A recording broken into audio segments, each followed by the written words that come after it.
And tonight, this gentleman will be making his network television debut. This is his most recent album right here. It's called Spirit of Love. We're very pleased to welcome Majek Feshek.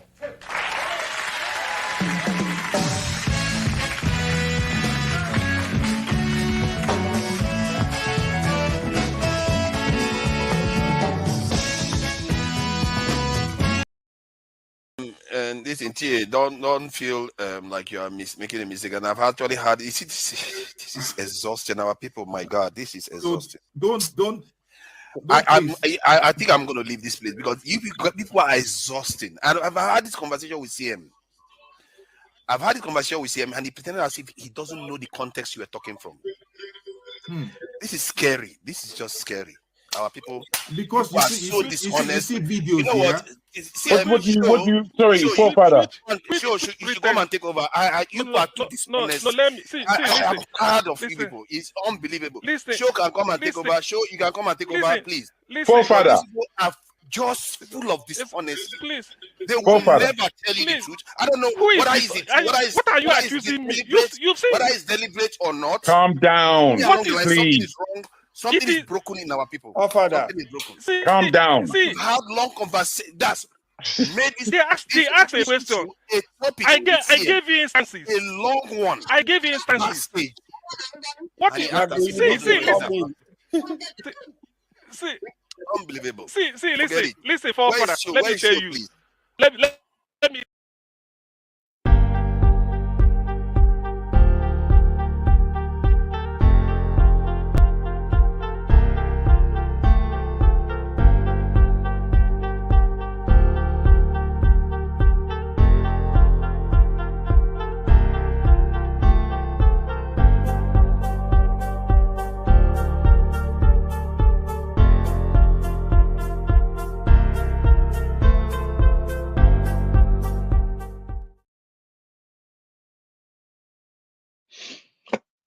Good morning, good afternoon, good evening, depending on your geographical location. Welcome to today's broadcast, and I hope you will you've had a good week so far, and we will be looking at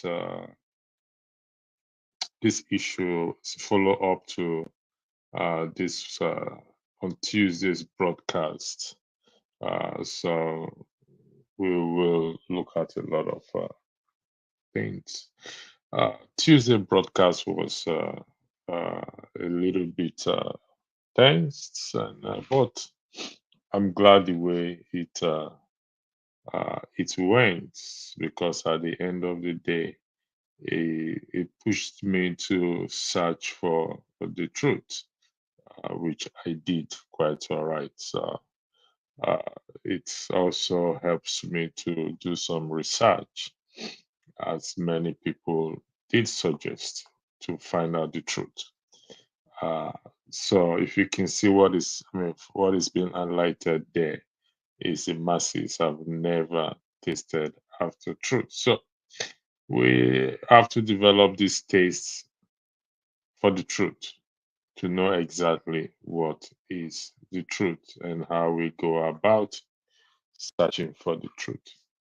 Now, you can see the topic there on the screen. I mean, the topic was there a boundary? Was there a country with no boundaries called Biafra in 1914 when the amalgamation took place? That is the topic of today's broadcast. And why this topic?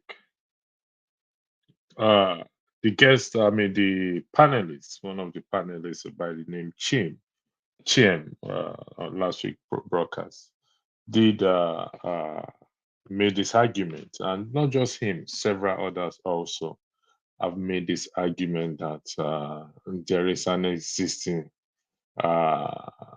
document somewhere that good afternoon to you, Augustine Opera. Good afternoon, Ojibe AK, for joining this afternoon broadcast. Thank you very much. I will come back to your comments later on. So that there is a signed document that after 100 years, the nation Biafra will have to know, will go their own separate ways.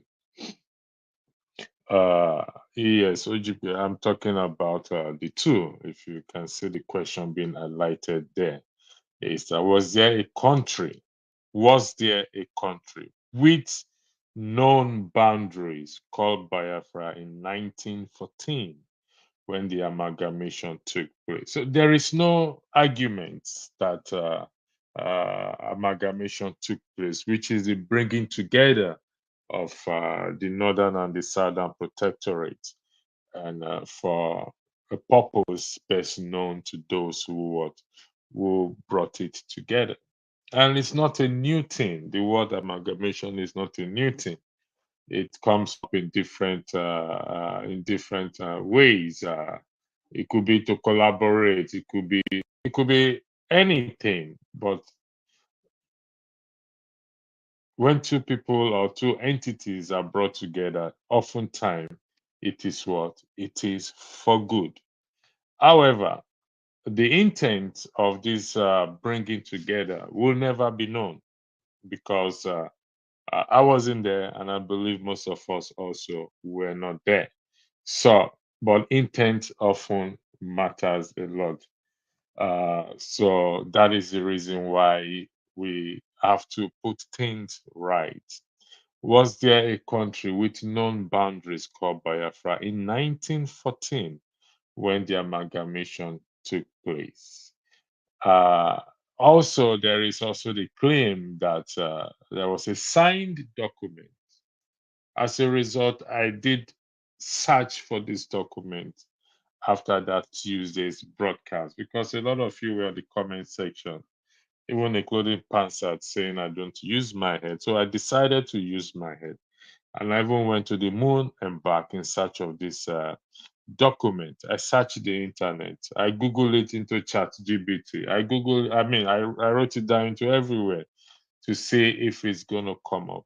And nothing of such came up. I even tested our very good guest that always come on this platform, which is Tony Nnamdi, if he has a clue about this document, or if he has a copy of it. If he doesn't mind, if you kindly provide me with a copy.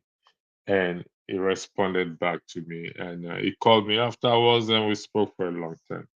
I went as far as to talk to another individual who is a researcher and an historian in respect to this document, that this purported document that by 2014, that was the 100-year completion of the 100 years. So they have to now let them go, just like the children of Israel in Egypt. Let my people go.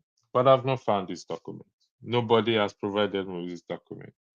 So is it the case that the masses or the people are being misled in respect to this purported document, or existence of this purported document, and yet nobody is providing it? Now, there is nothing wrong with self-determination of a succession. Let's establish that.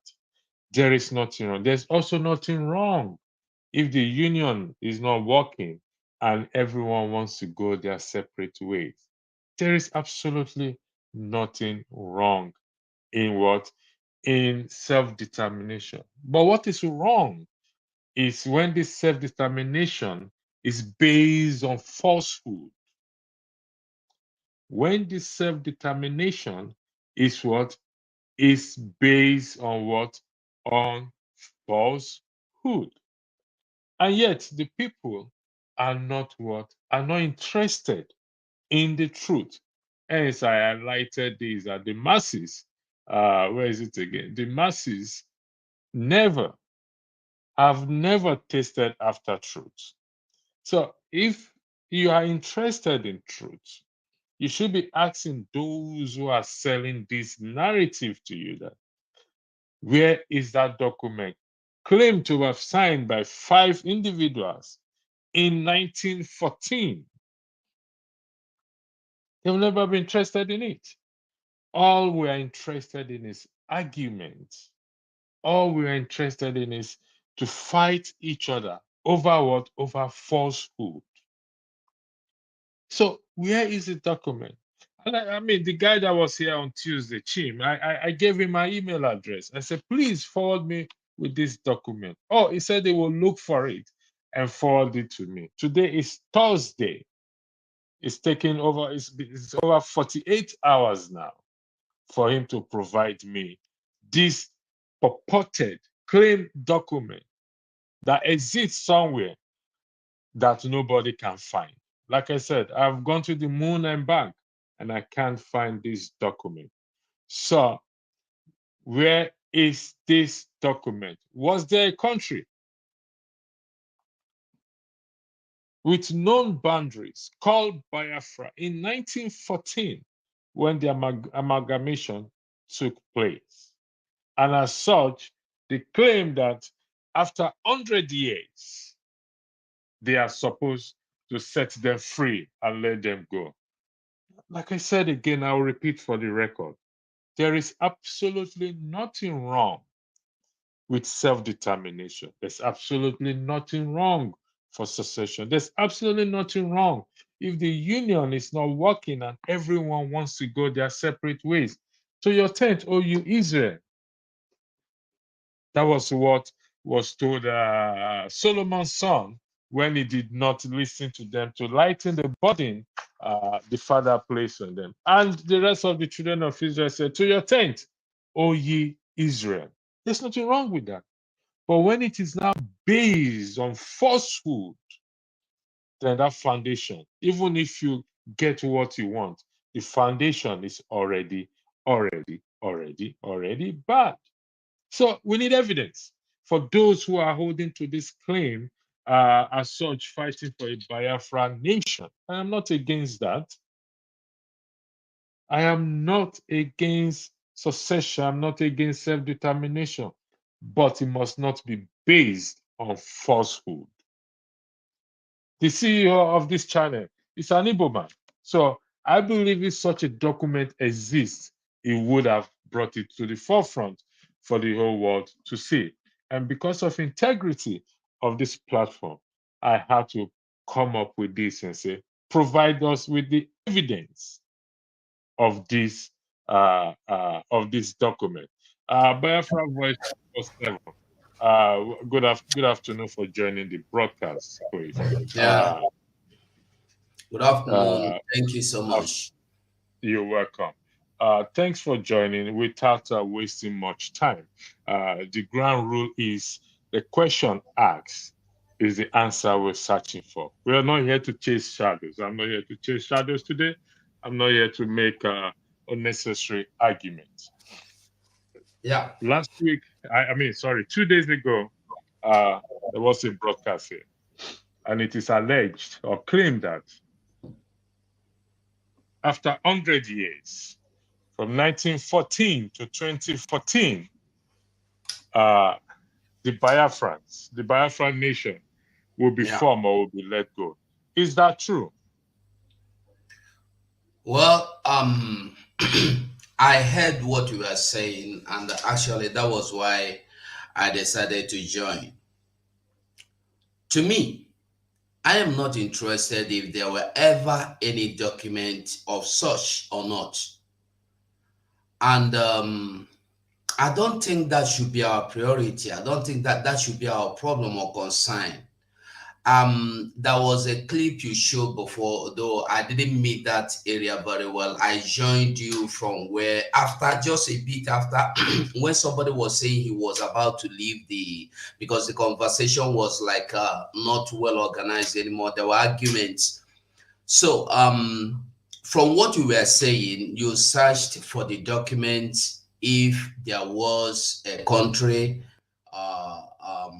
if there was a country, Biafra, before 1914, and you searched for the written agreement signed by four people, as you were saying.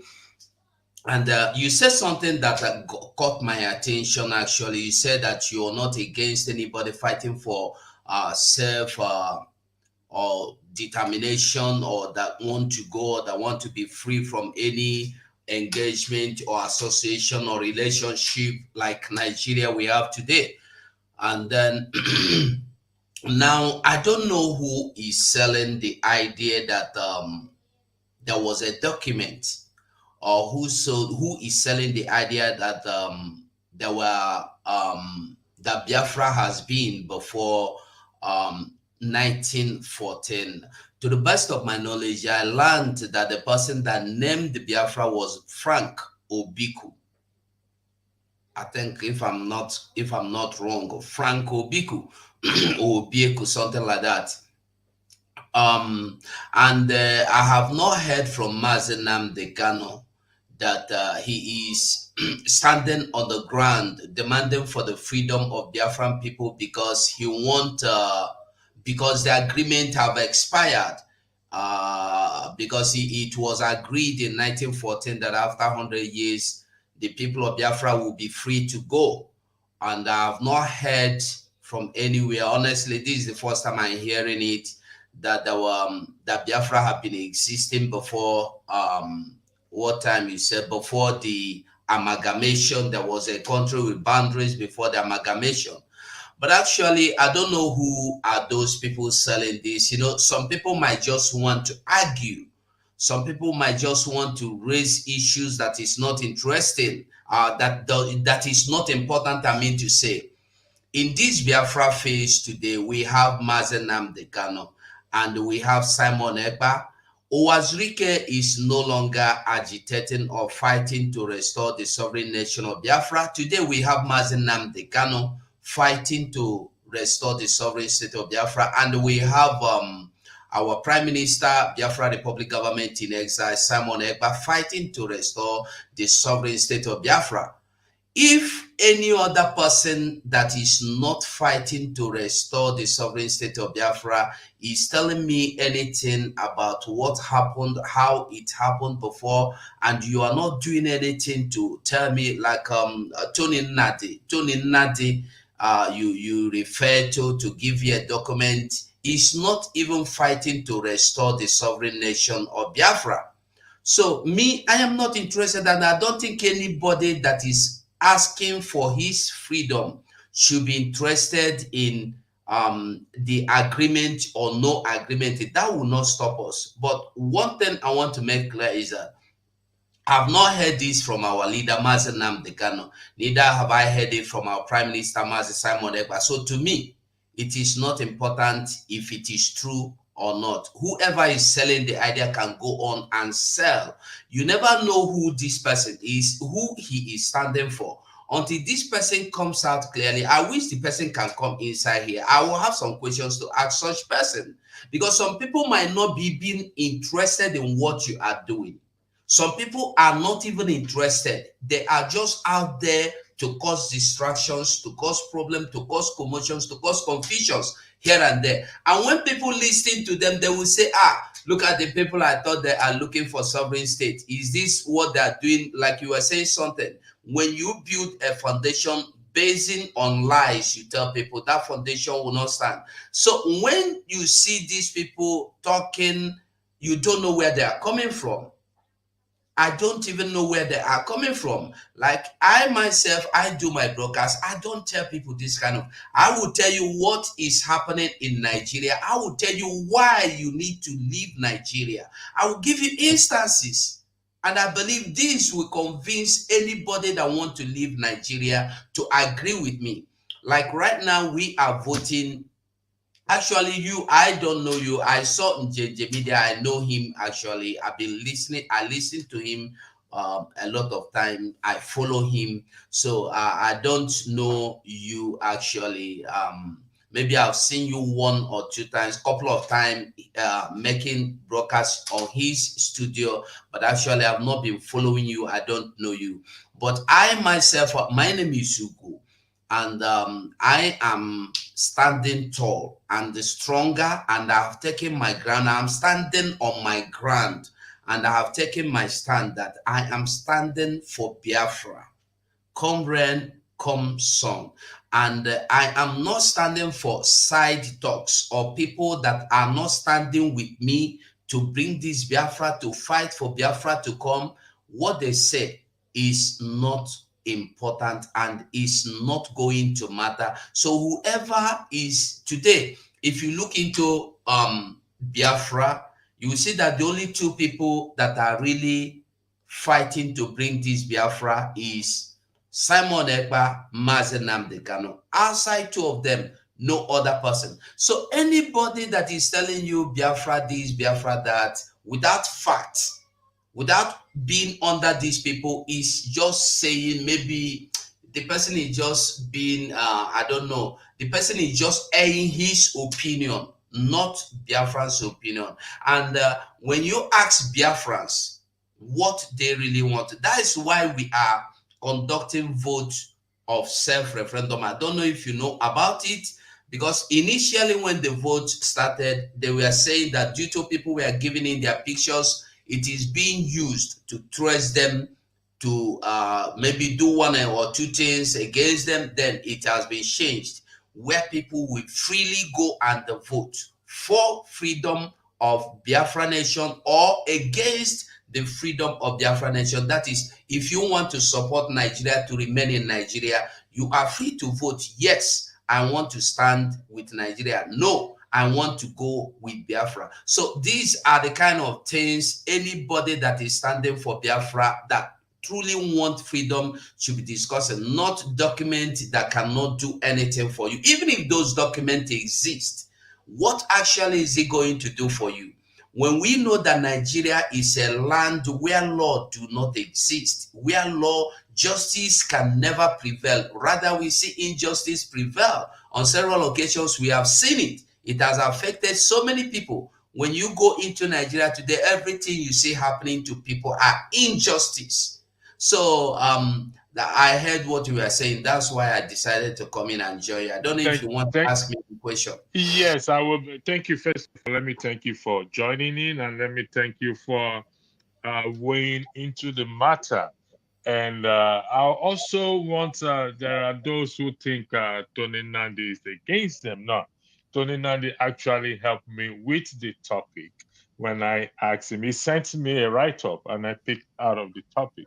I'll just read a clip of what he said. There was no amalgamation document signed in the manner that had been peddled in the internet, claiming that only 6 people signed the amalgamation document. It is a deliberate false narrative set up to divert attention of those who should focus on the dismantling of the defeated 1999 constitution by which Nigeria is currently governed.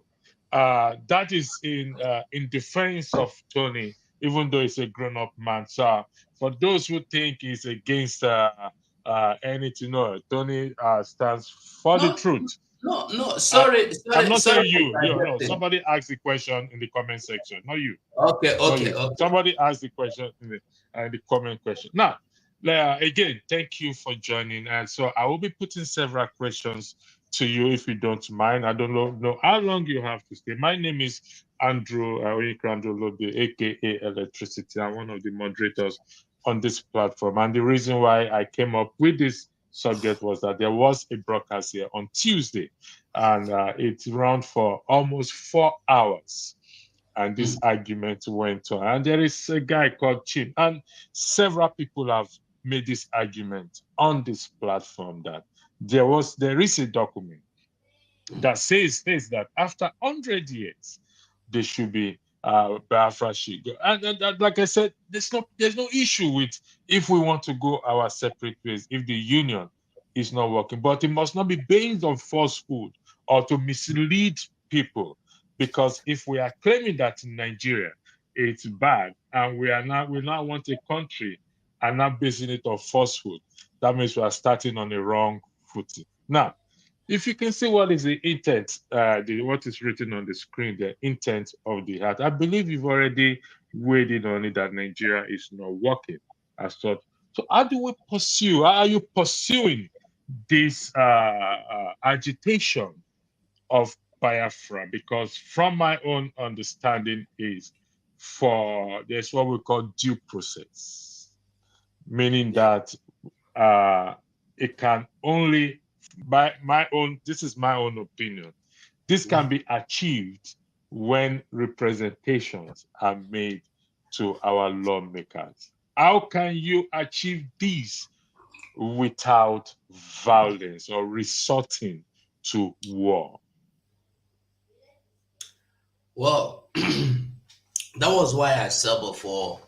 I don't know if you have been listening to what the Biafra Republic government in exile prime minister is doing.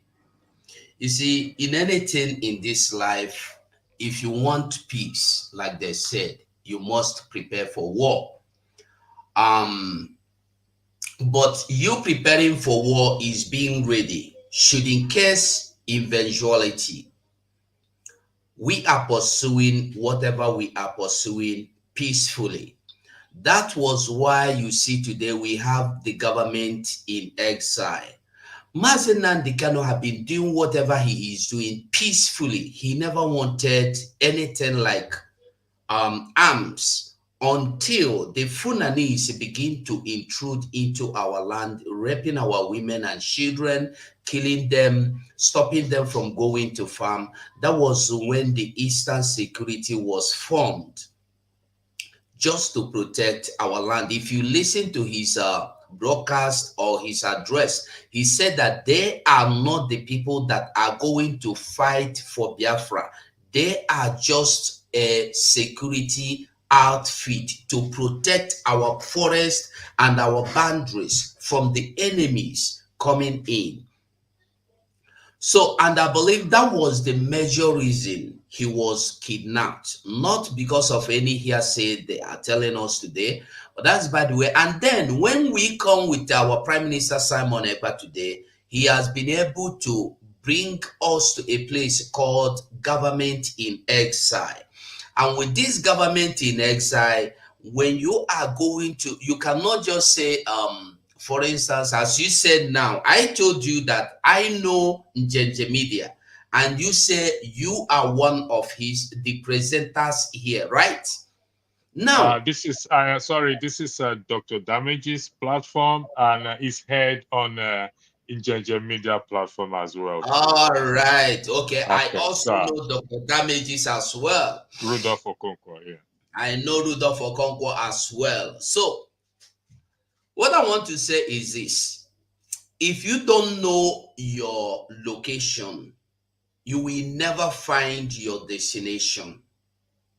If you use what they call it, this Sat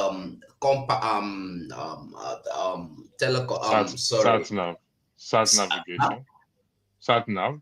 Yeah, navigation. If you're driving, if you want to set to a certain location, you are going to, no matter how distance, you have to stop. It will ask you where you are, your present location. When you fix it, it will be able to get you to fix your destination. That's how it will be able to lead you. When you fix only your destination, it will always end you up in the wrong place. So what I'm saying is this.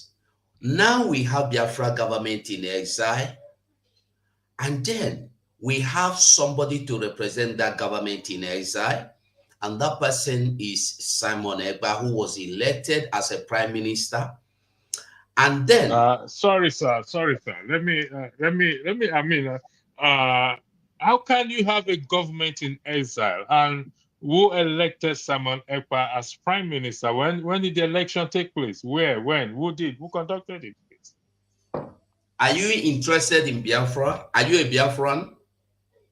I don't understand that question, but I'm from Nigeria.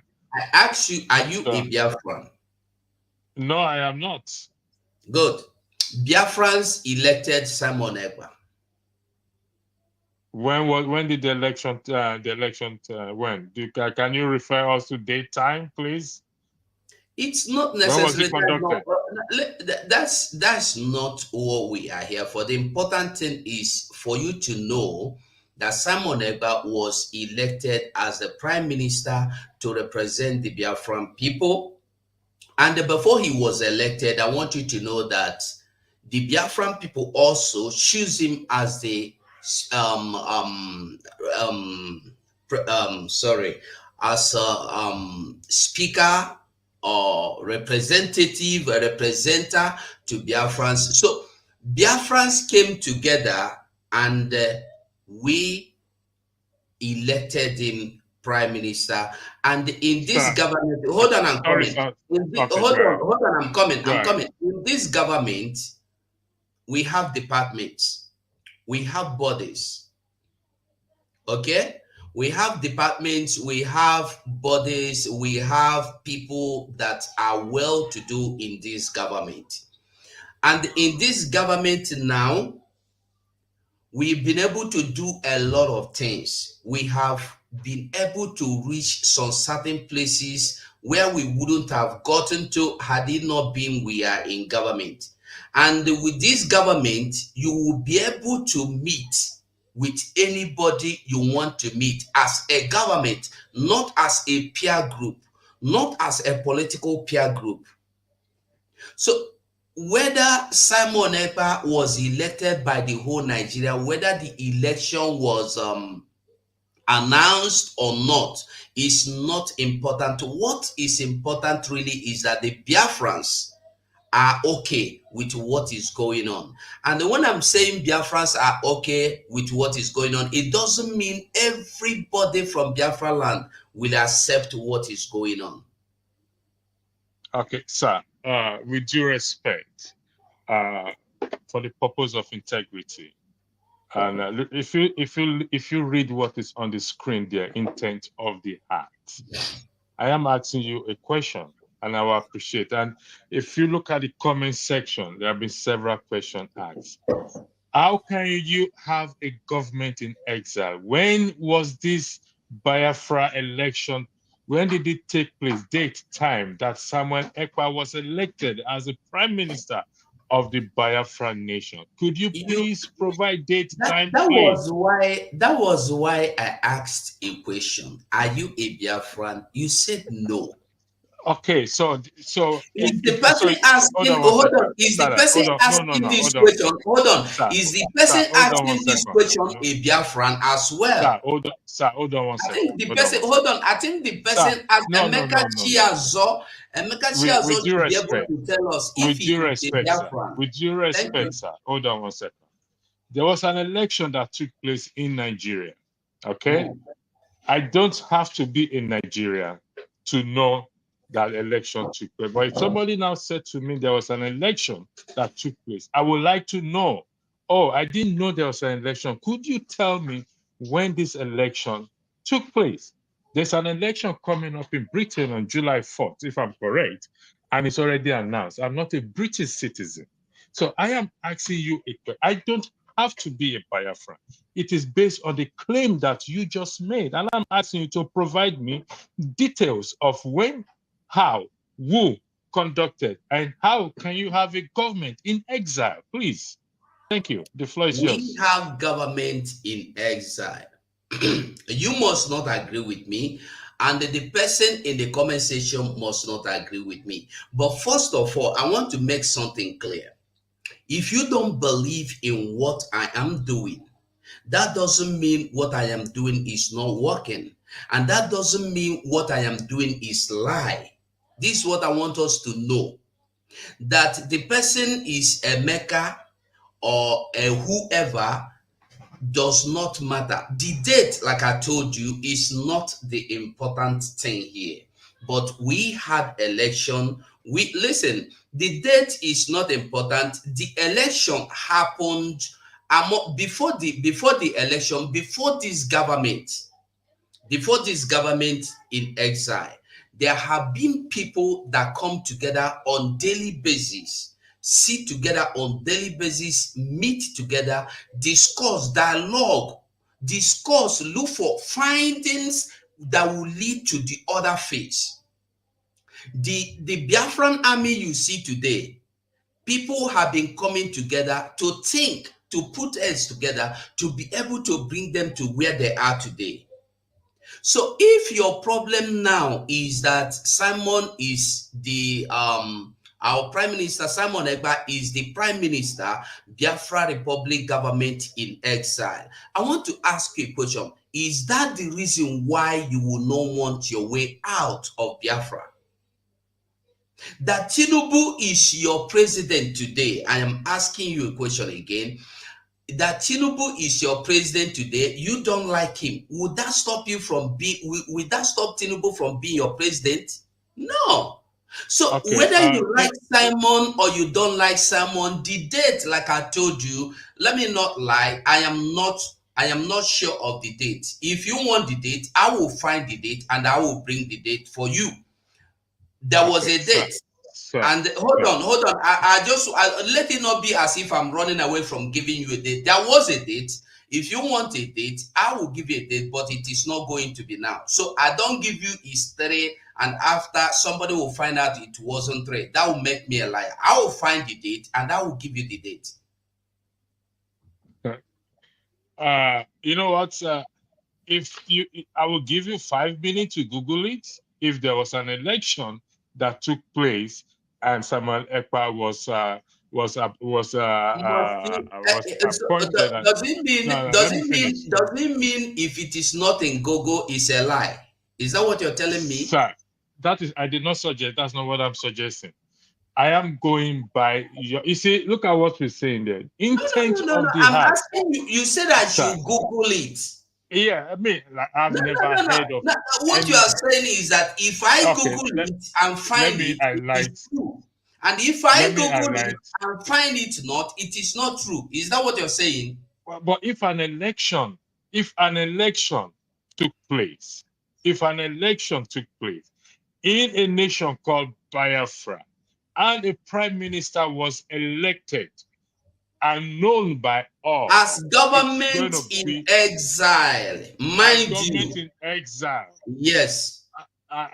What do you mean by government in exile? You Google it. Since you know how to Google it and find out yourself what it means. Look at what it says. Simon Ekpa was elected when you were busy with your Nigerian election. PM Ekpa was elected in 2021, 2022. Is that correct? Do you know? Is that correct by what this person is saying, sir?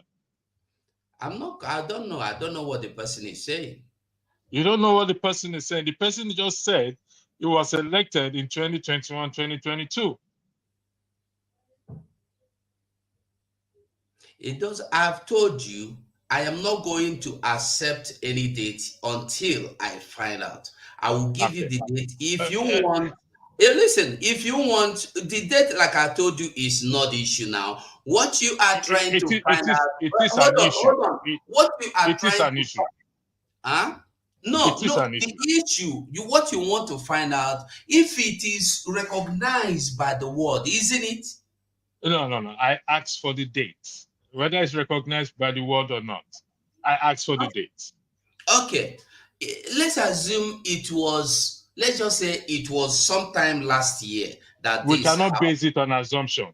That's why I told you, allow me to give you the date when I am sure of the figures. You don't force me to give you something I'm not sure of. I am a human being. Yes, because you've strongly argued for the Biafra nation. You've strongly argued Simon Ekpa is the prime minister of the Biafra nation in exile.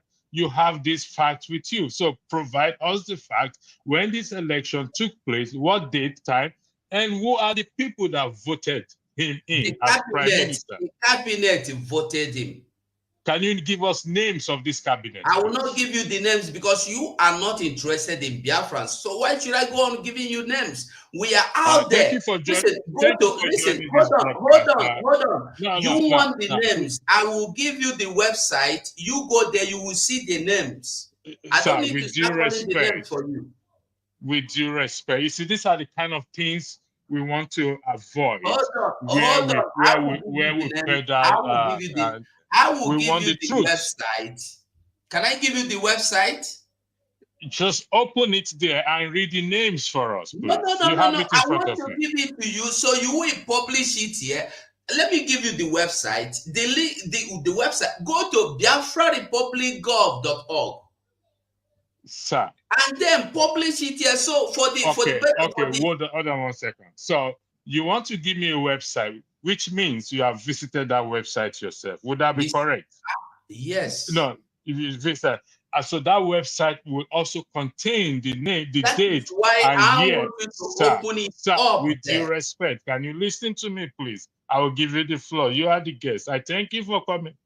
You want to give me a website that you have visited several times. Would that be correct? Yeah. And the date and year when this election took place and Simon Ekpa was elected as prime minister is on that website. Would that be correct? So how come you don't know that? That is why I don't go there to memorize everything and pack them in my head. Sir. Since what you should do now, do you know what you should do now? It is not my job. It is your job. You are the one making the claim. I am not the one making the claim. You just if I bring it up, can I publish it here? Will you allow me to publish it here? Just read it out for us. Because if I read it, you will not believe me. I will believe you. Just read it out for us. I will only read it out if you will allow me to publish the website here. Because no, I will not allow you to publish it. I want you to read it. It's not a secret, so I'm not going to do that. If you want, if it is not a secret, and you don't, you see, this is what we are saying. Listen, this is what I've been saying. The peddling of false narrative has to stop. If it is false narrative, why don't you go into the website and publish it? You are the one defending it. You are the one that's making the claim. So you should have your facts. Allow me to publish it. Just read it out for us. Don't worry. There are people in the viewers that I will not just read it out for you. I will publish it. So for the benefit, listen, for the benefit of every other person that is listening to us, to be sure that I'm not lying. You are not lying. Just read it out. I will bring it up. If you want me to share the screen, I will bring it up so that every other person will see what is there. You've read it several times. I just want you to tell me date, year that this election took place. Then I will go and verify it. You just tell me the date and what is year. the point of you going to verify? Where are you going to verify it? I ask you a question, sir, respectfully, with due respect. You are making a claim. Hold on 1 second. Hold on. I don't want us to talk over each other. You just made a claim that there was an election. Yes. And there was cabinet. And Samuel Ekpa, who is in Finland or wherever he is, was elected as the prime minister of Biafra. So you have this fact with you. You don't even need to go and make that research, because why? You are part and parcel of this Biafra nation. So you have the fact with you. So I am just asking you, since you have this fact, just provide these facts. Then I will share the screen. All right, thank you very much. I will go to those in the comment section. If you still want to take some comments, I mean,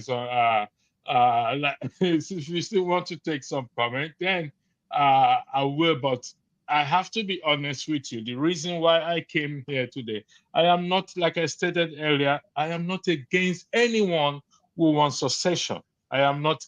Self-determination is allowed. There is no law against it, but it must not be based on falsehood. It must not be based on misleading the general public. It will not achieve anything. If we are condemning a nation, Nigeria, that is not transparent, there is injustice, and we are peddling falsehood, it takes nobody nowhere. That is just the truth.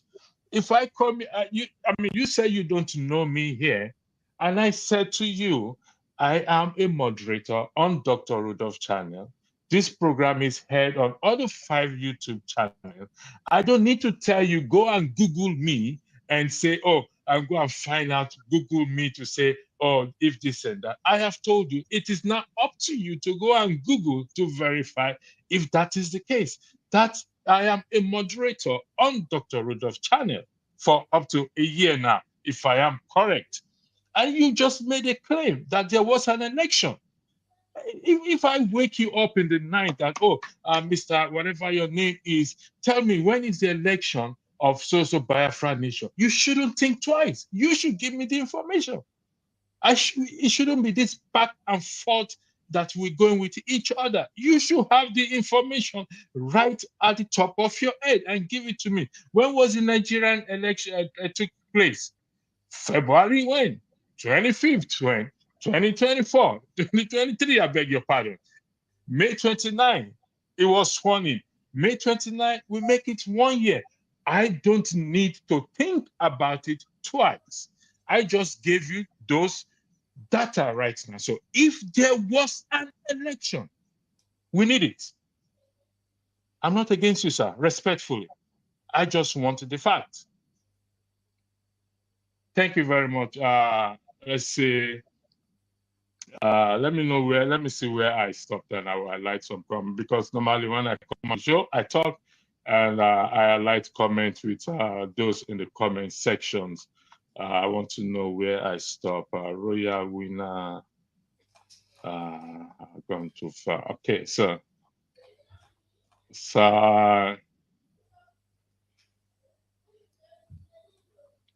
yeah, somebody said, if our input is not important, how will our opinion matter when Biafra comes? Do you want to weigh on that? Your input as how? They are saying, you said their input is not important, and they are saying if their input is not important, what input? How will what our input? opinion? Whatever they are saying, asking for information. I didn't say that. Listen to me. You are the one, and you are the one painting the narrative. I said I will go into the website, publish it here, so they will see. You said no. Then I told you I will go and make my findings and come back and give you the Okay, we are going to take a musical break for lasts for, let me see how this song lasts for. A musical break lasts for 3 minutes and 59 seconds, which is 4 minutes, and we will come back. So I'll give you 4 minutes to go on your internet and check the time. Thank you very much. Tonight, this gentleman will be making his network television debut. This is his most recent album right here. It's called Spirit of Love. We're very pleased to welcome Majek Feshek.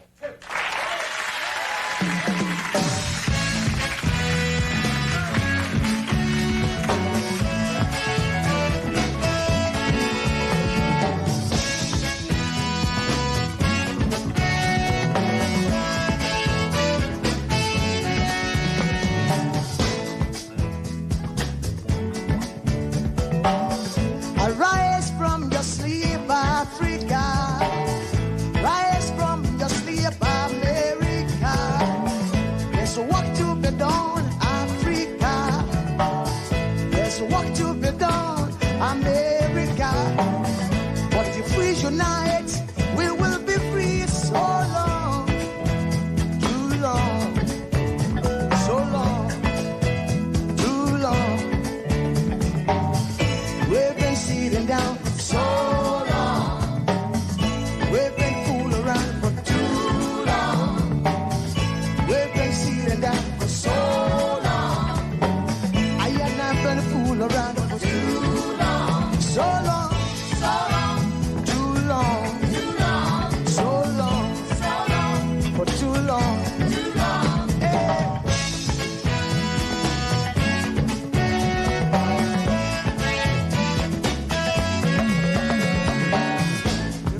Remember, long time ago, when we used to live like queens and princes.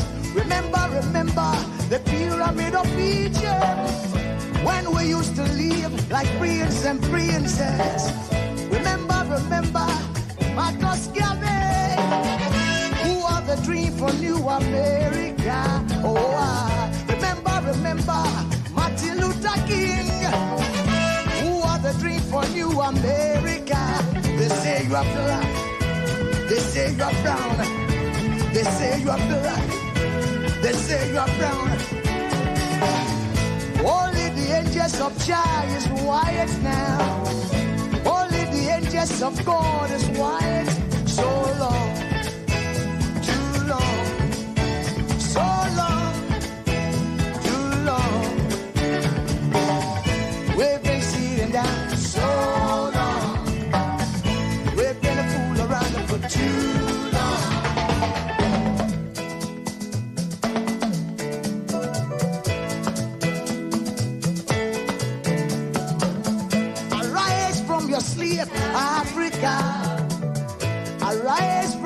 sleep, America. There's work to be done, Africa. So much work to be done, America. But if we unite, hey, we will be free so long, too long, so long, too long. Pressing the down for so long.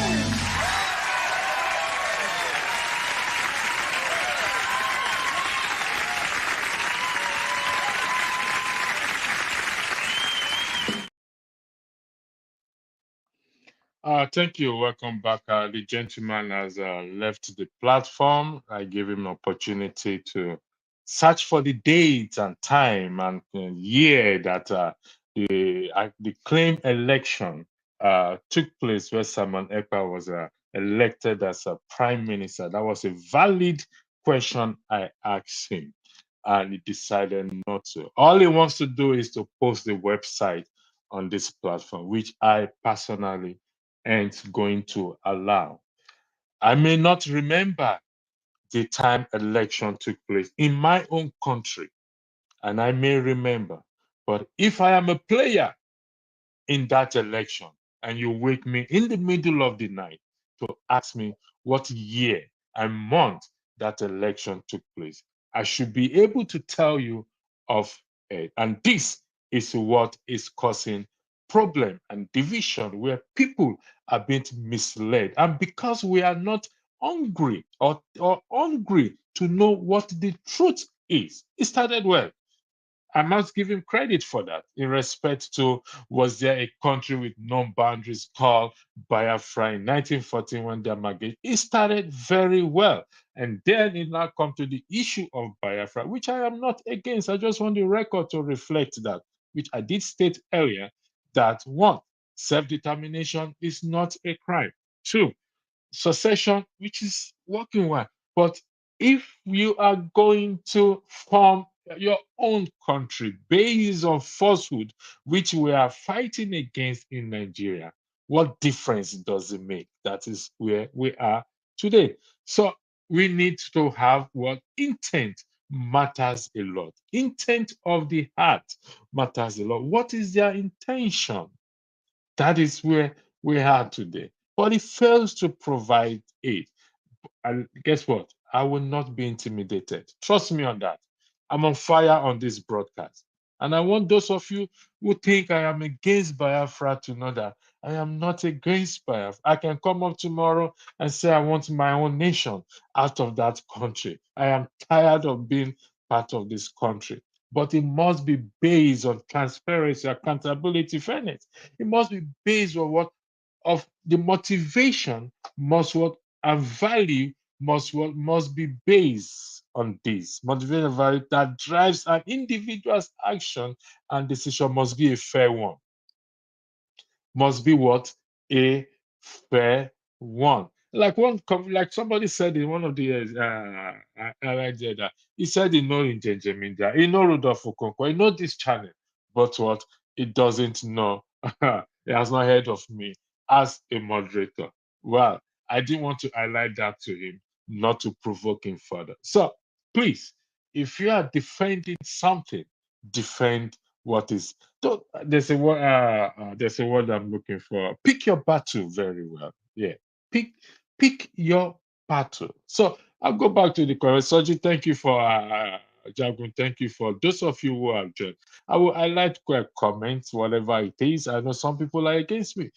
Yes, I can understand. However, after Tuesday's broadcast, I went digging, and I mean digging. Where is this document that some people are using to create division, feeding people with false information? And let's be clear, a lot of innocent blood has been shed in this fight for secession. If it is not based, if it is based on falsehood, those bloods are being shed in vain. Those people have died in vain, and their blood will be on those individuals' head who push this false narrative, who push this falsehood narrative that after 100 years, even my own brother KJ, who comes on this platform, has reference to that as well too. We are free, let us go, let us go. Is anybody stopping anybody from leaving? If we want a change, then let's pursue the change based on what? Based on transparency. Let's pursue the change based on what? Based on the intent of our heart that we meant good for one another. We must not pursue this change on the basis of falsehood to carry out our own personal eating agenda. It doesn't work like that. It won't work. And like I said, I was not there when the amalgamation took place, so I can't determine the intent of Lord Lugard as a then, but I can only give my opinion that they meant well. Unfortunately, things are not working. But so if the union is not working, then if it means to go our separate way, then let's go. However, if I'm pushing for going our separate ways with falsehood, having my own intention, hidden agenda, then it equally will not work. That is just the truth. It will never, ever, ever work. It's not a cause. That is the truth. So again, thank you for joining this broadcast, and I will take some comments here. Let's go back to where I stopped. Let's be transparent. Let the process be transparent. I think, yes, bring the date. Yeah, it didn't bring the date, it's gone. So there's nothing we can do. Let the process be transparent. Probably think they'll come here and bully me. Ain't gonna happen, man. Like I said, I'm on fire for anybody who wants to come on this issue. If you know you have the information I am looking for, come on board. But I can be rest assured, he ain't gonna bully me. He ain't gonna talk me down on this matter. You can call me anything you want to call me. I will take it. I will swallow it. Give me fact. Then we will know where we're going. We knew Nnamdi Kanu came on board. Let's be transparent. Let's be transparent. A lot of countries, according to a lot of countries, have gained their identity country through their government in exile. Thank you for that. Is this your topic? Who gave you this platform? Go meet Dr. Rudolph. He'll tell you who gave it to me. Prime Minister of a country, Prime Minister of a government in exile. Tell me that one again. Soji, I don't want to highlight your comment, but I take note of your comment. So anyway, was there a country with known boundaries called Biafra in 1914? In 1914, when the amalgamation took place, was there a signed document that after 100 years, they will be set free? Even though they are not in bondage, they will be set free. That is the topic and the basis of this broadcast. It will not be wrong, or it will be fair to reach that conclusion based on the speaker's argument, earlier argument. There was no such thing like a document that exists in 1914 that 5 people or 6 people or 100 people signed, that after 100 years, that it is false, based on falsehood of certain individuals who want to carry out their own agenda and not even interested in the plight of the Biafrans. And some people dance along with them, not interested to search for the truth. This platform is based on the truth. If there is, provide it. We will fight for you. We will push for you. We will push for this to come to pass. But if there's not, then it does not exist. And there's no shame to say it does not exist. You cannot build any nation on falsehood, whether Biafra, Oduduwa, Ogoni, Nigeria, whatever it is. You cannot build it on falsehood. There is no denial that there was an amalgamation where the protectorates came together. The intent, we don't know. If the intent is based on falsehood, that is why we are experiencing what we're experiencing in the country. But we don't know. But wherever you go, whichever country you want to claim or you are going to identify with, you're going to practice transparency, accountability, fairness, equity. It is clear that some people are not interested in that. They just want to be a leader by all necessary means. And that ain't going to happen. That ain't going to happen. So, like I said, if you have the facts and the figures with you, then bring it on board. You are welcome to it. Anyone is welcome. I'll post the link there again if you want to join. If you have the fact, bring it on. Then we will look at the fact. Not come and give us a website that you read every day. You claim to know the cabinet you elected. You claim to know this, but you are not giving me any information. Like I said, I am ready for anybody. We are after the truth. Every day on this broadcast, on this platform for me, is a school day. School day doesn't mean we will not argue. School day doesn't mean we will not disagree. We argue, disagree, and we arrive at a fact. I need the fact. If you don't have it, then you don't have it. If you don't know, you don't know. So as it is, that is it. Yes, Riabu, I am from Bayelsa. Thank you very much for that. It is not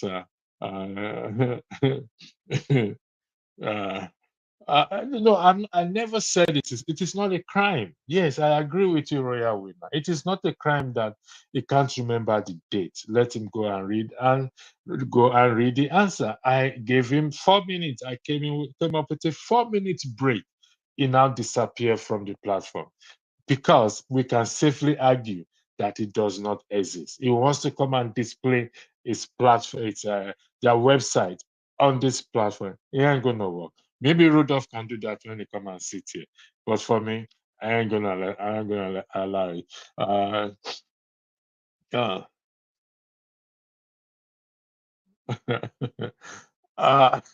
Royal Jones, you said my illiteracy is showing itself here. Are you in the Western world? Someone says he's not sure of something and you have the audacity to force him bush.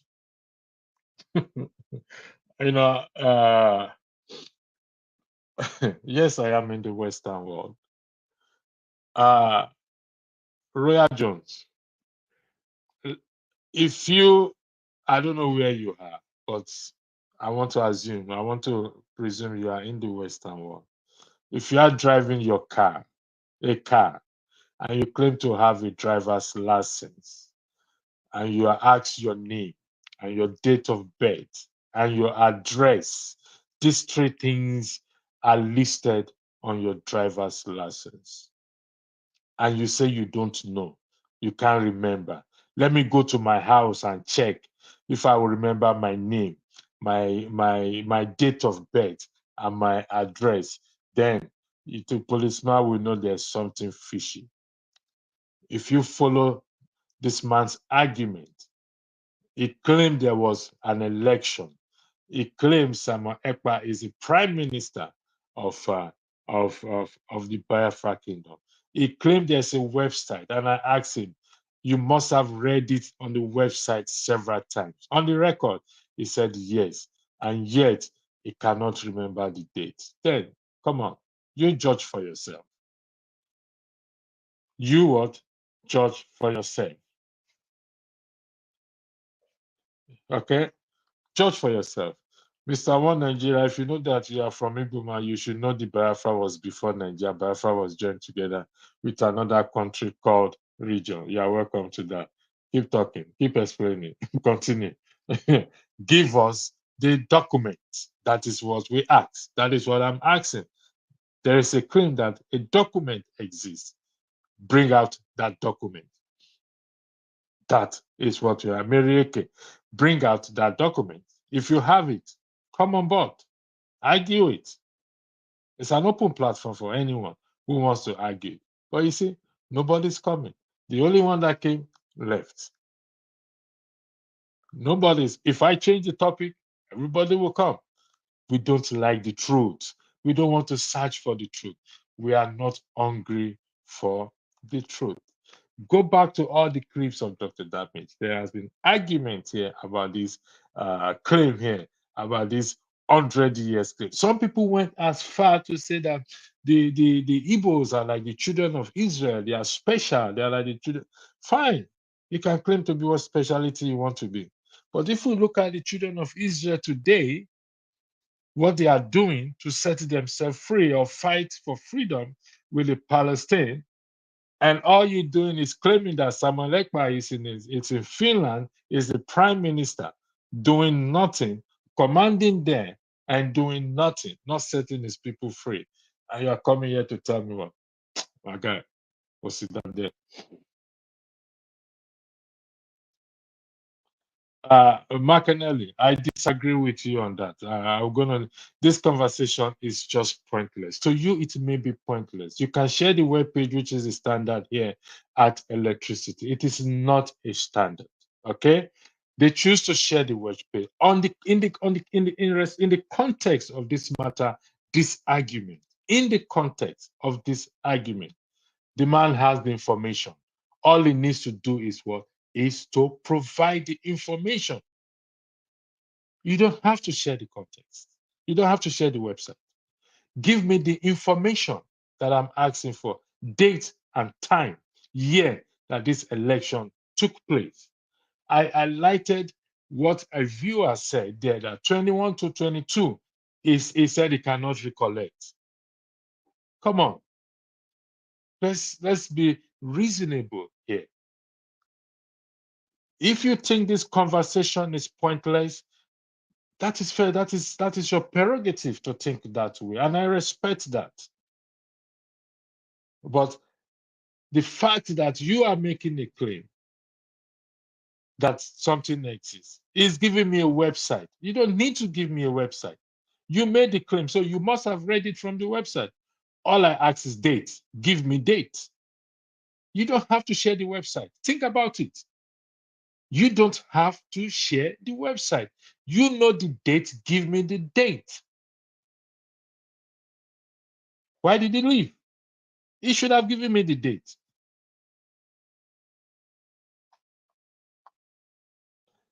Where is Biafra? What is the exact geography? What single language constitutes the so-called Biafran people? If none of these questions can be answered, then satisfy yourself that there is no such thing called Biafra. So you say, thank you for that, Soji.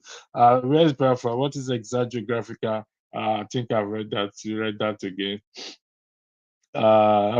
There's no such thing called such thing called Biafra. Simple. So this is the same message, same thing. Someone here says Igbos always want to fight their own, regardless on which side you are. This isn't right. You will never see Yoruba media, Fulani media being this argumentative with their own. I don't understand. Dr. River, who is this? Dr. River tell you that this channel is an Igbo channel. Well, he never told me that until he opened his mouth to say it's an Igbo channel. To listen that.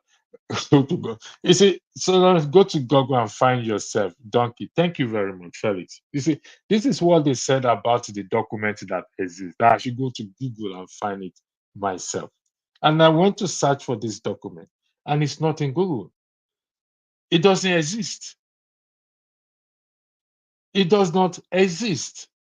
If you have this date, just give it. I gave you 4 minutes. Read it yourself. and come and tell me what date it is, what date that election took place. I gave you 4 minutes. I gave you 4 minutes. Like I said, today I am ready. Call me any name. Don't worry about it. I will swallow it. I will what? I will swallow it. I will what? I will swallow it today. But I am after the truth for the integrity of what? Of this platform. I am after the truth. The intention of Samuel Ekpa is not to give us Biafra, but to destroy the good work of Mazin and the Kanu and frustrate IPOV. If you check very well, you know that Simon is blackmailing the structure of Nnamdi Kanu. Well, someone said he was elected the prime minister, government in exile. Who does the rule? David, if you are joining, you have to turn on your camera, except you are joining from Nigeria. Kindly state that for the record so that I will bring you in, but your camera is not on. So if you're ready, turn on your camera, then I'll bring you on the platform. Someone said, the reagent said, you are not a Biafra, so you have no right to that information. Oh, so they're holding information now. Public information, they are holding it. Mr. David, thanks for joining in this platform. You're welcome. Yeah, I yield the floor to you. I've spoken a lot, so you must have been in the background listening. What do you have to say on this matter? Thank you. Yeah, I'm just coming out now. It's not long I joined you. I just hear the argument. So I say, let me come up. I wanted to ask you one question. Did you like the situation of Nigeria the way it is? Definitely not. 100% not. And we are feeling it. Those of us, even in diaspora, we are equally feeling it as well too. I don't like it.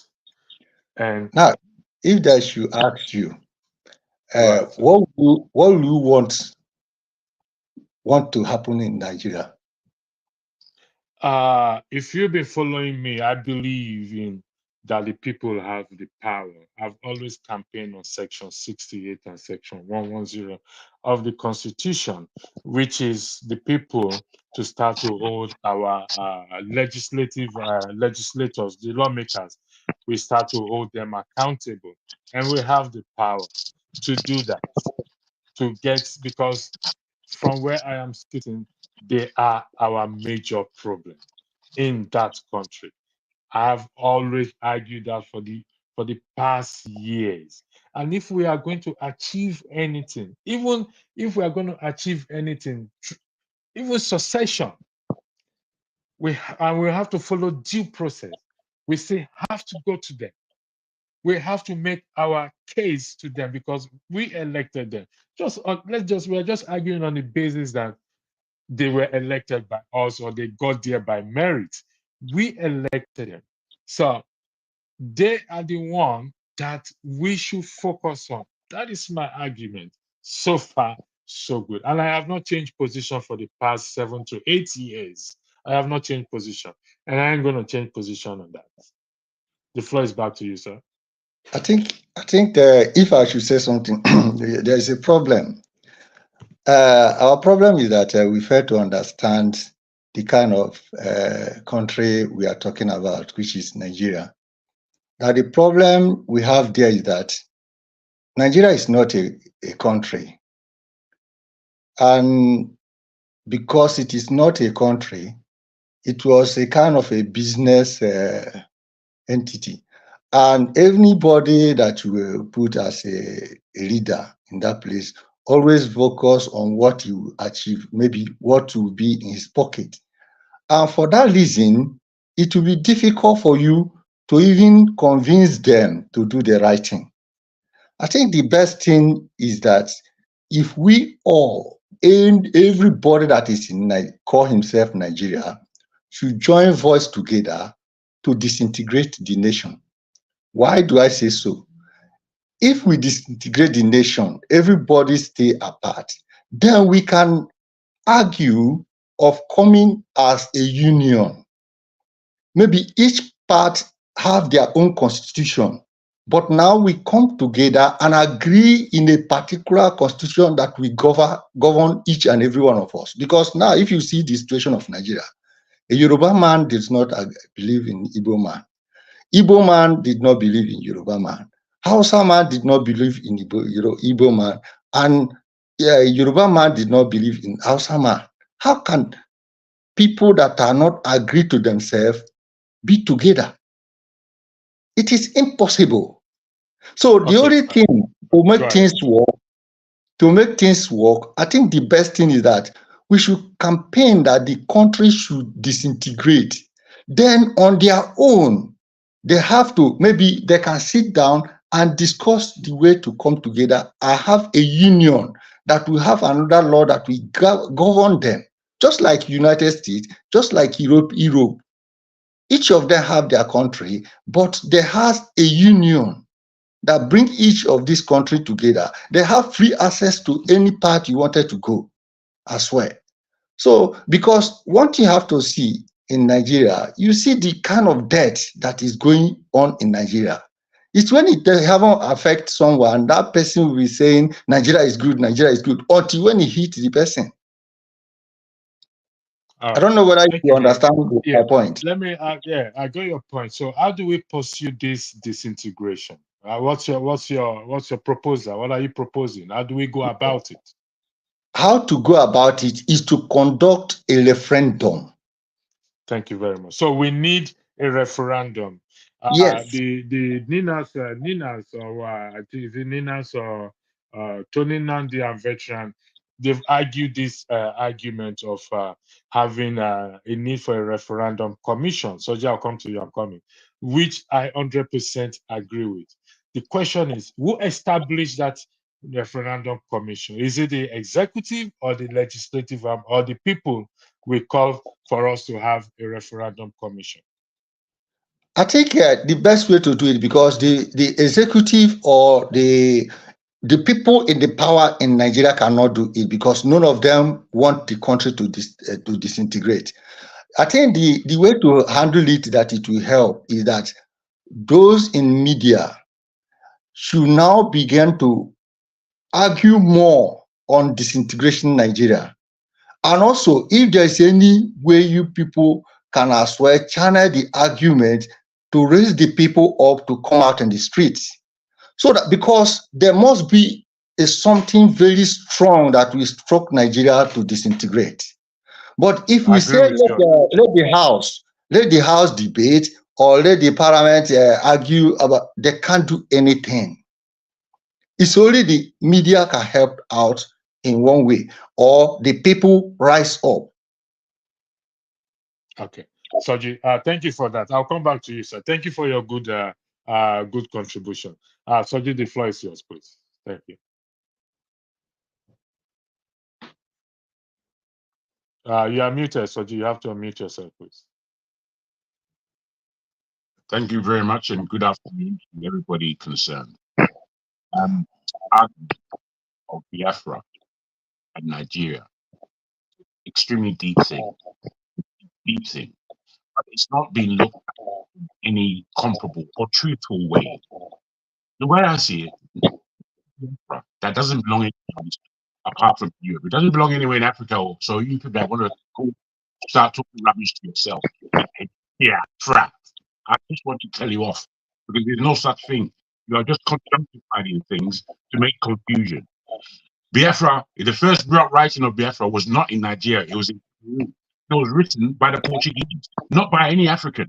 So you people that want to jump on an idiotic bandwagon called Biafra and really killed people, and you now want to repeat the same rubbish because you have maps and you don't have to spend money. Rubbish that comes out.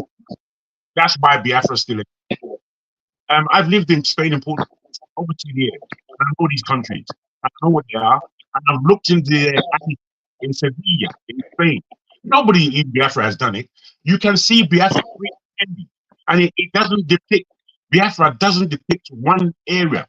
It depicts a bush. That's what in the Portuguese, Spanish word, it depicts a bush, a forested area that we would enter. which is why Cameroon had it before Nigeria. I'll go on to say this. So Igbo. Another thing, if Biafra has a geography, does not have a geography. This is the Biafra. There's no such thing. Not on the planet. Never have been. There's no language called Biafra that's bringing in anybody together. The people of the so-called Biafra that have arranged to carry on with, those people don't agree that there's Biafra with them. They don't. If Biafra had any truth, you know what? It would have included the Yorubas. If the Biafra included any truth at all. But clearly, there's some reason it doesn't include Yoruba people. The reason, and for that reason, is greed and oil and control. The Igbos know if Biafra was containing the Yorubas, they would not have full sway in it that they call Biafra. So because they don't want to, and they want to be the Lord, they coined the word Biafra. I'm not here to play with anybody, just like you. I cannot be bullied on this. And the way you also called Biafra the subject, strictly from bully terms, strictly bully. I want to dominate. Basically, that's what. But because there are stupid people among them, they follow this leadership. So this ideology, they follow this in stupid how they follow it. So I'm passionate about this, and I'm passionate about this for this reason. I'm a Nigerian, and the question that the gentleman before me spoke, he asked, "Are you Nigerian? Or you?" For me, this is as and crazy question. There's nobody who's happy about Nigeria. You don't have to ask such a question in order to prove your corner. That doesn't prove the legitimacy of your corner. It doesn't. But the arguments, this straw man argument you want to bring to the table for serious people to discuss. That's not serious. You're not being serious. It's not a serious question. It's not a question of any ideology at all. It's rubbish. You must understand it's rubbish. So I go on further to say, Nigeria is Biafra. It's a name that came from our great concern. It's lording itself over sanity and in the area that they call Nigeria. Biafra would be worse. Would be far worse. Far worse. Because I know the people of that territory, and I know what their beliefs are, and I know how their understanding is completely different. The Calabar man is not the Igbo man. The Igbo man is not the Ijo. The Ijo is not the Ibibio. So let's stop mucking about. Stop mucking about and get serious. I hate this conversation about Biafra. It's going nowhere, and all the idiotic fools that believe in Biafra, they will come one day when we get Biafra. You're idiots. You're complete panic-minded, non-thinking fools to believe in something that has such large facts. Ejo, please, I gotta say what I'm saying. The thing I hear from our people that call it Biafra, in terms of insult, in terms of judging, pointing the finger at everyone, I dislike it immensely. You Igbo Biafrans are the most destructive, unjoining feature of the country called Nigeria. Why the Fulani? The Fulani we know clearly they don't belong to us. Or you who do belong to us, you are saying, I want to leave this thing. Nah, nobody is, everybody is pressuring us. We are hated people. Rubbish! Rubbish! In my friendship group, the majority of the people that I call my friends are of Igbo extraction. More than my own Yoruba people. Why are they my friends? I'll tell you why they're my friends. Because apart from their industrious nature, they basically know. I don't know where variation comes from. I know. They know things quite plainly. They won't boast that they are always right, like so many pundits do. When my Igbo friends I have, they look at things in the and then they analyze them and they articulate them. These are the people that I know, Igbo people. Those who are coming and talking Biafra, they're just castigating, lead you down the wrong way. Frightened people. Frightened.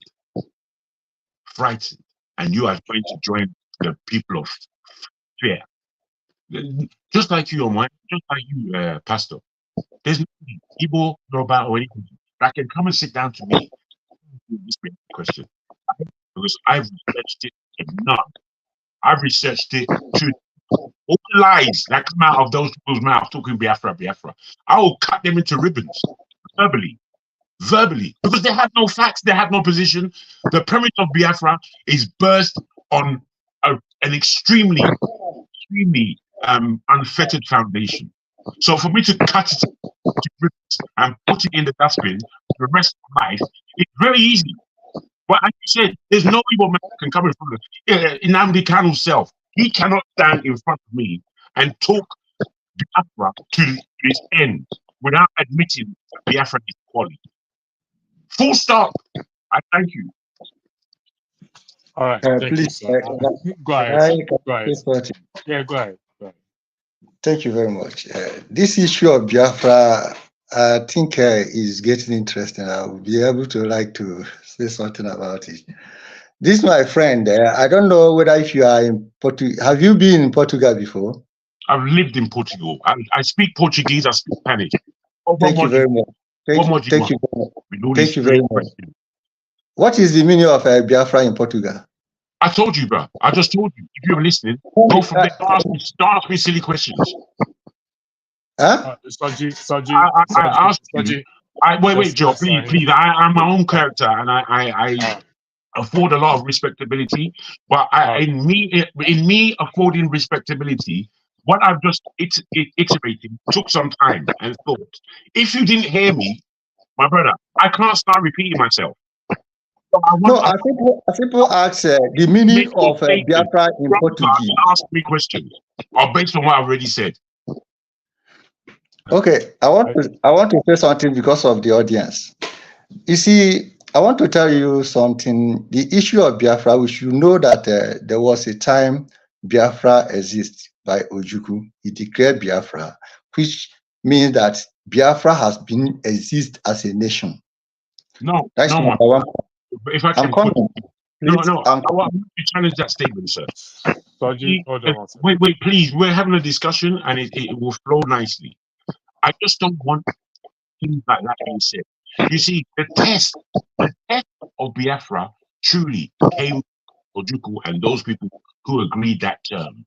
That test, in actual fact, within all of our witness, the test of Biafra failed. It was a failure. It was a failure in the war, and today it's a failure. So reasonable thinking people that realize that the death toll, the failure, that governmental position. Please, if you wait, allow me to say something. You have been saying something. Allow me. I'm questioning your thing. What you saying is real. Hold on. It was a test that failed. Please. It was never a geographical spot. Never. All right. The floor is yours, sir. Thank you. Yeah, thank you very much. You see, when we talk about Biafra, I understand that the problem is that many people didn't know what Biafra is all about. I want to explain today because of the audience, people who will be here listening to us. Biafra is Igbo name, Igbo language we speak, because when we wanted to speak, what it means is come and see. Like now in Igbo language, if you want to say somebody, if you want to ask somebody, come and see, you say Biafro. Some people can say Biafma. Are you getting it? So it means come and see. And in that entity where you see Biafra, the real name is Idu. All the entire West Africa is Idu.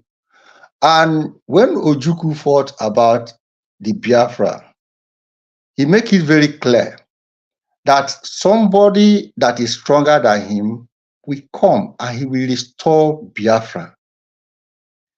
And let let us not misunderstand what is going on now. Nobody is happy in the situation of Nigeria. And if anybody come up and say, he need Biafra, that is the name he choose, and he goes for it. I don't see the reason why people will be bothered or disturbed over that. Because now, if you watch, Biafra started from Igodomigoro down to Ambazonia. If you watch the ancient map, all the West Africa you can even refer all the West Africa as a Biafran, because that is the kingdom of Judah. If you come for real history, but I don't want to go there in order not to create confusion here. That is the old kingdom of Judah. So Biafra, you see, is the heart of the entire West Africa. Can I ask you a question? Can I ask you a quick question? Huh? May I ask you a quick question, sir? Go ahead and ask me. Are you aware that there was an actual place? Because you know that these maps, none of them were drawn by us. They're European, ancient maps. They're European maps, my brother. They can put in there whatever the hell they want. And we idiotic people would like to follow what they put there. Are you aware that there was a Judah in West Africa? Are you aware of that area? That is what I'm telling you. No, I'm asking you, my brother. Wait. I'm being serious, or I'm not trying to long language. I'm being very serious.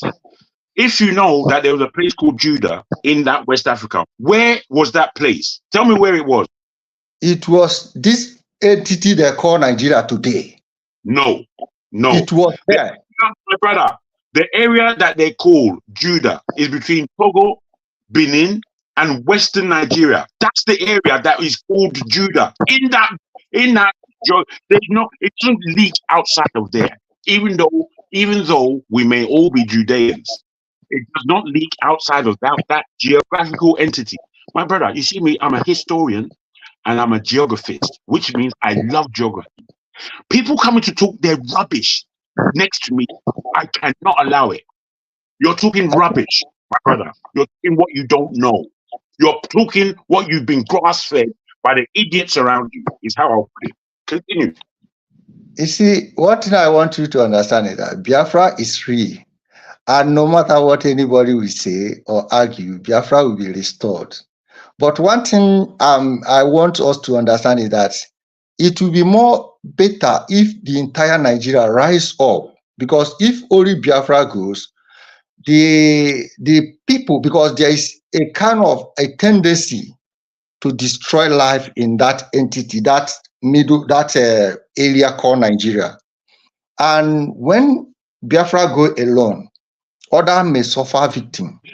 And that's why if everyone, maybe they conduct a referendum, which everybody go where maybe Oduduwa have their own, Arewa have their own, then we now sit at the table and try to raise up a name whereby everyone will come back as a union using that name. Each people with their own law and kind of a whatever system they want to govern themselves with, but they now have a union that we connect, because all of us are one brothers.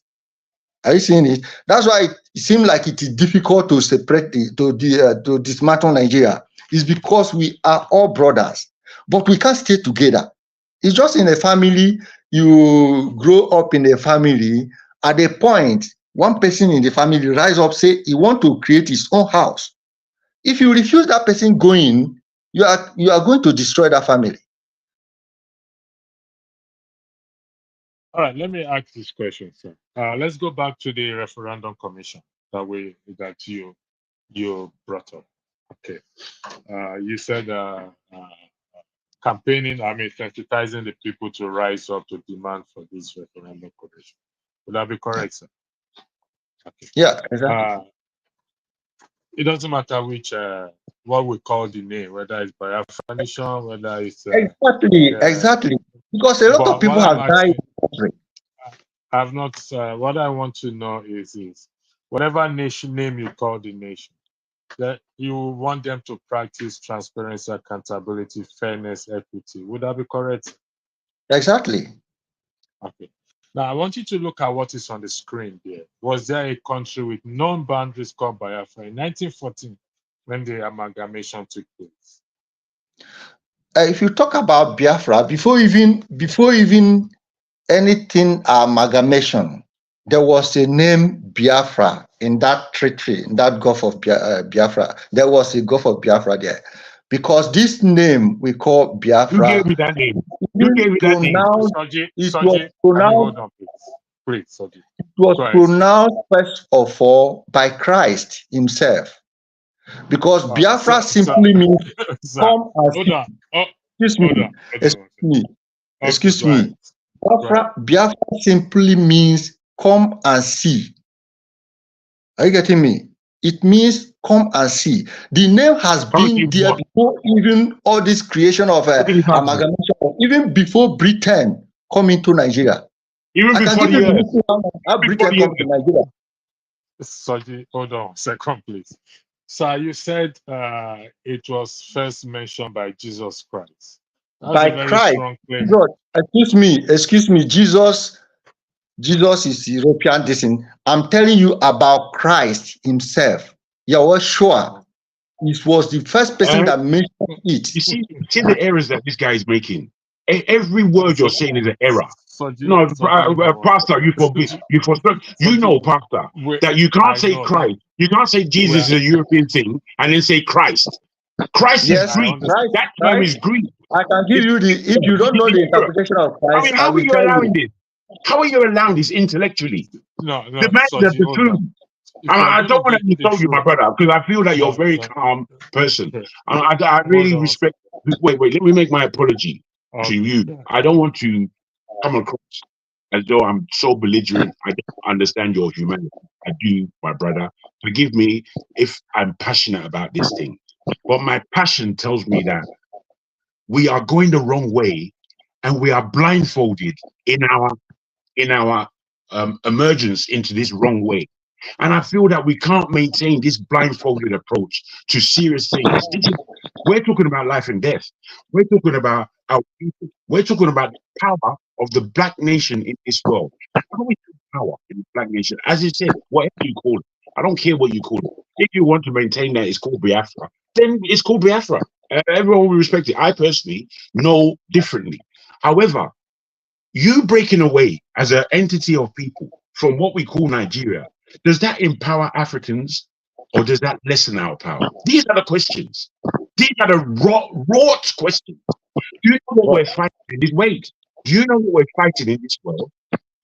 If the Igbos, I'm telling this for nothing, if the Igbos and Yorubas, especially, all those that fall between us, if these people do not find a way of getting together, then the Hausa Fulani that we like to care about, they will destroy us. Do you know why? Why isn't there something called Yoruba Igbo or Igbo Yoruba? No, they didn't do that. They said Hausa Fulani, the people that just came. I don't think you're looking at the same thing. You just want to create division, and you don't understand the power of unity. You don't. You have no understanding of it. What you have an understanding of is grab and run. Let's grab and run with our oil. That's what used to be said back in the day. If we are to argue maturely, let us allow when someone talk. If you jump inside, you create confusion. And you see, if you are to give the history about Nigeria, I can give you a history that you have never read about Nigeria. But probably because it doesn't exist. If I should ask you, how did Britain come to Nigeria? How will you explain it? You can't explain it. Okay. I can tell you a lot of things that you don't know about West Africa. You see, let me ask you this, okay? And I want you to be very careful in answering my question. Go ahead. Your claim that the statement made by I don't know if it was Peter who made that statement, come and see, was what Christ first made, and that is Biafra. Is that what you are claiming? Because what I'm saying, listen very careful, because I don't say because others said. What I say Christ himself. I didn't say Peter say. When Christ was When Where listen, in the Bible did Jesus Christ say, "Come and see"? listen. When Christ was coming out of baptism from John, John first of all say, "Here is he whom I was telling you about, that his shoe I cannot bear." When he baptized him finished, he was coming out of the sea. The two of his disciples, John's disciple, followed him. And they asked him, "Rabbi, where dwellest thou?" His response was, "Come and see." That was what he responded to them. And they followed him. He took them down to under a tree and started telling them about the kingdom of God. And many people did not understand that when we talk about the kingdom, even when Christ said, when the disciple of Christ asked him to teach them how to pray, he said, "When thou prayest, say, Our Father who art in heaven, hallowed be thy name. Let thy kingdom come." You're going. Come. Hold on 1 second. Hold on. You're going on a goose chase now. I ain't gonna stand for that. You said, okay, this is the issue I have with the earlier guest that came in. You said, Christ said, "Come and see," and that is what Biafra means. That is what you just said. Yes, exactly. So, exactly. How did you arrive at that interpretation? Meaning? I arrived on that interpretation because I'm 100% sure Christ speaks Igbo language. All right. Thank you, sir, for this. Thank you for your time here. If we are going to discuss this issue further, are you shocked? You are shocked. We're not shocked. We just understand that what you're blabbing is complete heresy. You are shocked because why you are shocked? I'm not surprised why you are shocked, because you're blabbing heresy, my brother. The Bible, you see, because everything was. So with due respect, I had to mute you and mute Jago, please. When we are speaking, we should speak on the basis of facts. Okay? For your claim, even those in the comment section are just laughing at you, sir. Sorry. Your claim that Jesus Christ spoke Igbo. This is the divisive things I don't want to entertain. And I said it today. I am ready for anybody. That claim you made is false. Don't do that again, please, with due respect. You started very well in terms of speaking about referendum commission and all those things, what we need to do to get the country working where possible. But you went on a good chase of Christ saying, "Come and see," because they asked you. That was a conversation between Jesus Christ and his disciples. How you interpreted that to being a Biafra or Igbo language, it's madness. This is the thing I don't think we should be doing. We are better than this. We are better than this. And we should act better than this. The Bible is an open book. It's a book like any other book that we can look at. How did you arrive? Can you tell me what book, chapter that Christ made that statement and how you came to such an interpretation? How? Can you allow me to doing this to ourselves? Excuse me, can you allow me to explain things to you? Go ahead. Can you allow me? Sure that you stay on the point. Excuse me, let us come for reality. One is that, the confusion many of us have today is because Bible was completely translated. Igbo language is speaking throughout the language that the entire West Africa speak is Igbo language. All right, so thank you very much. Leave on wait, leave on you are not patient enough to listen. Bros, continue. This entire West Africa is looking for your trouble. The entire West Africa speak Igbo. It's not only that tribe that they call Igbo that speaks Igbo. And if you come for the reinterpretation, you see that Igbo are the Hebrew language you are talking about. You thought that in the Middle East they speak. It's the Igbo. So, yeah. So, if you watch, even Yoruba language is Igbo. Hausa language is Igbo. Bros, fire down. Tell them they don't know. They don't know. Tell them they don't know. Gentlemen, Bros, are you sure? Are you sure it's not the other way around?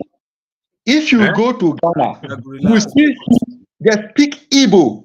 Preach, brother, preach. The problem is that many a times we feel that because we have indoctrinated in the Bible, that is the truth.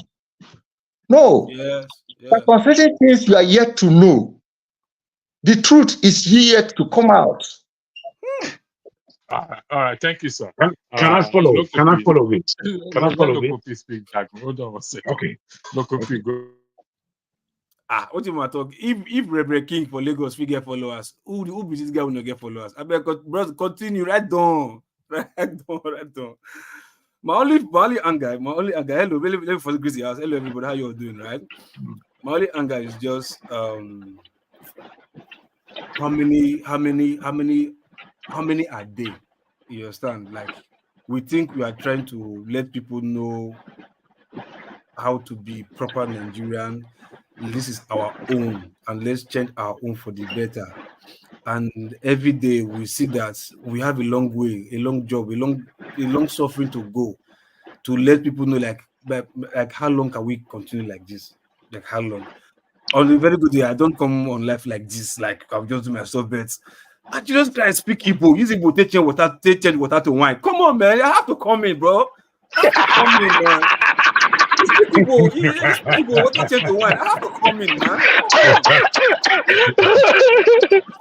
Come on, man. True. See how you have said it. Come on, bro.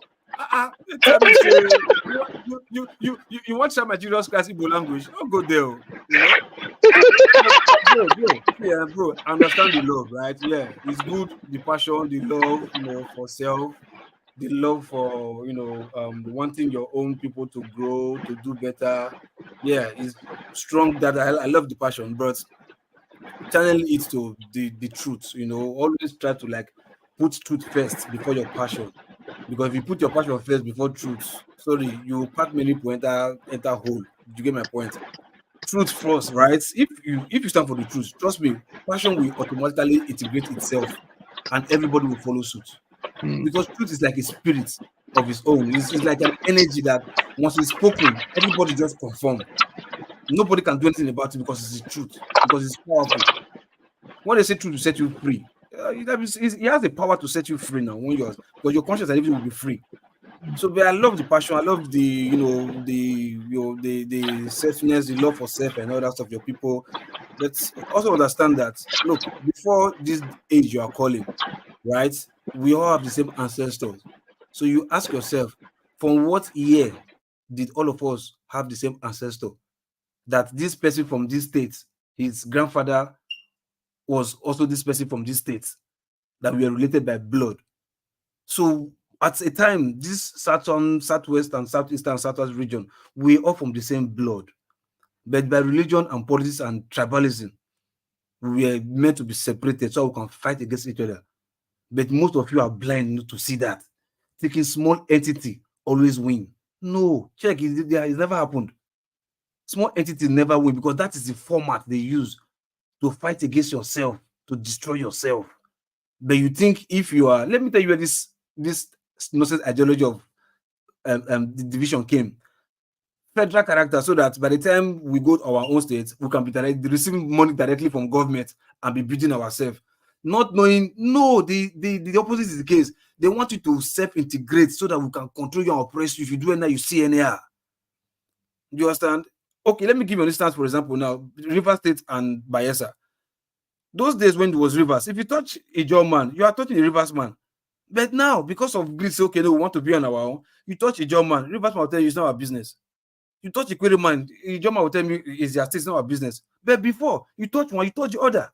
Same thing with Edo data. You touch an Edo man, you touch a data man. Better you know, want to be on our own, you think you are happy, you want to collect federal, which allocation, because you are greedy. That's why you want to be on your own, so you collect the whole money for yourself. Local P, thank you for that important. Sorry for interjecting. Thank you for that important. When before Edo and Delta were separated, it was Bendel states. That's right. We see ourselves as one. Before Bayelsa was separated to be now Rivers and Bayelsa, we see ourselves as one. And the more the separation, the more we dislike. And you rightly said it's because of greediness. It's greediness, my brother. Local P, what you said, Local P, was just simply marvelous. Simply marvelous statement. And you did it in a way that is far better than I could have done it. Because you took your time, you laughed at the subject, and then you put together, look, my friend, let's live in the black and white of this world. The gray that you are using here, it's just confusion. But we know what the black and white is. I thank you, Local P, for your comment. Thank you, because if we are going to achieve anything, we have to work together as one. That is just the truth. That is the truth, the whole truth, and nothing but the truth. And that is why, Local P, I lettered this earlier. Intent of the heart, which you just argued on. The intent of this separation is greed. The intent of people clamoring for this and this is down to greed. They don't care. Anyway, go ahead, Loco. If you finish, I'll give the floor to even the word he even mentioned about when he said Judah, Igodomigodo. Do you know the meaning of Igodomigodo? Do you know the real meaning of the people of Igodomigodo? Do you know them? But you're just saying, I believe you just want to when you want to you're just like a girl who wants to go into being a night nurse. She wants to do it, but she doesn't have to go. So she'll be looking herself, looking for somebody to tell her the truth. If you go to do night work, there's more this and that. You're just looking for somebody to convince her so she can convince herself for doing the wrong thing. That's what you're just trying to do. You just want to convince yourself, Jesus Christ speak Igbo. I say, I like Bokwenu. Hey, the disciple say, hey. I say, I like Bokwenu. The disciple say, hey. Now I could also speak the English again with that Igbo say, me change without the one jare. You understand? Now you cover with that. Now all my shayo.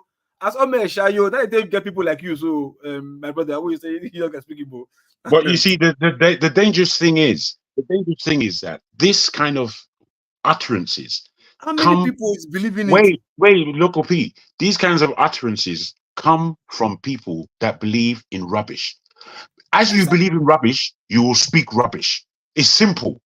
But what you won't recognize is that there are other people around who are not thinking the same rubbish as you and will always point you out. Simple. You are following the devil, so you're coming out with devilish stuff, and there are godly people around you who are telling you, "Na devil you they do, na devil you they do." Simple. You're creating a mindset within people who are not thinking like you, but who you are convincing to think like you for ways of you see, wait, if I can. If the Bro, I don't know if I will say something. If I can just land like this. If I can just land like this. If the Igbos wanted to separate, wait, please hear me. If the Igbos want to separate, my brother, I give them my full respect. It's not I don't understand the question to get the hell out of the way from Nigeria. I give them my respect. But I ask them, doing this getaway, doing it as Igbos, or are you doing it as Biafrans? If you are doing it as Igbos, where does that leave you as a nation? If you are doing it as Biafrans, who are these Biafrans that are actually joining you? The complexity of answering these questions doesn't seem to sit with people that are clamoring for Biafra. And these are fundamental questions that need answers before you start to break up. What's the geography of your place? Let me just say something. Just a minute. Loco. I don't know why we are stretching what somebody said. We have a topic which let us lay down. But somebody said something, we are stretching it. There is unbelief. As I said, even some pastor will tell you different thing in the Bible, and people believe it, and that's their belief. All right, that is not that it is a rating or it's not a real thing. So let's not to stretch it too much. The guy said what he said, and that's what he believe in. All right, they're living for him. I'm an Igbo guy, full blooded Igbo.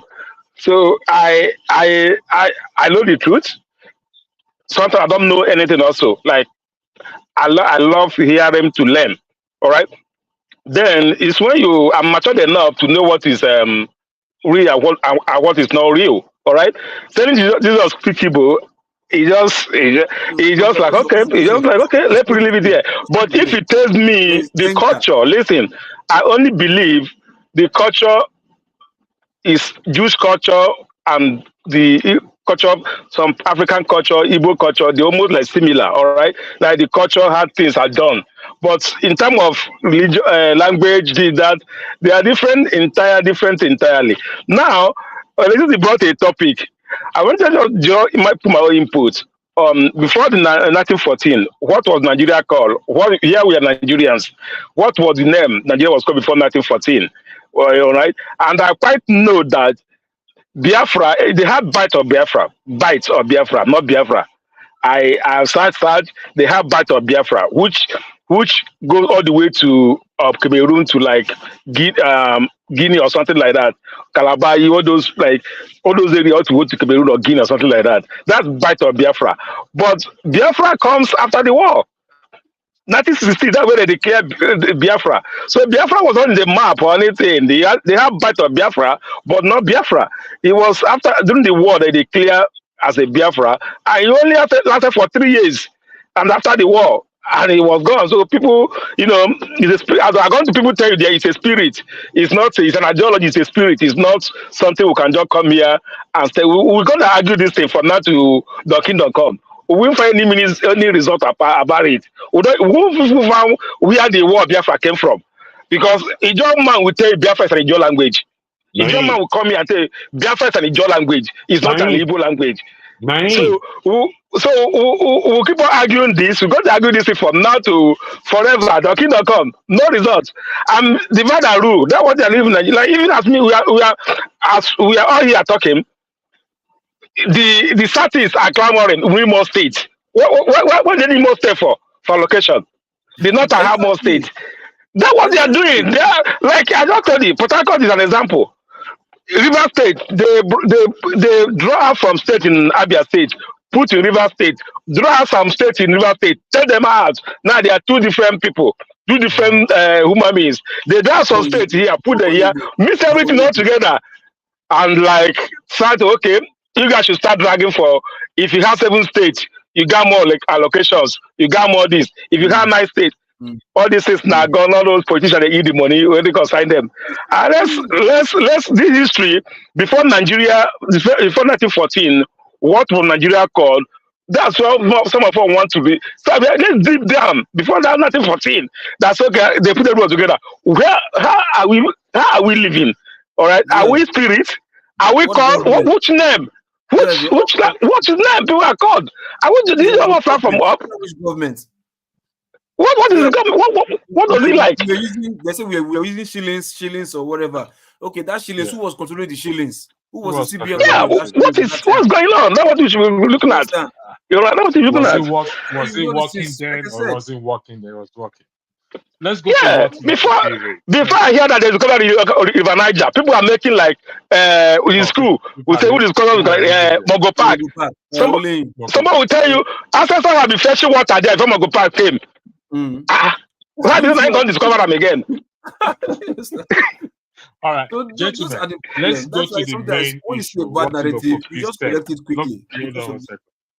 Unity. How do we achieve this unity now? Because we all agree on one thing, that this separation of states, this and that, is all down to greediness. You get more allocation. Let's even say they get more allocation. It does not reflect on the life of the people or the citizens, whatever it is. How do we achieve this unity? Local P, I will start with you first, please. I think first, right, is telling yourself the truth, as in the honest truth to yourself, as in like, okay, if I have a house and the house is like this, my first son is saying he don't want to be in the family anymore. My second son is aggrieved, don't want to be in family anymore, and I'm the father. What will I do? Will I say because even family brothers who quarrel, I should allow them to go? The father will do everything that it takes in his power to make sure my son stay here, second son stay here. I have to knock both of you together and make sure this family stay together. So when they are giving narrative, like it's not by force to say when no husband and wife marry, like okay, what about brother and sister, brother and brother? They say they don't want to stay together. Will you, the father, allow your two sons to separate? No, now, because you know it will kill your family. So just put that simple narrative, that concept, put it in a wider spectrum. The same thing, just like I say, a drop of water forms an ocean. So it's from a drop you get an ocean. So from building a family small unit, that's how you build a nation. So you can't say no, you cannot build a nation. You want to isolate a nation, but you want to build your family. It doesn't work. You get my point. And why I keep just the narrative that you're putting out there. You might be if it's only you that you affect. I mean, okay, don't have pity for you anyway. But it's the people who may be listening to you and are so vulnerable, and they will just toe your line and start spreading this narrative. Those are the people that I won't care for. That is the danger with what you are saying. That's why when they see people, oh shit. That's why when they see people spin rubbish, they'll tell you, okay, they can arrest you for inciting violence. Not that you are the violator, you are the one who caused the violence or you're involved with the violence. No, they arrest you for inciting.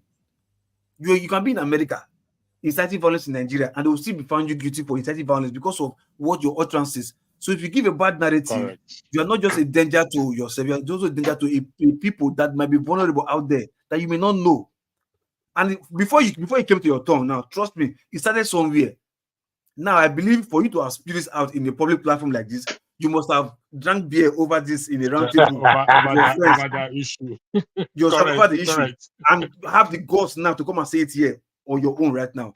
And you can say it here. Imagine how many of our friends now that sat with you and agreed to say it with their own people. You see the danger with what you are saying. Big danger. That's why I said no. Once you do this, I want let me interject you. Let's move on, I beg. No, I'm not calling with the brother. Just at least, because if we decide to leave this issue, Nigeria will just be on a nose dive, and that dream we have that we'll go maritime one day will never come. You get? Okay. So I mean, let's be truthful to ourselves and be sincere for once in our lifetime. For once in our life. When I did this program after Tuesday, when there was this claim that there is a document that existed somewhere. I went to the moon and back. I couldn't find this document. You did under your signature.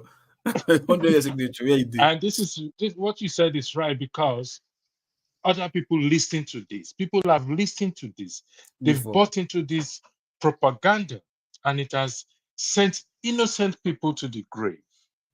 They've sold this misinformation. But absolutely, the argument, what we are discussing right now, the section we are is achieving unity. Achieving unity. Even if it means we need a referendum commission. Please, share the link. Share the link. Oh, okay. Sorry, I wasn't looking at. Thanks for that. I will share the link now. I think some people want to join. Thanks for that. That's the link. That's the link there. Hold on 1 second. I'll come to you, please. I'll come to you. Who is next? Let me go to Mr. David. Mr. David, we are going to focus. You should say something here. Yeah. Mr. David, thank you. Can you? I want us to focus on. Hold on 1 second. I want us to focus on achieving unity or achieving. I thank you for. I won't go further because I see that the area I go before is heavy for some of us that are here. Let us focus on the issue of Nigeria now.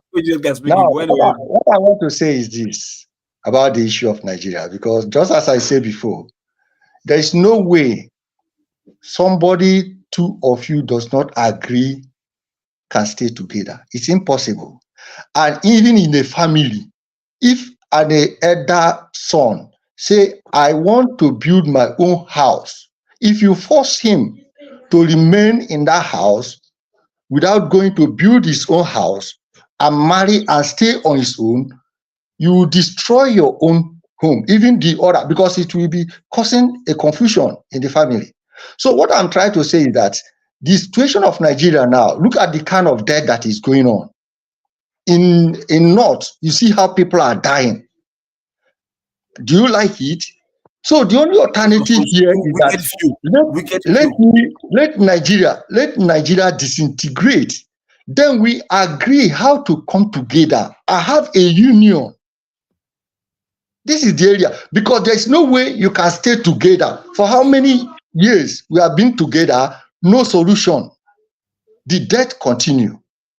So the only alternative, let disintegrate the country. Each people have their own law, because if you are like now, for instance, the Igbos people are Democrats. The Oduduwa believe in monarch. Northerners believe in monarch. Now, Igbos, even if they have monarch, but they believe in democracy. Their system of monarchy is different. So now you cannot join these three different people together. Now in Northerners, they are practicing Sharia. In Southwest, they are not practicing Sharia. In Southeast, they are not practicing Sharia.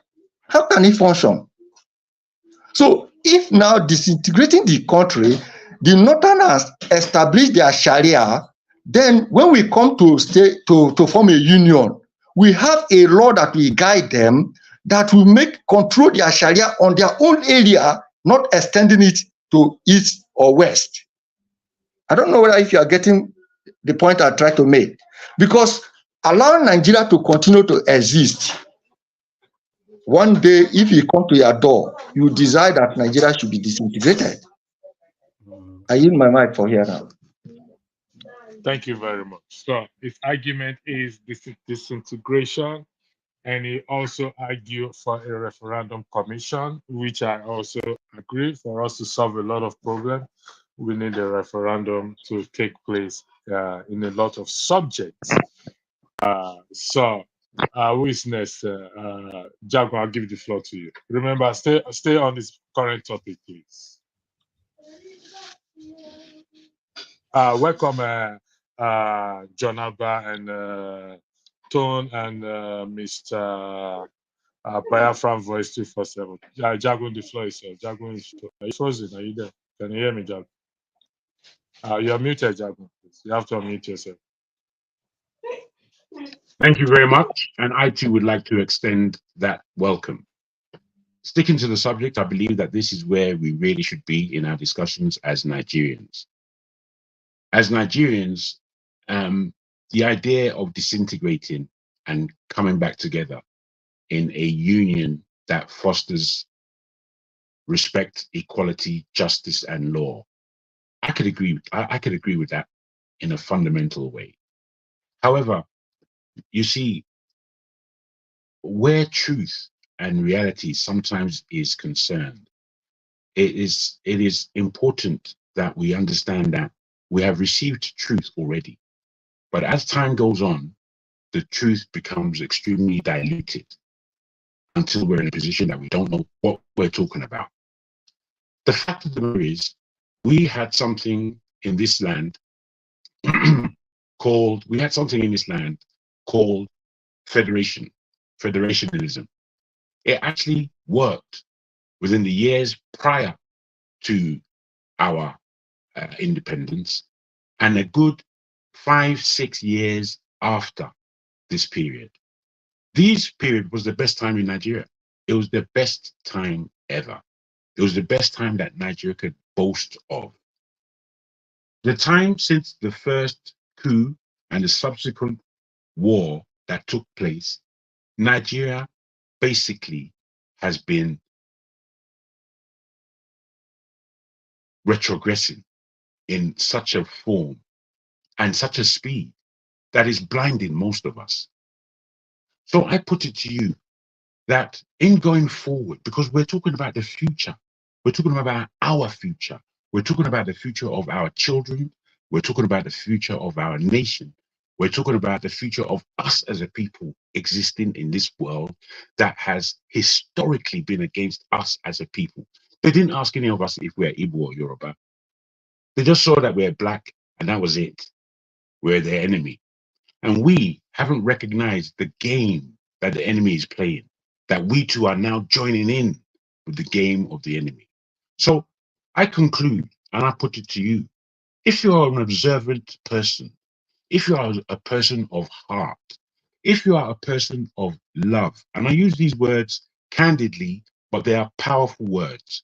They're not flippant in the way they're put out here in the West. When we speak about unity, as far as Black people are concerned in the world, if we don't get that right, we are doomed. That's what that's our challenge. So, given this narrative, I say to you that the truth has been given. Nigeria is an extremely fascinating country. It's an extremely fascinating geography. The people that are inside that country are extremely of a depth of culture that would merit any supreme or sophisticated culture in the world. That's who we are. Now, we can break that power up if we want. We can break it up and disintegrate. Watch how people jump on that breakup, because that's what they want. So I put it to you, in the case and the love of Nigeria, and again, Nigeria is another name, just like Biafra, where we don't necessarily know where it comes from. We can argue about it all day long. So keeping the name Nigeria, for argument's sake, that Nigeria should be a true federation in the deepest sense of that word. That way, you see, what happens is that me, I'm a Nigerian, but I'm a Yoruba man. I can travel to anywhere in Nigeria. And by the time I reach the East, I'm in the East. I'm in the East. The cultures and traditions of that place are going to be respected by me. Why? Because these are who the people are. These are the sons of the soil in that terrain. When I go to the North, what do I do there? I do there, away from this religious aspect, which is something that is fraught with stinging nettles and diverse approaches. So put the religious aspect down. When I go to the North, I'm with the people. I'm eating their food. I'm understanding the breadth and depth of what Nigeria is, and I'm loving it. When you are in the West, now Yoruba and in account is what we set up there in the West that's running. It's what we set up there. It's our economy we're pulling out of our ground. We're using our sweat, blood, and tears for, that we are putting into the central pot for everybody to eat off the fat of the land of the Yoruba, of the land of the Igbo, of the land of the Itikeri, of the land of the Hausa. You understand? This is where Nigerian unity needs to return to, in such a way that the world, the Black world in particular, that is so fraught with fractions, with diverse, with division, this is where an example would be laid down on this earth by these people who are so-called Nigerians to foster harmony and unity throughout the world. If we do the job in Nigeria and stop all this flim-flam rubbish talk all day long, rubbish talk. I say to our Biafrans, rubbish talk. I say to our Boko Haram, rubbish, rubbish, rubbish. All you're doing is getting in the way. You're only getting in the way of progress. So I put it to you in this term, that without true federalism, the breakup of Nigeria is the weakness of the people in there. If we break up as a people, then we are showing how weak we are as Black people. I land there. Thank you very much. I will go to, okay, Local Peace House already. I will go to, what's your name again? I know myself. Yeah, I'm at your house. Sorry. Yeah, go ahead. Thank you. Yeah, electricity. I don't have more time, but I just want to say, it's that time to tell ourselves the truth. You know, let's not to speak on both mouths. You know, when you the night you say something else, afternoon you say. As far as that country is concerned, for example, I have just give you an example. In a federation, how you have two laws. I don't see how that worked. Nigeria, some part of Nigeria are still practicing Sharia law. All right, they don't follow what the Constitution of Nigeria, Federal Republic of Nigeria said.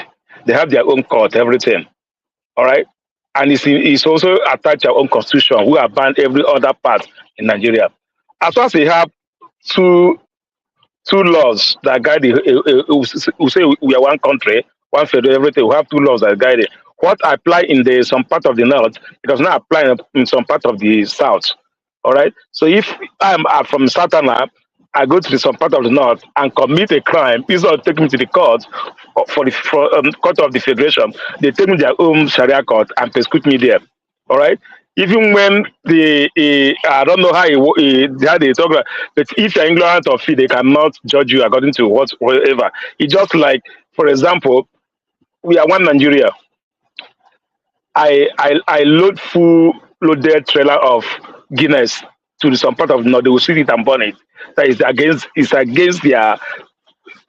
whatever against whatever the parties. Then from the same sectors, from that money, they will, from the sectors and every other VAT I paid, they will allocate some money. Wait, yeah. Are you driving? No, I'm packed. I'm packed for a long time. Okay. All right. Thank you. Yeah. So from the sectors or whatever money they're going to make from Nigeria Brewery, they will still give the allocation from it. Most of all, I think it's a normal thing. As far as Nigeria, I civilian, all right, we have a conflict, a conflict with an army person. The army commander will send a whole food troop to lock up a business center that will make up for the however 5-6 bank in there and lock and still up the place for over like a week, and nobody talking about it. So which way forward? That's just my question. Are we moving forward or backward? This we didn't address it when they went to Delta State to bomb a whole full community. This is the same thing because this is a marketplace, and nobody is talking about it in a way that, well, assuming this was a village, it is something that happened. It's so for somebody. He came back with an army to come and have a brother as a military. Come and beat up the person. Come and collect a new phone. All right. As far as Nigeria is built that way, I don't think our unity is. I think it's negotiable though. We have to negotiate this one Nigeria that we are calling ourselves in a way that the South see themselves different, the North see themselves different. Everybody see themselves as different human beings. So for me, I believe what everybody is saying here. Referendum is the key. People should sit down and say, are we going to continue one Nigeria or not? Yes, if you are going to continue one Nigeria, look at everybody, look at how you are going to operate. That's what I'm thinking on my own. But the other thing we are doing, yeah, it may help, but let's come to one table and negotiate. Negotiate in a way that if the South is South, Northeast, Northwest, okay, let's be one. They will negotiate to be one. All right. Then something will happen tomorrow. The North Center will tell you, I will lock up every trailer coming to you to the South. We're going to close it. I will not want Nigeria. So all those can't say. When I look at it, I'm all like, okay, we're not saying I said the truth. That that means we are not one Nigeria that will be threatening everybody in every little thing. You threaten them, you're going to cut off the supply to the same brother. If your own brother living outside your state, he's also eating from that you are trying to stop. You see my point? So on my own end, I just say, let's go to referendum. Let everybody decide if you are going to be one Nigeria or not. Even as some people are trying to marry from my state, they will need visa to come, and even Jonaba, before you come to Anambra again, you go beg to apply. Will I beg to apply to come? If that's what I want, let's go there. That's just my own this thing. Let's try. Yeah, that's just my own contribution. Yeah. I don't know who came first, Jonaba or Tone or Mr. Biafran voice 247. No, Jonaba and Tone, give me 1 second, please. Mr. Biafran voice 247. Do you have anything to weigh in on this topic, please?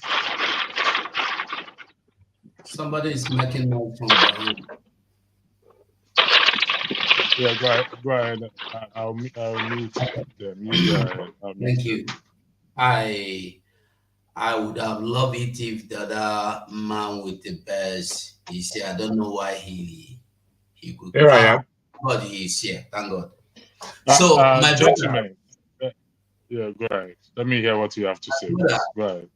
You were saying something about true federalism, and that if Nigeria would separate, that shows our weakness. I want to ask you a question. From look of things, you are not in Nigeria. Wherever you are, can a policeman, or how many times have you seen army carry gun to molest people in the street? Where you are, how many times have you seen army shaking point, shaking your car documents, collecting money from you, forcing you to come down from your vehicle to walk about 100 meters? Whether you are dying, whether you're pregnant, is not important. How many times have you seen the military defending the people that call themselves headers? In the country where you reside, my brother, have you ever seen or heard, even anywhere in this world, that there are people called repentant terrorists? And then you want peace in a country where you have state within state. We have people with different government, Sharia law, with their own police. We have people that control some community with local government, physical, not spiritual local government. They work there. People pay tax to them. No be saying a for tell. And you are looking for true federalism, my brother. And these people, hold on, I'm coming. And these people are the same people you are telling me you are looking for. You have people who have sacked students and took over the schools and turned it into their camp or into their barracks in the name that they are looking for a kind of, they don't like Western education. We are in a place you call the country. I called it evil forest, where justice can never exist. Are you going to wipe away the whole people you have today as leaders to begin a new system? Ever since you have been living as a human being, have you heard of any election that was conducted that was truly conducted free and fair? I have heard one in that country you called Nigeria, and somebody won it. That was when I left secondary school, 1993. I was in Abuja. I took part, and that was the election MKO Abiola, between him and Tofa. MKO Abiola won. I went to Area 10 that evening around 4-5 to check my uncle's P.O. box. That time they use this P.O. box. I don't know now. I went to Area 10 post office to check. Then INEC office was beside the central post office. We say, I saw the result with my own eyes. Somebody did not tell me. Humphrey Wosu published the result there. MKO Abiola won, clean and clear. Abiola never tested what it looks like to give his people what they call him to give to them. He was murdered. He was killed like nothing. We forgot about it. We are enjoying lies, and you are calling me that I should not leave. I must stay because you are scared of facing the reality. In a place you call the country, is Nigeria a country where lies rule? My brother, is all of this for me? Wait, because you said you're going to ask a question and you're allow me to finish. If I finish, you want to say anything, you can say. We are in a place where somebody we saw openly, the media, Nigerian media showed us that he is a drug dealer. He is an internet cyber crime. He was involved in drug, cocaine. He was involved with cyber crime. He was involved with other things he was accused of. He has been allowed 2 weeks to go home and bury his mother. His mother that has been already buried. And we are in a country where we have somebody, you were saying something about somebody inciting violence. If I am inciting violence here right now, all you need to do is to find out where I am inciting. You don't even need to do it. The system, the internet today, that's why we're in global world, in global village. We find out that this person is doing this from this location. The police will come here and they pick you up. We are not in Africa. So if truly Nnamdi Kanu was inciting violence from Britain, why didn't Britain arrest him? Didn't they arrest one Yoruba guy, I've forgotten his name, for inciting violence or doing something like that? Why didn't Britain arrest him? Why must Nigeria go to Kenya to kidnap him? Why is it that you said you believe in justice and that justice have decided that this man, you kidnapped him, you must take him back to Kenya? Nobody have right to judge him. If you will try that, you are trying that on basis of terrorism.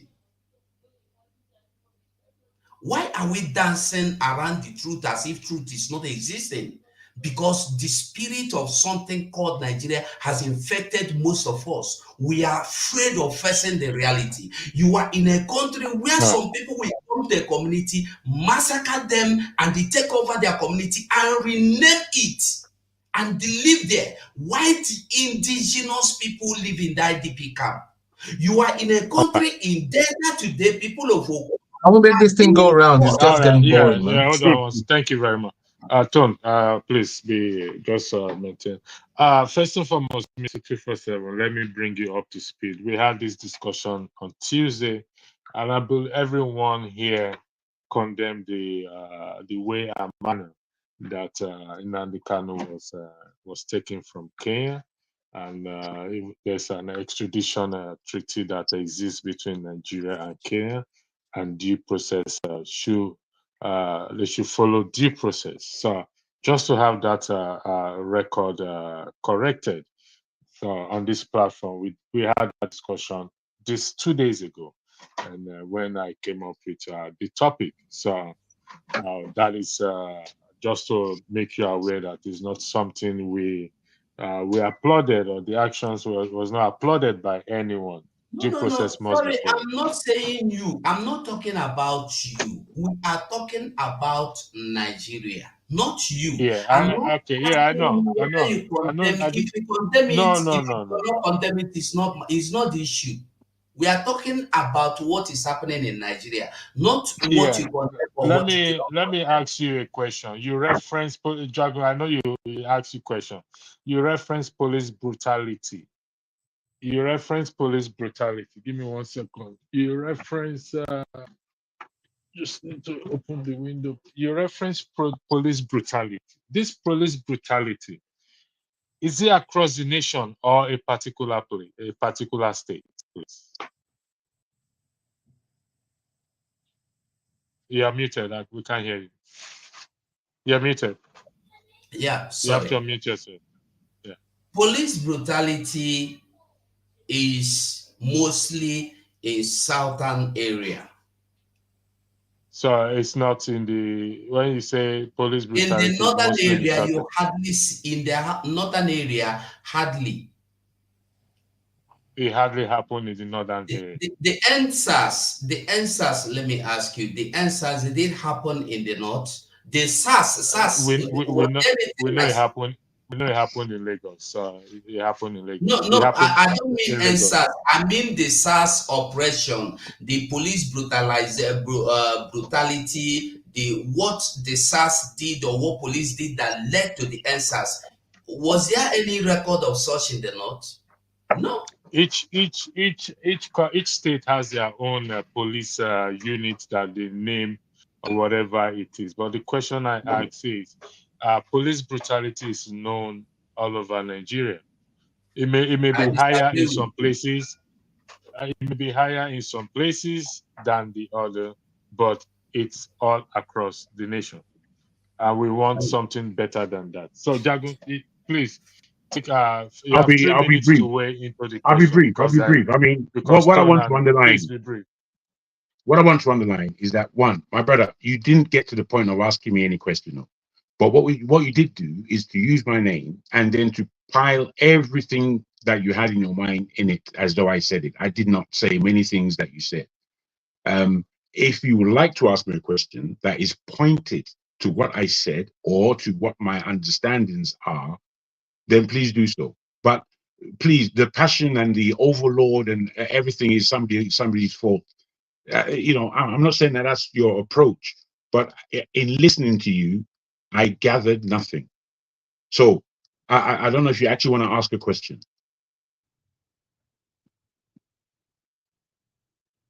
All right, Tone, the floor is You yours. were talking about the true federalism. Can you hold on 1 second? This Good is for someone. it's Tone, the floor not is it's yours. not a question. It's not a Let's question with just. two It's going to be people very quick. going back Sorry, and forth. Tone. No, Sorry, I beg your Jagun, pardon, Tone. Jagun. Hold on 1 second. We're here. Don't worry. Let me give the floor to Tone. Tone, go ahead, please. Okay. That's quite strange. That's quite strange. Can I just say something? You see, sir, you're one of the classic examples that why I will never, as an Igbo man and a proud one as that from Anambra State, Onitsha to be specific, I will never ever support your brand of Biafra. I will never because you people are deluded. You people incite violence during the election. Did not Biafra, the so-called IPOB, instruct people not to vote? Do you think it's legal? If everybody voted, perhaps the man that we thought that we all knew that is the best candidate would have had a chance. You instructed everybody not to vote. You threaten people with violence. People, why are you laughing? You know it's true. You stop laughing, because when you laugh, you're just making my blood boil. I know that you incited violence. I'm not laughing at you. Sorry, People sorry, have I'm come not out many. laughing at you. There's been video evidence where you turned over people's goods because they came out and your so-called sit down Monday, until Martin Nnamdi Kanu himself wrote a handwritten letter and told Simon, instructed that fool in Finland not to do it. Excuse me. You don't call anybody. Excuse me. I don't bloody care, because you're one of the people that you're one of the people that is confusing people. You. I've seen you before. You are supporting Simon. Simon is a criminal. Wait, he will. Sorry, Tone, I had to mute you. Your floor is still yours. Please, Tone, we want to avoid through trying to run a zero policy of verbal abuse on this platform. Difficult as it may be, but we can do it. So the floor is back to you, Tone. Please mind your language. Thank you. You are muted, Tone. Can you unmute yourself, please? Apologies. I said Jago said something earlier, which I very much appreciate. When you go to somebody's region, you need to respect their culture and their way of life. My other brother, what's his name? Amadioha, was saying that you import big stout to the south. Why would you take alcohol when these people say they don't want alcohol in there, and then when they destroy your alcohol, you say they are being tribalistic? Why would you? When I go to Yoruba land, I know that when I want to go to a Yoruba family, I know that I need to prostrate. Even if I don't prostrate totally, I will show some respect. That's what we call, that is respecting people, their ways of life. And we're asking before now, how was Nigeria known? Nigeria was known. Nigeria, there was no word Nigeria. We had no concept of the country Nigeria. We were addressed as empires, as kingdoms, and all that. So when you go to a certain area, you need to respect them. We need to respect them, and you come up with all sort of bullshit idea and all that. And Nnamdi Kanu wrote a handwritten letter. He says, Simon, stop all this. He told and said Ejimaka was lying. And that's the problem. And these are the people that are holding Nnamdi Kanu. If there is anybody that is holding Nnamdi Kanu, that is causing Nnamdi Kanu to be, let it be on record that I said that. If anybody that is still holding and causing Nnamdi Kanu to still be in detention, it is silly people that are, like that man that I just left and Simon Ekpa with all the things they are doing. I have watched a live broadcast. This very man that left, I don't know what his name was. Simon Ekpa was telling them to donate for missiles. How can you be asking for missiles in a country, and yet you carry a Nigerian passport or identify yourself one way or the other with one kind of, is that not be juju be that? If there's one tribal group that should be asking to leave Nigeria because they have been dealt with, is the people from the middle belt, Mr. Abbas, this thing, because they've had a very, very, very raw deal and all that, but they are complaining in their own way, but they've not asked to leave Nigeria. And every time every time this IPOB comes, when they know that you speak Igbo, they will just tell you I used to tell them, listen, I am a proud non-bastard Anambra man and all that. I do not believe in Biafra. Please, I am not. And loads of people, loads of educated people in Anambra State, in Abia State, even in Enugu State, do not believe in Biafra. But they will go on to all these all these platforms and all that, and be selling emotional stuff that are not this thing. You're talking about police brutality. Police brutality goes across everybody. Police brutalizes people in the north. People are shot and all that. If we start recording and all that, it does not happen. And you're telling me it's because of it you want to leave Nigeria.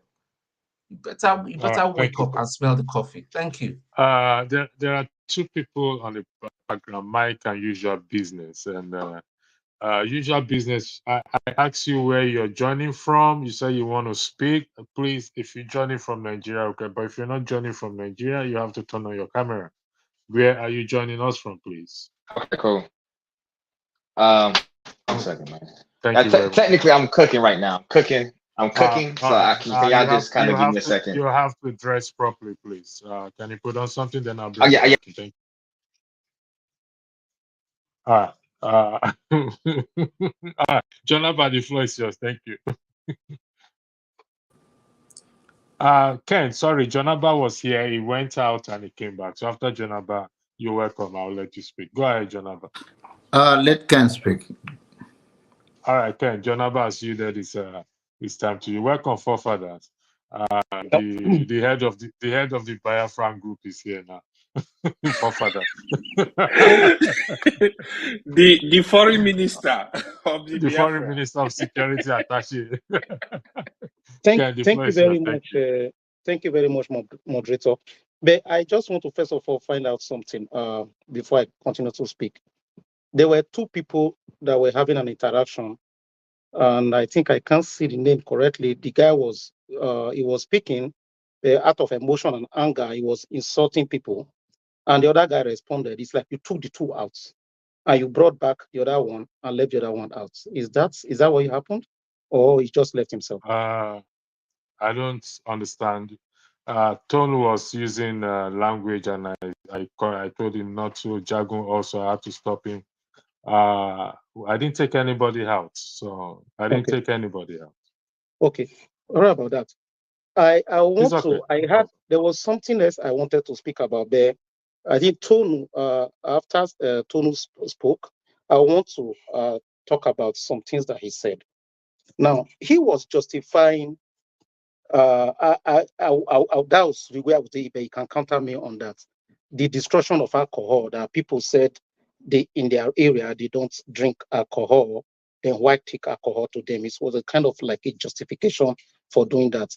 But do you know that, I don't know if I pronounce that name right, do you know that part of the VAT of alcohol goes to those states that you were just like supporting for destroying alcohol because it's part of their religion? So their religion does not forbid them to take the money from alcohol tax, right? Ken, that is another issue. What I'm trying to say is that when you issue. go, what I was you didn't listen. Issue. You didn't listen. What I was trying to say is that when you go to a region, you need to respect the way they live. It's simple. The money, the taxes thing is another thing. I didn't talk about the that. question Please. I'm asking, because for anybody electricity. This is a moot point. It's stopping us from going forward. It's very moot. It's a point that was raised on this platform. What is being said by tone? It is a point that No, was bro, raised on this platform. you shouldn't allow this. We're trying to have a full conversation. It is a mute point. And my mind is so this is not a conversation, right? This is not a conversation for you. It is a mute point, though. Okay, hold on. Jago, Jago has left angrily. He's trying to act on a question, not any point, or making his points. So, I mean, let's be realistic in this matter, Tone. If we look at the issues on ground, that when tax is taken from anything, I don't think anybody now has the right, any state has the right. I mean, you can come to my house and I can tell you not to drink beer. That is, you are in my house. I can tell you not to drink beer because I'm not going to serve you beer. But if you're talking about the state in general, I don't think any law is against that. In my view, any law there's no law like that against in Nigeria. So, my brother, let me just finish my line of thought in that. Okay, go ahead.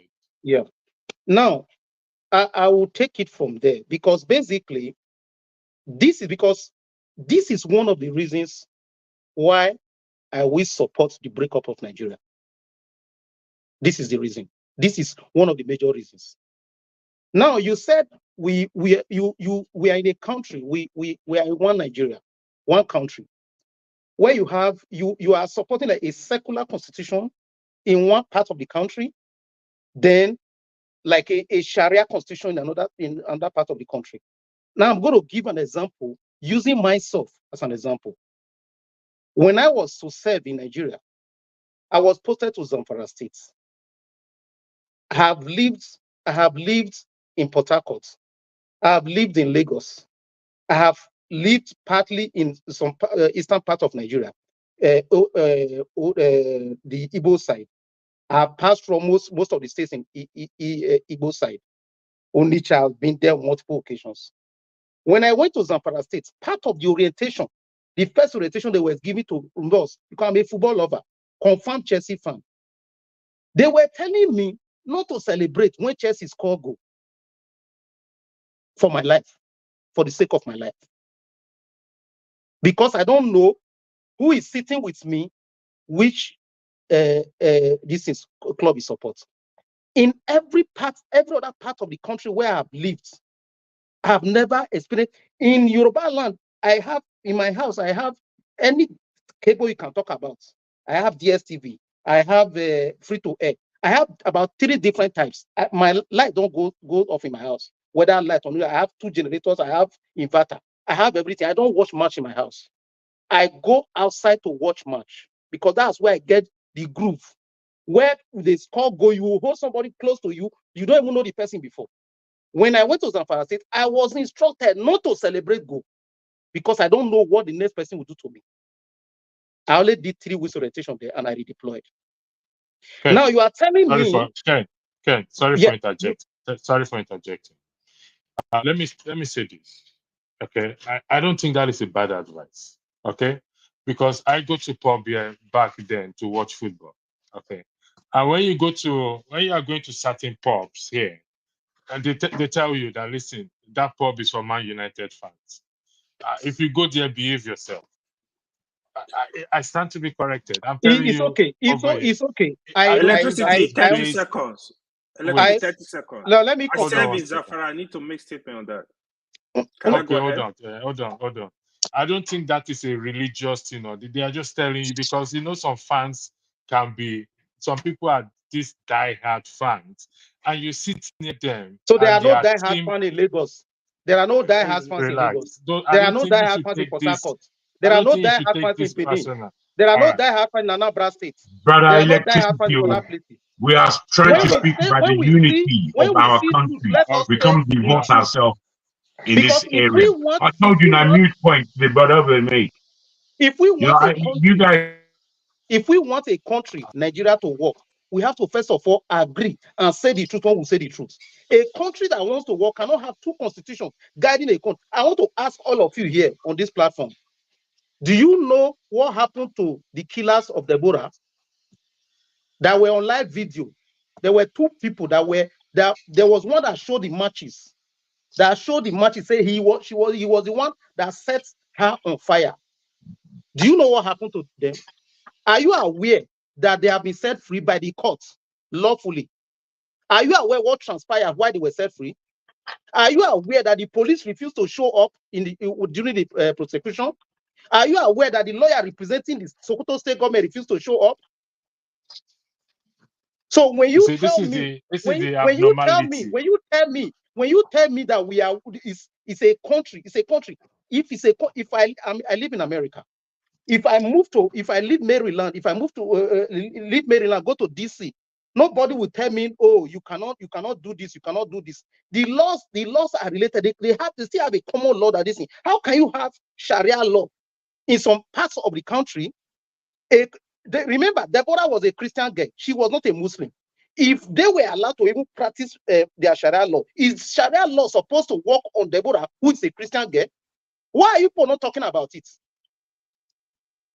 A lot of people want to leave Nigeria, not because what is the topic? Me, I'm confused here. I don't know what we're talking about. The thing is that we strayed away from the topic. Can I say one thing? Ken, hold on 1 second, usually. Ken, your point is noted, but we've strayed away from the topic. The topic is how we can achieve unity. And let me make this clear. It's the same topic for we to achieve unity. You're just rambling. Wait. Electricity, let me say something and then I exit now. I think. Yeah, John Abba. Let me just say this. I don't think I stated it. Nobody is against self-determination, and nobody is against secession. Until such time that happens, we will keep preaching for unity. And to achieve this self-determination secession, we agreed that, or we said that we need a referendum commission. Nobody is disagreeing on the abnormalities that happen in the country. That is what we're trying to change. So, Jonathan, the floor is your team. Welcome. Ken, usual business. After Jonathan, it will be you. Then we go to a team that just joined. Thank you very much. Okay. My bad. He go first or me go first? Because I wasn't sure. Okay, go ahead. Usual business. Are you going to go back? Jonathan, are you you doing don't mind? something, or you want to wait? I'll go first because I'm gonna give you my outsider's perspective because I actually go to Nigeria. I settled and actually live in Uganda currently, but I live from the States. So I'm just gonna say one thing. Like when it comes to the greatness that Nigeria has, man, trust me. When it comes in the United States, our name is very, very good. At least in the United States, I'm gonna say that much, right? And I've seen some of the things that y'all have accomplished as a group of people, as a nation. And from the outside looking in, I'm gonna go ahead and say I approve of a lot of things y'all do. You got some issues, a lot of issues, but I can definitely say I approve of a lot of things I say. But when it comes to the nation of at least 2 or 3 things, right? If Nigeria ever breaks up, y'all gonna be eaten alive. And I don't say that from the perspective of like I'm trying to be mean or evil or despairing. I'm not saying it because of those reasons. Because you live in a multipolar world, right? Where you have multiple countries all around the world. Like I'm having this conversation right now from America, right? I'll be back in Uganda probably about next 2 months, right? There are people on the world that's still watching you, regardless if you believe it or not. Like if y'all believe it or not, there are people watching you, and they're waiting to necessarily pounce on you as soon as the opportunity shows itself. Believe it or not, right?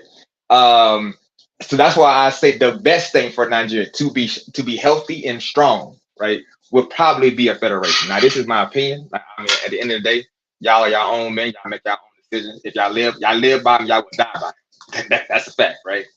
And another thing, I think when the other guy spoke about living in the States, even here in the same states necessarily, there's different rules that apply to different states, man. Like, not because if I bring my pistol from one state to another state and the barrel is too long, I could go to jail for that. And I know that. And you must know these rules if you're gonna cross different state lines, right? Even I know that, right? I come from Georgia, Atlanta, Georgia to be exact, right? So I know it's certain things I can do in Georgia that I cannot do in New Mexico. New Mexico, I can smoke as much weed if I want to. In Georgia, if I do that, I'm going to jail. In some other states, I can drink as much as I want to. Other states I go to, I'm going to jail. So these are things that's well known amongst everybody even in the States. So when I hear people say that I didn't know, no. If you live in that country, you eventually figure these things out, right? So at least on that end. And I have to say necessarily, be more, I would say have more faith in your own ability, necessarily, right? To accomplish some of these things. Because like I said, if believe it or not, if you break up, you will be eaten by the wolves. And the wolves will come from every direction. Every direction. And I'm just gonna sit there and be quiet for a second. I'm sorry.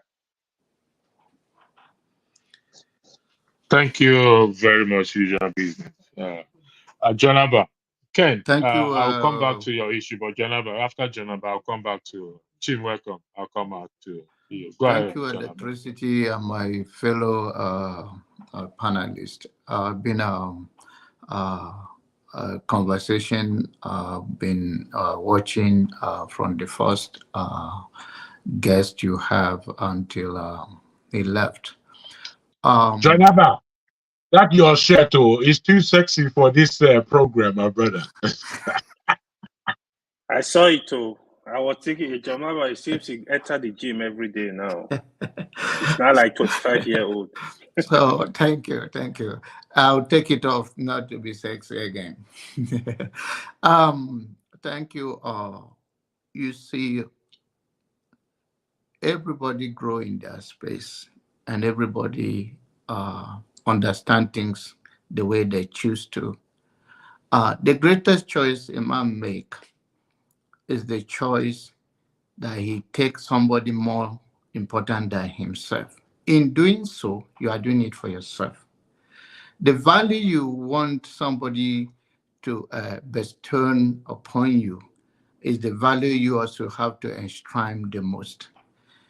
The most difficult things when it comes to Nigerian thing is this issue of separation, and when the opportunity comes for us to have a dialogue in a deeper way, in seeing ourselves that unity promote growth, and our differences is unique of what we are made to be as a human being.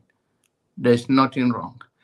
And in United States of America, there are many states that have different rules, different law, different culture, and different way of life. And they still coexist. What we are saying is that we want a system where there is fairness and justice, where the citizens can strive and make their living and go about their daily business. But when it comes to this issue of, want to go separate way, we want, of course, you are entitled to it, but is the way you are saying it, is that the way to go?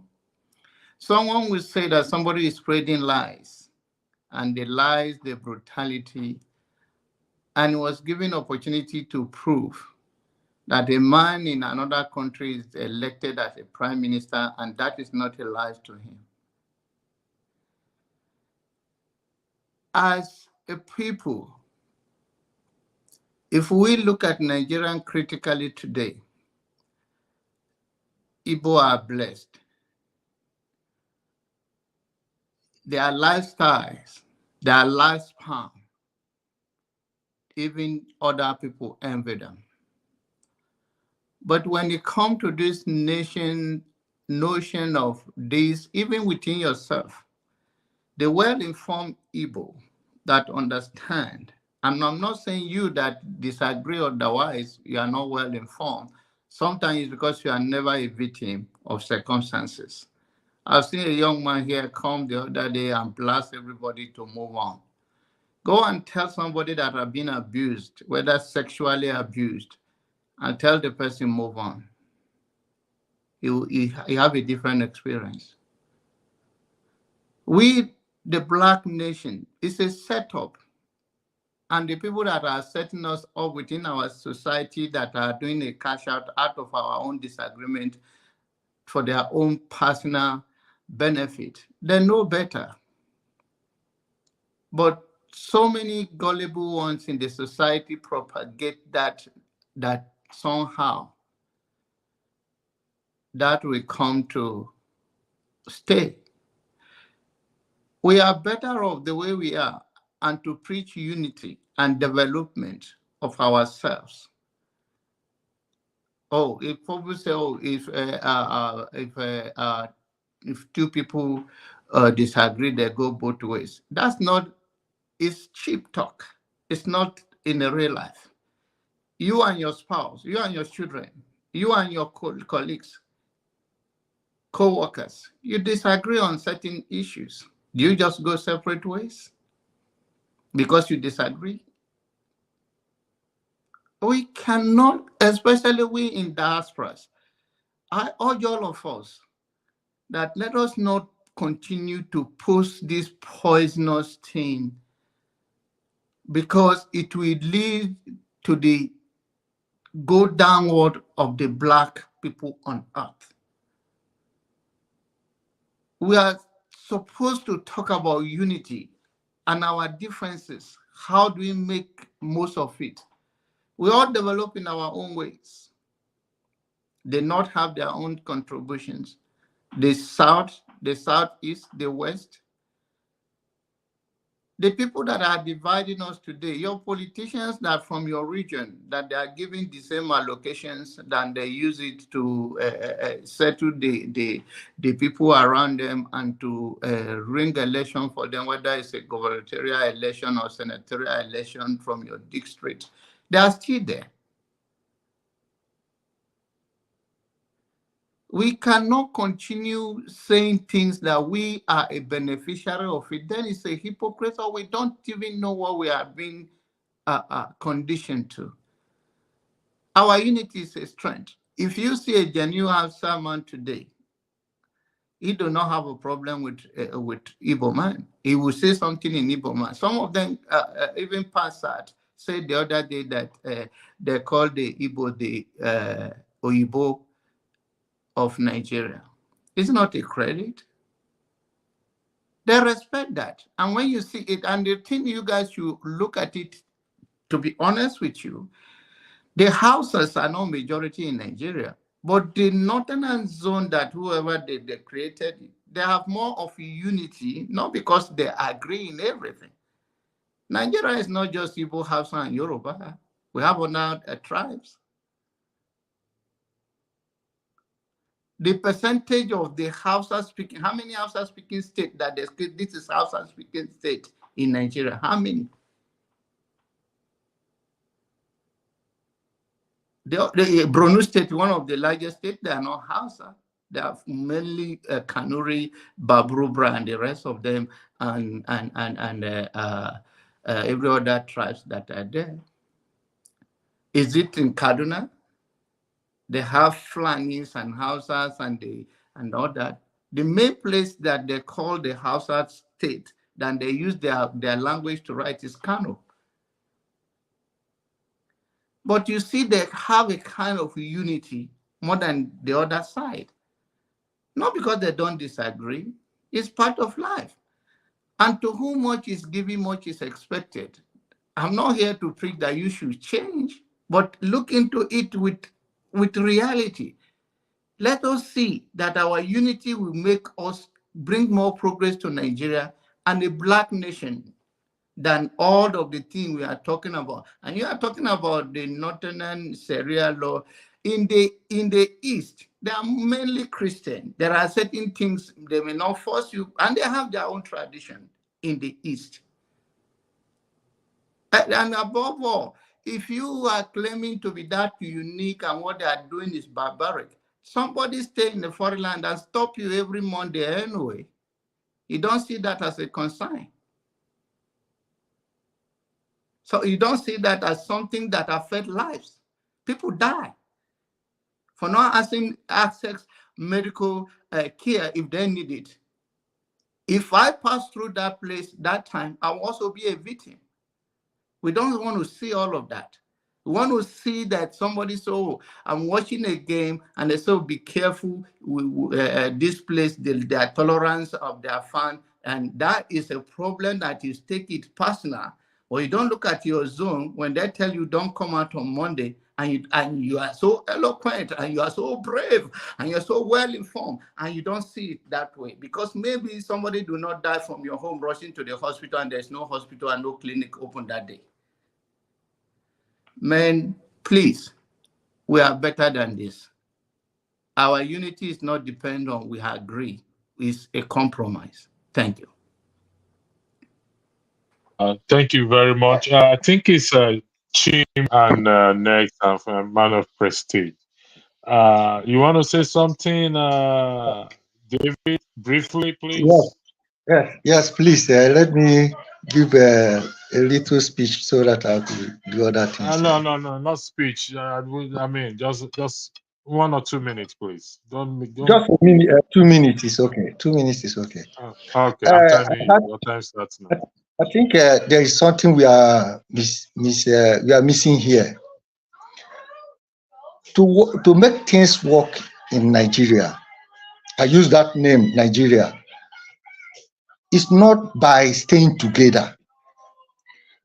Everybody can go each way. Then we find a solution to have a union that can still bring everyone together. Because the problem we are having in Nigeria is that the constitution that is leading Nigeria today, some set of people head on it and choose the leaders that are controlling that constitution to the point that you are not benefiting. The masses does not benefiting, does not even protected by that constitution. But if every side goes away, they make their law, make their constitution, then later we come together and have another constitution, because if each person go and have their constitution that protect their own zone, then we come to the center and have another constitution that will bring everybody together. It will make any side that is driving well, other side will now have a challenge to also push forward, to be able to do the same, to meet up like the other side. When you are in a place having a challenge, it will help you move forward. But when you are in a place when you are not having a challenge, you can't move forward. That is the problem Nigeria is having. Thank you. Mr. David, you said this earlier, and I asked you, how do we go about this? Do you remember I asked you that question? Exactly, yes. And you said it's referendum. We have a referendum commission. Also, let me also make you to understand that Ninas, Tony Nnamdi is a member of the Ninas. I think they're secretary, whatever it is. This is also what they stand for. They have a 5-point proposition, and we are making arrangements. I'm in talk with Tony Nnamdi. He has to revert to me to discuss this 5-point Nina's proposition, which is in my book is the redemption path to a better country, whichever it is. So referendum, and I asked, how do we achieve it? Executive, by the legislative arms, and you said the people. We have to ginger the people or ask the people. People have to rise up. People have to rise up. Because without people rising up, the leaders, the people that are holding power now, cannot leave the power. And the worry when they want to step out, they carry some of their friends and put there. It will continue suppressing the masses. Look at the demolition in Lagos. People sweat to build a house. A government will rise up and destroy it the next day. It happened in Lagos. It happened in Abuja. Who will prepare those kind of things? Thank you. Electricity. I wanted David to stay. That's one of the reasons why I came in, because there's some okay, other. He's staying. He's been there since. He's staying. Let me round up my list. I didn't conclude. No, Ken, I'm coming to you. There's a point you raised. I want to take you on it personally. Do you mind bearing a little bit of patience, please? Do you mind? I'm asking. If you want to speak, I'll let you speak. Yeah, if you can let me speak now, because I need to leave. I need to leave now. Andrew, I'm going for. I'm not. You can see I'm not. I'm not at work today. I have an event I have to go to. Okay. Ken, you raised the issue of Deborah, of the killing of Deborah. I want to take you on that. Please bear with me. I'm asking you to bear. I'm making an appeal. I'm not jumping you over. So I'm making an appeal. So I'll come to you. Forefather, Chim is next, the man of prestige. Forefather is going to hold the reign for me in the moment until it comes to Chim. So at the moment, Forefather is the one moderating. Chim, man of prestige. Then I'll come to Ken later on. Okay, Ken. I don't have that. Hold on 1 second. Chim, can you yield for Ken? Do you mind? No, I can't. I can't yield for Ken because I want to make my contributions. I didn't even complete my submission before you stopped me before. Well, Ken, too many people have spoken. Let me just quickly say what I want to say and go away, please. Okay, Ken. I don't know how to go about this, but Chim, make it brief, please. Ken, I still beg you, please. Okay, I don't know about this brief. You were supposed to be my turn before Ken started insisting he needed to speak. If I recall that. Anyway, so the question you were asking is how do we work towards accomplishing this unity in Nigeria, if I get you right? And there's this saying that before you can accomplish peace, there has to be some degree of war sometimes. We tend to believe that peace simply means that people should not disagree, shouldn't butt heads, shouldn't go to war. Americans fought a war. We have fought a war called Nigerian Biafra Civil War. The British have fought, Europeans have fought wars and all that. But, I agree. I'm in alignment with let's have peace and let's work for the unity of Nigeria. But that being said, it doesn't mean that actually some of the things that have happened, the conflicts or disagreements we're having should be the basis on which we say, hold on, what's going on? And then we review our union. And then when you want to, it's like when you want to woo a woman.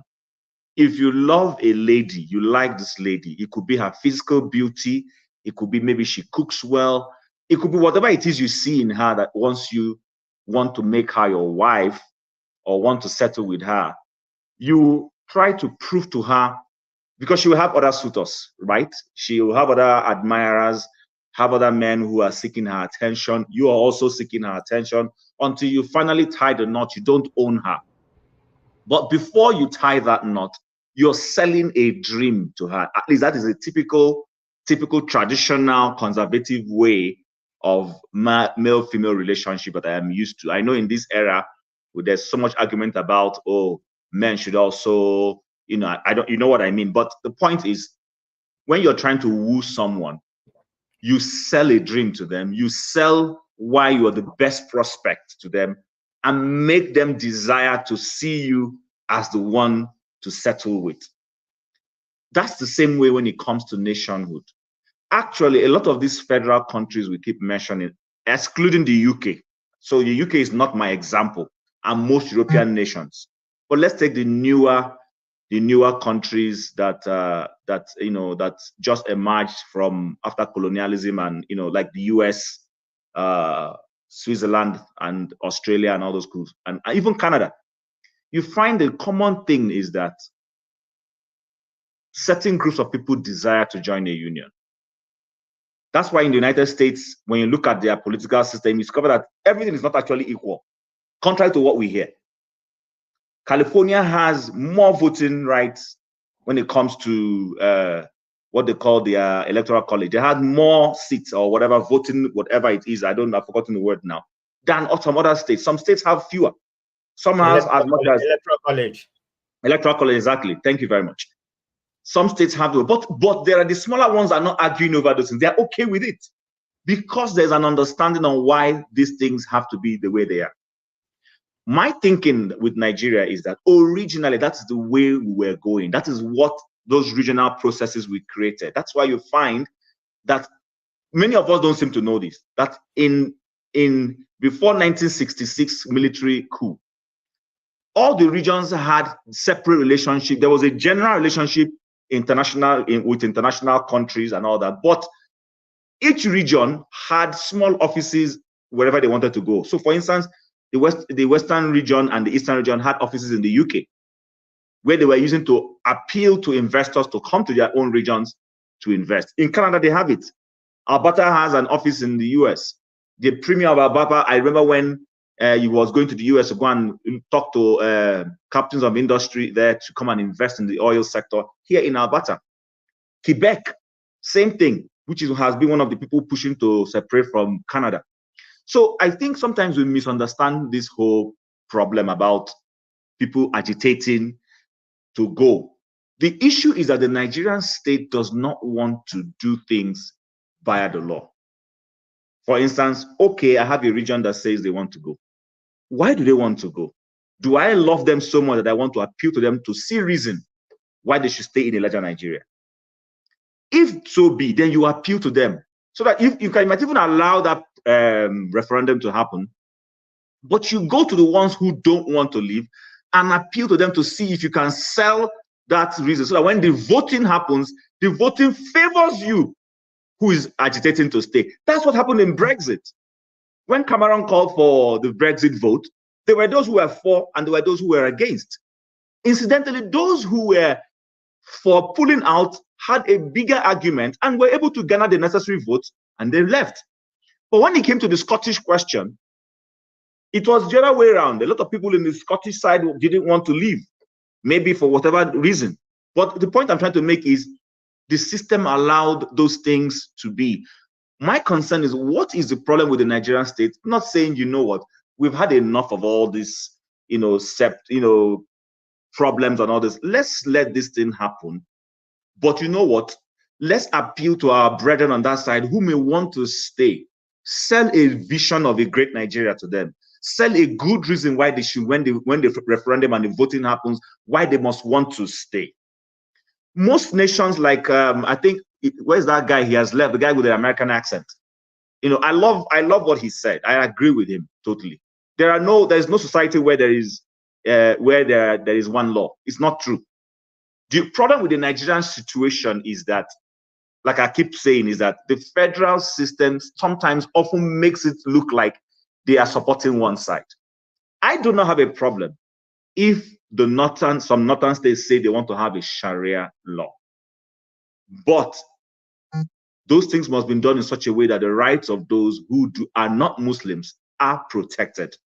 There is nothing wrong in it, actually. It's actually the way those things are being done that creates misgiving. So, for instance, we have this one big constitution, and then inside of that one constitution, we're talking one side is allowed to have a Sharia issue. No, our constitution should be secular. What should happen is that in each state, for instance, like the guy explained, there are states in the US where maybe the drinking laws are okay, maybe they don't accept abortion laws, maybe, and then everybody respects that. So if I'm a woman, I want to do abortion, I won't go to those states. I'll go to California. The California says, okay, even though we have a federal government, but we want to have a sanctuary situation where illegal migrants, we can protect them. That's up to them. If it helps their economy, so be it for them. But you also respect the other state that says, no, you can't come to my state illegally. I will not let you. That's actually what's happening in the United States, even though they are still battling it one way or the other. But you could see that you haven't seen Biden take laws into his own hands. I will give him credit to that extent, to say he's going to go and fight Abbott, since Abbott is saying no. They went to the court and you saw the court favored them. You understand? So I think our problem is not being able to say this. There should be a national process that is national, that will guide the federal government and have equity for everyone. But every state is allowed to, within what makes reasonable sense, to say this is what they want to do. That's where it said sometimes the Nigerian system seems to be contradicting itself. But like I rightly said, the push for unity should not be at all costs. For instance, this whole concept that I don't know who came about it, that says that the unity of Nigeria is non-negotiable. That's bullshit. Pardon my use of word. You can't say Nigeria's unity is non-negotiable. European nations are every day splitting. In fact, if you go to Europe, you don't find very big countries in Europe. Let's be honest. How big is Luxembourg? Even the Yugoslavia that has splintered into these fragments, they did it. The Czechs realized that, you know what, we don't want to go the way of our neighbors, the Slavias. And what did they do? They quietly split Czech, Slovak. If that's going to bring peace, beautiful. What I am against is that clearly anybody who is saying that in Nigeria there's fairness is not being honest with himself. And when Ken brought up the story or the issue of those who killed Deborah and his argument against what's that tax you collect from beer? If you say you're a Sharia state, you're against beer drinking, then you can't be collecting. I've had this argument. You can't be collecting that tax. That's hypocrisy. It's either you are for it or you're not for it. But you can say, you know what you can say? We don't want drinking in public. Do you understand? If you must drink, go to a private. For instance, if you go to Dubai, Dubai is a Muslim state. But guess what? There are quarters and areas where they allow alcohol, and there are places where not allowed. If you go to Dubai, you would think you're in the Western world. But when you go to Abu Dhabi, you will know it's the same different cities in one country. Abu Dhabi is literally where you find all their religious things. They keep it. But even in that Abu Dhabi, I can tell you, there are places designated for drinking. They allow it to happen in those places. Recently, we've seen Saudi Arabia opening up. They are licensing people to have bars and all those. Because, I mean, with all this boxing they bring to Saudi Arabia, are you telling me all those people who come to Saudi Arabia and pay flights and come and the Arabian government hasn't seen the opportunity to make money from this? So if you're going to be bringing boxers and boxing promotion, and you know what goes around boxing, you can't be shutting down bars. People will want to drink after having watched Fury versus Suchik or whatever his name is, or what, you know. So I think I will summarize by putting it this way: the Nigerian state should stop siding with one religion or siding with one group. When we say this nation there is equity, it should be evident to everybody. But each of the regions or states or whatever you call them should be allowed to develop at their own pace, pursue programs and policies that are unique to them that would help their causes. Those who choose to do Sharia, if Sharia suddenly starts hurting their economy, nobody will tell them to remove it. But when the federal government is using its might to help that Sharia cause, that's where some of us have a problem. I just wanted to make that contribution and leave it at that. Thanks. Thank you. Yeah. Man of Prestige, please. Can you hold on 1 second, please? Let me go to Ken. Ken, can you make your complete your submission, please? Thank you very much. I 100% agree with what the last speaker just said. If we want a united Nigeria, I will support a united Nigeria. A united Nigeria.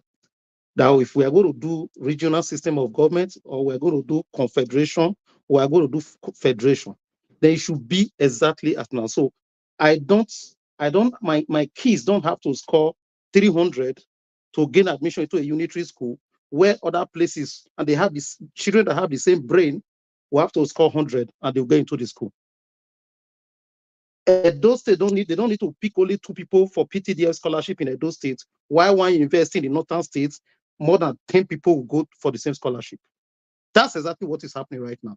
And I don't want to say much because the last speaker has already said a lot of things. Now, you wanted to talk about Deborah's case. And now let me make something very clear on Deborah's case. Do you know, is everybody on this platform? Yes, is everybody on this platform? You can go, you can go, Google it, check yourself. Are you aware that those 2 people that we all saw on videotape, that set the one that was shouting, "I set her on fire"? The police arrested them quite well. Do you know what they charged them for? They charged them for conspiracy and inciting public disturbance. You want one Nigeria, right? Is that the one Nigeria you want? Conspiracy and inciting of public disturbance. That thing carries 2 years jail term. That was what they charged them for. And do you know what happened in court? On the day of the sitting day, the government, the Sokoto State government prosecutors refused to show up in court. Go and check Sarah reporters, is there. They refused to show up in court. And the judge discharged them and acquitted them. Is that the kind of country you want me to be part of? Okay, Ken. And I want to speak to Abba. Ken. Abba, you made reference to something. You talked about, first of all, you can hear it from my accent. I'm not Igbo. So let's get that very clear. Now, you talked about, if we are talking about Deborah, do I support people doing sit at home? Is it not the same thing? Number one, there's no comparison between civil disobedience and murdering somebody because a Christian girl, because he live in your state, because you said he blasphemed. She's not a Muslim, first of all. There's no comparison. And now, if there was even comparison, let us go. John Abba, you live in the United States, and I live in the United States. Are you aware that in the United States where you live, now you can, if you don't want to use your private car, you can hop into a bus or hop into a train, and any seat you see, you sit down comfortably. Nobody will hold you. Are you aware that people sacrifice for a year and about 3 months for you to be able to enjoy that privilege? Were they enjoying when they took that sacrifice? Are you not aware? Are you not aware that people were trekking for good 1 year, 3 months? They did not take bus. Did it not affect their economy? Did it not affect their productivity? But here you can enjoy the sacrifice that they made now because you are living in the US. Okay. That's all I can say to that. Let me ask you this, okay? In relation to Deborah, going by Chim's argument, will you agree that fairness is not across board in Nigeria? It's not just Deborah. There are other people that have equally been killed as well too. Do you agree on that? I don't know, in the perception, you're talking about religion now. So you don't broaden it, narrow it down. When you are talking about fairness, are you talking about religious fairness? Do you have a case to cite of a Christian? No, you have a case. You want to do a comparison. Do you have a Christian? Andrew, I don't understand what you're pushing. No, please. leave him. I will answer him. Leave him for me. I will answer him. Killing is killing, regardless. There was this lawyer, I think a year or 2 years ago, was killed by some policemen in Lagos State. Okay. Nothing has come out of that case. There are several people who has also have been killed. What I'm trying to say is Deborah case is not an exceptional case. No. I'm sorry. No, leave him. He's asking me the question. Leave him. I can handle the question. No, let me just add one thing and then I'll let you. So, Andrew, I think that's a very porous way to look at it. No, Chim. You guys are being very selective. You guys are being very selective. Okay, let me leave. I don't IPOB and Igbo agenda. No. Hold on. Why? Jim, don't leave. I need to say something to you, Jim. You should leave the two of them to argue. They just everyone stay apart. Let them go through it. Okay, Jim, go ahead. So what I was trying to say is this: that's a very porous way to look at this. We're talking about trying to build a nation that gives confidence. That our system so far is choosing and picking doesn't make that right. I did not allude to that, Jim. No. But that is not what I alluded to. I see, Andrew, I understand you, but what I'm saying is that when you are making that kind of comparison, that's what people who don't know what is in your head will be taken away from it. So the fact of the matter is, what the point is, you see, we shouldn't argue every point. The point that is being made is that as far as this case of murder to an innocent in our Nigerian state, as far as that innocent taking of life that is being not regarded in the law, that case is not the only case in Nigeria that pertains to that. I'm not approving of it. Hold on 1 second, Jack. Like Tim, I am not approving of it. I am not supporting it. I am not clapping my hand for it. But what I'm saying is that everyone deserves fairness. That was your argument. Yeah, but we have to start from somewhere. We have to start from somewhere. And one thing that could have given people. So, Andrew, the point I'm making is this. Sorry to cut you. Please don't forget my bad mannerism in this instance. I apologize. The point I'm trying to make is this. You see, every time our system goes through a challenge, I personally, and someone said it somehow, I'm not sure who said it, it's usually an opportunity for us to recalibrate, but we keep missing it. What is wrong in saying, God damn, how dare you kill someone for a little misunderstanding between two of you? And those people who did it, especially the person who came out openly, go in for this and let that judgment be passed as a deterrent. But you see, every time stuff like this happen, we excuse it, we look for lacuna, and the person goes scot-free. You keep taking away confidence in people's confidence in this thing. Wait, Jim, if I may, please. Hold on one second.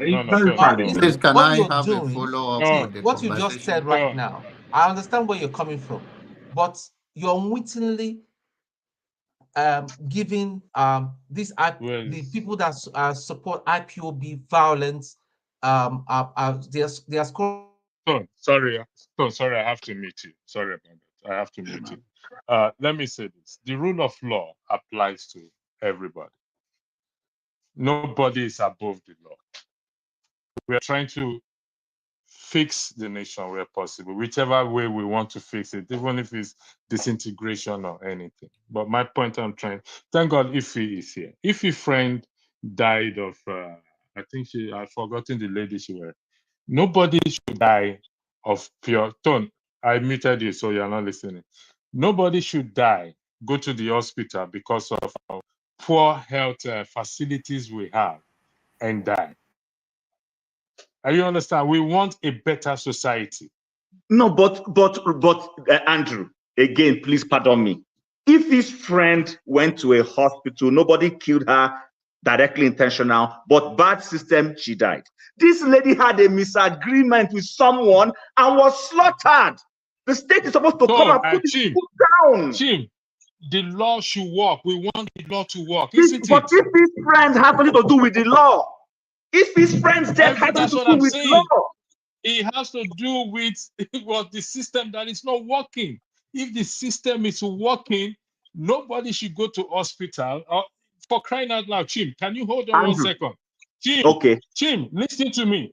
I have a child that died because of poor medical. Don't give me rubbish here. I have a child that died because of poor medical team in Nigeria. Who's giving you rubbish? Calm down, guys. Just hold on 1 second, please. Nobody's giving you rubbish. Don't use that word, please. Don't. I use my leg and my data to come to this program. Don't tell me that, please. Don't say that. Apologies for that. What I'm telling you is that if you go to the health facilities in Nigeria, people die because they are not providing them. It is the system not working. Deborah's death is the system. The people not being brought to justice. You can put your hand on your head as much as you want to. I am still. Guys, Jim, before you speak, Jim, and if I may, electricity. You see, the two of you are making seriously valid points, and I don't believe you necessarily need to be crashing.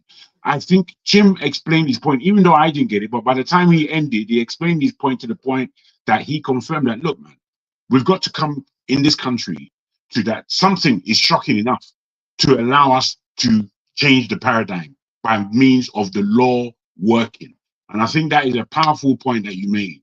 At the same time, I think what electricity is saying that, look, these things happen in this thing called Nigeria, every day to everyone. And it's not any one particular thing apart from the system that is broken.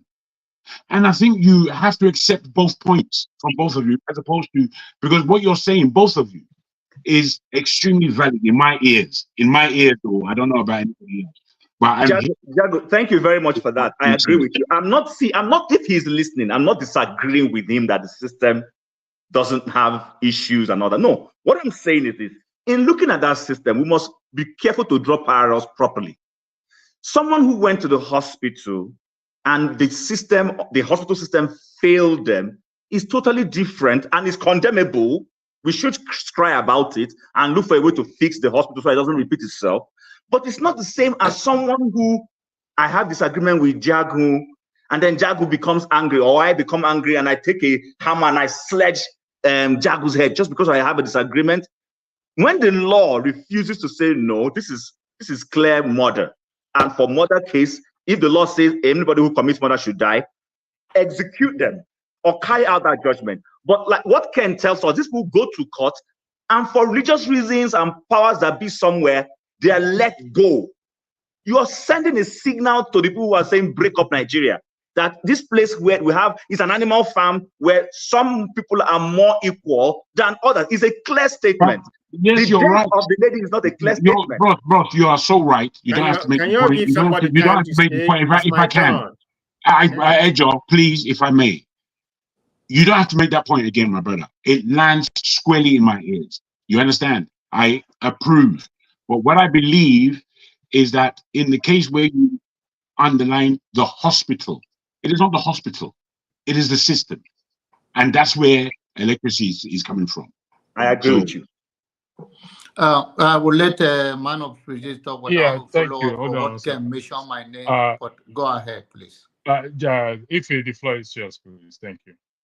What did you say? Ify? What's the matter with you? Listen, wait a minute. Sorry, man of prestige. Man of prestige is gonna kill me. Sorry. Man of prestige, we are free to talk.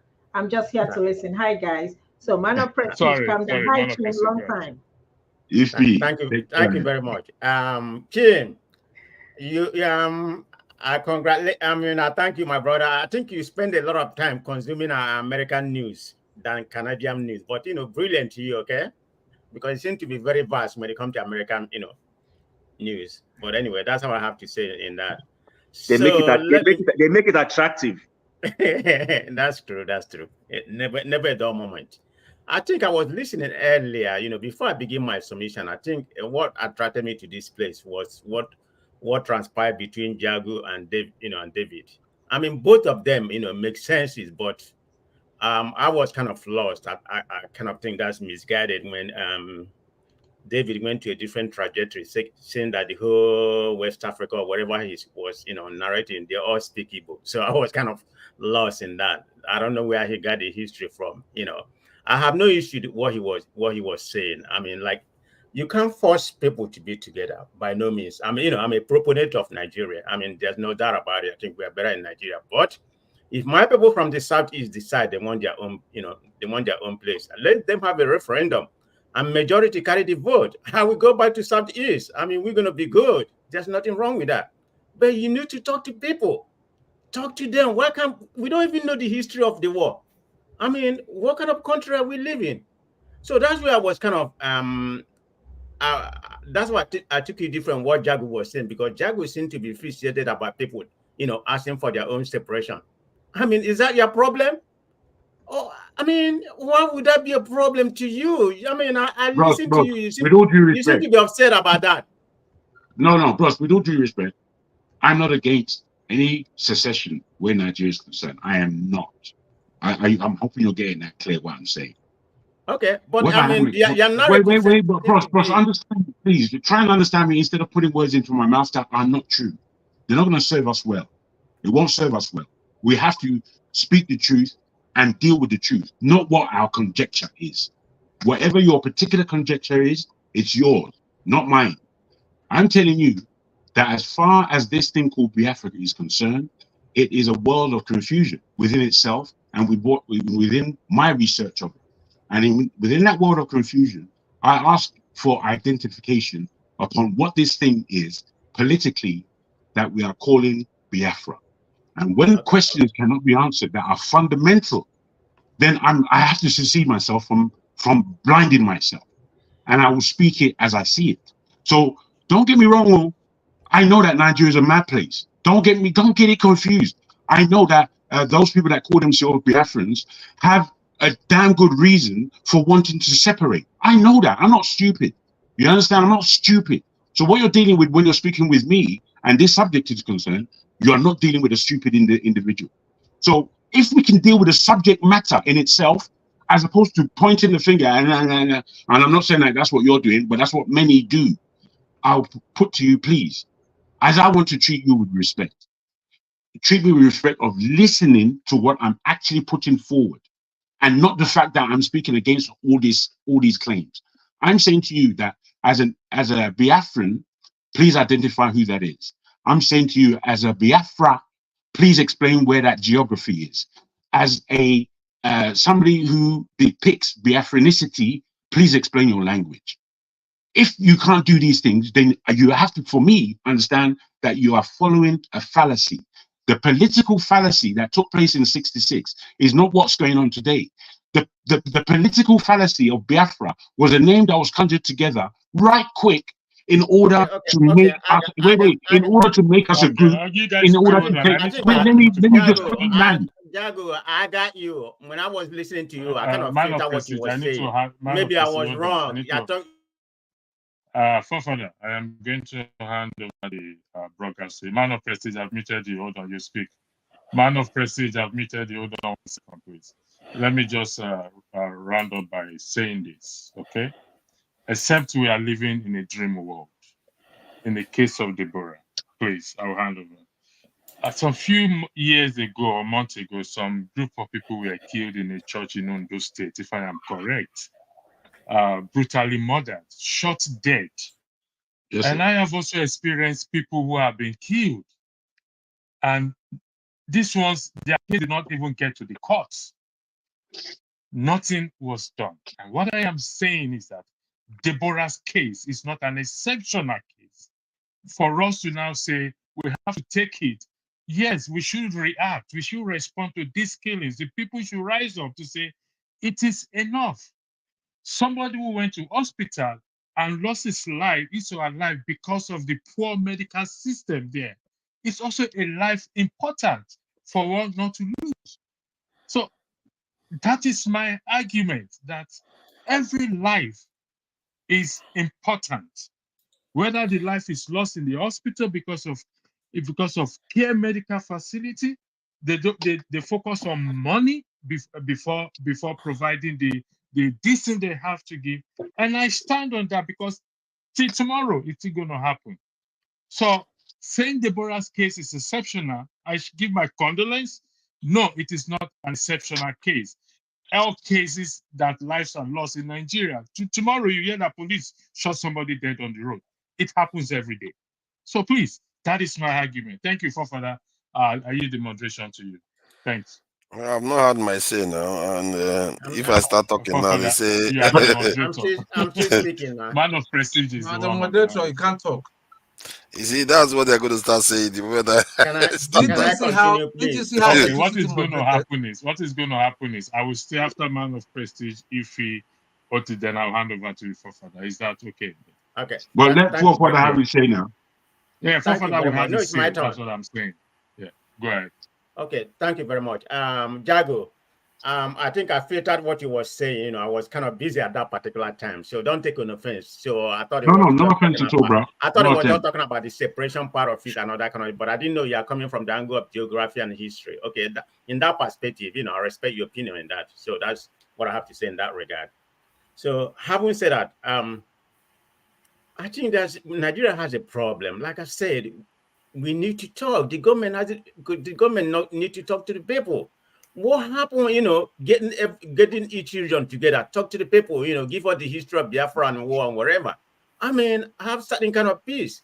I mean, we're still living in this forced amalgamation, you know, joined together by the British. This is the British who don't even like you. I don't know how all of you live in British, you know. I mean, you don't need to get away from that, you know, effort country, believe me. I mean, look at the way they've been savaging Nigeria recently. Don't laugh, you know. Look at the way they've been savaging Nigeria recently. All those right wing, you know, mirror and everything. Look at, I mean, castigating Nigeria in any way. I mean, it keep on going on. We're not even talking about the two things that transpired after Mega and Kelly was in Nigeria. I mean, they have gone on fire. You know, I mean, British media is so, you know, they're all castigating Nigeria. I need to stop. I need to stop you there. You don't live in the UK. Hold on. Those views does not represent. It does not represent the view of the larger population. Be quiet, Tone. I don't know how you live in that country that is cold, is some desirable. But how we say that? Look at what just happened yesterday. Look at what happened yesterday. Our man, you know, Ademola Lukman, accomplished what has never been accomplished in 2 decades. And what has never been accomplished by any African footballer. He scored a hat-trick, you know, in the Europe final. by the British, backyard, Dublin. That's where the match was played. And look at what they are saying about it. Instead of congratulating him and everything, they're calling him a flop. That when he was, go and see it. They call him a flop because he's from Nigeria. They call him a flop, because he had a little bit of struggle when he was with Everton. They didn't even congratulate him. Everybody congratulate him. This guy accomplished what no Africa has ever accomplished. And he kind of, he kind of set himself as going to be the African Footballer of the Year. There's no doubt about it. He was already in contention, him and Boniface and, maybe some Ivory Coast guy, but they are defenders, so they have no place. So it's going to be between him and Boniface, but notwithstanding, defeat, what he did yesterday, scoring a hat-trick, which has never been done by any African countries. So I couldn't even believe what the British people are talking about, instead of respecting because it's a Nigerian. So you'll come here telling me about this forced amalgamation put together by the British people every time they come and cast together. The bottom line I'm trying to make, Nigerian government need to talk to us. They need to talk. Now they're trying to explore some, send away some of the students because of the Naira problem. You see how they treat the Nigerians? This is where this started when they joined people together. We need to talk. I mean, there has to be, there has to be equity in that country. We are not one, but joining us together. I don't have no issue. I'm a Nigerian. I'm a pro-Nigerian. I want to be a Nigerian. Okay. Sorry. Hello, gentlemen. Please, sorry, excuse me. Hold on. Abba, please. Yeah, please give me 1 second, please. Because when somebody says something, man of prestige, you and British, you have problem, go say to it.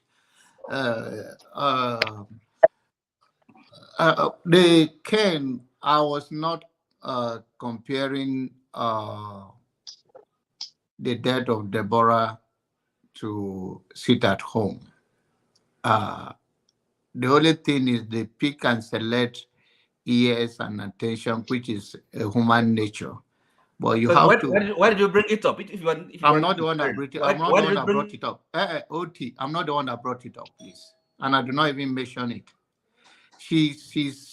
I do not even, what I said there concerning that, I said that all life matters and the fairness is across the board. The death of people that die or they kill intentional is different from what people that die accidentally, or the negligence in the hospital is a different category, but the loss of life is all equally painful to those. It doesn't matter how they die, even though one can be more brutal than the other, that the people can judge. That is what I said. But I was not even talking to what Ken is saying.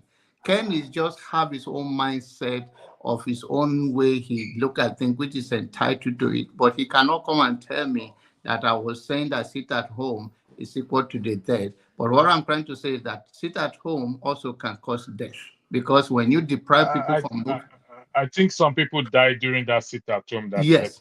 So that is what I said. According and anyone that is pro it and want to define it the way you want to define it for your own mindset or for your own whatever, you are entitled to it. But one thing you guys will be assured, I give you my word. Everything that flows in my vein and in my bone, I am not the person you push over. Thank you. All right, thank you. Fofana, do you want Ife to go first before you, or you want to go first? I've not even finished my submission. What's going on? You're truncating my, Your time is up, man. Let somebody else speak. No. Don't do that. I'm going to come to London, and I'm going to get you. keep on messing me up, okay? Okay, Fofana, if he's not ready, keep on messing me up, brother. Yeah. Oh, if it's not ready, okay. Normally she should go first. Ife, are you ready? Are you there? Electricity. I'm going to tell you. I think you are very unfair to me, but that's. So she unmuted though. Yeah, man of prestige. Man of prestige. I know where to. I know where. I'll direct you to his house. All right, if you go ahead. I want to cheat you. Hi guys. Good evening or good afternoon. Everybody. Actually, what brought me up here is what I don't know if you guys saw what Wole Soyinka said about P2B. Did anybody see that? No, I've not seen it. And honestly, I see the caption, but I've not read everything. I see the caption. I know what he said. I hope Peter Obi doesn't contest next presidential election. His team is incompetent to lead Nigeria. See, let me tell you guys, I've listened to you guys argue about this country called Nigeria. I don't know why we can. Sometimes I feel like, okay, let us go our separate ways. And sometimes you just feel like, okay, let us stay together. But honestly speaking, this staying together is not working. You can never tell me that anybody, okay, whoever that is there, Tinubu that is there, we have seen how competent he is. He said he's the master planner. He is the this. He's the best politician. And look at our country in a mess. Everybody giving him all this accolade that, there is no politician like him. Look at where we are. I'm not a fan of anybody, like I've always said. I'm not a fan of Peter Obi. I'm not a fan of any Nigerian politician. But how can you say that somebody has an incompetency? Come and lead Nigeria, let us see. We all have mixed feelings and opinion about this country called Nigeria. But if we can be honest to ourselves, and I have said this before, like somebody said, somebody will score 100 in northern part of the country and get an admission. Who does that? And somebody that will score 250 in the southeast will not get admission. Who does that? In what country? Or in which country? All of us, most of us here, we're in different countries, civilized country. How are you going to move Nigeria forward? Whether we like it or not, we can never be united in that country.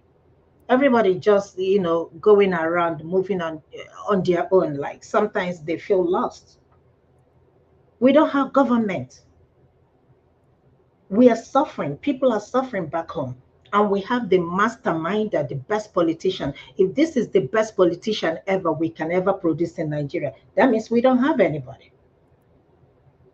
If this is the best we can put together and say that these are the people that are actually ruling or leading this country called Nigeria, then they are incompetent. Naira was 700 and something. Today is double. It's doubled for almost 1,500. And I bet you it's not going to come down anymore. The prices of everything has shoot up. I understand there is inflation all over the world. With the war, indirect war, America is fighting with Israel and the Ukraine. Yes, I understand that. But people are suffering in Nigeria. We are paying money to 90 billion to subsidize Hajj in a country, the world capital poverty. This is something that's supposed to be your private life, you and God. Now in the country, in a civilized country where we are, forefathers, you are in Europe, Tony, you are in Europe, man of prestige, I think you're in America, Oti, I don't know where you are, Jagon, you're in Europe. Can this type of thing ever happen? Can this ever happen? 90 billion, I said it last time, if you invest this money in Nigerian economy, do you know what it will do to our economy? This is 1 year and people are complaining. Imagine what 7 years will look like. By the time they finish, we will not even have a country. We don't even have roads. We are talking about building highway from whatever they are building from there to wherever. And the roads you have not even maintained that. We don't have good education system. Nothing. I'm not even talking about healthcare. I went to visit my friend's husband that had a surgery, and we were talking. He knows a lot of this Nigerian politician, and he was telling me, I'm not going to call the person, one of the politicians who has a house here in one of the biggest city here. The house is sitting down there. Nobody's living there. Fleet of cars. And I asked him, I said, tell me what the guy does. He said he doesn't do anything, just a Nigerian politician. He's in the Senate. I just don't understand the mentality that we have. And nobody's doing anything. I was joking with, I don't know, Andrew, whether you were the one I was joking the other day. I said, I'm going to go do my job because the Tinubu is not the president, that the president here is Biden. I beg, let me go. That is what I'm sure of. I'm sure of going to work every day, not being harassed. I'm sure of going to work every day, not worried about security. I'm sure of going to work every day, not worried about healthcare so far I pay for it. And when you talk about it, people will tell you, it took America 200 and something. Must we wait 200 and something years in order to get things right? Must we wait 200 and something years to have 1 + 1, 2, 2 + 2, 4? We keep doing the same thing over and over again. 90 billion, 90 billion. Imagine investing that in Nigerian economy, creating Sorry for jobs. interjecting it. Imagine investing it in healthcare. Let's just take healthcare. You know how many lives will be saved? God. Imagine it's invested in education. Do you know how many people will go to school? Imagine it investing in road. Then someone is coming to tell me that I should treat Deborah's case as a peculiar case, an exceptional case, compared to all those who have died the same way and manner. Again, I repeat. I can see where Chim is coming with Deborah's case, and that is what I'm talking about. In a country, and nobody ever said anything. The president did not even condemn that. Not even one person. Even Atiku Abubakar that condemned it changed up till today. There is no justice for this girl. In the same country, you want me to be part of it. I hate to discuss about Nigerian politics because it's just very annoying and disgusting when you hear the word Nigeria. In the same country, nobody made a speech. The president did not even invite the family. Nobody condemned it. And we moved. Mind you, tomorrow it could be me, it could be you, it could be one of our family members. And we're still going. Somebody said something about, look at Nnamdi Kanu. I'm not a fan, again, of Nnamdi Kanu, but look at what the justice system is doing. And the person said, if Nigeria wants to know, how did he say it? In terms of, if Nigeria said that they are not afraid, let anything happen to Nnamdi Kanu. I said, nothing will happen. Abiola died and Nigeria did not disintegrate. So if anything happens to Nnamdi Kanu, nothing will happen. Nigeria will not disintegrate. The person was like, okay, let's see. I said, nothing will happen. If anything would have happened to Nigeria, it would have been started a long time. But as of now, even if Nnamdi Kanu dies there, tomorrow people are going to market. You riot 1 or 2 days, destroy your properties or other people's property. The third day, you people move on. That is the country we have found ourselves to be part of. Thank you. Yeah, if you give me a minute, let me buttress what Ify was saying about Wole Soyinka. Okay, Wole Soyinka said that, we shouldn't judge this government until after, 1 year. It's 1 year already. Let's just say it's on the 29th. And he said, Obi shouldn't contest because they are incompetent. Okay, let me give you this stats from Guardian newspaper. I mean, go and find out. After 1 year of Tinubu office, before he came into office, he's been in office for a year. So a year from today, look at this. A basket, a basket of pepper was 5,500 naira before Tinubu took over. I'm getting all this from Guardian newspaper. It's not what I'm making up. Today, a basket of pepper is 22,000 naira. Look at that percentage. I have more to go now. Just give me a minute. Let me give you this figure. It was from Guardian newspaper. You can go and find out.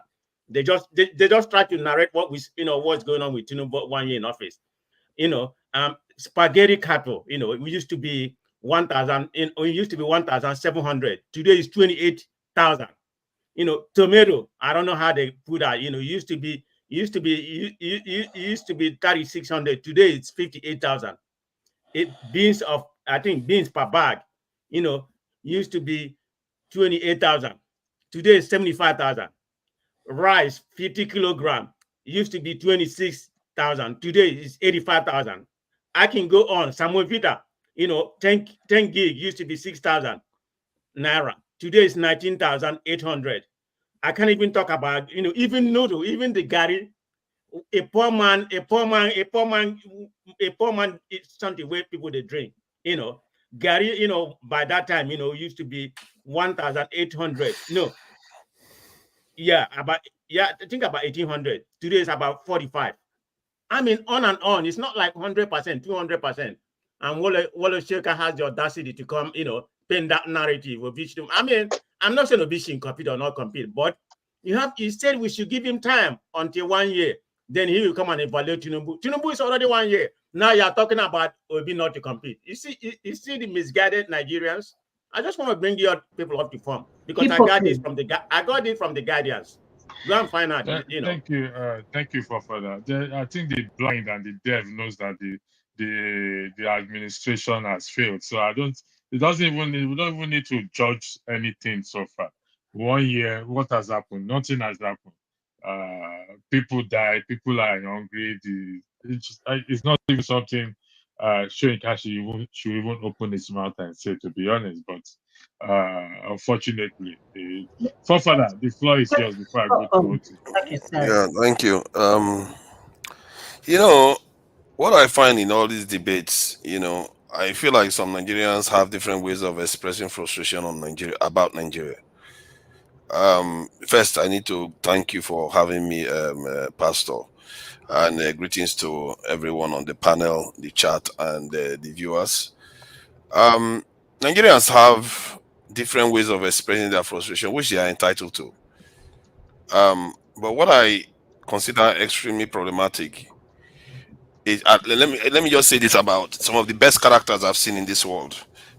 The best character I've seen in this world is that they disagree with everything that they are about to do, but they lend support because they believe in the greater picture, even if they don't like the approach. I've seen that happen several times. And you have a meeting with people, this person disagrees with everything about that meeting. But yeah, when the agreement is done, the person will just say, okay, I will contribute with everything. And I think that is some of the most, I don't know, some of the best characters that people don't recognize. When you hear most of these Nigerians just come out with every single excuse they see, they just badmouth their own country. As much as I like to understand their frustration, they are also dangerous. Because these people, they will give them gun tomorrow to fight their own fellow black man. They will take it and do it. Some of them. That's how dangerous they are. And they don't know it themselves. They are conditioning themselves to be that instrument against their own people. Like they've been done before, like has happened before. And I don't know how we cannot see this. And maybe it's our leaders' fault, or the kind of people we are allowed to get into office that don't give us any sense of nationhood. Because we are in a bigger ethnic group now, which is Nigeria. Go and check the definition of ethnicity. You are stuck in it too. It's like being part of a family and you don't even recognize it. You keep thinking that you're going to hop out. Like saying you're not going to be a human being and thinking that, okay, I'm going to turn into a horse because I have total disdain for human beings. I turn into a horse. Is that going to work? It's not going to work. You can try, but other people are going to still see you as a human being. You like it or not. You are a Nigerian. And I really like the way the African Americans spoke. And what I found with African Americans is that people many Nigerians like to deride them because they are Nigerians. We do my degree. They are very smart. They see the bigger picture. Nigerians are almost incapable of seeing it. With all those degrees, they're incapable of seeing it. They will focus on the small things, what you call downstream problems. Instead of confronting the bigger threat, you are confronting the tiny problem. I just saw a news about in Iowa that people died due to storm in Iowa. Can you imagine that person? There's a storm going on outside. The whole house is about to go off, and the person say, "You know what? This is time to cook food because I'm hungry." That is a secondary problem. You have a bigger problem. That is what the African American came here to highlight. He highlighted that we have a bigger problem to face here, and some people still think the border is your biggest problem. I'm not going to call them. Sometimes I just get frustrated. I know they are frustrated with Nigeria. That's why they are saying what they are saying. Oh, Father, you just did. But I'm sorry. I know they are frustrated with Nigeria. That's why they are saying what they are saying. But do some hard work. Do some common sense work. Like you did now. You pulled out cost of items 1 year and now. Do some more hard work for your people, because where we are right now is not good. It's easy to just blame one thing for it. Pastor actually said it now. He lost a family member. People die all the time because of negligence in Nigeria, because of things that are supposed to be done, because people steal money, because of wickedness, or just name it. All kinds of vices are killing people left and right. somehow we just pick on one and say that's the main one. And even when you deconstruct it, you can see holes in all the argument that make no sense. As if they don't have traditional court in the South. I've seen it at work. They pretend as if it's only in the North it's happening. I've seen in America there you don't have the variations in different states. Like the African American came here to say that it's gone. If you carry gun in one state and you can't carry it in the other state, you don't see them losing their mind. America doesn't even have a referendum that they can write off. They just say things. They don't even do a little bit of hard work. America doesn't do referendums. And yet they had the Civil War too.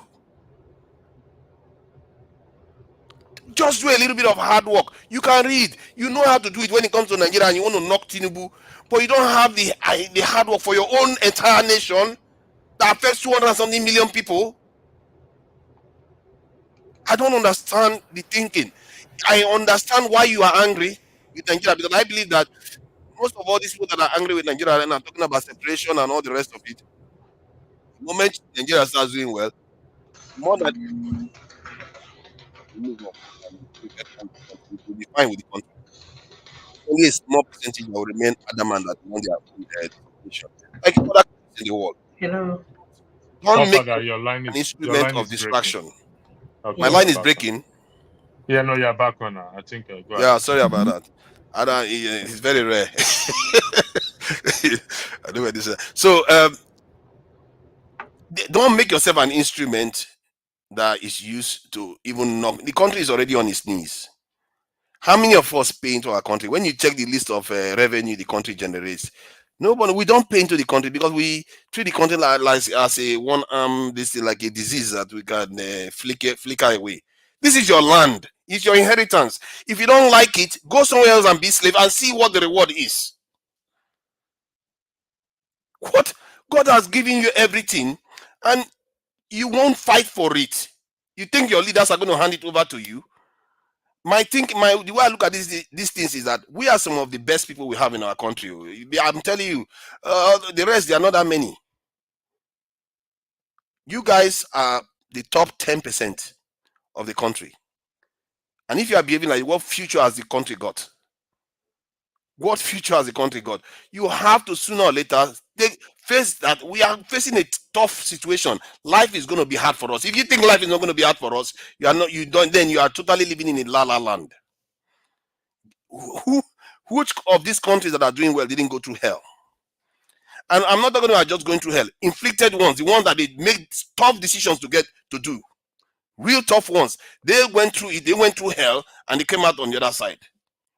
You have to sooner face it than just complain about the government and complain about, many of these people don't pay into the state too.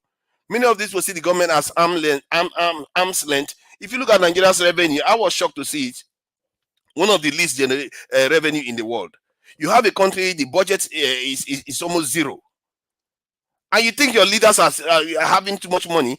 When the UK spends $1.4 trillion in the economy every year, then we are spending $30 billion. How much money can they steal like so big that we think is that big? I just saw Taiwan, this is South Korea, South Korea wants to invest $19 billion in their chip manufacturing now. This is a country smaller than Nigeria. It's so tiny. Forefather question. Well, I don't understand what you're talking about. Yeah, hold on. So the question is not about the amount of budget, but what are you doing with the money? That is the argument. You can listen. We can budget $100 trillion. We're not gonna see the money. Okay, the money is spent recklessly. We don't see the money. So I disagree with you that is it working well? These people. By your understanding, is working well. The point is that Americans, we can see what the money is being used for. We are still talking about buying cars for National Assembly in a country that doesn't have money, that you're borrowing to, have a budget in your country, but you are focusing on buying cars for your National Assembly. I don't get it, but I'm gonna leave you guys. I will come back later. Let me interject, Forefather. Okay, let me just give me a minute in reference to your narrative. I think I disagree with you too, like other people have stated. I mean, you're talking about money. Yes, there's money in that country, but they embezzle the whole money. Look at Tinubu, they are going to borrow about 740 million more in order to electrify the village. to put the pole and in the village. But you have given the local government, you have given the state government money, and they're supposed to give it to the local government, to electrify their area. And you are going to borrow money from World Bank and give it to them again. That is not even going to get to them. I mean, the point you are making, you make some good point, but I think sorry, what are you talking about? Electricity. I'm not going to stay long here. You are being deception in what you are saying. Quite quick. You're quick to mute me. I'm not going to stay long here. I just want to say a few things and then move on. Okay. I don't waste my time. I don't have a lot to say, but if you allow me, okay. I don't know if go ahead, Oti. Okay. Look, I am quick to meet you because yes, you are. No problems. Look, go ahead, speak. I don't understand you sometimes. You never is all the same thing, the same old story. Okay, so is Nigeria working? And if it is not working, what's the reason? Now you blame Nigerians. You blame those that are complaining. Why should they complain? Okay, they're frustrated. Are there not enough reasons for people to be frustrated? And so now should we just be waiting, folding our arms, and until Nigeria turns around? Is that what is your solution? What is your idea? You're not making sense to me. But anyway, what did I have to say first? Is okay, this, you no, just hold on. I have not finished talking, you see. So no, you've been talking. You've already asked your question. So you want to take over? No, not taking over.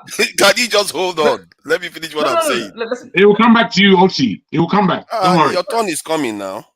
Your turn is still there. Father, you are the moderator now, please. Oti, let me finish what I'm saying. So, see, you think I don't know why people say what they say? I said it now. 90%, 80% of them will give up this talk when Nigeria starts functioning. I know it's because of frustration they are saying it. How? But I also know that Nigeria starts functioning. Yes, if Nigeria start doing better, they will start peeling off those people. Okay. See, I agree that the leadership in Nigeria right now, they're highly compromised. They are not doing things right. But I also see that the people themselves are not doing enough hard work to see through what the leaders are doing and where they fit into the equation. They are not doing enough of that. It's easy to just throw fingers. If you do that, they win. The people that are creating the problem with our leadership, they've won. If you just say, oh, yeah, let's throw our fingers up, that is exactly what they want. Who is suggesting that? Because you are just saying, let's criticize. It's easy to criticize. Solution is what people need. You have to be honest. Call us. Solution is what you. And do you notice what a lot of people say all the time? To let you know that people are very facetious. You see that like in the Israeli-Palestinian conflict, where some of them were saying they want the Palestinians for slaves. They want to use the Palestinians as slaves. People always want people that they're going to oppress. This is why they like regions, because they want areas where they have superpowers. They can do whatever they like. If you look at the people that love regions, are the ones that are major group. Hold on. The ones that are major group. That's why they love regions so much that they want a population that they can oppress where the other side doesn't say anything at all. If you truly want democracy in this world, let me finish what I'm saying. Let me finish what I'm saying now. If you truly want power to go to the people, go for direct democracy. They are practicing it in Switzerland right now. If you want true democracy in this world, why are you not saying the states you get more power? And even if you make that argument, you'll be surprised how much power the states have. If you even bother to look, there are very, very few powers the states in Nigeria now don't have that the Scotland is an entire whole its own country to an extent. The first minister in Scotland has even less power than our governors do. The only difference is that they have power of police, but they don't have immunity. But our governors have immunity. Now he's talking about immunity. No, hold on. Let me finish what I'm saying now. You can't be interrupting me every single statement I make. You let Chim talk fully here because you agree with his point. So Jim was talking for almost 30 minutes actually. So my point is that you can criticize, but sooner or later you have to start looking at the bigger picture. None of you ever bother to talk about the bigger picture. You just turn into an instrument of destruction of your own country. That's how you create yourself.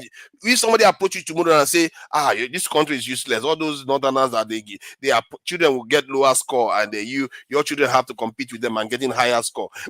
I will give you weapons so you can deal with them. Many of these people will sign on to that. They will sign on to it, and that's a problem because they will divide you and they will use it to destroy your own people. If you look at the list of poorest countries in the world, it's black countries. Do you think anything you are saying now would have changed that? It won't. This is why I said just do a little bit of hard work so you see the bigger problem. There is a storm happening all around, and we are thinking that the food is not ready. That's our problem. I just wish our people see the bigger picture a little bit more. I mean, you don't have to go on for 20 minutes or 30 minutes. I mean, you know, look, you should, if you're Oti, if you're taking your turn, you should make your statement and not necessarily fighting with. No. You see, Jagun. You see, what I do is this: I listen to people, and then I engage. You can ask the question, not just keep badgering them. Engage with the arguments, the points I'm making. I don't necessarily have to come here and start preaching or pontificating. You know, people say something, I listen, and then if I agree, and say agree. If I don't agree, and then I tell you the reason why I don't agree. It's not, look, making speeches is not really what I'm interested in. You know, we have this engagement, and we should learn from it. We're not just talking for the sake of talking. And we've got to also have the intellectual honesty. Okay, now, for example, let me give you an example. The moderator, that is electricity, here has been, saying this thing about there's no difference, there's no distinction, it's not exceptional between, a girl, Deborah, somebody that was murdered, on the instigation of her classmates, okay, on religious grounds, right? Persecution. And then we cannot make. I mean, that hasn't happened. Let me finish. So we cannot have. Can't you understand the distinction between that and somebody, being taken to a hospital and then for maybe Bros. Wait. No, I need to end this argument. Unbelievable. Wait. No, Please. Let me make my point. Wait, please. I'm asking you. I'm asking you for a serious reason, OT. Because we cannot continue on this point. Let me make the point. Wait. People are bigoted. They just won't let it go. No, we've argued it. What you don't understand, Oti, this point has been argued, and we've come to a reasonable understanding. It doesn't need reiterating. No. Sorry, that's your view. You're going to bore me. You're going to bore me. You're going to bore me. No, for goodness' sake. That is your view. Let me make the point. The point I'm making is this. Look, all of us here, are we saying we don't understand it when we talk about maybe racially motivated, maybe assault or murder? I mean, we hate all the time. This is religious motivated. No, excuse me. That is exactly the point, because of that motive, right? And that's the reason why if you maybe insult somebody, and then being racially motivated, you're gonna get a stiffer penalty. Can I ask you a question? Excuse me. So no, that is, look, I'm telling you that there's a distinction. I can ask you a simple question. Okay, ask me a question. Okay. Have you not heard of cases where women are killed or men are killed because they are witches in the South? Yeah. Oh God. Listen. Excuse me. It's a straight question. No. Excuse me. You see, it's so diversionary. It's so. Look. You see, because it's not convenient, is it? No, it's not a matter of. Listen to me. It's not a matter of convenience. Listen, the issue is this. Because Pastor here, electricity, has been making this argument that there's no qualitative difference. There's no between, that somebody was kind of. Her name is different. If you want to find difference, you find one. No, sorry. Forefathers, please let me finish, okay? Right, Oti, I'm telling you, this your thing is mute. It's mute. We understand what's going on in that country. Yeah, we know that people are dying for various reasons. What is being put forward is that the various reason of this lady dying for religious reasons is a point to call it an underlining. We should stop this rubbish. The fact of the matter is, put forward by electricity, this thing that happened that may seem alarming to us, it's common in the Nigerian discourse where life is being lost, and every individual life is sacred. So that is the point. Wait, you're just filling up. You are using this time, valuable time, I add, to waste time. No, listen, Jagun. You see, because you're gonna waste my time, Brian. You're gonna bore me to hell. I'm here listening to this. I just want to make my small little contribution to this, okay? Because to disagree quite vehemently, and then saying that it's all okay. Of course, we understand the situation in Nigeria, right? Life doesn't have much meaning, unfortunately. Gas them up. You need to put your camera on. No. This is Dr. Damages. That fact is obvious to everyone. And I mean, for somebody to bring it up, just to kind of as a counterpoint, as to draw an analogy or to minimize, I don't see how that is helpful. I mean, that's my view on that. Okay. Now, by the way, the topic, the title of this broadcast, I don't really understand it. Okay. Now, because that brings me to this question of Biafra. The thing is this.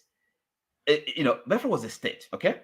People died for it, okay? And it's not all people who lived under the territory of Biafra, the Igbos, okay, let me say, are kind of really, if there's to be a referendum today, not everybody would vote for it. I, for one, would not, okay?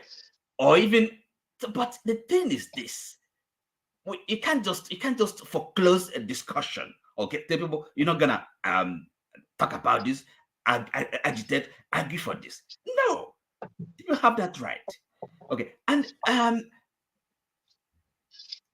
if you are really questioning, Biafra, what is this Biafra? Come on, even we have more questions to ask about Nigeria than even Biafra. Okay, so in other words, how did Nigeria come about? Why shouldn't we discuss it? Why shouldn't we talk about our future, our present? Where are we going? So why do we, assume that unity is something that you can enforce, can impose? And again, forefathers, you fail to understand the difference between a nation state, which is kind of an instrument of political power, it could be an instrument of political oppression, political domination. You don't draw that decision, between a state, a nation state, and peoples, the human beings living in an entity, a country. Okay, so a state, nation state is something different. You can't just be defending it at all costs. First of all, you have to see, is this serving the needs, the interests of people living under its... Okay, can I ask you a question? That is okay, ask me a question. So you want, do you prefer, it's two questions. Do you prefer that everybody has a say in everything that goes on in Nigeria? Every individual person has a say in everything that goes on in Nigeria. That's the first one. And if so, do you support direct democracy, like the type, something more advanced than the type that they have in Switzerland? Look, see, the first question can be a serious question, okay? Now, because it's not realistic, it's not practical. There's no way. Just answer it. Just answer it and stop blabbing. No, excuse me. Dragon, can you just keep quiet, please? The question I'll try my best, bro. I'll try and listen to you when you stop. It's a serious question because there's no way. I'm not even in a village meeting. Can everybody have a say? So you don't want people to have a say? No, you could be accused of looking for people to oppress.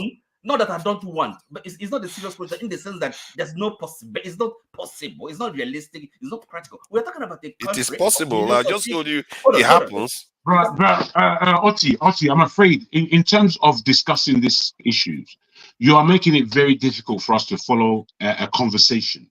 What you are now doing is turning what can be a conversation into an argument. Now, if you like to answer the question, that may be the beginning of us following what you have to say. Otherwise, we don't know what you're saying. Okay. No, see, the answer would be yes, if possible. Okay, right? Yes, if ideally, but we live in the real world, right? Okay, so there are some questions that people have to have. That's why we have a representative democracy. Okay, people elect their representatives. Are you with me? They represent them, argue for them, vote for them in their interest. So the question whether I like it is not possible, but that would be the best scenario. Okay, so we wouldn't allow the best be enemy of the good, right? So people should be, as much as possible, be represented, carried along in making decisions that affect their lives. That's the answer to the first question. And then the other question, second question, is asking about direct democracy. Again, it's all about a matter of possibility. The politics is the art of the possible. Sorry, Oti, sorry about that. Pastor, there's this guy that I know from my channel. He doesn't normally come on camera, but I know him for years now. So he's asking whether he can come on, just to contribute to this stuff. He's a Nigerian that is in America, or I'm not even sure where he is. So he I can didn't make the contribute rule. briefly. Rudolph made the rule that to be on the platform you must have your camera on. I didn't make the rule, so I can't break. Normally, if I'm streaming from my channel, I don't. If I was streaming from my channel to here, the rules are different. So I guess we need to. Can I just round off? Yeah. The thing is this, okay? I can vacate the platform for you to make that decision. It must be obvious to everyone. It's all right. Excuse me. We're having this. Nigeria is not working, okay? As presently constituted, the structure is structurally unbalanced. And we know that. We're having problems everywhere. Insecurity and, the economic failure. There is, anybody can see that. So, and what is the problem? And you have to know what the problems are. And then, of course, the solution to those problems. So, if you are just saying, as far as here, no, we just have to wait. We're going to turn a corner, and without indicating how we're going to get there. Right? You see? So, you're enemy of democracy. No, I'm not an enemy of democracy. No, but we have to. It's something that is practical and something that is possible. Okay, it is practical and possible. No. Excuse me. When it comes to really, let me tell you something. If democracy, I'm not an enemy of democracy, but I'm not saying that I'm also a kind of. You see, sorry, Oti. You see what I find a little bit problematic. This is why I called them out. I said, these people just want a regional system where they have people to oppress. Who are these but people? You see, you know what is flushing you out now? When I ask you that everybody should have a say, you are like, that is not so good now. Because that means those people who oppress will have a say. No. Is that what you're trying to excuse me. Forefathers. Let's say, for example, okay, to be serious, really, unless we don't want to have a serious discussion, okay? And then, it's not really an argument, but I like to kind of engage with people when they say something. Yeah, but you can just say yes. No. I said yes if it's possible, and I know, and you know that it's not possible for everyone. It's possible, actually. It's a lot easier than breaking Nigeria up, actually. Now listen. So now, okay, let's, for example, this question of constitution, okay, the basic law of a country. Okay, there's no way Nigerians, if they have to discuss, vote, agree, approve a new constitution, it can be everybody. They have to be representatives elected, okay, to form that part of the Constituent Assembly. So when it depends on the question, it's something that is fundamental. As for example, on how do we really want? On what basis do we want to live together, to be united? If we want a unity, okay, don't forget this unity can take different forms and shapes. It doesn't have to be a unity of one central government, having power, having unimaginable powers. It could be a loose center. So it's a fundamental question. The majority of people can take part in it, not necessarily directly. Okay, they can elect their representatives to make that decision, right? But then, so that is the thing. It's not me being against democracy. But we have to have the discussion as it is. Look, how Nigeria came about.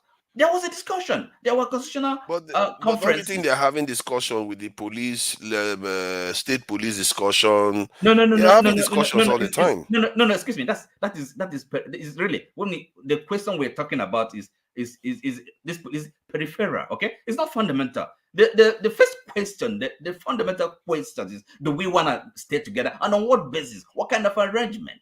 Are you with me? So it has to come first. Remember, but how is that solve anything? Hold on. These discussions were had before independence, okay? And then there was an interregnum, okay? A military coup. There was that constitution, all the discussions that led up to that independence constitution and the Republican constitution, everything was swept away, right? So that means, and as we just like kind of, there has to be a new start, a new agreement, okay? So that is the discussion Nigerians have to, and again, of course, with the experience, with the benefit of, all these many years of practice, okay, practicing democracy, both military involvement in government. So Nigerians, as a people, we have learned a lot. So time has come, and things are not working. It's not getting better, right? With the crop of leaders we have, where do you think this is going to lead you to? Okay. This leader. Now. Can you recommend the same solution for all the people that have similar problems as Nigeria? Let me show you this list. No. That's. Let me show you this list because. Excuse me. I'm not interested in all those people. Hold on. You should be. You should be. You know why? You know why you should be? Oh God. Listen, because they all have the same problem. You want to take me to somewhere else. We are discussing. Hold on. See, calm down. I'm not taking you anywhere else. It's right in your situation. The point you are making is dealing with it. Because when they try to steer you in the direction of trying to see things from the bigger picture, you refuse. But how can you solve a problem when you're not seeing the bigger problem? Bigger picture, okay? You keep on seeing bigger picture. Do you think having a discussion that makes you feel better will solve your problems? It's not just having a discussion, okay? It's not having a discussion. But it's not going to make you feel better. It's not going to solve anything. Excuse me. It's not feelings. It might make you feel better, actually. It's not sentiment. It's not feelings. This is practicality, reality. Okay, on the ground. But it doesn't work. That is what I'm trying to show you, and you are refusing to see it. It doesn't work. What does not work? The discussion you want to have, it's not going to work. How do you know? I've been listening, and there are people that obviously don't like me, and fair enough. That's all right. Sorry. The thing is, I've been listening. No, I have to say, Oti, I've been listening for a long time and keeping quiet. And your point of view, I'm afraid, hasn't come across to me at all. And I'm begging to understand where you're coming from within your argument. You are making an argument of some sort. I can see that. But you're not making a clear argument in any way. When a supposition is being put forward, you reject it immediately. And that is what you're making of your argument, just a point of rejection. What are you putting forward, my brother? Because the discussion here is the discussion on the unity of Nigeria, whether or not Nigeria should break up, whether or not Nigeria should remain one. What is the unity of Nigeria? What's the importance of the unity? That is what we're discussing here. Okay. I'm not hearing anything from you that is online with anything that has been said. Sorry, and people are there writing rubbish in the comment section as they normally do. Jagun, unity. I don't disagree with unity, but it has to be on the basis of a unity that is not enforced, imposed. Okay, it's not. Yes. And what we're asking for you is to come forward. What is unity to you? What it means to me, right? It's simple. Yeah. Quite frankly, simple. It means that, first of all, we have states now, right? States, and those states. I mean, how they were created, how they came about. Again, this is not something nobody had a prior discussion. It was an imposition. Okay. If we really want to go back to basics, okay. Benefit of experience. We have learned a lot practicing the constitutions we have practiced. So we could go back to a situation where the regions, right? Or the regions, or the, I don't know, you can call it sections or regions of Nigeria, where people can really identify, have a feeling, a sense of belonging. Okay, and then have as much freedom, as much autonomy as possible to function, to develop. Okay, then you mean the regions? Sorry, you said the regions should have autonomy to develop. We had the regions before. Is that what you want now? Yes, if not possible. But you have to be flexible, right? No. There you go. Why are you laughing? Because I've said it already. That's what they want.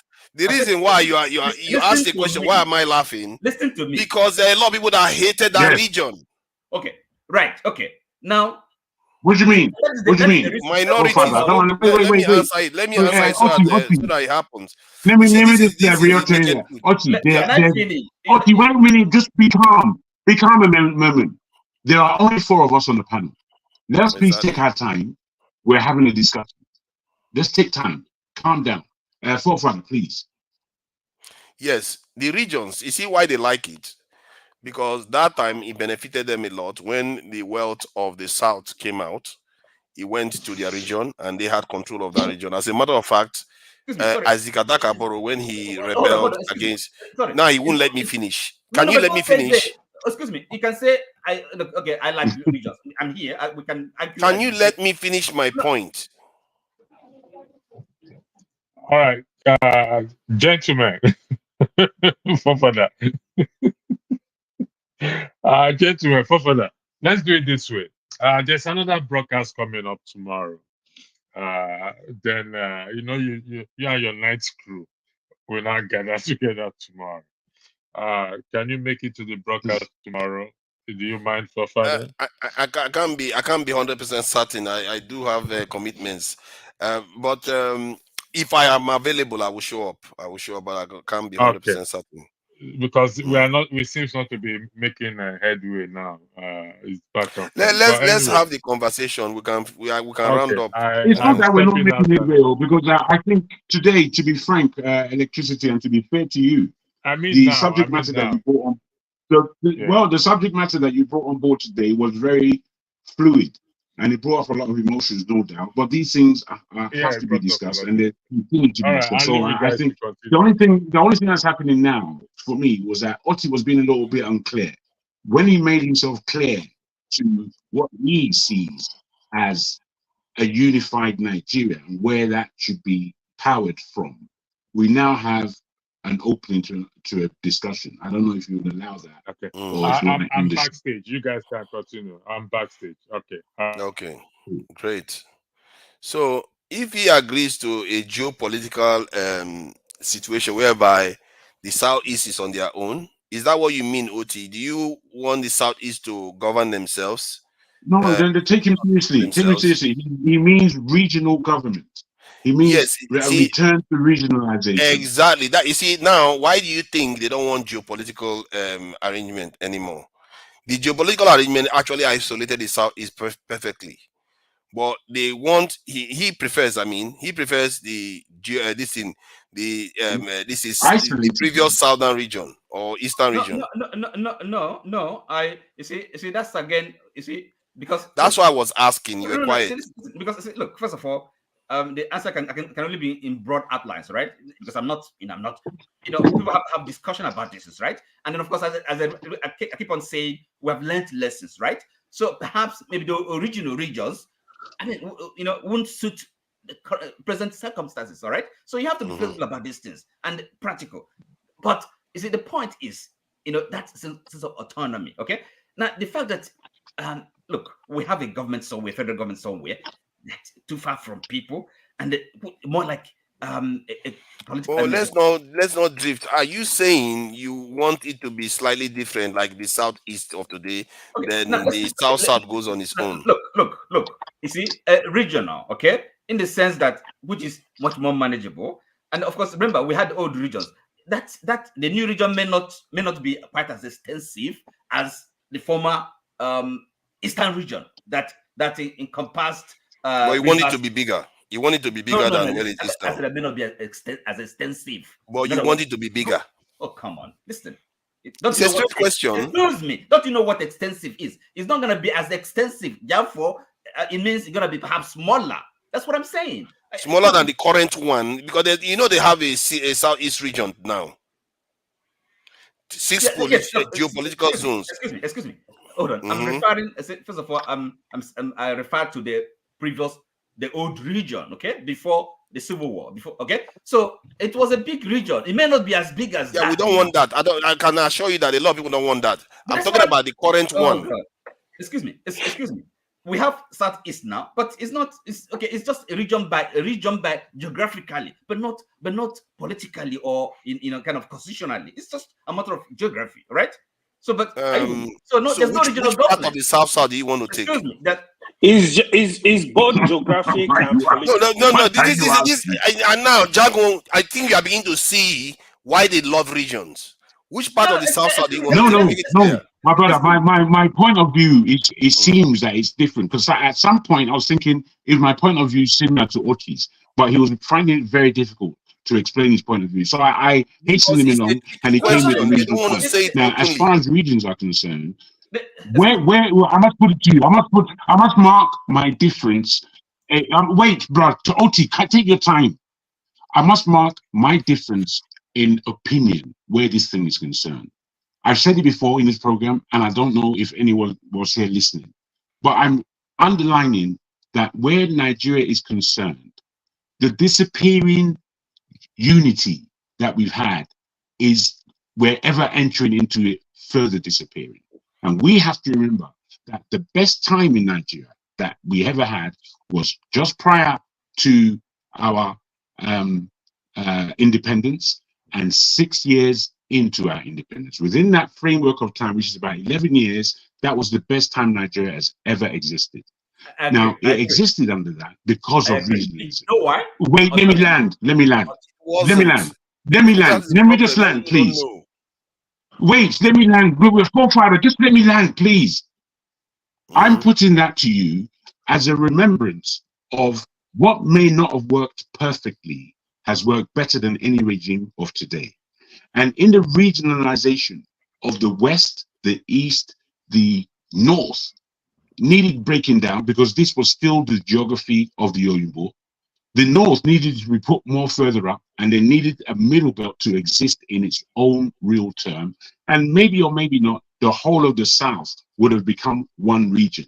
But what I'm putting to us is that regionally, in terms of economics, that's how that country should work. And if it worked like that, every man would stand in dignity. Dignity as to who he is and the region he comes from, and to the fact that we as a whole nation are pulling together as a unit. That is what I'm putting forward. I don't like this aspect of when we're asking questions and we're there to answer it. Instead of us answering the question, we're creating arguments, which gives us an unclear thinking pattern. I need us to be men when we're having these discussions. You see, I still haven't got the answer to my question. There is no clear answer. Oti, hold on, because I don't want people to get away with this. Oti, hold on. Let's not talk over each other. We have to get somewhere. I think this is one of the things I wanted to do so that we actually get somewhere. You say you want a region, but from what I gather, am I correct? I don't want you to give me an extended answer. Do you want the region to be bigger than the Southeast geopolitical region as it is today? Answer, please. Who are you asking? Oti. Who are you asking? Oti.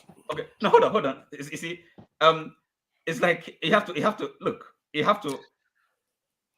So you want me to just give you a yes or no answer? No, I can't give you. You see, the size of the regions is not really up to me. But the important point, which your preference is what I'm asking. No, look, you see, people. You have to be clear.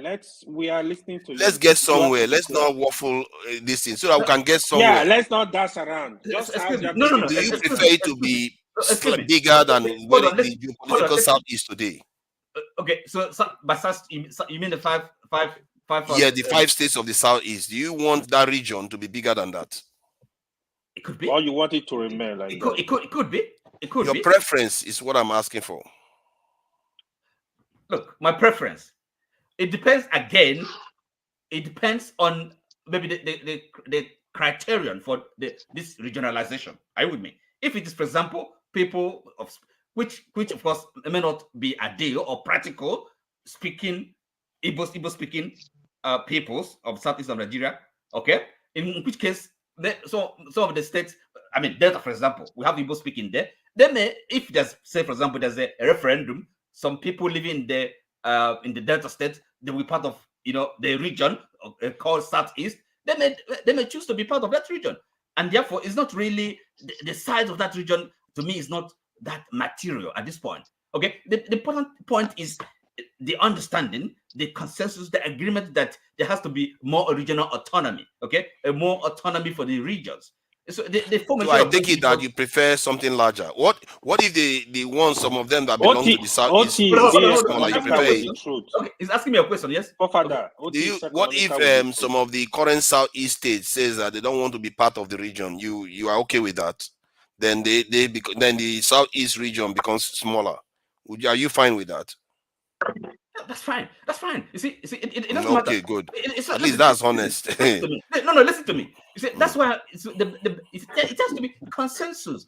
It's agreement. It's understanding. It's people's choice. No imposition, right? Are you with me? So when I say that this unity, it can be imposed. It can't be forced. People have to have a choice. But you know that the way they created the states right now, they knew those Delta area, they knew they spoke Igbo, but they chose to be part of Delta State. Who chose? Who chose? The people that created it, you know, some people like not the people. Sorry. let me explain now. Not the people, not the people, but let me say who did it now. Calm down. Let me just say who did it. Many people say that it was Babangida's wife, Miriam Babangida. She is from Asaba. She could have chosen to make Delta State. Forefathers. Why don't you say Nigerian state? There's no look, Babangida or his wife. Come on, Nigerian state. They are Nigerians. She's a Nigerian. Nigerian state. If you do it, you are just the same as Nigeria as she is. What makes you different from her? Nigerian state. The power of the state. So don't you understand that? Nigerian state. It's always going to be the power of the state. How else is it going to happen? Excuse me. So if you can't understand the decision, what's the point asking me who created it? Of what account is that? Because the person that created it from that region, the person that influenced the creation is from that region. Nigerian government, Nigerian state, right? State if the person was from Edo or from somewhere else, I can say maybe the person doesn't understand. But the person that created it is from that region. The person that influenced it, by the way, which is Miriam Babangida, she's from Asaba there. She chose to make it. And I know a lot of Delta people that speak Igbo that say they are not the same as the other group across. Even Ikwere people complain that they are not Igbo in River State. You know that. Even I know. Great example. That's not a problem. That is not a problem for me. You know, so the regions have, you know, it has to be something, a unit. It has to be a unit that the members, okay, are quite happy by choice. I mean, willingly, not force. I would. So that's why I said, you know, even though we had prior to independence, prior to the first military coup, we had regions, but the new regions or sections or whatever you want to call them, you know, they don't have to kind of. Okay, let me ask you one final question. They don't have to fit into the pre-existing or prior. I take it that I think am I on the right path when I say you prefer that more of the Igbo-speaking parts of Nigeria should be part of that southeastern region that you prefer. Okay, good. So you see, the thing is, there's nothing wrong with that vision. If you have that vision, it's just as perfect as any. I just feel like when you have that vision, you should also still remember that there's a storm that you need to address. There's what? My concern is that people will ignore the storm and go after the little problem below. Okay, what is the storm? What's the storm? Then I will address your storm. What is it? The storm is the reason why almost all black nations are poor. What that storm means is that other people have grouped themselves in bigger blocks of power, and they are exerting it against our own interests, while we are busy arguing over lower level stuff. Well, that is the storm. Okay, see, hold on, you can also, that's your interpretation, and I don't disagree with most black African or black countries are poor. I agree, but you know, perhaps the root cause of that poverty, that underdevelopment or that undevelopment, may lie somewhere else. Now, for example, this country of ours we call Nigeria. I mean, how it came about, you know, the brain behind it, it may not be necessarily, you know, I mean, the founding, okay, and the way it is constituted. Oti, if I may, because it seems to me where where you stand in your utterances, in your argument, it's chaotic. It's very chaotic in my ears. If you agree with what forefathers said and the tenets of what he said, I think that is much more tangible than whatever is happening now. That wait. I have to take the camera I have to take the mic from you. My friend, we've listened to you, my friend. You don't seem to understand how much time you've taken. You've taken a lot of time and we've been listening. What I'm saying is, you're unfair. You're unfair. You are impatient. You're kind of wasting our time, bro. I'm wasting You're your being time. wasteful. So, forefathers, you see what in my ears, that's what's going on. Sorry, excuse me, forefathers. Now listen, the undevelopment you correctly identified. The question, the real question is, what is the reason for that underdevelopment? Is it because, is it perhaps, I mean, the nations, if we add in the context of Africa, for example? No, I mean, the problem with our oh my God, the problem with our present situation is disorganization. And what we need to do is to organize. How do we do that is the question. Where you are going in this history, we are all history guffs here. We understand what the problem is and how we got to today. Don't bore me. Stop boring me. You have been extremely boring. I think I'm here. Let's I'm try here to. with my time as well. You people don't want me to speak. Yeah, don't mind. Everybody is just ignoring Masca and AY is always causing mischief. He's gonna say, I don't want to talk about this topic anymore. This topic, we shouldn't talk about it anymore. Let's move on to some other thing. Somebody's asking me. I think to be fair to OT did answer some questions. All I said was to try to see the bigger picture. Allow other people to come to speak. Let them contribute. Can I just share this thing before we start talking? You see? Just 30 seconds. I agree with that last statement. I need to be reminding people. Allow other people to speak. Yeah, let me count the list. You see, this list, was it not South Sudan that broke up from another country? It's the poorest country in the world. Jesus Christ, how did that happen? I thought it was going to lead to Nirvana. Oh, we didn't see that coming. Oh, look at that. The top 40 countries, almost unanimously, all of them are black countries. The top poorest 40 countries in the world, almost unanimously, even the ones that are not in Africa, if they leave Africa, like Haiti, it's a black nation. So now that should worry anybody. And that is what I'm trying to get, like my brother here, OT, to see that we have bigger problems here to deal with. Our problems, UK didn't even have a constitution. They were just making it up as they went along, and they govern half of the world with it. What does that tell you?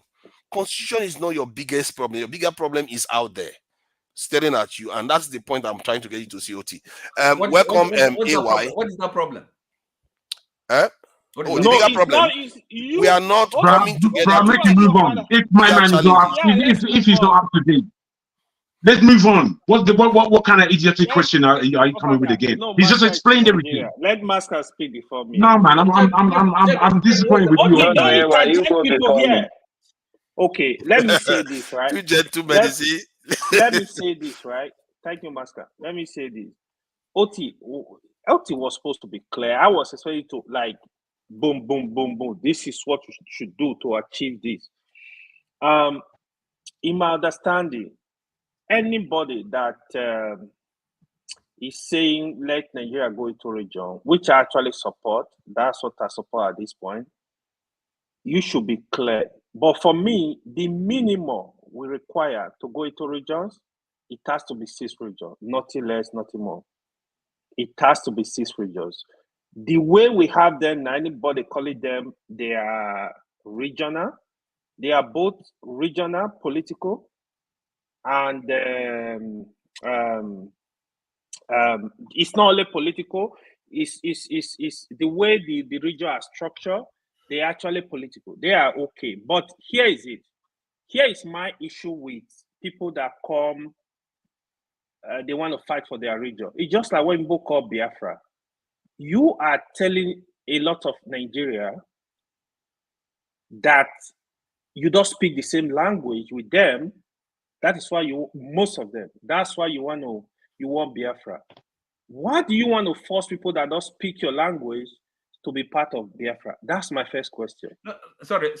No, you gotta let me finish. The discussion about Biafra. I'm not gonna. Why bring Biafra into it? No. If you talk about the region. Hey, hold on. Okay, I thought you are a lawyer now. You're supposed to know how to coordinate. Let's excuse me. Let me finish. No. Oh, father, if you try to remove him. Don't remove him. So he's very like password now. for me, to be honest, at this point, I actually think the region would be better for Nigeria, but not in terms of let Nigeria divide. I'm not interested in that. When I mean region, because let Nigeria develop at a smaller region, let the region develop at their own pace in such a way that region can even compete. The idea of Nigeria going to Abuja, the governors going to Abuja every month to share money is BS. It's not sustainable.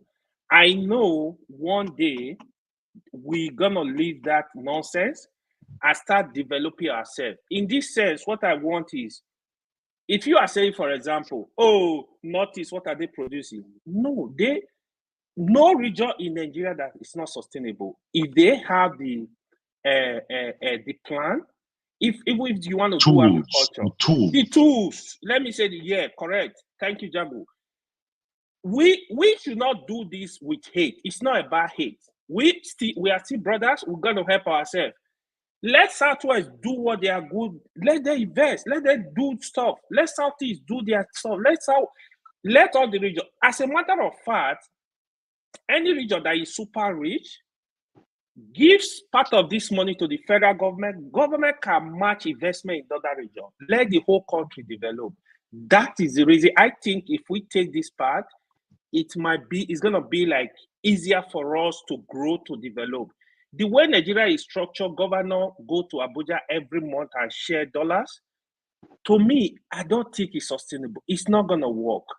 I really have problem with that. Again, when I'm calling for this, it's not about division. It's not about Igbo should go to their way, Yoruba should go to their way, Hausa should. No, that's not what I'm trying to. What I'm trying is, by the time these, whatever you call it, premier or governors, whatever you want to call those regions, let them develop. Let them, when they get into the office, they think of how to improve the revenue of the region.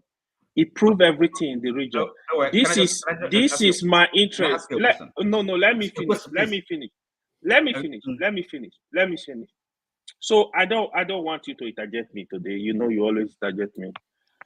So this is what I think will work for Nigeria. It's such a way that we kind of work together to make sure the country, because by the time you stop giving money to Zamfara state, we know that the tomatoes and pepper that are wasted in that state, the governor should set up a plan and start producing a canned tomato to African country and the world.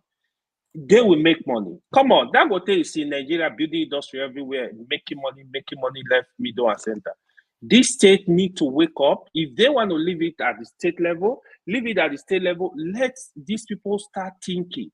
I don't even know how a road will pass inside the Delta state. A governor is telling you it's a federal government road, it's not going to touch it. What nonsense. We need to wake up. We need to think better. We need to do better. Thank you. Sorry, one question, please. Forefathers, from what he said, does he see the big picture, according to you? From what AY said now? Yeah, he does. Is he the big picture? You keep on talking about big picture. Are you the moderator now? No, I'm asking a question. I mean, it's a fair question to ask now, but you should allow me to answer it. Excuse me. Forefathers, tell me, is from what he said, is he seeing the big picture? Yes, he does see the big picture because he's not using that. Let me explain why. Because he's not saying. Tell me the big picture he's seen. He's not saying that the nation can never solve its problem without doing this referendum or having a conversation first. Okay, so who decides he said 6 zones? What can there be 8 or 10? Who decided this? Yeah, you can have 10. This is my point. He said 6. Who decided? No, I said 6 is the minimum. You can't remove minimum. Okay. So now, Oti, tell me, show me one of the. I'm asking your question. You're asking me. Look, you said I already answered your question. So now minimum 6. How do you decide it? Based on discussion, I thought you wanted to have discussion. I have that same question. Excuse me. I have that same question. I wondered why you wanted 6 particularly, and why it couldn't be less or more. It's just so let me No, for he doesn't reasoning want because to. He want because you said no less. You said no more or no less than 6. So I just wanted to understand. Jago, here is my yeah, whole idea, right? yeah. I said 6 should be the minimum. We can have 10. In this way, it can even be state at state level, like instead of having region, give more power to the state. Let's take control their resources. Let every governor start working. Okay. That is my whole idea. AY, let me show you this and show me which power doesn't belong to the state among this list. They don't control their resources. Full stop. That is the biggest one. Agriculture and forestry. They don't have their own police. They don't have their own police. They don't Agriculture and forestry, the state control it. Benefits, the states control it. Consumer, this one is a given. Economic development, they have ability to do that. Education and training, they have ability. Election in states, yes, states conduct their elections. Energy, the states control it right now. Environment, equality legislation, they control it. That's why you have Sharia and all the rest in different parts. Fire service, they control it. Freedom of information. Let me answer the question for you. Yeah. Let me answer the question for you. So here is what happened, right? So the energy you're talking about now, to develop this stuff need a lot of money. First of all, let each state or each region, whatever you want to call it, let them control their resources. Give percentage to the federal to take care of the military, of the custom, of all those stuff. Give percentage to the federal. Now, okay, even this electricity we are talking about, each state now, luckily Buhari signed that bill, he opened it up. Each state should start, even if not generating your electricity, distribute. You should have the power to distribute your electricity, even if the states are not generating. Hold on, let me finish. You can. No, I wanted to. I said you should speak, but I felt I wanted to just support you because you can buy energy from the national grid. That's funny. The states will have facility, develop facility. I'm trying to find this. The energy. Let me tell you, the bigger part of energy is civil distribution. Is bigger than production. So we need to know this. We don't even have facility to distribute energy. I can tell you this for free. I know here is one of my fears because of they are not paying Nigeria living wage. When you invest in energy and start having, for example, 24 hours electricity, bills are definitely gonna go up. It's not gonna be cheap. If you think it's gonna be cheap, the government needs to also come in and subsidize this energy. So that's the government you wanted to weaken in one moment, and the next minute you wanted to come and solve the problem. Stuff like energy all over the world, government subsidize energy in most states. Let the states that keep their resources solve their energy problem. Yeah, now. they will, but they will still make money. But you need to. Why are you making the money? The reason but that is what is happening now. You see, AY, I think you are also falling for a little bit for some of all these lower level problems. That is what is to an extent is happening now. Let me explain now. You see this police, that's the only one that I can see on this list that the states don't control in Nigeria. Most of the resources go to the states. Like if you look at the oil that they get from the states, from the center, it returns back to the south. That's what their allocation is. What is the percentage?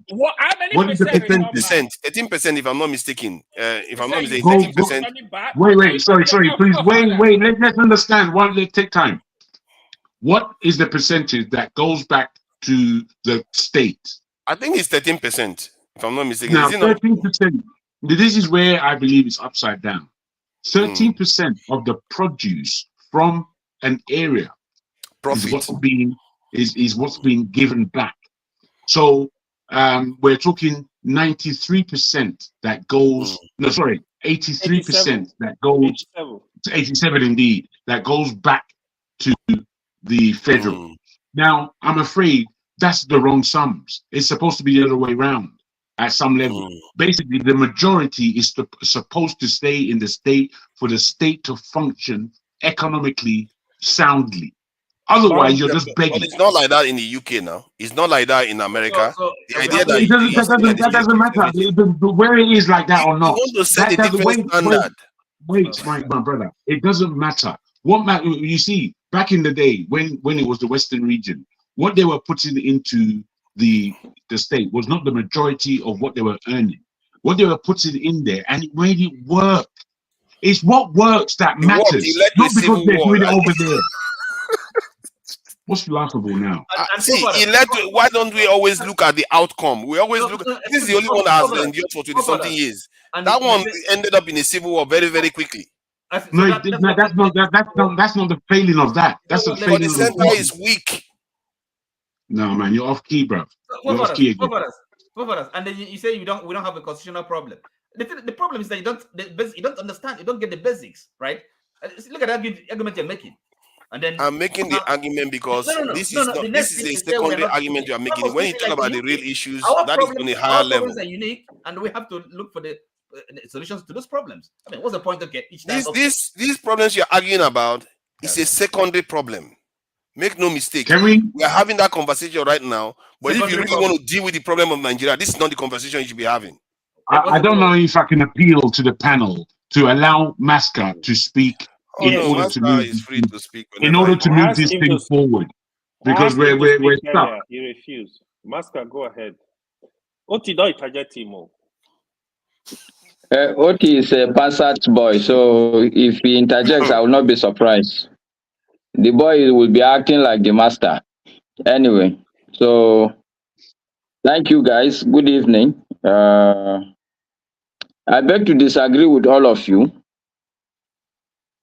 because you guys are just, what I would say, whiling away the time.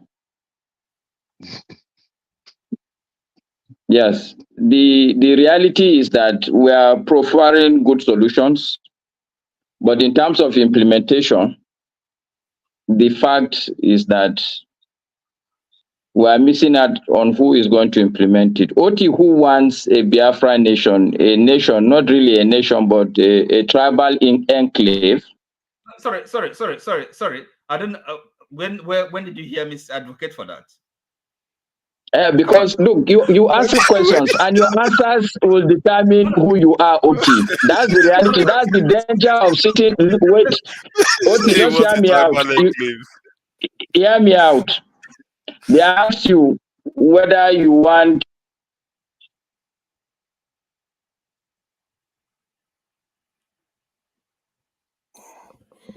Your audio is gone, Mascot. No, sorry, forefathers. I mean, you laugh at this, So is that? I mean, I talk about region. It's the same region AY was talking about. Look, the point I was making, we have to be. You are pretending, Oti. They ask you questions and you answered. They ask you who and who. Is it the Igbo? Look, you've answered. I don't waste time if we go back to that issue. I mean that you don't want. They can split. Wait. Oti, we are going to waste time. Me, I don't want to join issues. These are just whiling away time topics. Even if you want Biafra, who is going to do this?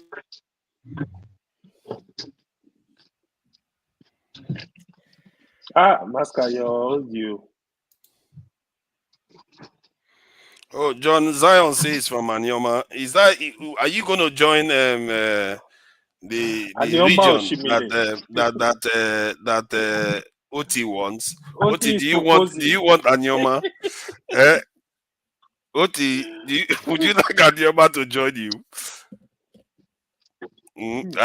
Oti is not answering. See, the point is that. Excuse me. Look, if we're having unless we're not serious, quite frankly, because for us, you laugh about these things. No. See, hold on. Listen, hold on. Can you just hold on for a minute? You did answer the question, so I'm not.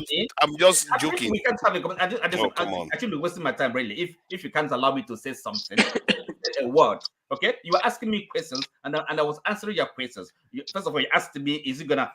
That way, you start putting questions. You've already answered it. Idea in your mind. You are projecting what you have in mind to people, and that's the reason you ask these questions. But I answered your questions, and I know what I'm talking about. I'm going to be consistent. Hold on. I said first of all the regions, because at the moment, the previous regions we had, our current circumstances are different, and therefore they're not going to be suitable. So we have to be flexible about it. Nigerians have to have a discussion about it. AY said 6. So on what basis did you arrive at that? That's your opinion. It could be 6. It could be more. So can you guys, AY, can you hear me?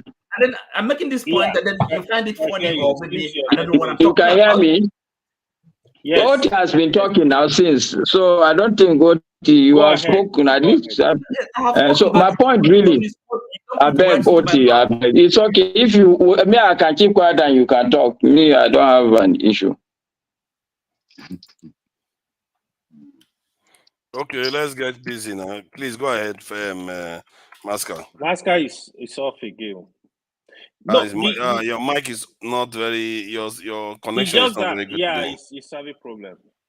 You know, it's just that OT was not clear about his answer. I don't know when other people are talking, just get in and try Well, to. you have to learn to listen. You know, sometimes I'm just trying to ask. People just keep saying I'm trying to be mischievous. Does that mean all of us are not listening? No, I don't have to. I don't have to answer the question. You want to answer it. So that's something. I don't see. You see what these people are doing? They are saying I hate Biafrans. I don't hate Biafrans, but I don't like when people are lying to themselves. They will say they want regions. The reason why they want regions is like, you know, when white people that are racist say they want the 60s back and the 50s back because it favors them. No, sorry, they don't look at that. Other people don't like it. For us, AY here was talking about regions, right? And then he didn't say he wants to dominate somebody, or he didn't say that. Yeah, I know, because he's not his own. He's based on his own political. Listen, hold on. Also a Biafran?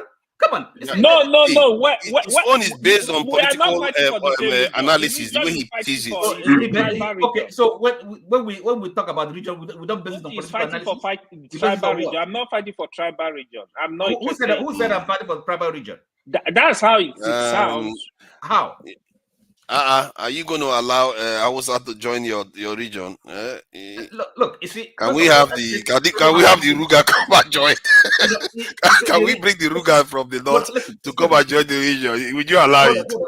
You know you would like it. Either you're not serious or you just be honest. We have to joke a little bit now. Since you want to talk about secondary issues, you don't want to talk about the big stuff. Let's talk about the small stuff now. You see, all this your laugh. It shows that, you know, it's either you really being mischievous, you just wasting people's time. Yeah? I'm not being mischievous, actually. If you want us to have a conversation, we have a conversation. No, Oti, we've already had a serious conversation. You answered all my questions. I've told you. You didn't. We got somewhere. You said it. Let me tell you what you told me. I can repeat exactly what you told me. So all we are saying now is just repetition, really, and it's a joke. Don't take it seriously. Yeah. You see, No, I'm taking it seriously. I mean, I don't come here to have a joke. Seriously. We've already had a serious talk. If I can't have a conversation, a serious conversation, and learn something from people, share ideas. I mean, I have it's not allowed for me. Seriously. We've had a serious talk now. Okay, let's see. What is a South? Imo and Abia alone are more south of Nigeria than Edo. We see, though, all the lies and the anti-Igbo agenda. There is no anti-Igbo agenda.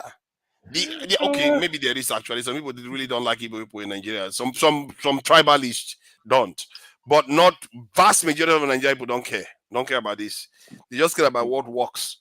But what concerns me is that some people like region because they like the idea of controlling other people. And a lot of people lie about this. Yeah.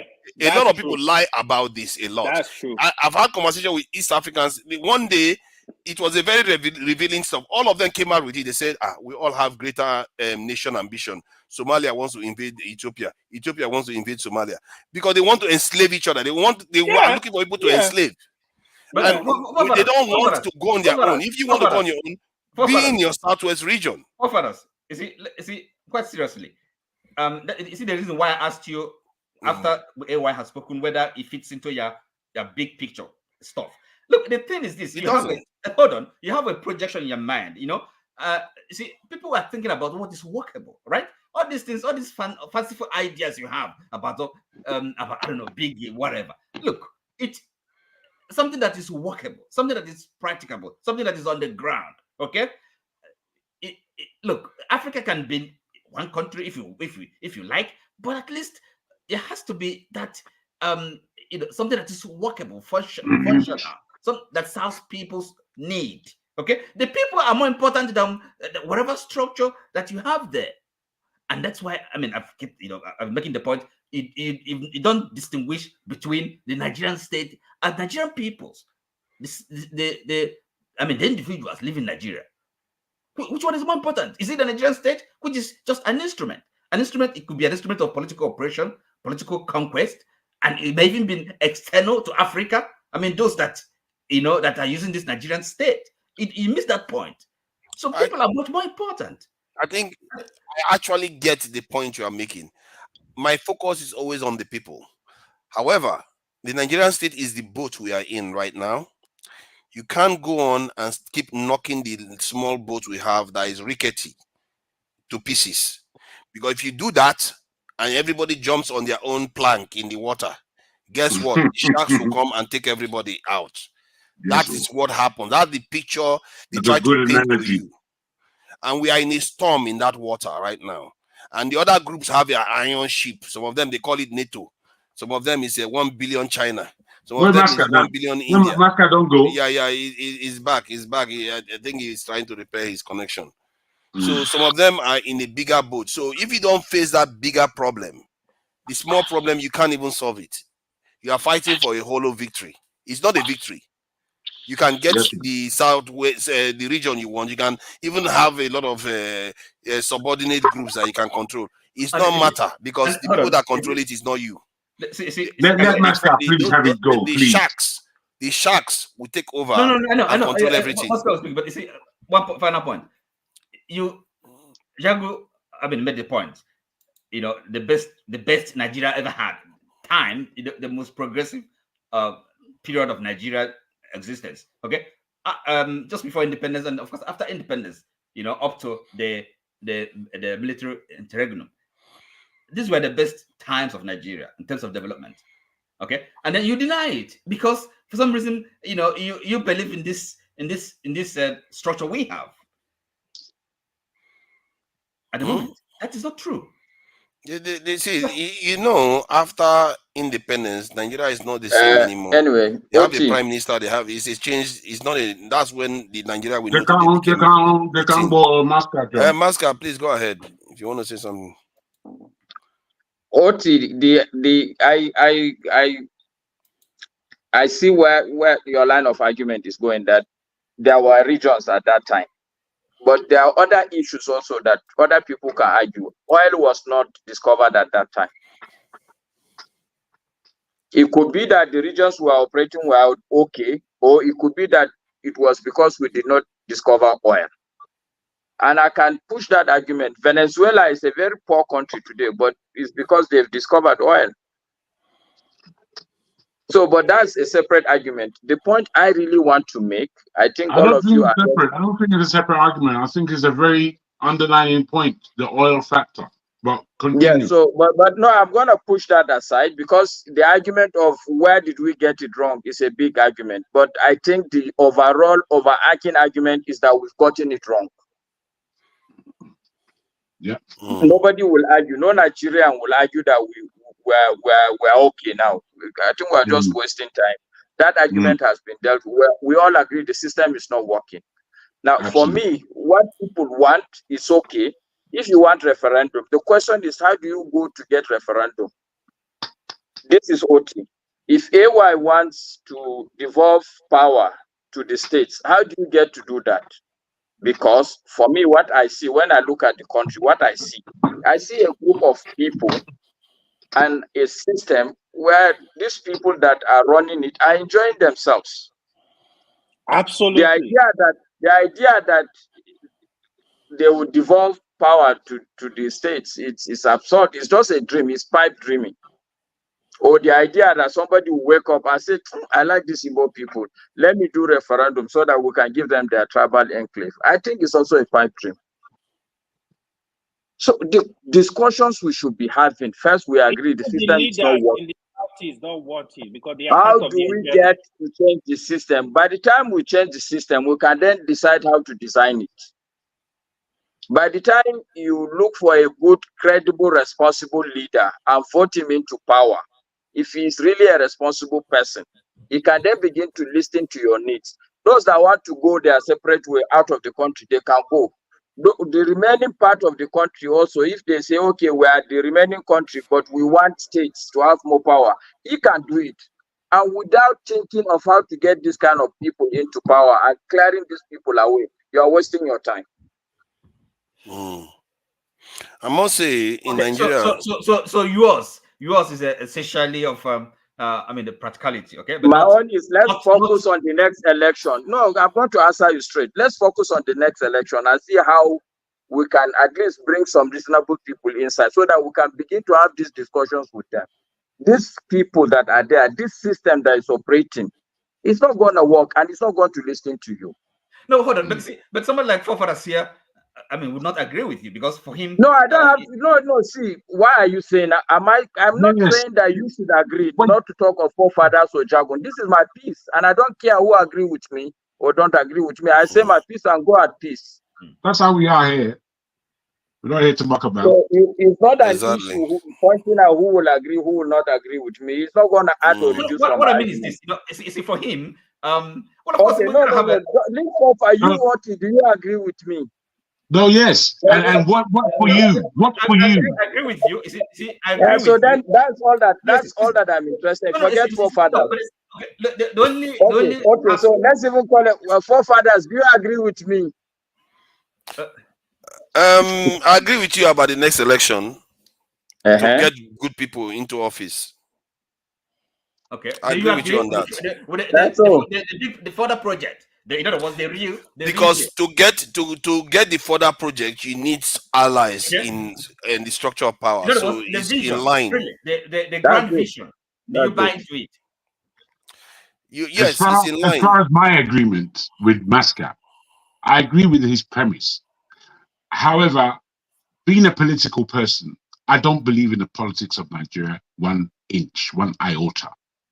And given 2027 as an election period and hoping without a plan or organizing without issues, I don't believe in this. I believe so Jaguan, if you listen to me very well, what I said is that any discussion outside discussing how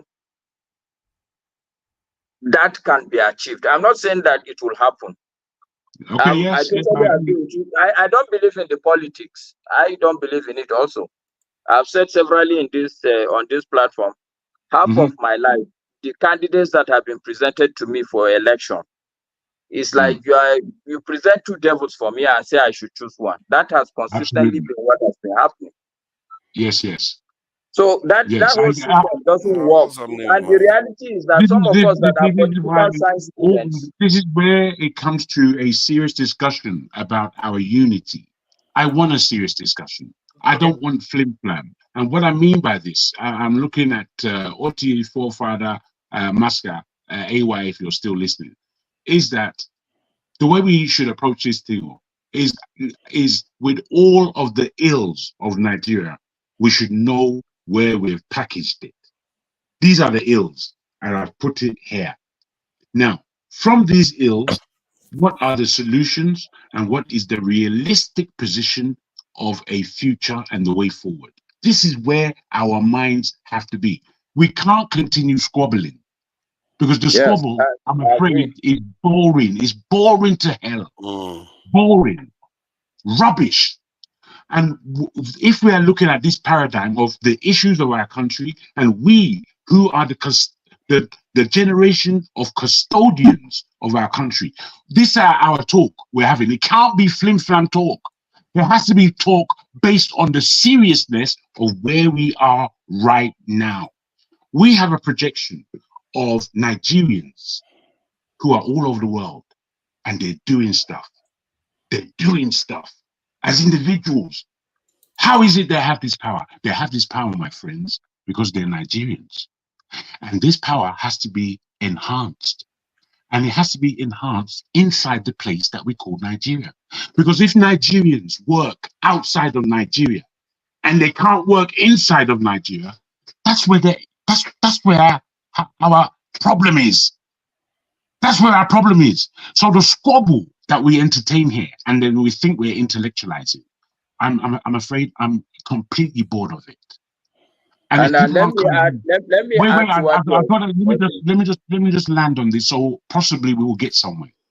So when Oti, we are being asked about our unity, and we turn it into an argument, as opposed to putting forward our thinking as to the Nigeria that I know, in order to put it in a position of progression. This is what I believe. If you're not doing that, you're coming here to encourage argument. You're coming here to encourage argument. We're looking for a grown-up conversation. Wait. I'm going to finish it because this is how I see it. I've been listening now for an hour and a half to 2 hours. This is how I see what's gone on in that last time. So given this, we know we have a projection of fantastic people, almost superheroes that call themselves Nigerians in the world of entertainment, in the world of sports, in the world of business, in medical terms, in terms of administration. We're there.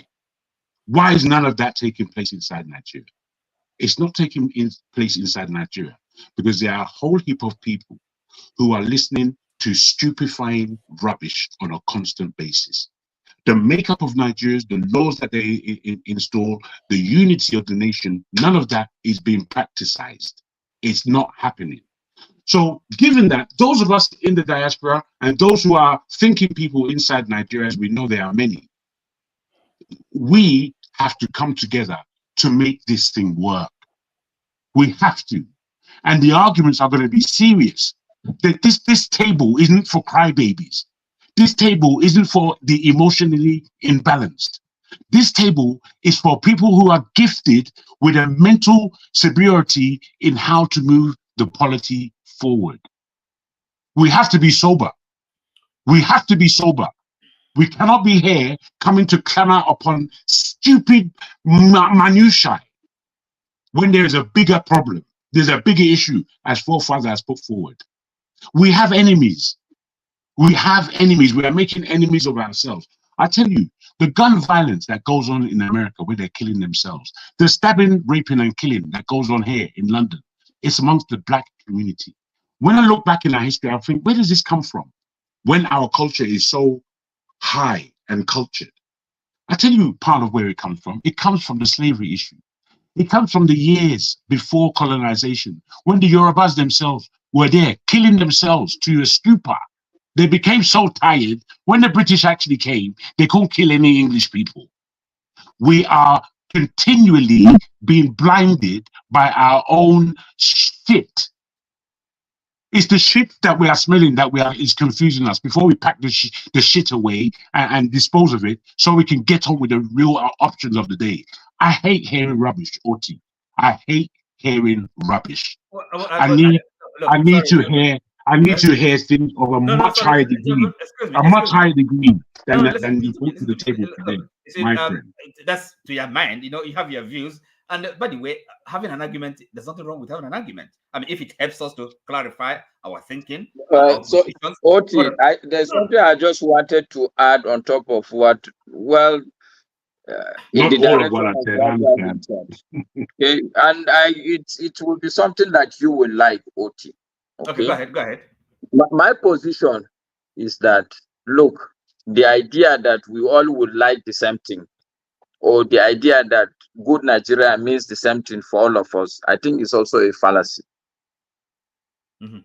There are some people who all they would want is to see Nigeria modernize, okay? Mm-hmm. Throw away religion, throw away culture, carry on a lot of things. Not every Nigerian will like it. Not even on this panel will agree on that. Some people would want to remain very cultural, would want Nigeria to maintain its heritage. Mm-hmm. Nothing wrong with that. Mm-hmm. Whatever we all want, me, I'm okay with it. But the point I'm making is that we should, for now, shelf what we want to buy in the market. Okay. Let's get to the market first. My response to that would be this, okay? But how do we get to that market? Do we get? Because now, if we start arguing about what I want in the market, what you want in the market, the boss will even leave. No. And leave us where we are. Let me respond to you this way. You see, what I, as a person, and what I want for Nigeria is something I would want for everyone, okay? And that is this. You know, any section of Nigeria should be able to live a life and have the opportunities and not be hindered from, achieving, fulfilling their potential. Okay, are you with me? So that is, that's what I want for myself. And that's what I would want for anyone. So I wouldn't really stand on the way of anybody, anyone's progress. I mean, if you speak on individual basis. So, and I don't see how anybody can argue with that, right? In other words, really, that's having that self-determination, self-autonomy as a people. There are peoples of Nigeria. We can't. But guess what? You are going back to the same place, OT. No. I don't listen. I don't have a problem with self-determination, but I'm saying that people are now proposing self-determination as a solution. It is not at this point. It's not a solution. You see, hold on. Okay, now when you spoke initially, you talked about. I think you spoke about the politics. Okay, the next election. It doesn't have to be. Okay, no. It doesn't have to be 2027. All I'm saying is that you and me now, OT, that we want a better Nigeria, even though what we want as a better Nigeria, we need to sit and work together. That's the point. Also, Jagun is making. We maintain our differences. I will not be an Igbo man for anything, but I will work with you as an Igbo. Wait, I will work with you as an Igbo man, knowing that at the end of the day, what you want is to leave the country. I will be fine with it. If what I want also, I will get it at the end of the road. So and you have to understand that for you to get what you want, for me to get what I want, we must shove our differences now and put it aside. No, hold on, listen. What we do and what I've seen everybody do is to bring his own differences and desires to the table. Look, excuse me. Hold on. Politics is a messy business. Come on, let us not pretend that we're gonna have all these disagreements and discussions and arguments, all that. It's part of it. So the thing is, but at least we can have, in other words, having. We are not playing this. OT, are you a politician? Oh no. Let me finish what I'm. Wait. Have you ever sat with politicians? This is not how they talk. No. No. I sit with some of these people. This is not the way they talk. They all have their, just what I'm saying. Everybody, look, this is what I want. This is what you want. But they sit down and articulate a strategy. How do we win the election? Me, I want to be Senate President when we win the election. Me, I want to be a minister when we win the election. We're not talking like politicians here. We're not talking like politicians. You are talking politics and you are saying you are not politician. You can't. You are making things up. If you. Okay, I rest my case, gentlemen. So look, at least we can. You see, we have to have at least some understanding, agreement on what we want, the Nigeria we want, is it not? Are you with me? So then, of course, we can discuss how we get there, the steps. You talked about. That's what we're doing now. That's what we're doing. Okay, that's so. I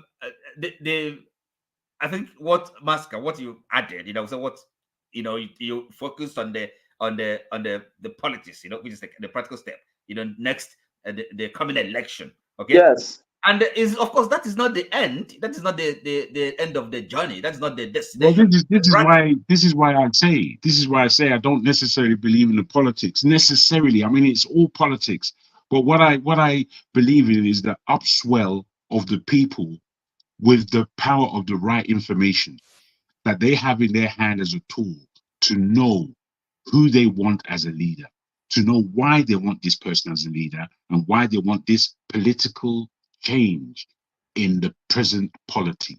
These aren't things that are on the ground at the moment, but they are things that can be functioned into the ground within a quick space of time. And it depends on the time that we use in forums like this. Are we going to use these platforms and the opportunity to speak to each other on a platform like this to countenance a desire for a right design that suits our nation? Because it's all in the design. And I don't believe that what's going on at the moment, that 2027 would make any difference in going forward. It's just, to me, that have an appreciation as at what the politics is outside of Nigeria. Okay, let me ask you a question, forefathers. You say you don't believe in the politics. You don't believe in the politics of Nigeria. Forefather didn't say that. I said no, you. Sorry, yes, you, Jagun. Sorry, I like forefather, so I may be calling his name all the time. So you, Jagun, You don't believe in the politics. Okay. So what? Yeah. What's your? My question to you Yes, then I is, mean, I think you agreed with me what to are a you large. willing to do to Yeah. change it, or have you given up? Very good. No, very good. Fantastic question. Fantastic question. I believe that this is more on the road of the lining of questions that we should be offering each other. Me as as not just a believer in Nigeria and the people of Nigeria, I've always in my mind had the unction to work for Nigeria. And whether I'm inside Nigeria or not, that's how it's been throughout my life. So at this point in time, in thinking about Nigeria, I've got a project that I have. It's an economic project. Africa Expo is its name. And I've been working on this for the last 10 years to the point that I've got it at quite a tight position. And I wonder who is thinking on these levels. So that's me as an individual. Now, where it comes to the politics, I really want those of us who are acting in some leadership role in our profession, in business. I believe that we really need to come together and begin to posit a politically media-driven line of information that we know that we are getting across reality to the people in the country. The more we do this, the more educated as to the reality people are in the country. Once you have that groundswell of people, then you know that you can create a movement with that. And then people who are of the elite, and none of us should take away the moniker that we ourselves are part of this so-called given elite. We are part of it. You know, we know people who are in the very elite. We would have some knowledge of who and why. We are part of it. So given that, we have to take on board the responsibility of action and not just lip I service. love this statement you just made, that to take responsibility for action. Can I agree with that? And I think there's something I'm even looking into. Just one question to Oti. Do you agree with what Jagun said now?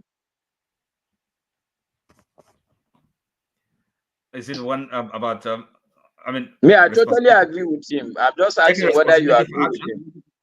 Taking responsibility for actions. I mean, that's the one point I think that made quite an impression on you. I mean, I agree. I think. Is that all you heard? Oti, troublemaker. I say it's Pasat's boy. The boy will act like the father. Don't mind him. Oh my God. Taking responsibility for the action is the one that made an impression on you. Is that all you heard? I'm saying I agree with that. Oh That's the God. one I heard, and then that's at the point you kind of you gave me a thumbs up. No, do you agree with him? I do. Yes. I mean, I always take responsibility for my actions, and I say things, I mean it. So I will ask the same question to you that I asked Jagun. So what are you willing to do? Hey, it's my turn. What context? His question, you answer is the same question for both of you. No, Allah. No. In what context? What situation? What context? Sorry. Okay. What situation comes to your mind? Look, you see, I'm ready. Okay, if from what I'm doing where I am, okay, I'm making sacrifice. I'm involved in community organizing. I do things, and I mean, my situation now, I'm doing that. And if I happen to be in a different environment, if I were in Nigeria, I would be involved in politics. And you don't have to be. No, the reality is that we don't have to be in Nigeria. No. See, I said if I were, but where I am, and I'm telling you that I'm doing something, I'm making sacrifice. Okay, so I don't know what else you want me to say. Okay, yeah, fantastic. No, not to say what I will advise. Okay, let's begin to look for, not for people who agree in the type of solution, but let's be looking for people who are willing to see things change first. If we agree that we all want to see changes, then we can begin to discuss what are the things that we think can make it happen.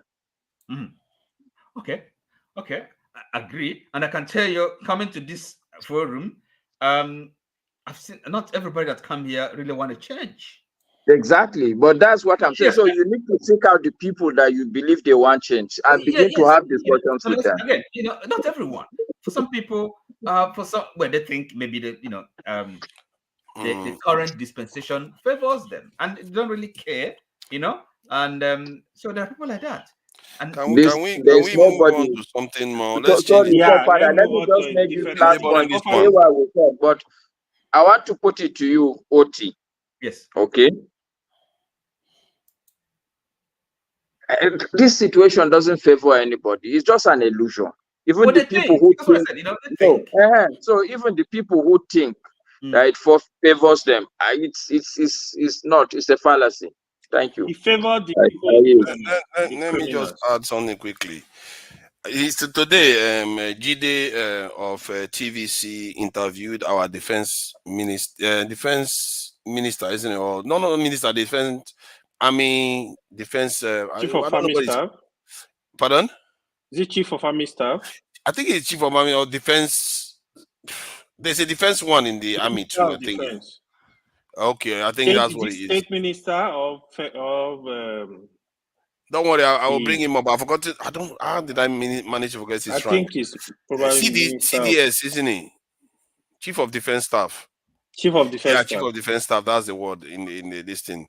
So I interviewed him, and I will play this so that people hear what you make of the sense he's made in this sort of. But it's okay. I know I don't want to, add my own prejudice to it.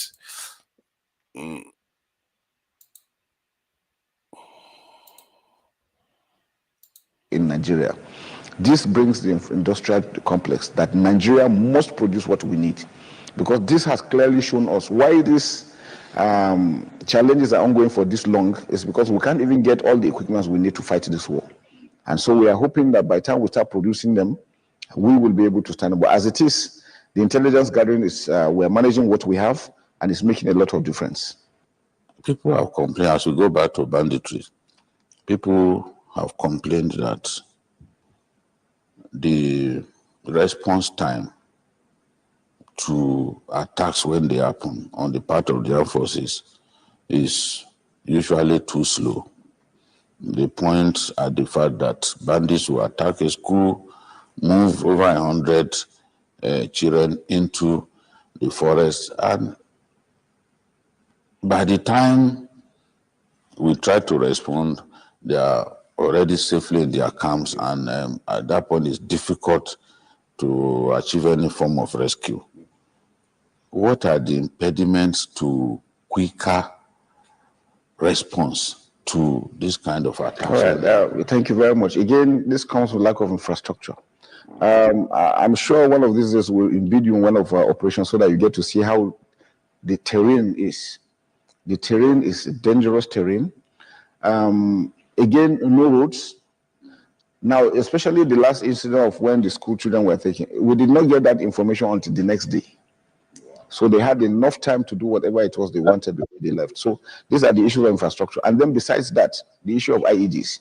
Even in the theater, we have discussed this issue of the menace of IEDs. The greatest casualties we get now come from IED. One IED can destroy a whole MRAP that is costing over $20 million. One. So, and then it will kill almost everybody inside. Or if you go to medical centers now, you see troops amputated, just because of IED. So that has become a great threat. And realizing the dangers, because we don't have roads. So you see a 10 kilometers road that you are supposed to react quickly. But because of the fear of IED, now we're only left with hand powders. So you have to have somebody that will go down for 10 kilometers on the road, scanning the width and length of the road. If he makes a mistake, he's gone or the vehicle is gone. So that actually slows us down drastically. And so we're hoping if we get modern equipment, there are drones that could go ahead very fast, be able to scan depth and be able to see if there's anything, or MRAP. Now, just think, if you are the one that wants to solve that problem, how you solve it. Now, I will show you another one again that he said. That's his argument there. Now they asked him another question. To avoid killing innocent civilians. Would you say we have enough troops to defeat these threats? Well, if you look at troops, there's no country that has enough troops. Even the US does not have enough troops. What we want to leverage on is the use of technology and equipment, which we're... Again, you see, this is at the, you know, all the other arguments we are arguing, this one has more, this is more dangerous to us. For me, I feel like what he's just done is very dangerous. He talked about the US having enough troops. The US has even more technology. But yet, why did before you continue, my brother, can I just put this in, that this is no more important than any other thing that we are talking about, because it is sustained with the politics, with the normality as how Nigeria take what's going on in their country. I don't want to stop you. I just want to let you know that it is systematic what's going on in Nigeria. It is not any one issue. So continue. I think what in itself as a problem is the most vital. It's like saying, oh, I don't have any padlock in my house. Let's focus on the systemic issue, but this padlock issue is not the problem. Yes, the two of them can be true. You see what I mean? I'm addressing that in terms of issue. Sorry, forefather. What no, let him continue. Let him continue so we get to so that we can make our time. He's not getting what you're saying. He's not getting what you're saying. What Jagun is saying is that yes, agreed that having a good padlock is important. But when it is your own children from inside the house that are fiddling with the padlock, no matter what padlock you get, it's a systemic problem. You have to deal with the root cause of the systemic problem. We are not having technology. Why is US having more technology than us? But the technology is not the problem, though. No, but what we're hearing is simple excuses that any government that is what I'm trying to flesh out. Any government. Forefather, did you not hear when this guy said if we have enough drones? I mean, like it's bitter in the mouth. It's bitter to hear that kind of statement. How can we? Okay, so what's stopping you from getting drones? Are you saying that you want to fly 1,000 drones at the same time? We are forgetting that America was in Afghanistan with all their drones. It didn't make a difference. But anyway, that is the point I'm making. But see, I'm trying to get you get distracted a lot and you start chasing other things. Look at what the technology has done for America. It didn't do much for America in terms of holding Afghanistan. This is the problem that Nigeria is having. Instead of it to focus on the human beings that is going to prevent that from happening. Apples and oranges, my brother. The man who lives in the country, yes, the man who lives in the country. Master, you please. can't compare him with somebody who is defending his own children. How can you mix the two? Let's hear him. I don't know. Please repeat that again. I missed that. I didn't get him. Wait. I detracted from you making your point just to make a small point. I wanted you to complete what you were actually saying and don't be distracted with arguments. So please, I will go back to what you were actually saying. I'll go back to it. Let Masker just finish what he's saying. Okay, what I'm saying, forefathers, you are mixing apples and oranges. America went into Afghanistan not out of good intention. And they are not in their home country. They don't understand the place. They don't understand the terrain. The desire, the reason why they are there is not even a good reason to stand with. So chances are that whenever you find this kind of war, the man with the more altruistic objective will win you. You are comparing a situation where it's our children, our wives and mothers we are talking about. We should be defending with all that we have. Not to compare why are we not doing it? Exactly. This is what Jagun is telling you. There is a systemic problem. I already know that. That is what I'm when you have a systemic problem, when you want to fix it, you say, okay, this is one of them. This is one of them. I'm telling you, out of all the systemic, the symptoms of our systemic problem, this one is the most consequential of them all. Okay, so that why do may you be the suggest? case. So why do you That may suggest if The rest Masca, hold on. in everything else That was may be the killing. case. Godfather, that may be the case.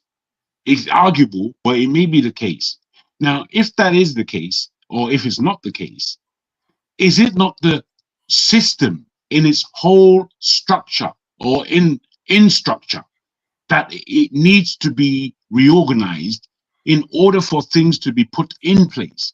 Because you cannot chase after one remit of Nigeria's problems in order to satisfy the whole issue that Nigeria constitutes. If you just look at the security, let's say the issue of the killing of this girl was a religious killing, and by some wonder of man, it stopped in the whole of Nigeria. That the religious killings, there was nothing that we heard of that ilk again. If that now took place, what about all the other systemic killings that happened? You can die driving from Lagos to any village you have. You can just die on the road. You can die by going in the hospital with a small virus that can be easily cured, but somehow you are given the wrong drug and you don't walk out because you're dead. This is Yes. the issue here. What lottery Yeah. should we take? The reason why I point to this one, because this is the most consequential, is the one that fits into the others. If you are not strong and you are not capable of defending yourself, everything else will start failing. That is how the life works. That is why a lion can go and take an antelope. If you don't have your own defense, what is going to happen is that everything else you own belongs to other people. Whatever they leave for you is all you have left. Like a jackal feeds on the carcass of the prey of a lion. It's just what it is. And if you don't deal with that, I hope you know it's bandits this man is talking about, not that another country has invaded Nigeria. I will come back to what. Let me address that point directly. So the point you're You making will is not that see Kadayipo opinion. Mr. Oti is here. He's a security expert as well. You know what? Good night. Don't go Good night, anywhere yet. gentlemen. Don't go anywhere yet, because I want to address the point you made directly before you go. Okay. The point you made All is right. about because they had more altruistic and it's in their own homeland. No, I'm just saying don't bring it. I'm just saying don't bring it and don't bring it here. It's a different issue. Don't bring it here. I can also, your reasoning is based on because it's homeland. Algeria is their homeland. America has lost not only in Afghanistan, they've lost in Vietnam. No, I'm not talking. I'm not talking about America now. You are not listening. I'm talking about Algeria. No, don't go. They had exactly similar problem as we did. No, you are the one that brought Afghanistan. No, you brought Afghanistan. Let's stick with Afghanistan. Even Russia went to Afghanistan. Your argument against it doesn't hold. That's what I'm trying to tell you.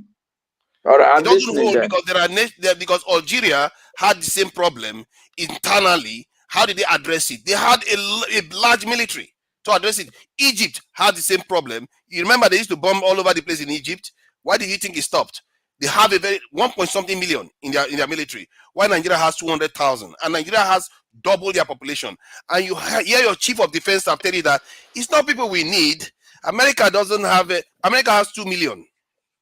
And their population is just about 1.5 times more than that of Nigeria, while their military is 10 times more. I would agree with you, forefather. That no, I don't agree with forefather. Wait now. I started speaking first. I started speaking first. That's what he's saying. He's saying I agree with what you are saying as far as military personnel and that it should be higher. But again, we must look at the scenario of why it is the way it is. It is the way it is because they don't care. They don't care. No, I agree with you. No. This is why we must kind of reason in. We can't just be. Can I finish my submission then? Wait. Let me just say what I'm saying also, because I'm tying into what you're saying. You know, it's not just to speak. I'm saying that what you're saying is agreeable. You've heard me speak about the systematic thing. Putting that down, the fact that this man is giving excuses as to the poor conduct of the army is, as I said, excuses that any minister of any ministry would give. And they give it in such a blatant way that we know the parity between where our armed forces are at the moment and where they should be by way of personnel is adrift. Given that, he's making all kinds of excuses. Now, this adriftness is the same adriftness in any issue where Nigeria is concerned, is what I'm putting to you. So Yeah, unless that can be lifted, pointing at any one thing and becoming emotional about it, it's a waste of our energy. I'm not. See, anything that I feel like risk my own life to, actually. This is not just only our people's life. It will imperil me too. If things are bad in Nigeria, that's why it's bad for African Americans. It's going to be bad for us eventually. Let's not pretend that this is not going to come up to bite us. It may not bite us, it will bite our children. If we keep failing in our homeland the way we are failing. And what concerns me about the statement he makes is that he literally said, oh, the reason why we are not there is because we don't have infrastructure. Fine, you don't have infrastructure, but you have human beings. If human beings were there, they will be able to combat them, hold them in place until you show up, and they will deny them space to be able to plant the nonsense that the IEDs that they plant everywhere. You have people, you don't use them. Now, I'll go to another one again that he made. Another statement that he made. I beg, please. Let me just make this point. I beg, please. Edge off. Okay. I beg. You didn't hear the man correctly. Okay. They asked the man pointedly, do you have enough troops? What you are expecting the man to say is, yes, we don't have enough troops. We need more troops. That's what you expect, right? Yes. This is exactly what the man said. I don't know why you are beefing him. Actually, no. You want me to play it again? No, you don't need to play it again. All of us had it. The man said even America doesn't have enough troops. You know what he's saying? You can never. We need more troops, and we will continue to need more troops. Troops will never be sufficient. Even America that has a large army, they should still get more. This is what this man is saying. No. So that you are not listening with the right frame of mind. No, because he went on to say, he said it the way he said it, it's different. Let me play it again so you hear it, and good. Let me play it again. Hold on. Have I? Hold on. Now we're analyzing English. What are we going to do now? It's because of you now, Baska. Baska, you started it, Baska. You started it. Let's see. To defeat these threats. Well, if you look at troops, there's no country that has enough troops. Even the US does not have enough troops. What we want to leverage on is the use of technology and equipment. You see his answer. He didn't just say, no. He said, what we want to leverage on is technology and this thing. Point to bring order so that they can participate also. What do you think, Oti. Yes, I mean, what he said. You won't let me finish my statement. No, look, I've listened to that. I don't see what is I mean, so bad about what he said. It's again, you have your projection, because you're obsessed with this security and military and numbers and all that. So that's otherwise it's factually correct. I mean, no nation has enough foot soldiers. So, but he didn't acknowledge that they should have more. What do you mean? How is it gonna? What are you talking about? No, he said what we need is leverage technology. He went on to add context to it. Any more questions for me, forefather, make I go sleep. I don't have any more questions for you. Good night, everybody. Good night. This is what you do. You have some ideas in your mind, and if anybody is not speaking to those, those your imaginations, and then the person is not seeing the my imagination. Good luck with that one. It's not seeing clearly. The person is not seeing the big picture. So, but your big picture is I don't know. I don't know what it may not really be the correct. Yeah, I think my problem is that you people are very easy to fool. That's the problem. Oh, really? And yes. You're very, very easy to fool. You literally heard that guy tell you just now. He even went on to talk about how people are not around for in large swathes of the country. No people. And yet we have people in the country that he could employ to go and secure all these areas, but he won't do that. Well, then he goes on, hold on now, let me finish my point, please. You just spoke for how many minutes at least? Then he goes on to talk about, if I play it, he goes on to talk about there are large areas where there's nobody and all these things. Then even with the question they asked him just now, he said we don't no country has enough military, but what we need is to leverage technology. He put the emphasis on technology like they all do. He didn't say, as they said in Chatham House, that they will recruit more people. And the problem which many people is that's why I said people can be fooled so easily. The one that matters most, he chose not to address it. And you believe that technology is going to solve your problem. It won't. We've been doing it forever. The people that can solve the problem are on the ground. Human beings, it's very hard to deceive human beings. He said it during that interview. He said when they bomb them a little bit, the people will disappear. Let me ask you a question. Forefathers, these men you're talking about, are you not going to equip them? You're going to train them. You're going to provide for them. So it's not part of, when he talks about equipment. Egypt can do it. Sorry? If Egypt can do it, why can't we do it? Oh, look, you have to look at a country and then understand its conditions. We have more people than they do. In Egypt, So, Forefather, let me ask you a quick question. Forefather, let me ask you a quick question. So, people and technology, equipment generally, which is more important? Both have degrees of importance, but people are more important if you don't have technology. They will fight with stick and hand. No, that question is not a one or the other. Technology is important, but people, it depends on how you balance your military. People are very, very important. If you have enough people, if you get enough technology, there's a level of military you have. Technology doesn't count too much anymore, and there's a level of technology you have. No matter how many you have, if the people are enough, you won't defeat them. It depends on their military strategy. Like they couldn't defeat Taliban. No matter how much bomb America bombed, it makes no. Look at Hamas. Israel has been bombing for how many months? Do you know how many bombs Israel has dropped in this? More than 2 Hiroshima bombs. Hamas are still fighting. They are still fighting. That's what human beings can do to you. In fact, 2 weeks ago, it was very tough for Israel, man. That is how powerful human beings are. And yet our soldiers pretend as if they don't understand it.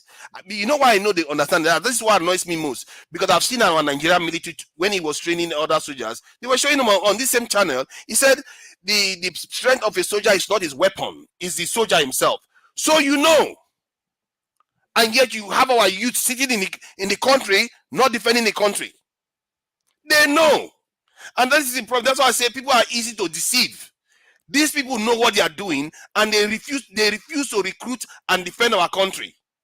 And because you know why? If you make Nigeria stronger, Nigeria will have influence in the entire African continent. And guess who is going to affect? It's going to affect a lot of foreign powers. And this will don't want to annoy them.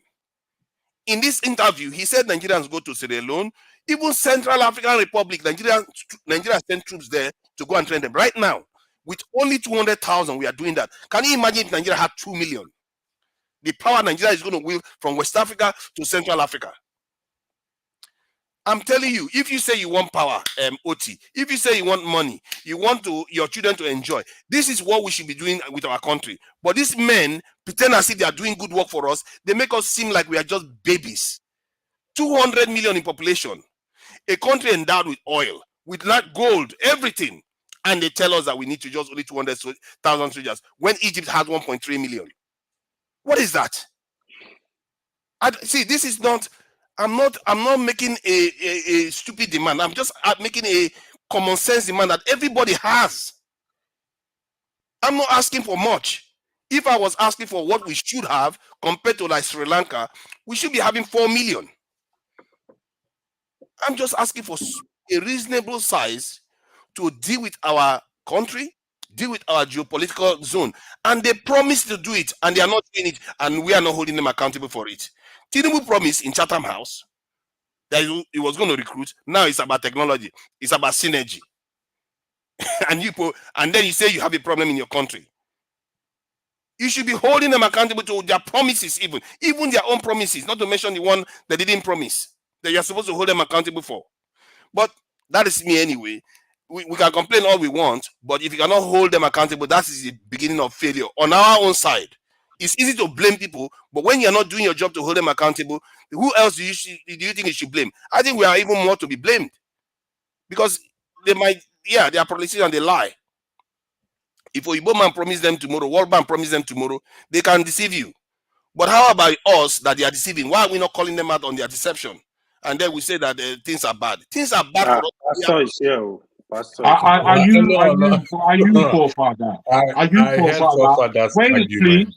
Are you forefather calling anybody out on the I'm calling issue? him out right now. What do you think I'm doing right now? I'm calling him out on his BS because what he just did just now is like insult Nigerians.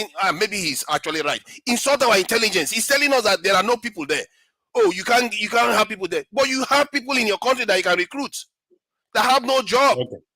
Forefather, sorry that I jumped in. I'm actually agreeing with what you are saying, that the fault is ours. We are not holding them accountable.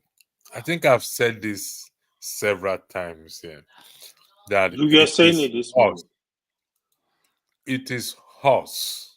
We can argue from now till the kingdom come. We can argue and go to the moon and back. It is still down to us, the people. Let's blame all we want to blame. Let's call anybody name we want to call. It is still us, the people. Yeah. It's crazy. They don't want to hold them accountable, and then you wonder why they are deceiving you. If you don't hold them accountable, why they would not deceive you? Even on their own promise. You think Tinubu was stupid when he came out on Tatamat and said we are going to recruit more people? He didn't talk about synergy then. Suddenly, when he got into office, it's all about synergy. Why do you think they always change tactics very quickly? Father, I beg, leave Nigeria matter. I'm not the problem of Nigeria. That one is serious for me. I'm not taking that one as a joke at all, because that one is the one that is killing us every day. That's why our nation is so poor. It's so poor. The data is so blatant, and then the historical data too is also there, showing you that this is at the core of our problem. And this man comes on TV, keeps saying this is, and people are not irate. The UK now, they want to increase the size of their military by about 30%, and they are not even at war. Nobody's kidnapping their children. They are even thinking about conscription. They've not even gone to war yet. They know it now. Jagu knows it. Pastor knows it. We are in the UK. They know. When you say Nigerians should do this, they are thinking of conscription. Imagine that. They say their military is depleted, so they need to war. If war breaks out today, what will happen? Maybe they're preparing for Russia. Their military is depleted when their military is better position than ours.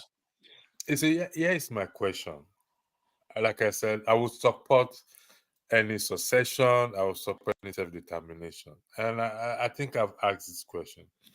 But you see, if we do not have this change in behavior, and we go changing behavior as starting to hold our elected leaders accountable, the citizens.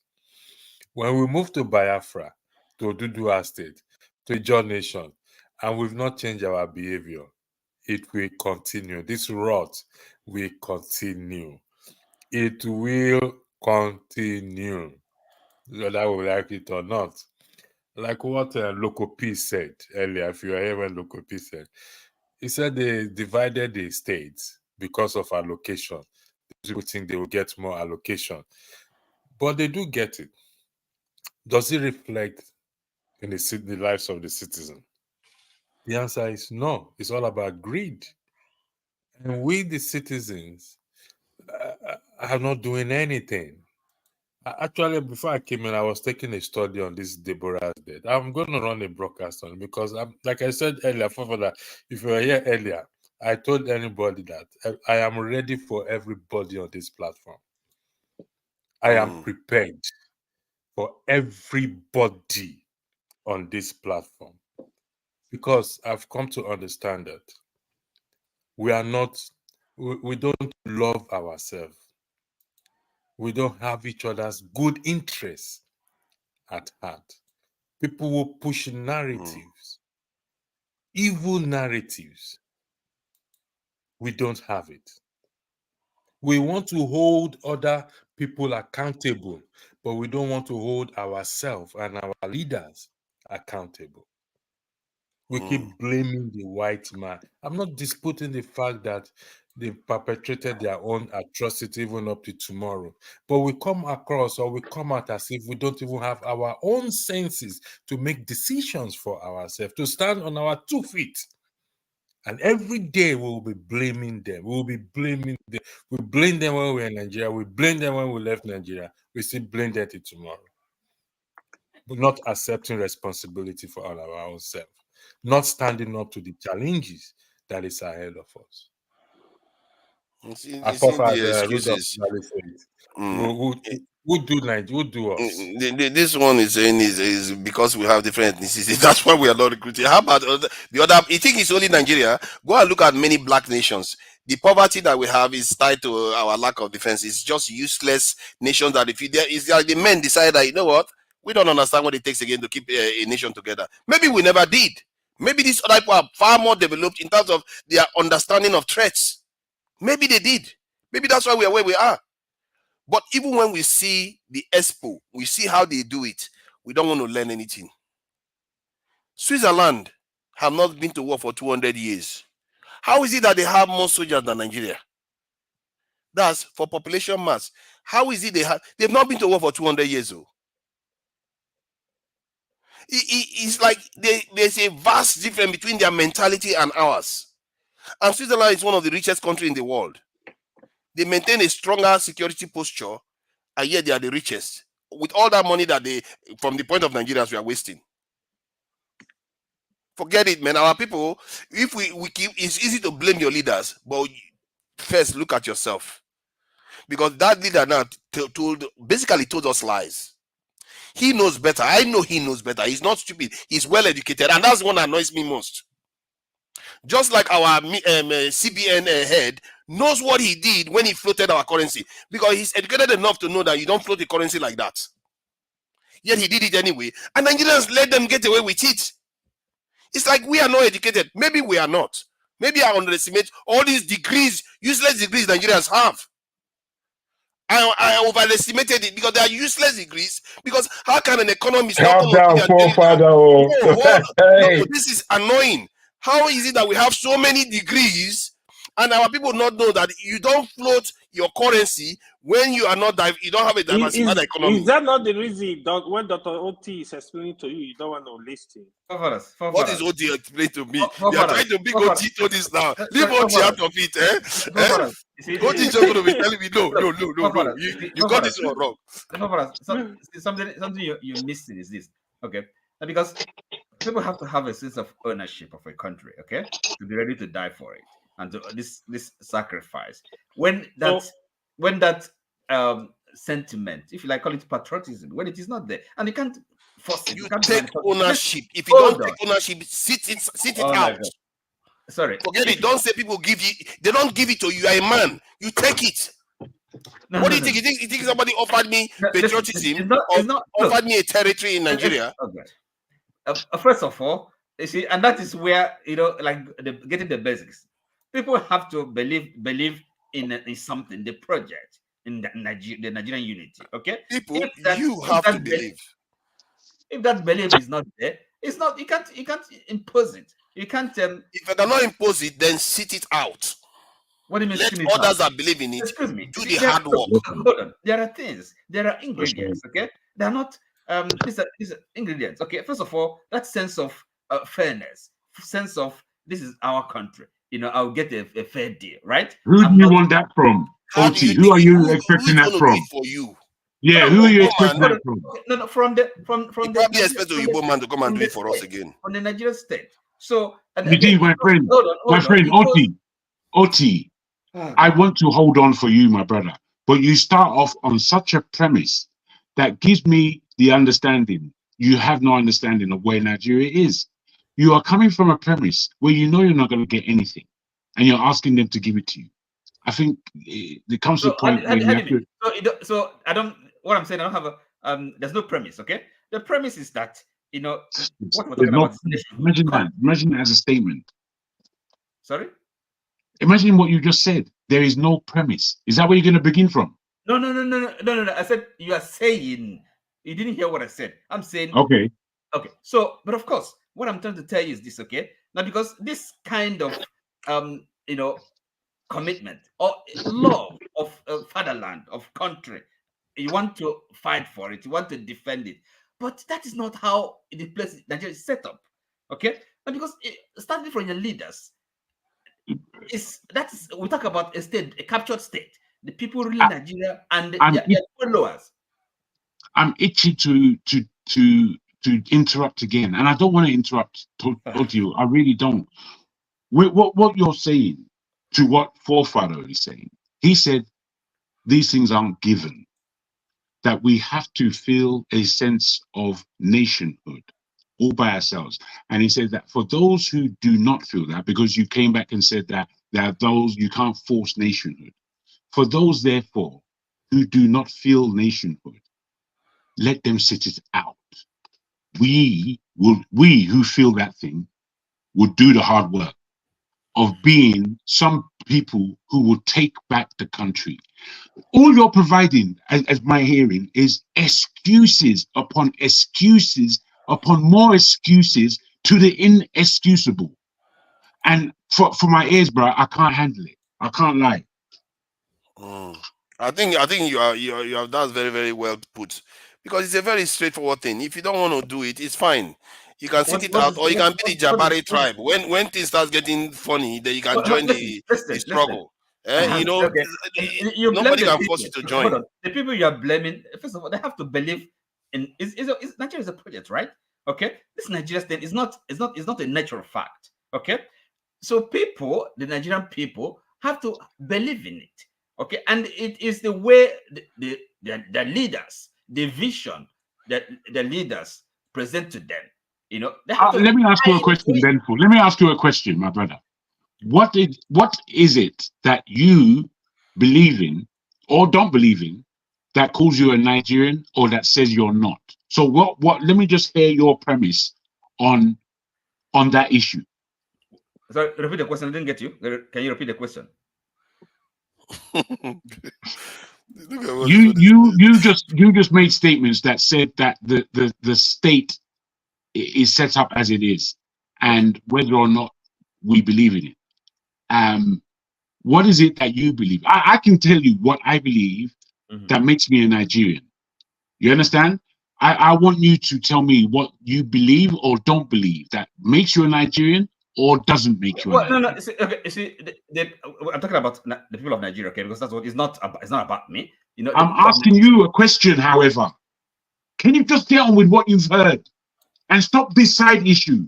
To answer the question, please. You're frustrating me, man. It's the way OT talks. You have to be patient with OT. OT takes No. I understand OT, the way OT speaks, but I don't want him to veer off the subject in order to answer the question. That's the problem. If you stick to the narrative and you look at the question and answer it, life will become easier between me and you. No, sir. Listen. See, we are discussing Nigeria and Nigerians, okay? I'm just an individual, a person, okay? And I want to talk about Nigerians, right? And now you ask the question, so I'm telling you that Nigerians, there has to be something that make them want to defend Nigeria, want to die for Nigeria, want to own the project, okay? And the leaders have to say that vision. If, for example, I mean, the simplest things that a country can do for its citizens, okay? If Nigerians can do that, protect the citizens, defend them abroad or even at home, I mean, they are slaughtered, you know, then how do you expect the people really to believe in Nigeria and to want to die for Nigeria? That's the question. You see, it goes back to really the fundamental, the basic questions we'll be dealing with. That has to be something that make people of Nigeria to want to be, to be involved, have a buy-in in this project. You can't force it. You can't force people to love. Nobody is forcing you're in a relationship, okay? You can't force somebody to love you, okay? Yeah. See, I think what we've had you. Nobody is forcing it. Like I said, sit it out. Let the patriots do what they need to do. Where let me explain. Let me explain. The people that are willing to fight to build a nation, if you're against them, then you are going to be a problem. Can you leave it? You said you don't care. No, you don't love the nation. Then I just said, sit it out. Why are you arguing with me now? Wait. Forefather, let him ask me. Let him ask the question. You asked the question. You asked the question. Where are the patriots? Excuse me. Can I listen? Let me just let you know. I am a patriot. Okay, good. Right, I am a Nigerian. If there's a project, you've answered the question. You put a question, but you don't care about the answers. No, okay, but you're you've going to answered put the forward question. some kind of nice. He just doesn't care about the Hold country. on now. He wants everybody to be like him instead. No, forefathers. Okay. Now you're talking about patriots. Even when you're leaders, because it's about leadership, right? When your leaders are not patriotic, okay, when they fritter away the wealth of the country, and then you're asking, you want the people to be patriotic. Who says so? Did I tell you that? No. Don't let's argue with him like that. My friend who's making these statements, are you a leader? Am I a leader? I'm not a political leader. I didn't ask you what kind of leader. I said, my friend, look, before I answer your question. Listen, I have to be specific, okay? Because leadership involves a lot of things. I'm not a political leader. Okay. You want me to answer the way you want? Calm down. Calm down. Give you the answer you want. I answer the question the way I want it. Calm down. When I put to you, are you a leader? If you need specifics. I'm not a political leader. That's my answer. If you need specifics, listen.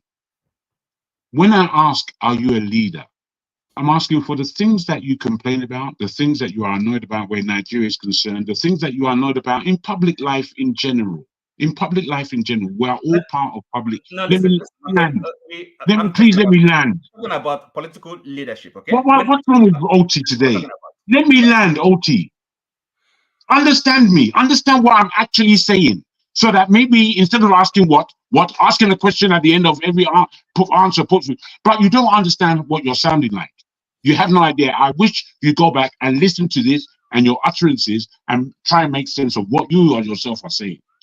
I'm trying to put a question to you that you might be able to answer. And if you listen, I will give you grace to answer it. I'm asking you, if you, at the age you are, with the expertise that you have gathered through your years as a professional, I'm putting to you, are you a leader by way of public affairs in the surroundings that you are in? I think you're in Ireland, and in what you have some level of affiliation to with a country called Nigeria. In this aspect, are you or could you be a leader? I am, okay? If that's the way you put it, the question. No, but you see, when we talk about leadership, when I say leaders, I'm referring to political leaders because it's political leadership. That's the most important thing, okay? I know who you're referring to, and I'm quite clear. But you see, where the problem of Nigeria, is, what forefather has put on our table is to suggest that we are all responsible as individuals to the well-being of the country called Nigeria. Sorry, excuse me. Sir. I don't deny that. I don't deny that. Can you wait and understand where people are coming from? So when you argue, you can argue from a point that we can engage with. Because where you're arguing from, brother, it has no premise. It only has premise in argument. And we're not just here to have an argument. We're here to purport different views that may be argued for or against in order for progression, not for argument's sake. So please listen. I'm saying to you, sir, that if we take on board that we love Nigeria, one way or the other, even if it's just that region that we love the place called Nigeria. In this love that we have, we all know it's going hey crazy wrong. And it's been going hey crazy wrong for as long as our lifetime. Given that, whose responsibility is it to put it in order? Given that we already know our political leaders have failed us miserably. You see, we have to take the conversation out of the hands of the status quo. Otherwise, the status quo remains. These are the poignant issues that men who call themselves Nigerians should be talking about. But we know on platforms like this, we pontificate upon lies, propaganda, rubbish, idiocy, and we propagate this as palatable for young Nigerian ears to listen to as to the way forward. My brother, I'm saying, please, let's deal with the problem. Let's deal with the real subject matter. Okay, so what is it? Listen, you've spoken well, but to me, I see the problem I mean, quite simple. Is leadership. We have our responsibility is to install good leadership, responsible leadership, right? However, we do that is the challenge. You see, if you don't have a good leadership, there's nothing you can do. It doesn't matter how you can also change the actions of leaders too. That's another option. Right? Well, can I ask you another? Can I ask you another question? Yeah. Can I ask you another question, Oti? Yes. For the leadership that we have right now in Tinubu, do you think that you, in the Oti that you know you are, do you think that you could do a better job than him at the moment? I'm being serious. Okay, first of all, can I do a better job? That question. I don't know. These are things that you haven't. That question. These are things you haven't thought about. But you're pointing fingers. No, hold on. Please answer the question. Of course, 1,000% better. You see, that is the honest answer. 1,000% better. I don't want. You want me to go? Finally, yes. Now that you've said that, then you have no. Now that you have said that, finally, yes, it's says to me that you know authoritatively that you are a leader. Okay. And that is where pointing the finger as you're doing doesn't work for me. No, but look, gentlemen, sometimes kind of we argue at cross purposes. Look, I'm not saying that, and you did put it earlier to me, which I accepted. I'm a leader, but it depends on the kind of leadership we're talking about. Nigeria, if we're talking about Nigeria as an entity, as a state, as an organ, it's political leadership we're talking about. In my home, my house, I'm a leader, right? Maybe in my place of work, I'm a leader too. But Nigeria, we're discussing the problems of Nigeria and the solutions. Okay, it's political leadership. Are you with me? And of course, it depends. So there are people that occupying that role at this moment. We have our own responsibilities as followers, as citizens, but they have to drive. They have to drive the trend. They have to give direction. Leadership is everything. That is my view. I agree that leadership has a role, but there is a way you can get leadership to do what you want. Like the cybersecurity bill that was about to be passed, people criticized it so strongly that the government pulled back for a bit. I think we miss the fact that you can interact, you can pressure the government to do stuff.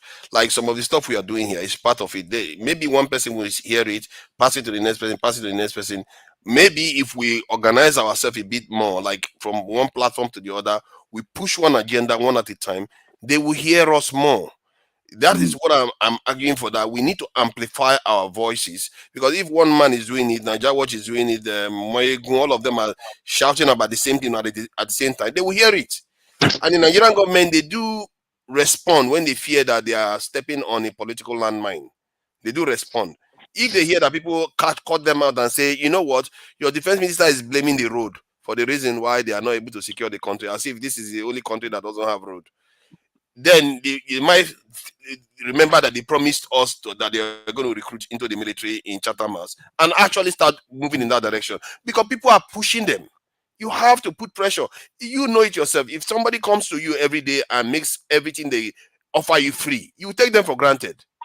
But if they condition everything they do for you, like even a woman conditions everything she does for you based on the way you value them, you treat that woman better than the one that doesn't put any conditions. That's how citizens are. Citizens, to be a citizen, you have to also participate to pressure the leadership, sometimes to do what they will not normally do.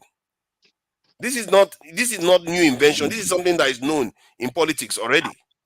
So when you say leadership, followership matters too. That's the point I'm trying to make. No, I agree. I don't dispute that. Jonaba, thank you for joining us. I got a little bit angry and passionate about it because it drives me mad. They are messing with our intelligence, and I feel like, how can you be blaming the road and no infrastructure when you have? Do you know how many people I know in Nigeria without jobs? They are doing 30,000 naira jobs. Some of them 20,000 a month. They are looking for a job. As a matter of fact, many of those bandits are looking for something to do. If you look at the bicycle that they were riding, my God, the poverty around that area.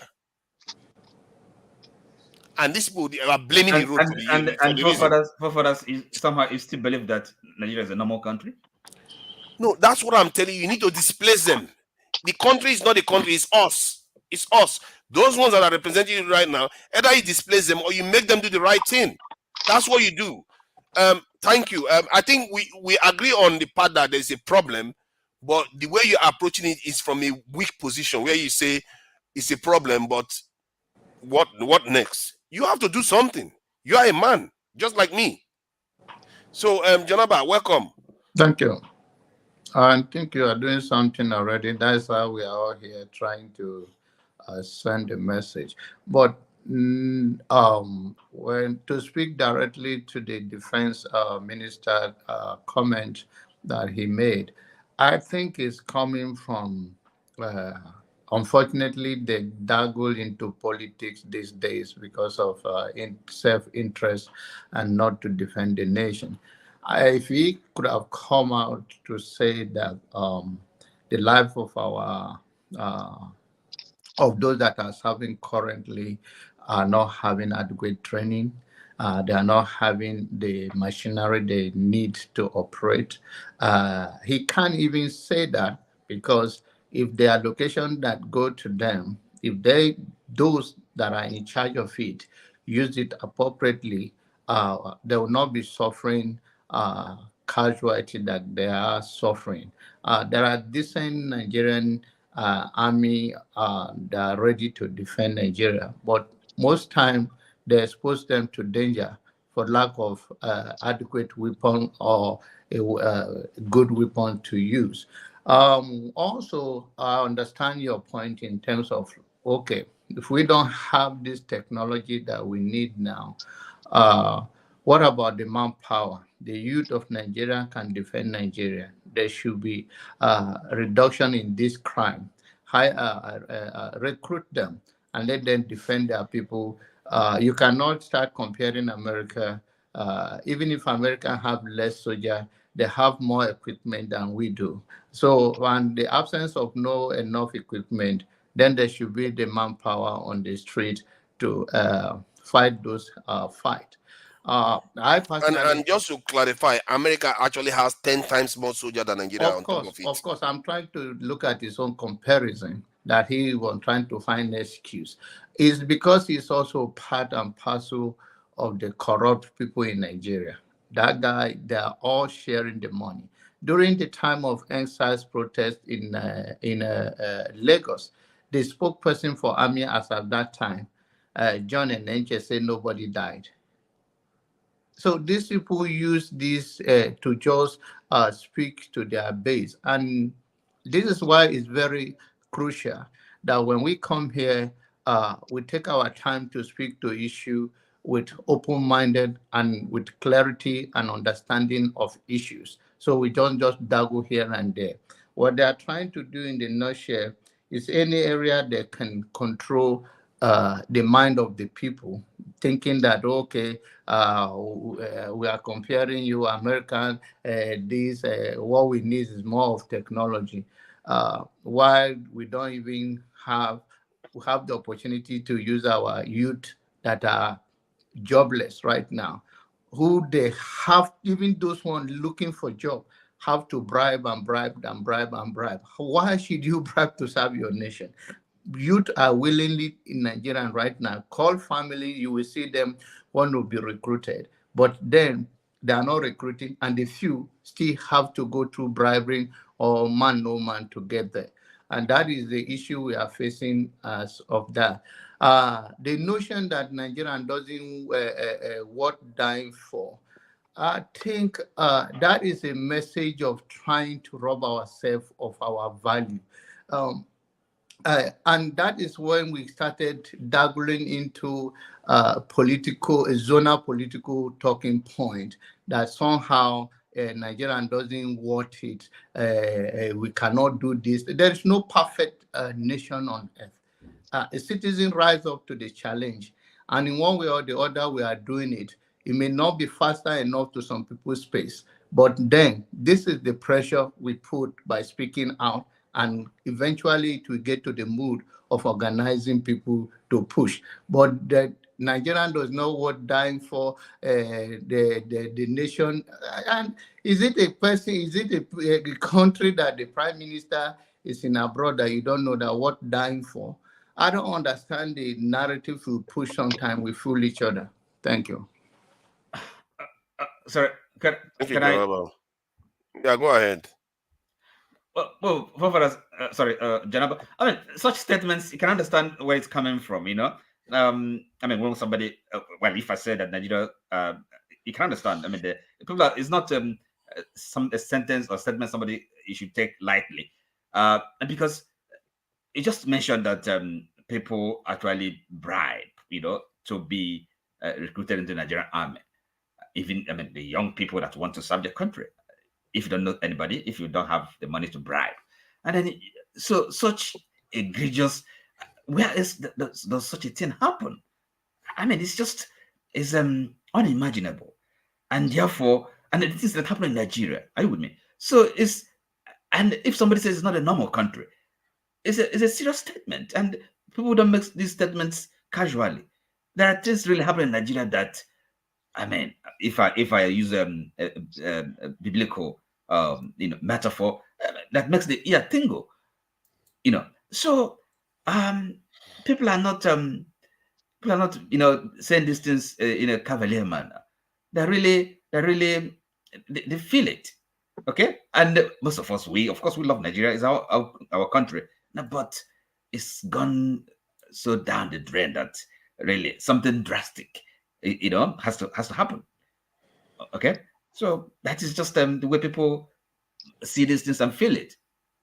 You can't fault them for that.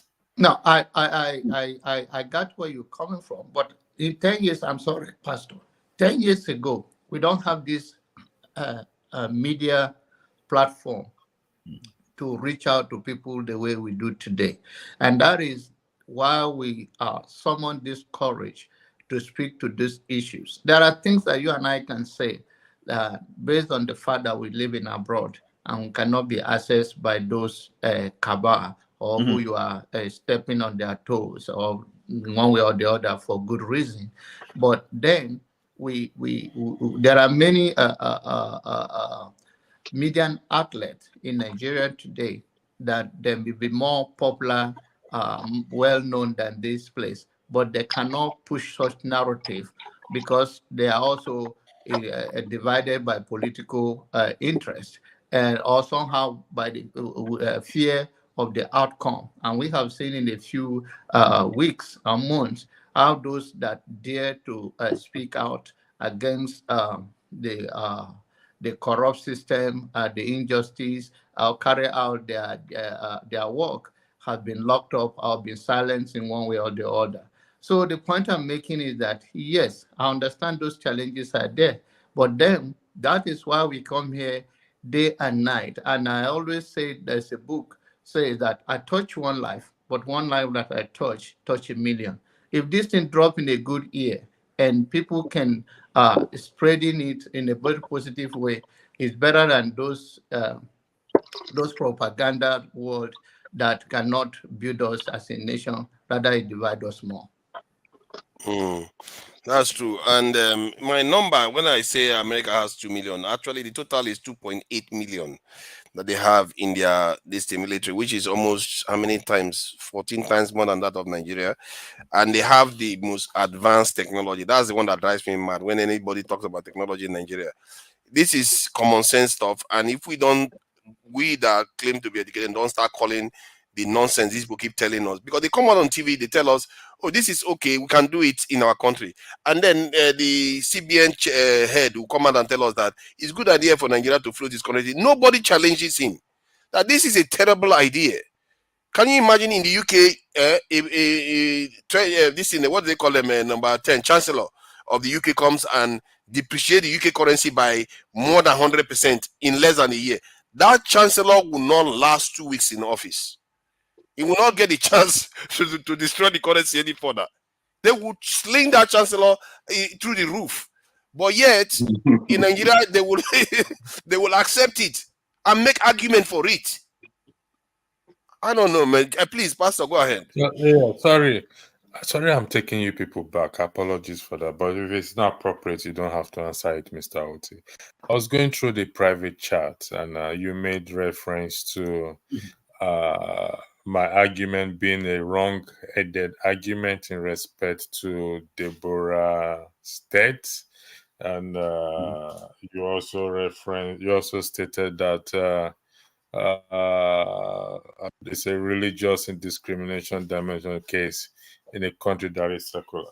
In 2002, Amina Lawal Kurama, according to the report I'm reading here, was stoned to death for adultery and for conceiving a child out of wedlock. Are you aware of that, Mr. Oti? No. Okay. I'm aware. You're aware. Okay, so that's a confirmation. Mr. Oti, are you also aware that there has been other religious intolerance that some few people were also killed? Yes. You are aware. So, in the case of Deborah, what is the difference between Deborah Okay. and Let me explain. So, of course, when I wanted to touch on this issue, Jago couldn't allow me. And yes, my comment on your view, I maintain it. I can't run away from it. Now, the question I will ask is this: do you have understanding of what is, racially, just for an example, as an illustration, racially motivated an assault, for example? Let's use assault.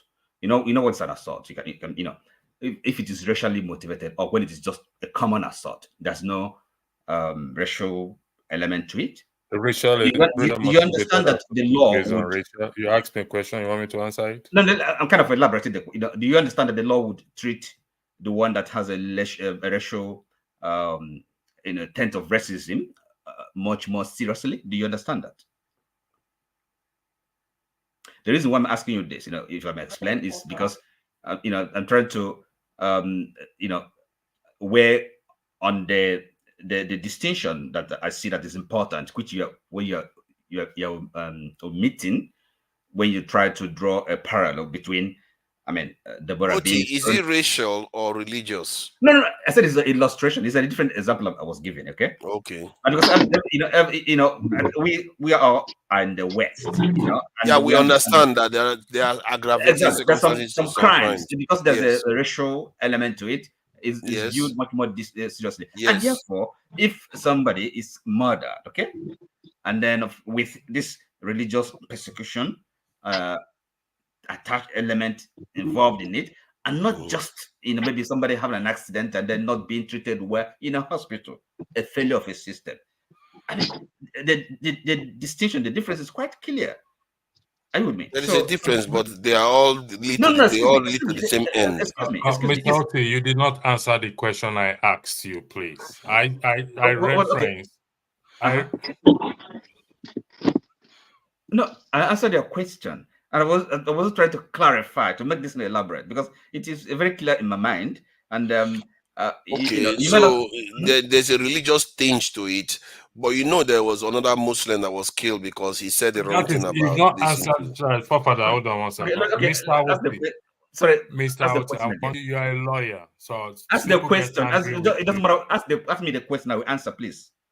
I asked you, I read to you a woman who was stoned to death because she had adultery. Yes. 1, 2. There are also examples of people that have been previously killed based on religious intolerance. Is that correct? Correct. And so what's the question? My question I'm asking is, why is Deborah's case exceptional? No, listen. Okay, you're asking the wrong question. The reason is you don't tell me I'm asking the wrong question. I'm asking you answer the question. If you cannot answer it, just say you can't answer it. No. I can answer it. I can answer it. Okay, you want to tell me how to answer the question? Let me answer it now. I can answer it. Okay, good. Answer it, please. Deborah's case is exceptional because you were comparing, okay, drawing equivalence, right, between Deborah's case and somebody that was brought to hospital and not attended. No. He just why is this man twisting the truth? Don't start now. Like when you twist the truth. What is wrong with you? Excuse me. You're asking Okay, let him ask you the question again. Maybe you didn't get the question. No, it's not Ask the that question again. it's not that I didn't get a question. Oti is very evasive. It's extremely evasive. And we're not here for that. We're here to hear what people got to say. You're being evasive, my friend. No, listen. Wasting time. I hand over to you. I can't be bothered with this man. Hold on. The guy is dodging the question. He literally went back to the old electricity. Please don't leave. Everybody here heard the question. You are twisting. Don't leave electricity. They just ask you if you can be a leader. How can a leader like you start twisting things like this? Oti, I think This matter. Oti, this is the deal that my own understanding. When he mentioned that what is the difference between other incidents that has happened, he didn't come up to mention exactly about this woman that was stoned to death as a result of adultery.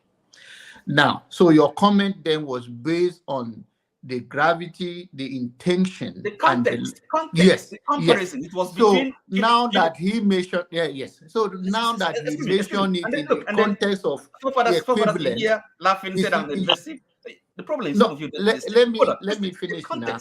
Because what you are responding to that time was not almost, it's not the same as this now. It's not. Because now there is an example of somebody that was stoned to death as a result of adultery, which is also a religiously motivated death, like case of Deborah, because it's all religious. So now you shouldn't have gone back to mission hospital and negligence. But what you could have said is that yes, listen to me now. Yes, if that come as a result, it's the same thing. They are all motivated by religious, and they all their death is yes. So all of this you could have come straight, because that context of you mentioned that this language was not used. So now excuse me. But there was a context, to it. To the discussion, right? So electricity was drawing a comparison, or in other words, asking why Deborah's death, her mother, had been being burnt alive, should be seen differently from a lady having an accident and then not being treated properly in a hospital and then dying as a result. So that was the context. That's not the context he gave you. You are misconstruing the context he gave you just now. No, excuse me. You see, when I wrote, he was reading what I wrote, comment, and he was asking me questions. And I'm telling you. But he asked you the question and gave you the context that he gave you, and you completely ignored it. He gave you a context and he ignored it. Father, in fairness, right? What OT responded to that time was not a comparison to death by stone of a woman committed adultery. Rather, it's about negligence in the hospital that he was. Yeah, but that is the one. The pastor wanted him to answer. He wanted him to answer. This thing was not now. I know about it. I know about it already. Okay. What I was trying to tell OT in my own way of looking at it now, that OT will say, if I were OT, I said, okay, now that you come, in my own world, like somebody was stoned to death as a result of they consider committed adultery, it can be equivalent to a woman being born or being killed alive. Exactly. Yes, that's all. Okay, but hold on, John Abba. Well, he wouldn't even address it. He just completely dodged it. Excuse me. Look, fathers, I'm not you. I'm not John. I answer questions the way I answer questions, okay? And don't forget, I started off by using another example. Within reason. Hold on. You don't answer something else. Oh my God. I started by using a different example to illustrate the point I was making. In other words, this element of the motive for the crime. And you still haven't answered the question, even to now. You still haven't answered it. Which question?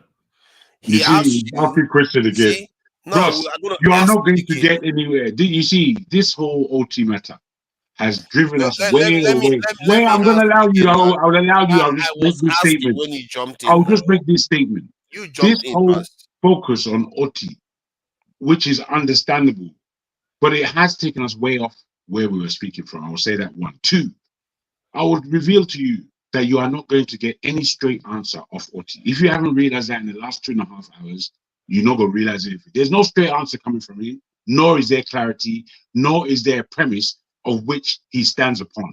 So continue. Yeah, let me try one more time. Okay. Oti, he Yes. said that yes, he acknowledges that Deborah was lost her life due to religious violence. Right. Then he went and gave 2 other examples of a lady being stoned to death because she committed adultery. And there are other religious cases where a woman, like in the case where they accuse somebody of being a witch, that she loses her life because of either beating or the torture that they tortured her, that she loses her life.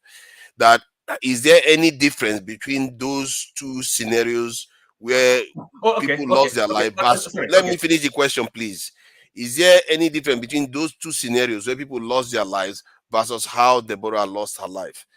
That's the question. Is there any difference? Yes. Okay.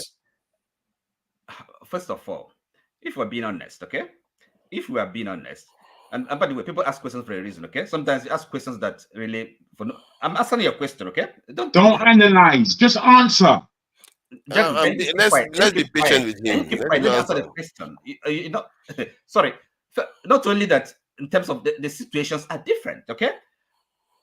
But of course, the similarity is these crimes are occasioned by, I would say, ignorance.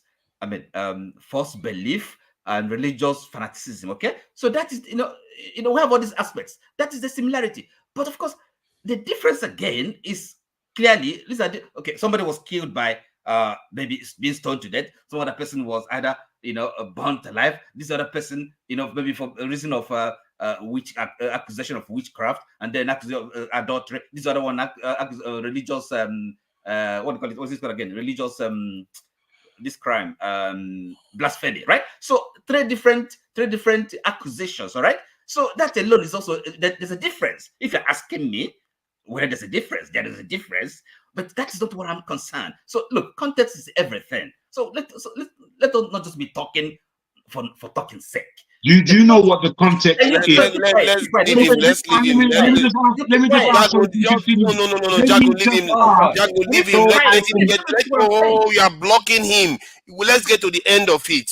Please, let's go. I need to ask so he can continue. He's going to sing soon, Jago. He's going to sing. Either he's going to sing or he's going to coil himself up. I could have asked him. Just give him time. Give him time. I want to give him time. Please give him time, Jago. I could have given him time if you just be patient. There are only a few of us. Patient then. Be patience. Yeah, you be patient. Oti. You are not patient. They're asking people to be patient.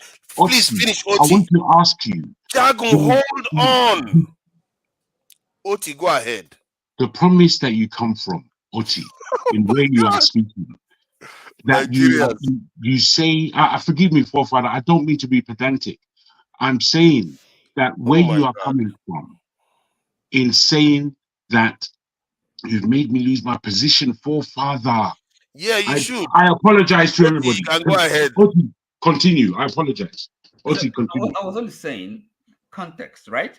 So when I commented on electricity's position, there was a context to it. I wasn't just saying that abstractly or not knowing what I was asking. Are you aware of the context that was originally put by? Are you aware? Yes. Because the argument was between Chim and electricity.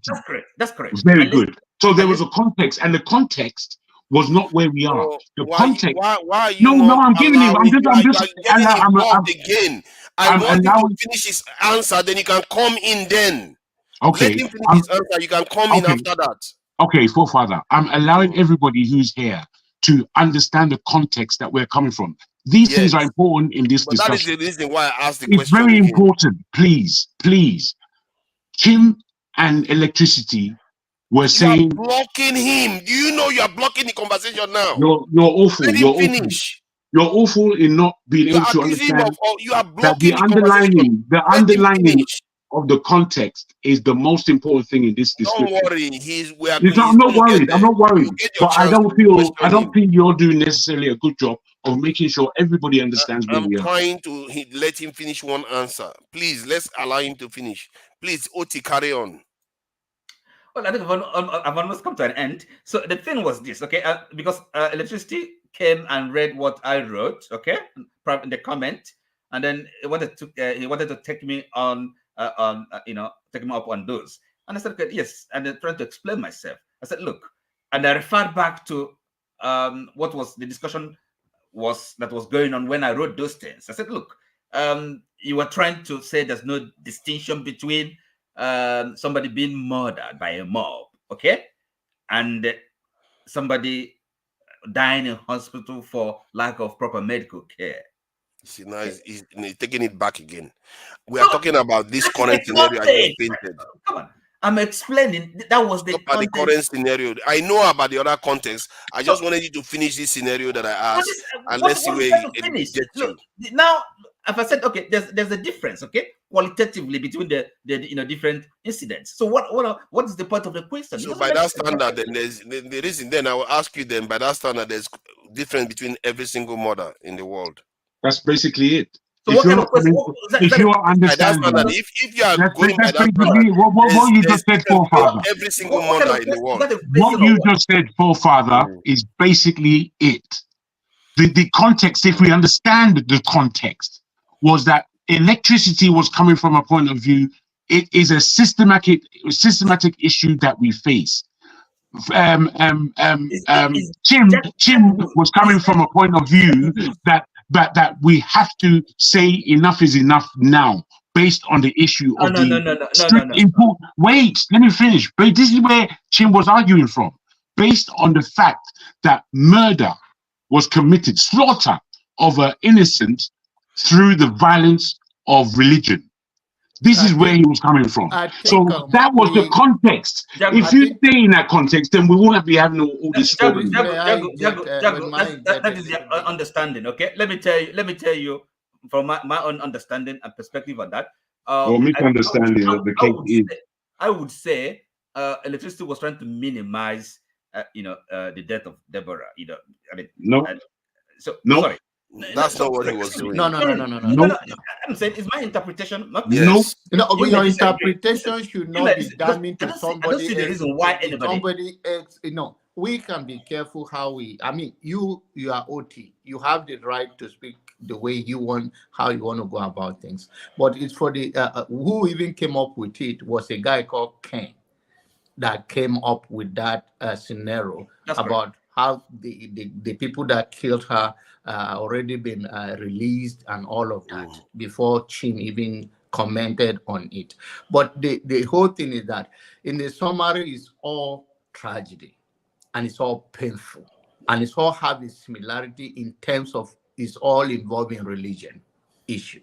And that is where electricity was coming from, that there is injustice and this thing happened in our nation, across our nation, and it shouldn't be subject to a certain local area. And I didn't hear him saying that even it happened in the east or south, but he's trying to say that this thing is no different. It happened all the time. And as I'm talking to you, there are some remote village that even children have accused their own mother of witchcraft and set her on fire. Wow. And it's all of this happen. It may not make name like that because it depends on the locality where it happened, how many people have access to a technology, how far the news can go. But this happened, and wow. I know. John Abba, thank you for putting us back clearly in the premise of the conversation that we've been having, because it's been extremely unfortunate as far as my ears and my time is concerned, to listen to the constant comeback from Oti and the focus on whatever Oti is saying in his own misunderstanding of what we are speaking about. I'm putting to the hosts of the panel, since this has come up, that the focus on Oti, trying to explain to him the right paradigm with which we are all thinking has been a waste of our time. And we have wasted time again with things and issues that are of bare insignificance as to where this conversation started from and where it was actually going. We have derailed ourselves for 2.5 or more hours because of Oti's reluctance to keep up with everybody else. If you haven't kept up, switch your camera off and then watch and listen. That's what you should be doing instead of coming here and wasting time. Thank you very much. Jago, that is quite unkind, Jago. No, he's not a defense lawyer. He's not a criminal lawyer, but he's a lawyer. I'll let him come and arrest you for saying that. Don't mind him. Don't worry. When you need a lawyer, you might stumble across OT. We are bringing lawyer when it's a fist fight. This is a fist fight, so nobody can bring lawyer. Can you imagine OT arguing your case for you in court? Yeah, the other lawyer, the side will pull their hair out. And on serious note, and unfortunately, or fortunately, Deborah, on and based on his ethnicity or where she came from, let that thing make wave.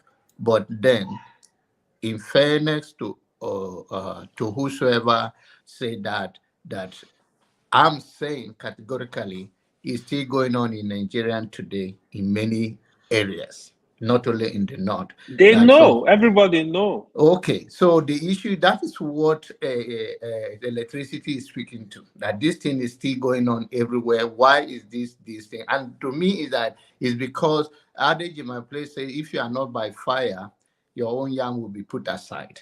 There are many things happening today. It depends on the one that people share with you, or the one that is more in the public domain. But then we should speak to it that this is still the ignorance of our people, whether it's Islam or Christian or tradition, that know everybody have the right to believe God the way they want to believe, and believing or whatever you call blaspheming should not is the barbaric of our society, and how far we still need to go to respect people's view. And that is one of the most important thing to me, that when I have opportunity to come out here, I try to speak to things based on, we look at it from empathy. I have not lost a child. I know that our brother Electricity have shared that part of his with us. It's a pain that he can always live with for the rest of his life. And whenever he sees it in that way, maybe he come across to him in the way that only him that have gone through can say it more than anyone else that have not gone through such thing. So we should be sensitive when people express themselves and find excuse for them, even when we think that whether they are right or wrong, that because of their experience. Yeah, that's true. Because I think this idea that one aggravating crime that leads to loss of life is less significant than somebody losing their child on the tragic event too. It's just comparing tragic events. In the end, they are all bad, especially when they are even closely related, like some of the ones you describe, where setting your own parent on fire is unbelievable stuff. That's bigotry. That is all kinds of layers of ignorance that leads to innocent loss of life. I know of a case where a Muslim was also killed in almost similar manner as Deborah for saying the wrong things. A Muslim too was attacked. He was in a marketplace, from what I gather. It wasn't even that long after Deborah's case. He was attacked in the marketplace because he said something, and he's a Muslim too. He lost his life in the same the kind of similar circumstance.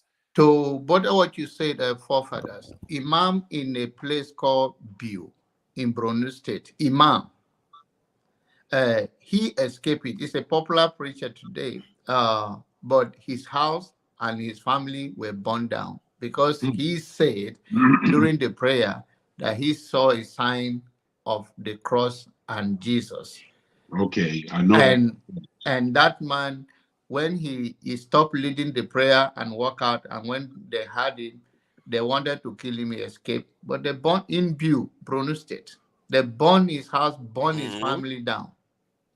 So these Unbelievable. things happen all over like that. Sometimes when Intolerance. eh? I say intolerance. Yes. So, and this It's is the madness, barbaric of actually. our It's behavior. madness. It's really Yeah. madness. That needs And to be this thing checked. happened while I was in school in View. So I was, I witnessed the burning of the place. We run to go and see that long. So things happen in Nigeria. Are you fighting for your God, or your God supposed to fight for you? And these are all of the things like we believe God is spiritual. He will take care of our problem, and then we take things into our hand. And that is what we should speak to, because it happened to Christians and it happens to Muslims. This one too that happened. Evil apart from all this killing, you still go to places where people will tell you, we forbid these people.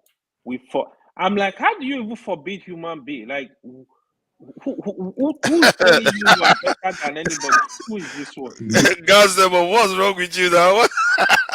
Who is it? Gazebo, I know him from my channel. He normally doesn't show his face at all, but this is not showing your face now. What kind of To face is in Niger, Nigeria? I have a right to my privacy, so I've shown my face. Can I now go back to my usual thing? Thank But you. this one is not your face now. What are you scared of? What are you scared of? I don't know. But you can speak. I will let you speak. Pastor is not here now. Go ahead, AY. So the stuff Janaba was talking about, we need to take this issue very, very seriously. All over the country, especially in those remote villages, they keep people for free, man. I have seen situations where they tell you, oh, that old woman, you just see an old woman, you say she's a witch. You kill her. And sometimes it's because these women, they don't have children. I'm sure if they have children, if the son is a governor, you dare not say she's a witch. You can't even throw stone at her. So sometimes these things, they are so painful. Like, this evil happen all over the country. The country just even the issue of discrimination, you will be shocked how big this issue is, where people from even the same local government will tell you, oh, these people, they are forbidden. These people are witch. These people, and yes, people will start avoiding the people. Like, oh, they can't get married to them. They can't eat from them. They can't do it. I'm like, what is wrong with you people? Like, it's so insane. When I hear those stuff and somebody is really saying, I'm like, are you for real? Like, are you for real? I mean, the olden days, this stuff happened. You would think that by now we should move away from this nonsense and face life. But no, what you find is this stuff still go on.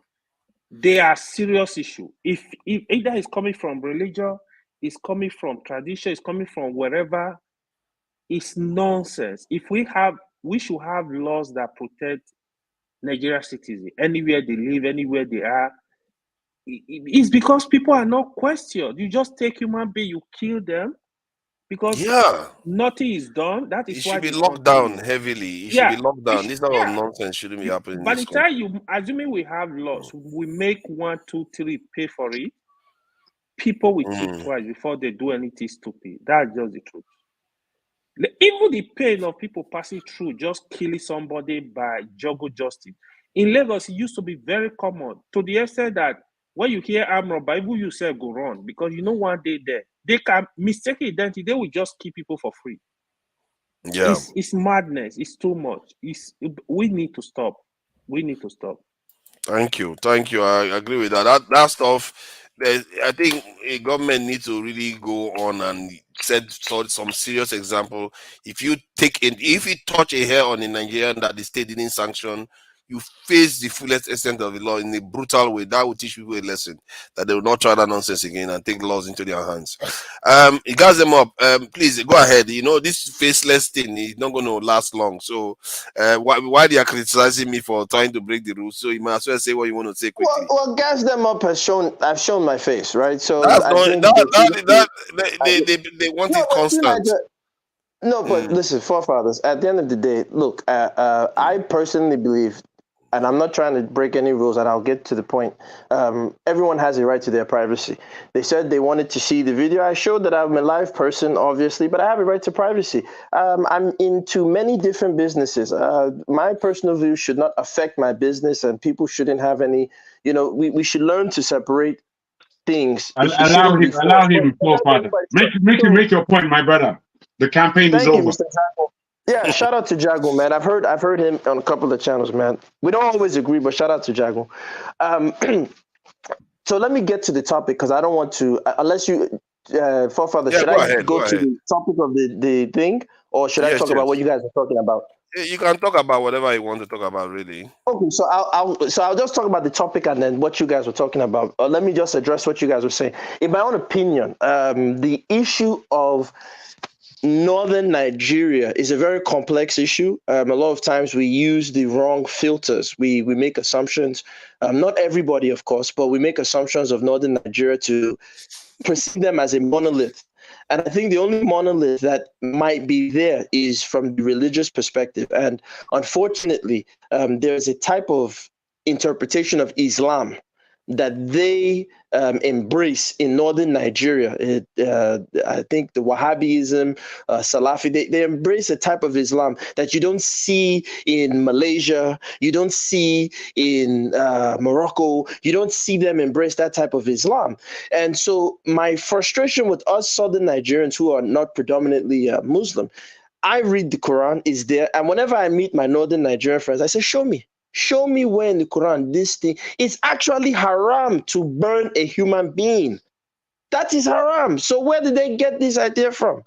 You understand? Many of them don't even know how to read their books that they profess to believe in, but they're getting, certain but their religion does say that if they have there's this area where they say if they feel that somebody is trying to misrepresent the word of the God, there's nowhere in the Quran that says no. There's no that is what they are calling what do you call it? Blasphemy. Oh no, not blasphemy. The what? So you have the Quran and then you have the hadith. Hadith. So they are now using hadith, and that's why I said it's interpretation. So they are using a particular, again, even forget, let me not even use Malaysia, let me not use Morocco. Even in Senegal, you don't see them embrace the type of Islam in Senegal or Guinea that northern Nigeria, the type of Islam they choose to embrace with the hadiths that they choose to go by are in many instances Stone Age relics. Can I quickly jump in order just to wait, Jago, let me just say this. But wait, my point is that if, and I've challenged many in the Ummah who are from Morocco, who are from Mali, especially West African Muslims, I said, you people know that it's haram to burn a human being. Why don't you call these Nigerians in northern Nigeria out? I said, because what you guys don't understand is that the southern Nigerians are being told that this is Islam. They are being told this. And then when I interact with you, you tell me, no, brother, Aki, that is not Islam. What they are doing is right. I say, okay, so call them out. You guys get on live, get on a platform and say, you northern Nigerians who do this, if you are burning people, if you are calling them this, if you are doing this, you are no longer practicing Islam. You are not in the Ummah. They don't do it. And that's my frustration with them. So that's all I wanted to say about that. But I wanted to get to the topic of the video. But Jago, do you want to say something quickly? Because I don't want to, interrupt you. Continue. Okay. So yeah, let me get to the topic. Can I get when you come to that religion of the northern understanding of Quran, the understanding of Bible also is different in the West and the East. So there are many men of God that have their own doctrine in Nigeria. No, but what's been said and what I was going to say before, in terms of my interruption, was that what has happened in northern Nigeria, as far as Islam is concerned, from the time of Usman Dan Fodio, because Islam was already with the Hausa people. But by the time of Usman Dan Fodio, he deepened it and brought it with a powerful message that came with war as well. Don't let's forget. Now, after this shaping of northern Nigeria as we have it, there has been many waves coming in from Yemen and different parts of what they call the Middle East into Nigeria by way of perspective of how Islam is to be handled in this part of the world, which is what gives it the basis between the Eastern Sahel of what comes in from not Boko Haram this time around, but what comes in from Libya and falls down in through ISIS into the country. You understand? I'm balancing the whole thing. So the politics of this, as was mentioned by your good self, yes, but these are the things that have actually taken place. So yes, that's why it's so differently colored in northern Nigeria than the other. I agree. But that's why I've always said, when I meet Nigerians but even the northern ones who are Muslim, I bring out the Quran. When I challenge many of my southern Nigerians, not all, but I say, look, auntie, sister, this one, you don't read Quran. God forbid, I don't read that. I said, look, calm down. I said, because if you read the book, now they can't lie to you. But they will tell you, oh, our religion says this. Like forefather said, in their book, it says, if you do this, we can kill you. It's a lie. It's not in the Quran. It's in a hadith. And hadiths are always disputed. Whether it's this one, I forget the different hadith writers, the names that they go by. So they're always disputed hadiths. So if in a southern Nigerian arms themselves with information about the Quran, then it's more, not that they cannot still burn you, but now you can't argue that it's my religion. No, I'm reading the book too. I think the point, my good man, I think the point where you're coming from, as far as the understanding between the North and the South, where religion is concerned, is tangible in a way, but it's kind of mute in its circumstances that, look, man, if somebody is doing something wrong to you and you are listening to them about whatever shape their sheep is, then you're an idiot. Because you see, if somebody comes to my doorstep and is trying to inveigle in my business, it's the chopper for his neck. I don't need to listen to anybody's hadith or anybody's anything. You're coming into my space and you're mucking around. It's as simple as that. Now, where it comes into the understanding of dialogue, that's where we are not. Because that's what I said. Yes, wait. Because of the clipping of the tongue that is used in all these areas, they clip the tongue where we're speaking about religion in Nigeria.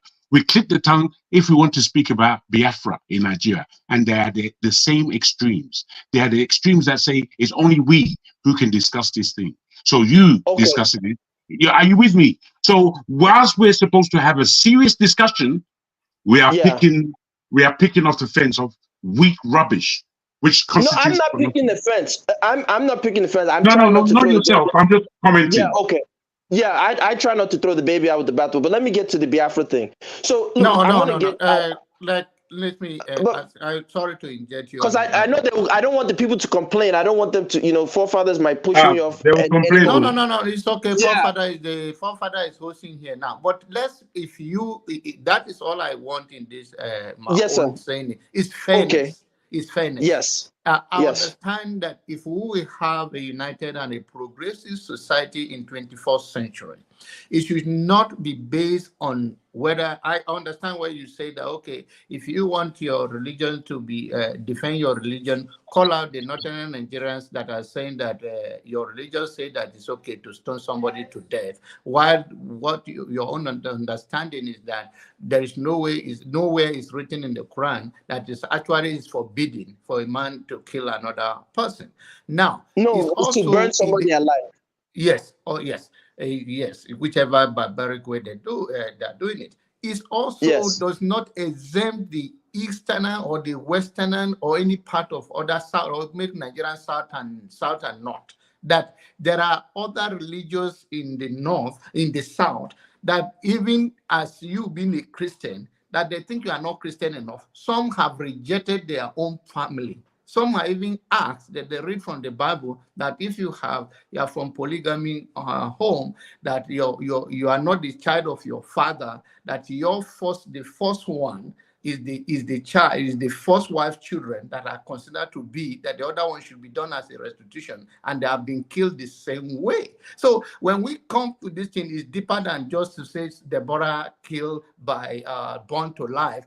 Let us also be man of and call it what is going on in our own southern part of Nigeria. That's all I'm trying to say. No, I agree. No, listen, look, unfortunately, we Southern Nigerians, I've challenged forefathers on this many times. We Southern Nigerians, we say certain things. Oh, these people, they are not that bright, but the smart ones. But I say, isn't it funny that the so-called unsmart people that are running and ruling the country, right? But look, I want to get to the Biafra thing very quickly. My premise, and again, I could be wrong, is this. I think, unfortunately, to have the full conversation about Biafra and Nigeria in particular, certain truths have to be said without hurting anybody's feelings, right? The idea that there was because I think that's the title, was there a nation called Biafra? Is that the title, forefathers, right? Yeah, That's okay. true. So now, look, and I'll just say what I gotta say, and you guys can disagree or agree. First, my position is this, is that the war, the quote-unquote Biafra war, was in many ways a genocide, right? Because the end result was that millions of people who are from the East, particularly, Igbos, were killed. Can I just ask very quickly? Sorry. I just want to ask you, did you listen to what was said earlier about this subject? No, I didn't. So I'm gonna go. Yeah. So my thing is that it was a genocide. However, we have to peel back the layers as to what happened, to what caused this thing that happened. Right now, it's unpopular for us to say that there's an Igbo coup. Right? It's unpopular. However, I won't say there was an Igbo coup. I will say, however, that it does seem interesting that the perpetrators of the coup, majority, not all, majority of them came from a particular region, right? And the majority of people who were killed, I don't really know that many political, like they said, Zeke traveled, right? Coincidentally traveled at the time, and all these things. So these are things that need to be addressed. Now, my personal position is that the perpetrators of that first coup, it was not an Igbo coup. It was just them looking for power. Unfortunately, the end result is that millions of people who had nothing to do with those officers who were just seeking power got scapegoated into this so-called conspiracy net of an Igbo coup. That never happened. Igbo people didn't sit down together in one referendum and said, let's coup Nigeria. That never happened. But those particular officers, they definitely did. And that is what is hard for us to acknowledge in Nigeria. But we have to say it if we're going to move forward. We have to say that those particular officers were responsible for their own actions. They were power hungry. That is from Aguiyi Ironsi down and all these people. They were power hungry and they made wrong decisions. Unfortunately, the end result of their decisions were that people who in the East, who did not plan with them, who had nothing to do with their power decisions, got scapegoated for their BS. And I think until we can acknowledge that as Nigerians, that is going to be a big bone of contention. And then also adding to the fact, as forefather said, when you look at a guy like Adaka Boro, his complaints about being marginalized in the East, that's another problem when you hear the Biafra agitation. Because the Biafra agitation, they're not taking into account that, okay, if you get this Biafra, Are Isoko people going to stand there and support this Biafra? Are Ijaw people going to support this Biafra? Are they going to go for it? Not forget those other groups, and I'll end with this. Even internally within Igbo land, this is another unpopular thing. Igbo unification has to address the Osu thing. I'm not Igbo, so I can't speak on it, but it's there. It's an underlying issue that there's not the unity. So I'll say it with this. Innocent is making cars in Nigeria. The Nigerian government should be patronizing his cars. All civil servants, everybody from Tinubu down should be buying Innocent cars. But let's start at home. Why are none of the Eastern governors patronizing this guy? I thought they were doing it too. I didn't know they were not doing it. At least I thought some of them were doing it.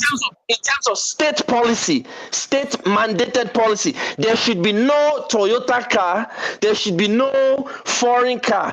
If you start from home, but the reason why I will say again, I'm not an Igbo man, but as an outsider looking in, those issues that are internal that Igbo people have to address. If Biafra is to, let's say, Biafra is to come to be, they have to address their own internal things, their own internal cooperation, and then if it's also after they address that, they have to make do with the other groups around them. That's the Benins, that's the Isokos, the Robos, the Ijaws, the Effiks. They have to make a government. Can I add something? Can I add something that gas them up quickly? I think where some get this so-called coup that was Igbo in '66 is that the coup was not the problem. I don't think if it was the coup standing on its own would have been a problem. It's the events that occurred after that. That's what led it to become a problem. Because the coup on its own, yeah, they killed some people, but most Nigerians were fine. I can't agree with that, forefather. No, because right. You know what? Wait, calm down. Be calm. You go talk now. The coup, and I think you have already agreed with this premise, was the most heinous and disgusting thing to have ever taken place in Nigeria. The killing of the Saudana of Sokoto and the standing Prime Minister himself was the most, when you look back on it, is the most abhorrent thing to have ever happened in a country called Nigeria. So young. And if we put it down to greed alone, we must really have a look at that aspect and what really took place and who were the perpetrators. Because you see, that whole conjunctified event is what leads us to today in real terms. And because we refuse, as my man has rightly underlined, because we refuse to analyze things in Nigeria and come out with the thing, what is, instead of squabbling over the history as we like to do. Because the way I look at the history, I'm looking at it cold, and I've been looking at it for a long time. I've looked at it from the aspect of my parents' eyes. I've looked at it from the aspect of certain media. I've looked upon it from the aspect of the Igbos directly. And when I come away from all of that, looked at it from everybody else's point of view, and I look at it for myself in the cold light of day, it's clear as day what's going on. And I'm not going to make mention of it, but it is as clear as day. And the aspect and the deepest thing of it is called greed. Greed and the greedy is what is spoiling that country. And if we don't analyze who and what, where and how these people who are greedy are, we will continue in this rubbish. For me, like as I was saying, can I just finish what I was saying?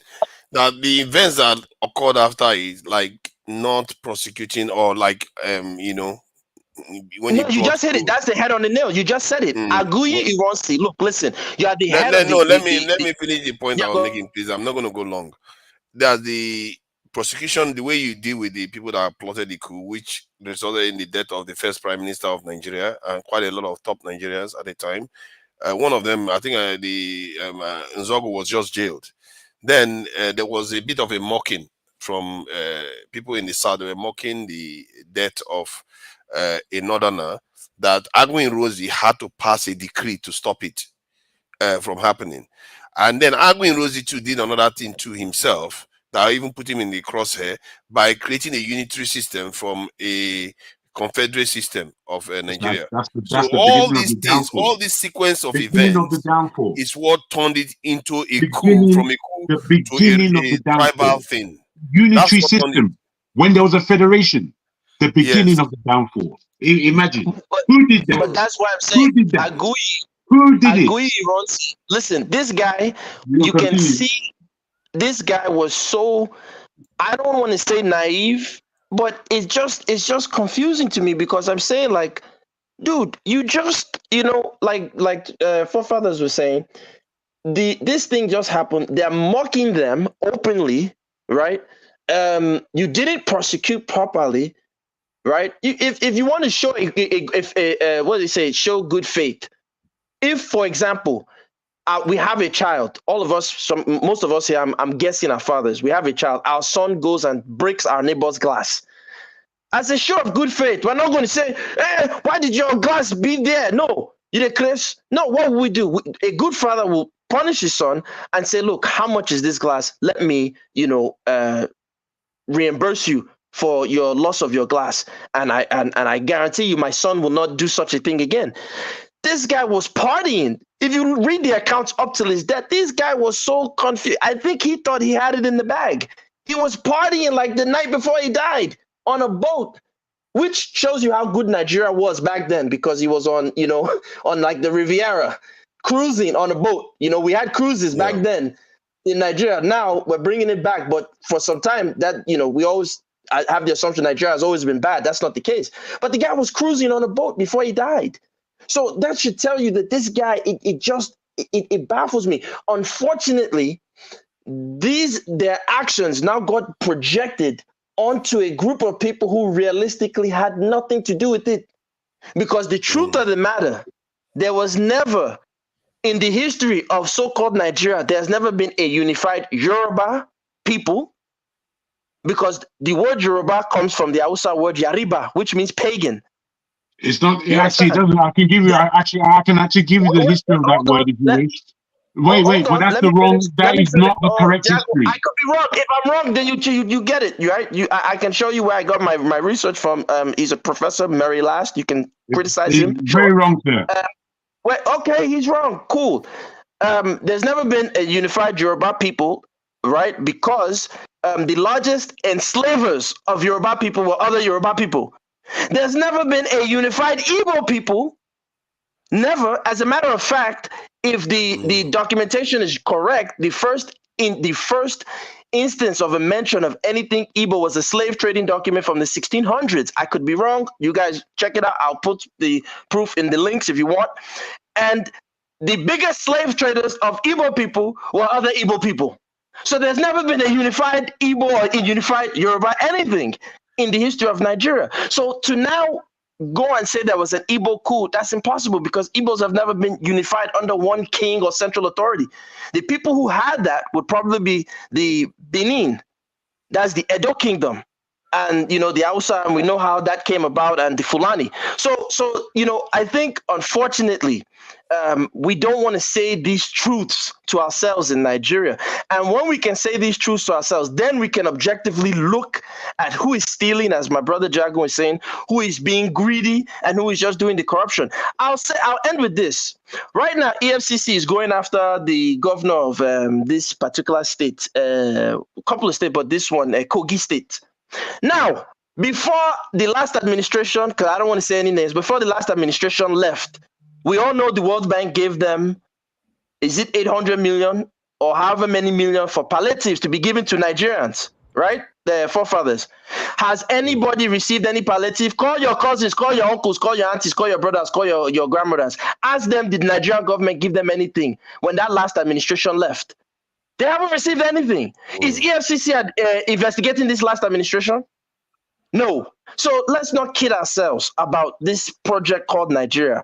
And unfortunately, these are the kind of headaches that allow for a Biafra agitation or a Niger Delta agitation or Area Republic agitation. The Yorubas recently just tried to establish their own with that was led by that woman revolting. They did it for 2 hours. So we gotta really clean up our acts. But I'll stop there. I want to hear the feedback. I just want to say this very quickly. You said that you're not an Igbo man, and I think clearly you're not a Yoruba man. And I won't say this about the Yoruba people to underline our difference. That's a false assumption. Wait. But the Yoruba history of togetherness or as a nation has happened on occasion. The last time it happened was through Awolowo, who really solidified the Yoruba nation as to going forward from the point of being a nation within a nation. So it has been done. But you put the history wrong where you're talking about us. No, I think he was talking about it prior to even prior to that. Then you speak about the Ife state and what was mushroomed out of Ife. What was mushroomed out of Ife? That never existed. Wait. Let me just say it. I didn't. You know, when you said it, I didn't bump in or I let you land. No, go ahead. Sorry, sir. Go ahead. What I'm saying is that where if you want to understand what is Yoruba, then when you spring from what is Ife in the present day, I can speak about it differently, but let me speak about it in the African term. In the Ife that sprung so many nations, so many areas, so many different tribes, they were all able to link their origins back to Ife. And that goes as far as the people that call themselves Ewe, the people that call themselves Ga, the people that call themselves Fon, the people that inherit what is Benin, the people who are Ishekiri, the people who are Igala. They all know where the spring is. So when we went into that 100 Years War, which was a massive pulling away from what was Owo, what was Ife. Oyo, the Oyo Empire, that was more strategic in terms of militarization of who was the Oba of Yoruba then? Who is the Oba of Yoruba? Because the Oni of Ife is the Oni of Orisha. He's not the king of Yoruba. All that, absolutely. It's not the king of Yoruba. No, he's not. So you're quite right. No, this is what I'm saying to you. No, wait. Because you understand that. Let's try to get somewhere instead of that interjection was included. That is very good interjection. You are right. But I'm saying that was the springing. The breaking was the 100 Years War, where we were totally disparate. And then the coming together again was through our War. And that is the paradigm of understanding that I come from. And when it comes down to even slavery, Yorubas sold Yorubas, no doubt. But that they didn't sell them as the majority. The majority of the people that they were selling were from the Dahomey and coasts towards going towards Ghana. How many Yoruba? They were, brother. So they were. The largest slave traders of Yoruba. No. It's not that you see. It's not that you can't say it. It's that you have to say it within the paradigm that it was. Because if you say it without that, then you mispronounce. Is what I'm saying. And mispronunciation. Wait a minute, Ross. Wait a minute. Because you just said not to mince words. Remember, forefather, he said that. Look, we have to see. I'm not against. I love Yoruba culture. I love Igbo culture. I'm not against anybody. It's not about that. It's not about that. If we don't call it out, these ancient Yoruba chiefs got greedy. That is why the only people that didn't sell their own people are the Benin people. I think the Benin people capture other people and sell. Yeah, but Yorubas did capture Yoruba. Wait, calm down, guys. Calm down. Let me just say this to you. Let me just say this to you, my brother. My brother, all I'm saying to you is that the majority of what you said, I agree with. Don't get me wrong, please. The majority of what you said, I fully agree with. I'm saying that when we're pronouncing things that we ourselves as people, if you're speaking about Igbo people, you're getting on this platform because we're Nigerians here, we're not British or English or wherever. So when you are going to be speaking about the Igbo people, you would have to be speaking about the Igbo people from a point of their reality, as opposed to just a carte blanche. But that reality is the problem. That's part of the colonial mentality that is wrong with us. Listen, look. Right now, if we go to Lagos, there's Tinubu Square. That, I'm sorry to say, that bitch was a We fucking know who slave she trader. was. We know who she is. We know who she is. Guys, them up become you sweating like that now. You're barely on Okay, I'm camera sorry, and I'm you're sorry, sweating I'm like sorry. crazy. Okay, I'm sorry, I'm sorry. Watch it That now. woman was a slave trader. We need to get rid of her name there. But because we're tiptoeing, we can't do that anymore. We can't be tiptoeing. We have to call them out, whether or not it's from Yeah, our culture or definitely that not. one We I have to agree. call them out. Those Yeah, old that woman chiefs, shouldn't remain there. the Arrow Chukus were using the Ubini Upabu Juju to deceive hinterland Igbo people to be sold. That is wrong. We got to call them out. I can't sit there and mince words and say, oh, well, because I don't want to offend my Igbo brothers or my Yoruba brothers. No, listen. The biggest slave traders of Yoruba people were Yorubas. The biggest slave traders of Igbos were Igbos. That is proof that there was never a Yoruba united nation. There was never a united Igbo nation, because if it was united, we wouldn't see Osus. We wouldn't see the Arochukus selling other hinterland Igbos. We wouldn't see Tinubu and this other guy that went to Brazil. They wouldn't exist. When these whites came with gin, mirrors, manillas, with umbrellas, why didn't our African leaders, even up to now, why didn't they reverse engineer the technology? We could have reverse engineered the technology and done something great. Instead, we did the whole, song and dance. We were drinking gin, getting fat. Go and read The Two Princes of Calabar and see how the Oyibos took over Duketown. They went and gave Newtown money and guns to fight Duketown, the Old Town. This is what they did. They played us like a fiddle. So we got to stop this stuff. Right now, we have to start looking at how we can make Nigeria work for all of us, regardless of our background. But if we don't call it out, what will happen is we'll have a guy like Ibori, the Deltas will protect him. Not be only Ibori thief. We'll have a guy like the guy in Kogi, not be only in thief. We'll have the guy that was helping Hush Puppy, the police officer, not be only in thief. That's the problem. We got to stop mincing words regardless of where we're from. And if we're going to make Nigeria work, let's make it work. Yeah, If thank not, you. that's why Biafra and all these things will continue to spring up. I think that last submission was quite solid. See, guys, I think your time is at an end because of all these. Okay, you can take me off. All I'll these listen in the back. all these enemies I'll of listen in the progress. back. Yeah, I really appreciate your submission. I'll listen in the back. Thank you, Children. I'll listen in the back. All right. Thank you for joining. I did like that last submission that he made about next time. Come and give us more breakdown, of the history of that conflict. Because that conflict, we need to see how we behaved with each other. We put ourselves in this mess. Which conflict? Not us. The wars that happened in the colonization wars, how it led us to where we got to. We're still dwelling in the past. We can't even fix what is happening. If you don't start now, something that happened even way before I was born. We haven't us addressed the current issues, the past one that you want us to address. See, we have a long way to go. Good evening, Jago. Good evening, Oti. Good evening, Mama. My forefather. Let me tell you guys, like I always say, I just come here to have fun. When I don't know when this issue of Nigeria, like my brother that just spoke, he spoke very well. People are agitating because Nigeria is not working for us.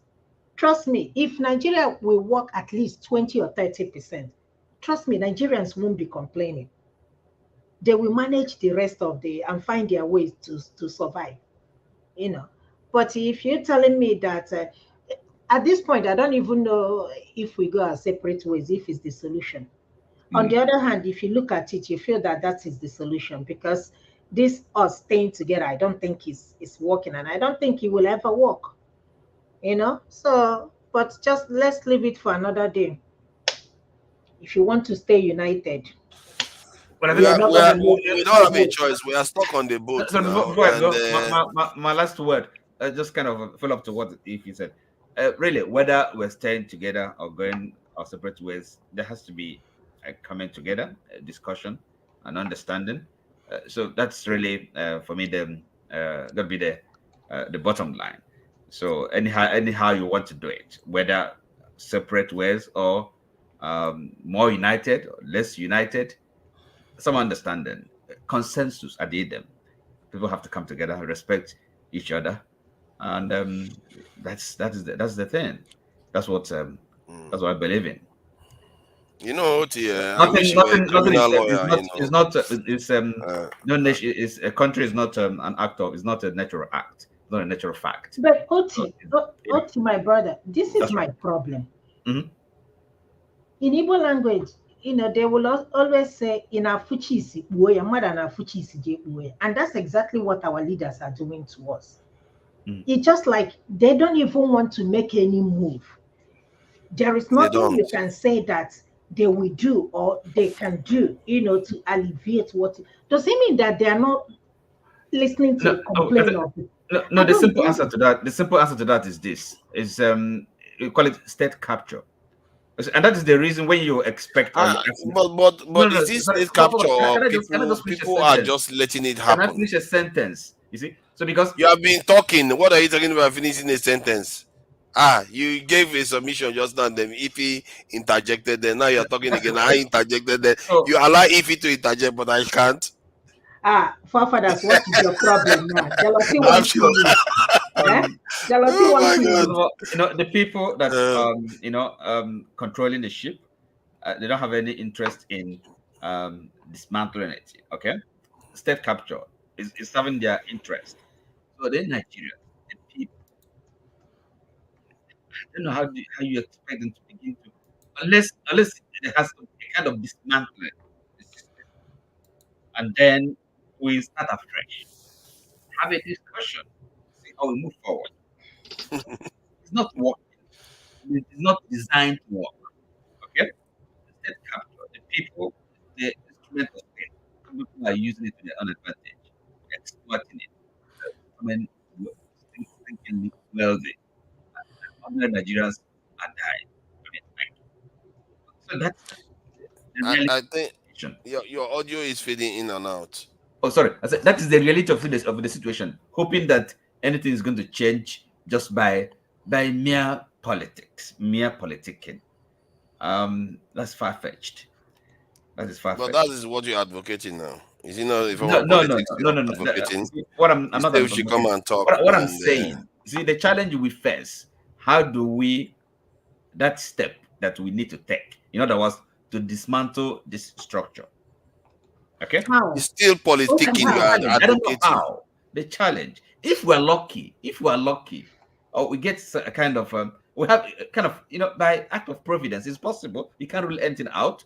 Maybe some visionary. Dismantle what structure? Can I finish, please?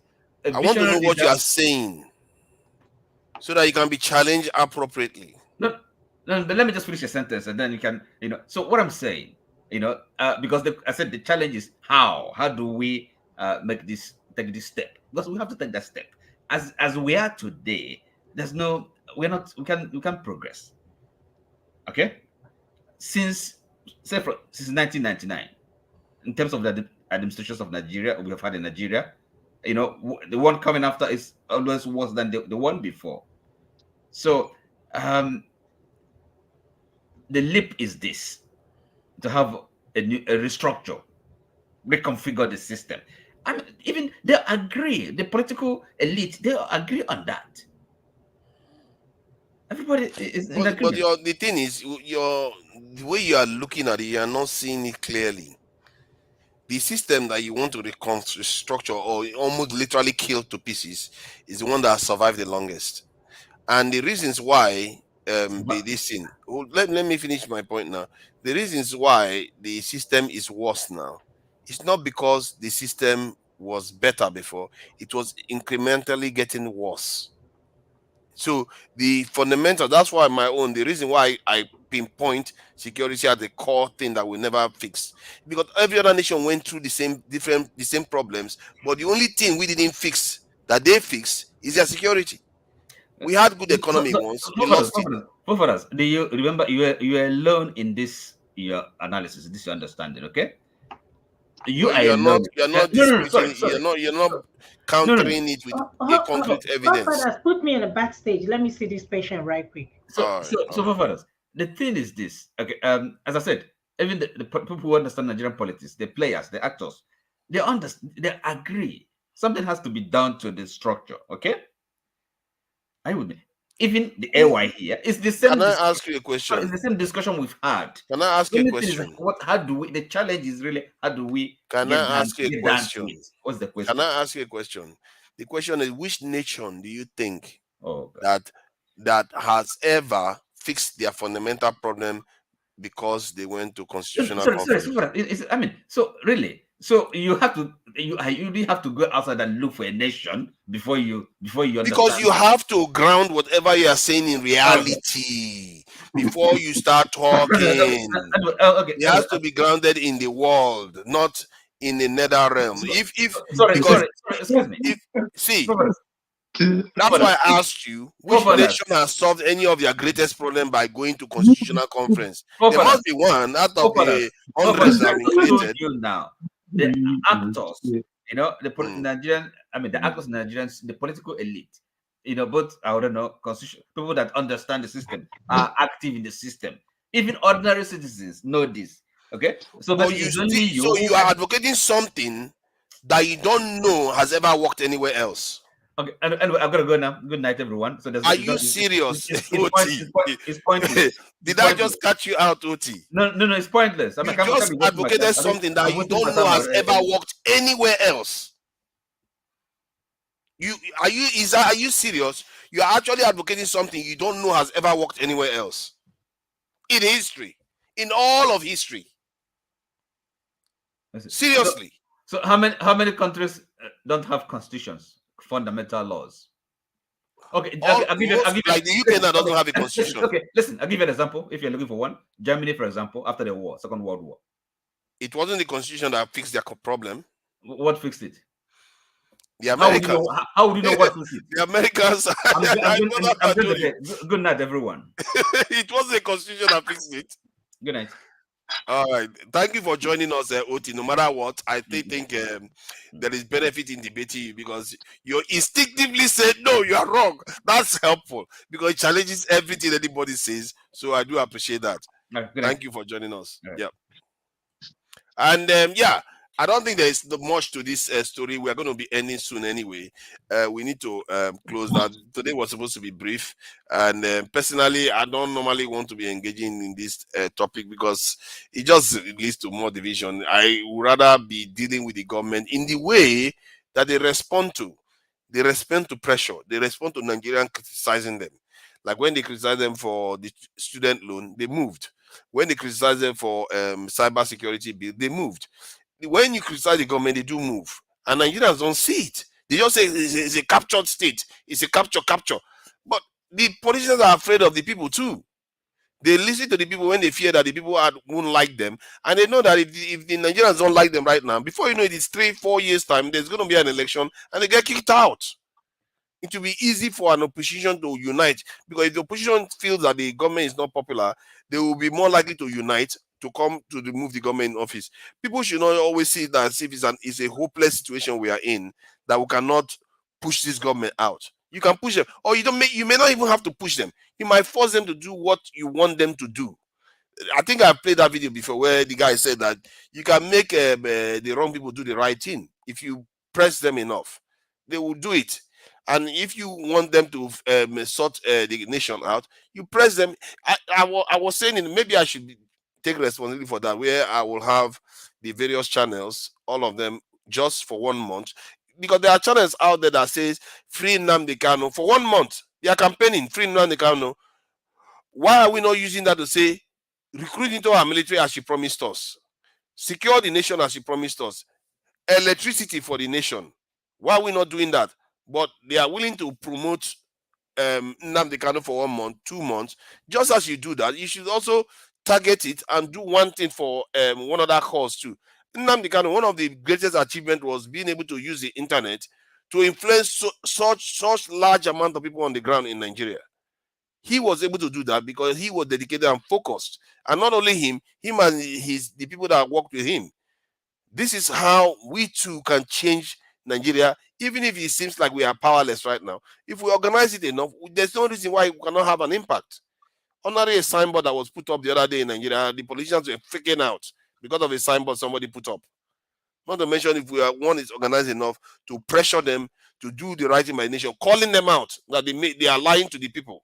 How can Cardoso come and tell us that floating the currency was a good idea? You can come here, show him a lot of economic situations around the world and how they never did that. Why did he do that?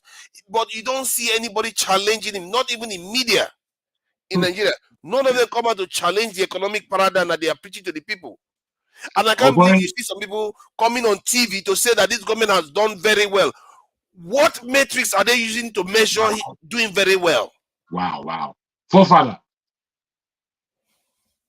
I don't know, man. People shock me. Nigeria shock me sometimes. No, forefather. I called your name. I called your name, forefather. I hear you. Thank you. I called your name because I was wondering if now monologue you are entering into that other people did their hair. I was.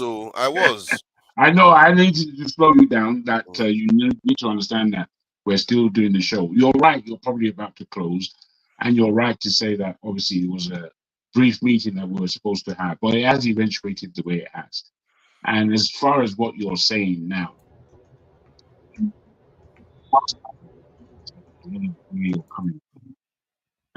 I think it is good for us as a small panel here to just give that our own little soliloquy, as you have done, as to where we are now. And I would like to put a premise, a question, maybe rhetoric in a way, of the last 3 months, of the last year of doing the show. What is the 4, 5 underlining things that you would say have been spoken about and need to be further propagated and need to be a mainstay? And I would like to start. I don't want to color your answer to this, but I want to answer it very quickly as to mine. Since I've been on the show, where there's been a lot of backwards and forwards, there's been a lot of discussions, there's been a lot of depth of knowledge, there's been a depth of emotions. And what I gather, apart from the love that we seem to underline about who we are as Nigerians, I gather these things. One, on this platform, we cannot build the nation that we may be looking for upon this platform, and that's clear in my mind. You may be able to go away and do that from people of the platform, but on this platform, you cannot build, and I've understood that. Second, I've understood that with all the different factions and different ideas and different ideologies that we might come from, there is a reasonable need that we can almost all sign up to, and I say almost, to a revolution. Now, what type of revolution that is? 3 is the question. And that question needs to be answered through a movement of people, a movement of our people who are throwing into the basket what their issues are. And we need to solve these issues, and we need to solve them politically. And we are gathering ourselves as a people to make this movement work. 3, the media and the power of the media and what the media needs to do in our media terms, I'm talking, to alert people and to alert other media to what it is we are doing in order to expand upon this revolution. And 4, 2027 is the time that we have to come with practicality. If we dawdle upon just having conversations, then we will just be watching on television what's happening to us as a people, what's happening to our nation, what's happening to our country. So please, these are my understandings, and this is how I'm following these things, and this is how my mind works. I would like to ask that same question of you.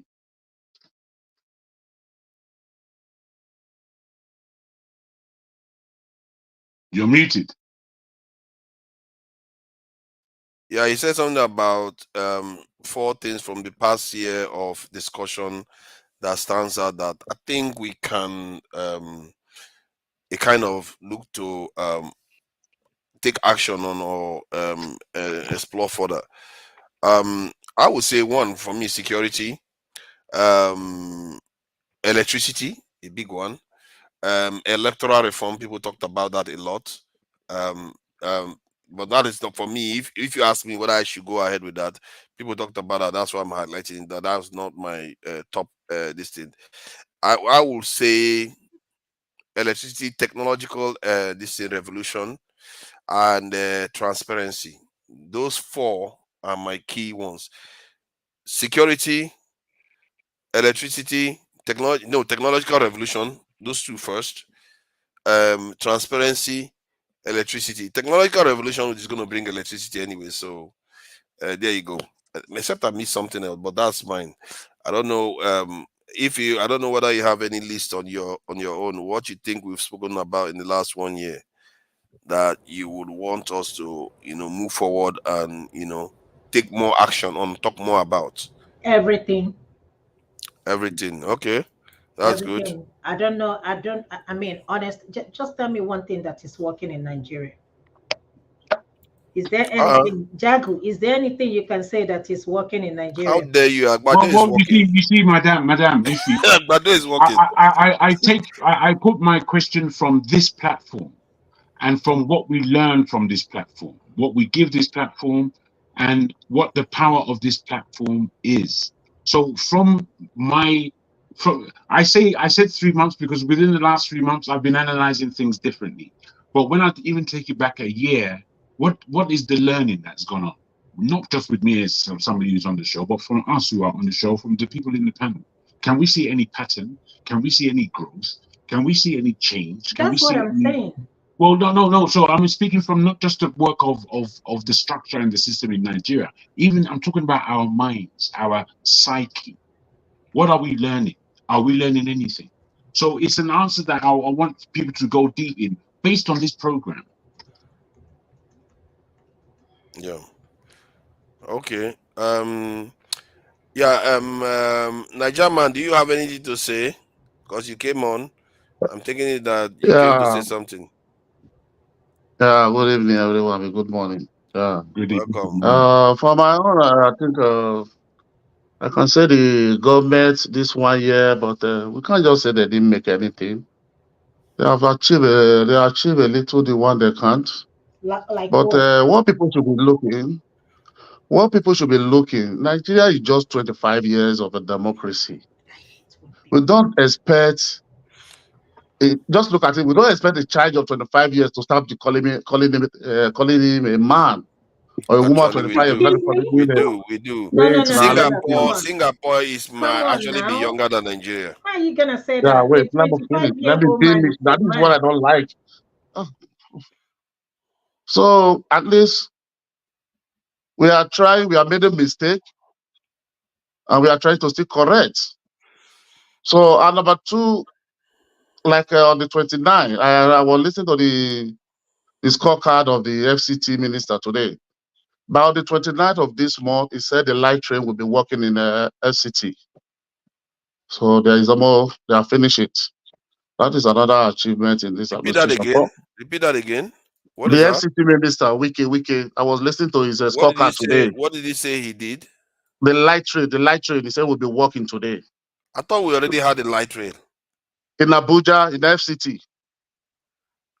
Oh, not interstate, within Abuja itself. Within Abuja, yeah. Okay, that's a new one. But it started under Buhari, now, isn't it? Under Buhari, yeah. So okay, but that's good though. It's good news. That is a good one. That is a good one. You know, there's no transportation in the FCT now. So at least that would be a good achievement for them. They are able to complete it. So the government, what my main goal for this government, what I want them to do, and I want them to do, because there is three key things that I'm not yet understand. If the fuel subsidy have gone, like the three questions I'm trying to ask here, if the fuel subsidy have gone, why is the fuel pump price not back to the 186 or 200 that it was before they removed the fuel subsidy? Number two, is there any budget for this fuel subsidy? Because it was not in the budget of 2024. Because under law, it's illegal for government to spend money without appropriation, which nobody are able to, we are not able to find the answer till today.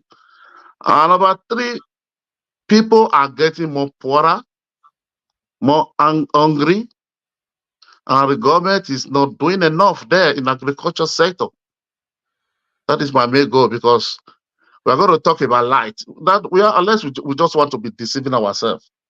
The whole state have been given, they have been removed from the exclusive list for them to generate light. That will take years. We cannot expect that one. Even when I listened to the Minister of Power, when they was talking about this Lesotho, he didn't have to say no. He said people should not be misled yourself. This project is not by OT.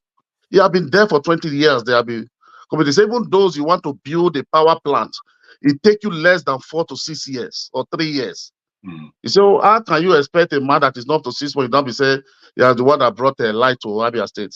That is another one. So people, we have to understand, because one thing I understand, no, I know Nigeria, I'm not blaming anybody. People want, many people think maybe because you hate Nigeria. No, I now understand, because of the passion.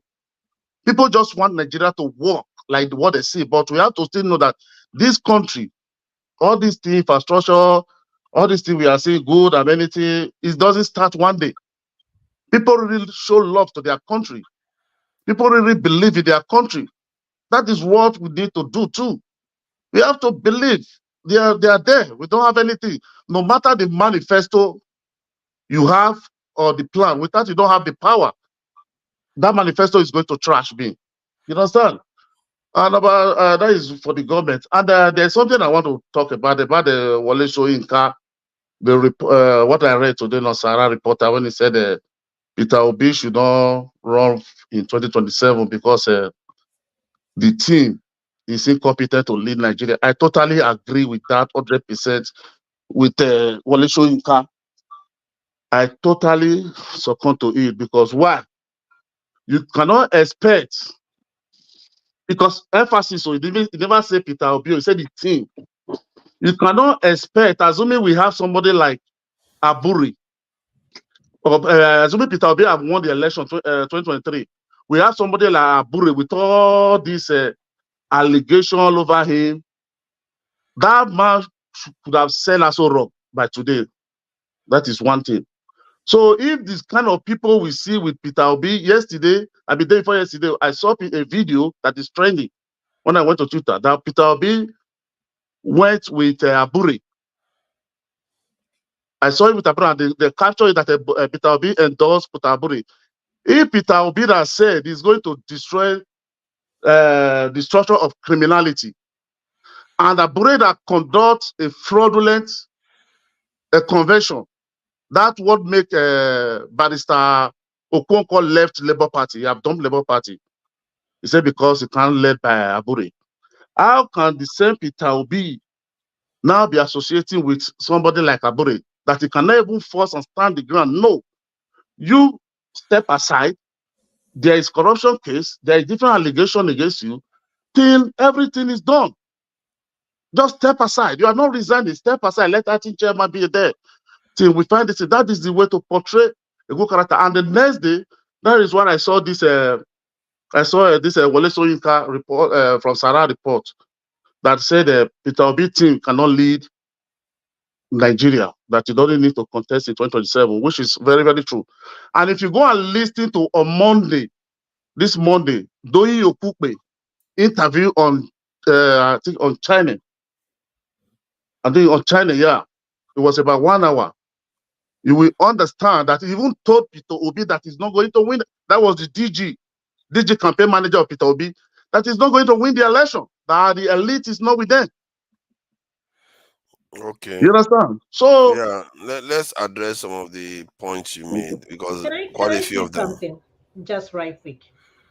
You see, it's easier for us to stay behind camera and just say anything we want to say. P2B is not competent. Tinubu is competent. This is where we are. P2B cannot assemble people. Tinubu assembled the whole the master planner, the jagaban of everything. The best politician. This is where we are. Right? This is where we are. All of us, people were hailing him. Tinubu built Lagos. This is where we are. He's gonna build Nigeria, right? This is where we are. It's easier for us to sit at the comfort of our house and just open our mouth and just talk rubbish. I don't know P2B, I don't know Tinubu. But is somebody gonna tell me that P2B cannot accept? So are you telling me Ahmed, Dati Ahmed, is incompetent? Is that what you're trying to tell me?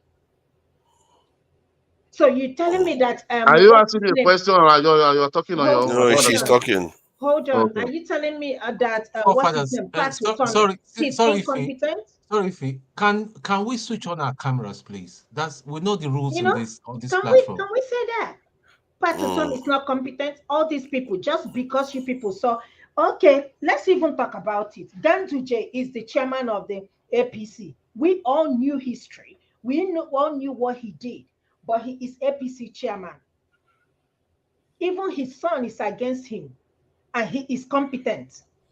You will not criticize that, right? Somebody who has been governor, just like Tinubu.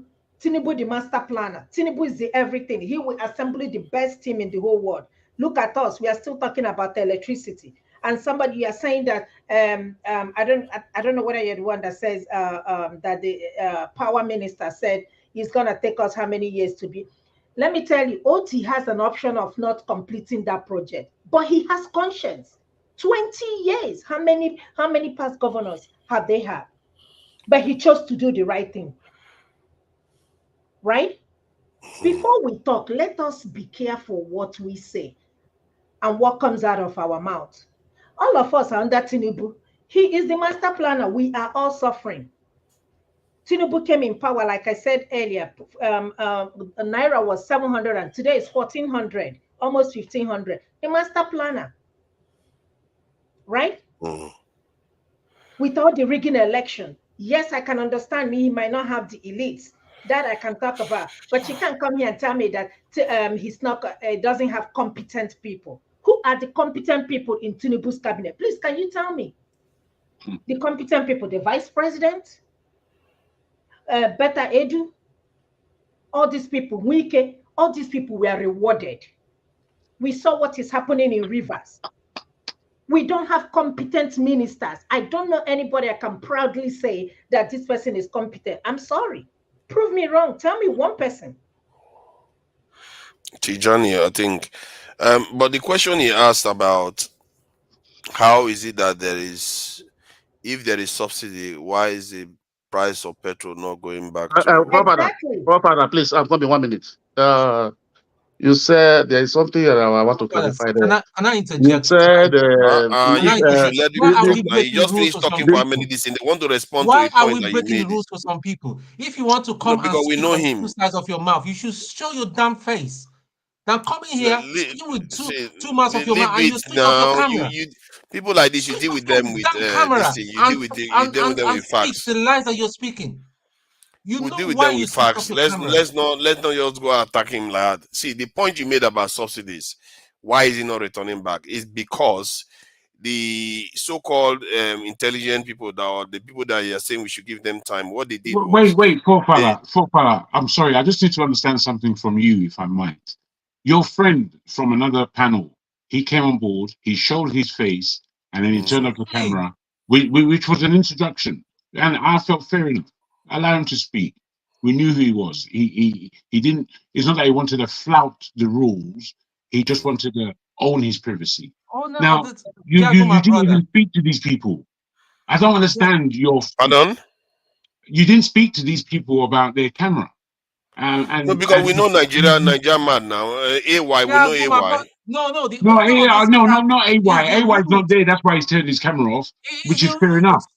That's fair enough. But somebody who's speaking and addressing us. If you want to speak, turn on your Because camera. you asked your guy to go. You asked your guy to go Well, at the end of sometimes, the time. sometimes it's allowed. We do allow maskers sometimes. Sometimes you can be a little bit flexible with the rules. Okay, I just need you to understand. We allow maskers sometimes. We allow some Nigerians to do it. I don't believe it. How can Nigeria work with your one rule for some people and another rule for another? Okay, what if I decide that the rule you see some of you people? Hold on. Let me make, and I'm going to have a conversation with Dr. Damage about it, because I think What some people did on this channel was that they wanted to rig it to suit their own kind of this thing.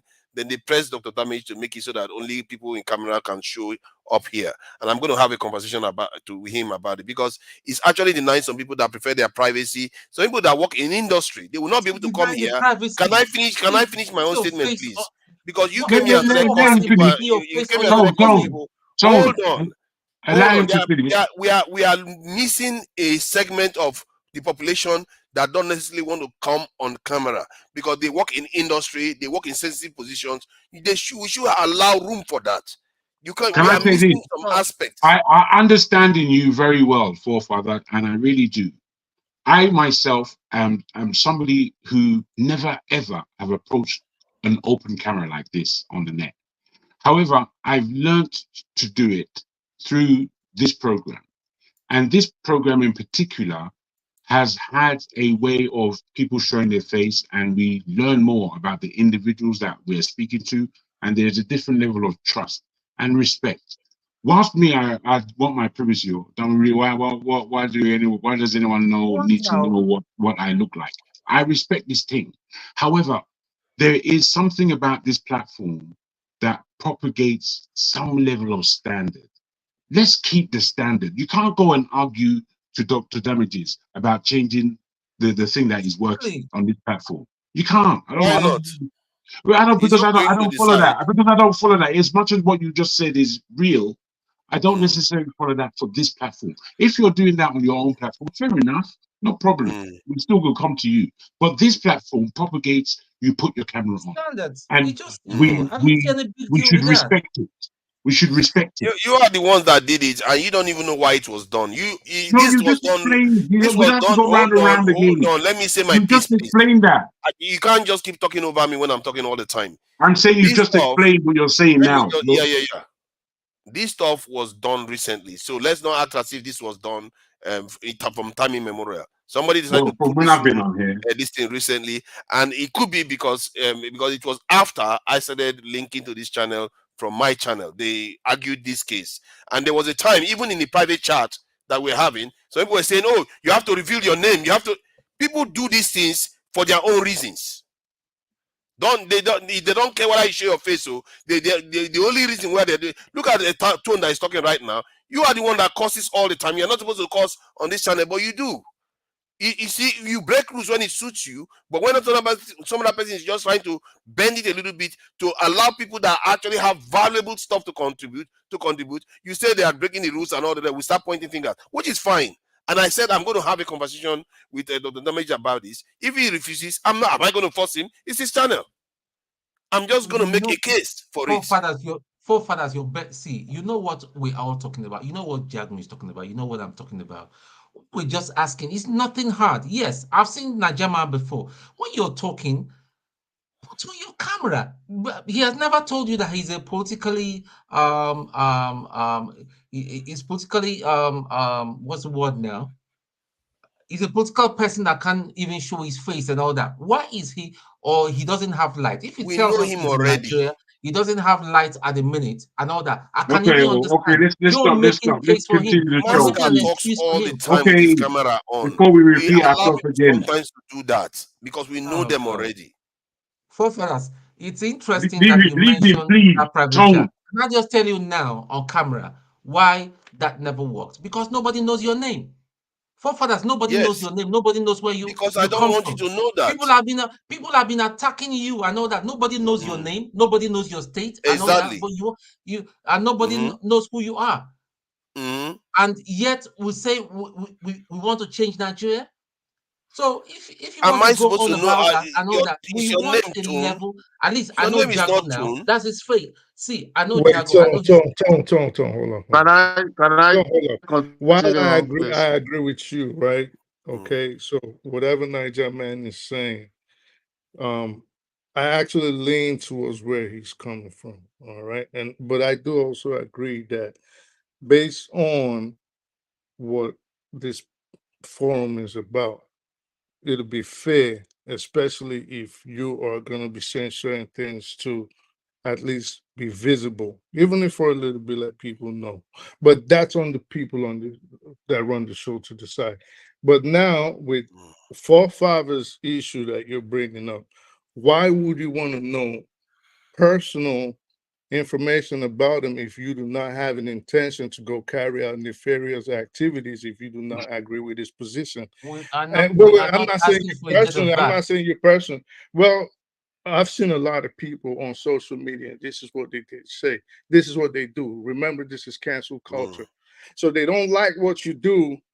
They go find out where your employment is, your source of living, and they go try to destroy it, because a lot of people are very sentimental, they're feeble, and a lot of people, they whine so much to a position where we don't even know the men from the women anymore in the way they carry out their actions. So people easily get triggered. You say something they disagree with, instead of them to just disagree with you, they go find a way to destroy your life. So I agree with forefathers. Why do you Leave them want now. to Let know them carry on now. if I it's can go and personal start information? screaming to my I channel speak and the truth. have a The owner conversation of with this three channel, the viewers owner at a of this time. channel I'm has just said fine with that. specifically, if you are a panelist, for you to get there are lots of Godfather, people on the comment section that would love to come on here, but because of that rule, they choose not to come because they understand the rules. Now, forefathers is now telling us that that rule that he can debate it to that's simple. I Why mean, not?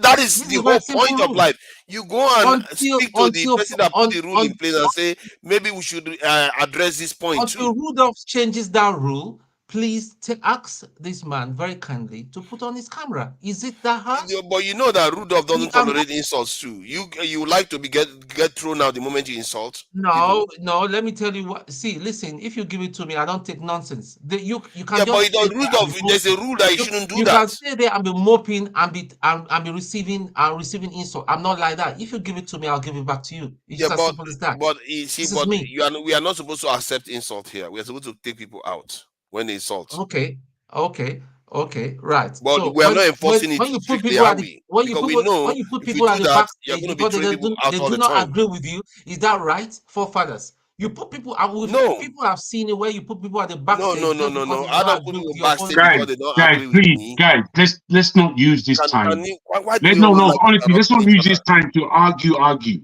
Please, Tone. I was trying to The guy's not putting his camera on. please The let me guy's talk. not putting his camera on. Can you people just respect a moderator for once? It's not that we want to disrespect, but you're engaging in an you are argument. That's unmuting just going to yourself be an when I argument. muted This you. ain't going out nowhere. There, let me just answer him, because sometimes people are listening and they want to hear the answer Man, you to love the this. to and You love fro. it. You love your own voice. I don't care about loving my voice. The point you are Exactly. making, we have a strict rule that okay, you shouldn't have camera, you should have your camera on, or you should not insult people on this thing. But every time you see everybody allowing that to happen and forgiving, and sometimes they punish it, like in case of Pansat, he does it, they throw him out. But other people, they don't throw him out. One man, they throw him out. Other people, they don't throw him out. So you see that even Ludov says it something that sometimes you can use your discretion.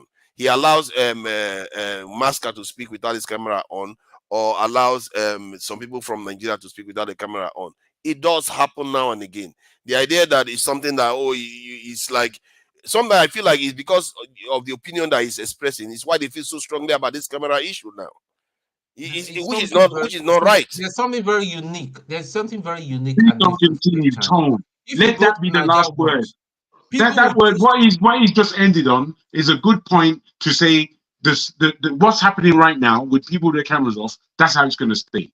Let's stop the argument and continue the and you conversation. just created a precedent. This is a very dangerous precedent you just Oh, created. dear me, my goodness. It's going to be a... We know him. He's not dangerous. We know him.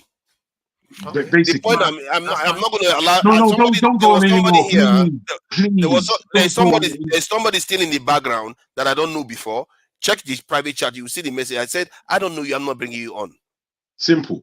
Wonderful. Let's carry on now. And so the point he asked about why is the price of petrol not back to 185 since the government we are saying that the government is still paying subsidies. Niger man, I take it that you are very honestly asking that question. When subsidy was removed, where did the price go? 500, 600 naira or so per liter of petrol. And that was bad enough because clearly life was hard. Nigerians were beginning to absorb it. But that money, the federal government gets money from subsidy that they will save. Fine. But you know what other thing that happened? They went and floated the currency. Now, that petrol that we used to buy in dollars for $700, $700 naira per dollar, now we have to buy 1,500, 1,300 naira per dollar. If we kept the petrol price according to the price of dollar, 1 liter of petrol right now should be around over 1,000 naira. And you know the federal government will never let that happen because the streets will be on fire. Hence, they have to pay subsidies to make up for that gap again. So they created a gap actually bigger than the gap that was there before, because before they have to subsidize 100 and something this thing naira. I don't know, maybe they paid more. They pay more. They pay naira. more now. Yeah, no, yeah. They have to subsidize for about 600 naira. No, actually 500, 4 to 500 naira. They have to subsidize, but now they have to subsidize from 600 to 1,300 to 1,500 dollars. So that is a lot more they are paying in now for subsidies. So they shot themselves in the foot by sabotaging the currency. And for the life of me, I don't know who does that. I just even asked a more advanced form of AI just now. If you have an economy like Nigeria, what do? The AI can tell you exactly what you should do. And yet somehow, Cardoso and co think they know better than the whole economists in the world and do something with. And you don't see Nigerian economists come out to challenge them. I didn't see any economists come out to challenge that currency based on the floating. They always say, oh, they don't like Tinubu, or this man is competent. This man. How about the policy? Nobody is challenging that. This policy is completely unconventional. It's not something that you do to an economy like Nigeria. And yet, even Buhari, there's a video of Buhari saying it, that you don't float a currency when your economy is not diversified. And yet Tinubu did it and got away with it. And people are coming on TV now to come and tell us that this guy is doing so well. I don't know where these people come from, why they will say something like this. Right now, it's not even floated anymore. It's now managed float, which is almost semi-fixed, but it's not fixed on the higher end. But I'll leave it at that. That is just one of the points I just wanted you to address to you, Nigerian. I know you are giving the government benefit of the doubt, but you have to judge them based on what they are now. Maybe they intend to go do some good things later on, but they sabotage the economy when they didn't have to. For me, I find that very, very dodgy. I really find that extremely dodgy. Who else? Who wants to say something? Not spoken. And why I came in, it's because of I actually been here, Tom. Okay, yeah, sorry. Go on. I speak the truth. Welcome. Long time. We really never had time to talk. Maybe this weekend we'll have time to talk. Hopefully. 8 hours. I did not know you was on. You know what we need to do? We need to have a session where we have 2 people talking or 3 people talking. Right. Where others just watch and lead them to do it. I think because what I find is that when people are talking like that, people learn more from it. Yeah, because they are exchanging, and as long as they are talking honestly, I guess. The problem with this panel is, I think, this is just my own opinion, I think a lot of people have a lot to say, but they don't want to listen. So it's like everybody want to be chief, but nobody want to be Indian. So I think a lot of people think, oh, it's an opportunity to show that I'm the smartest person in the room. You know, I want to talk. But usually conversations are not like that. You can see sometimes you could have a group of 10 people, and it could be just 2 people carrying the conversation, and it still makes for an interesting conversation. You know what I mean? So I don't know. It's just everybody just seems like they want to talk. Hear this one. Hear this one. This one is saying floating the currency is the best way to go. Where did you get that floating the currency is the best way to go? I don't know where this got this idea that floating the currency is the best way to go. I was also one of those people that was fooled because I didn't know too much about economics. But when you see, I try to learn quickly. when I be fooled, I learn quickly. Then I went and said, okay, let me investigate this thing. Why is Nigeria economy going like this? Why did they flow the currency? I started asking basic questions, and nobody does. Now, let me share this window to you. Let's so people can see, because this is not me saying it to. This is just, if you have any issue, anybody that is watching this, if you have any issue with the question, I can rephrase the question so that we see the answer. Now, look at this question and look at the data I asked this question. I asked, what foreign exchange regime should a nation use if the economy is not diversified and it relies on imports? Is that description, if the nation is not, is our economy diversified? Are we not relying on imports? If all this is true, then I ask a valid question. Now, look at what this thing said. It said, for a nation with an undiversified economy that relies heavily on imports, the optimal foreign exchange regime would generally be a fixed or pegged exchange rate system. And he gave all the the reasons why he gave that. Then he talked about implementation and other aspects. Then he went on to talk about an alternative one is managed float, which is what they now ran to. After they screwed up with the pegged one, they moved on to this one. What they should have done with this one was deal with the black market, which they dealt with now. They should have dealt with the black market with the first one that this Buhari left for them, and this thing, what they call it, managed depreciation, whereby you move from maybe 700 naira to $1 to 800 naira to $1, not leaving it for the market to decide, so it gets to 1,400 to 1,500. That is what they went and did, and businesses have lost money in Nigeria now because of it. BP companies, we're not talking about small companies, MTN, Dangote companies, we're not. So to tell you the kind of government these people are, they are stabbing even our rich Nigerians in the back. Except those rich Nigerians went and speculated behind these things, and nobody's checking these things.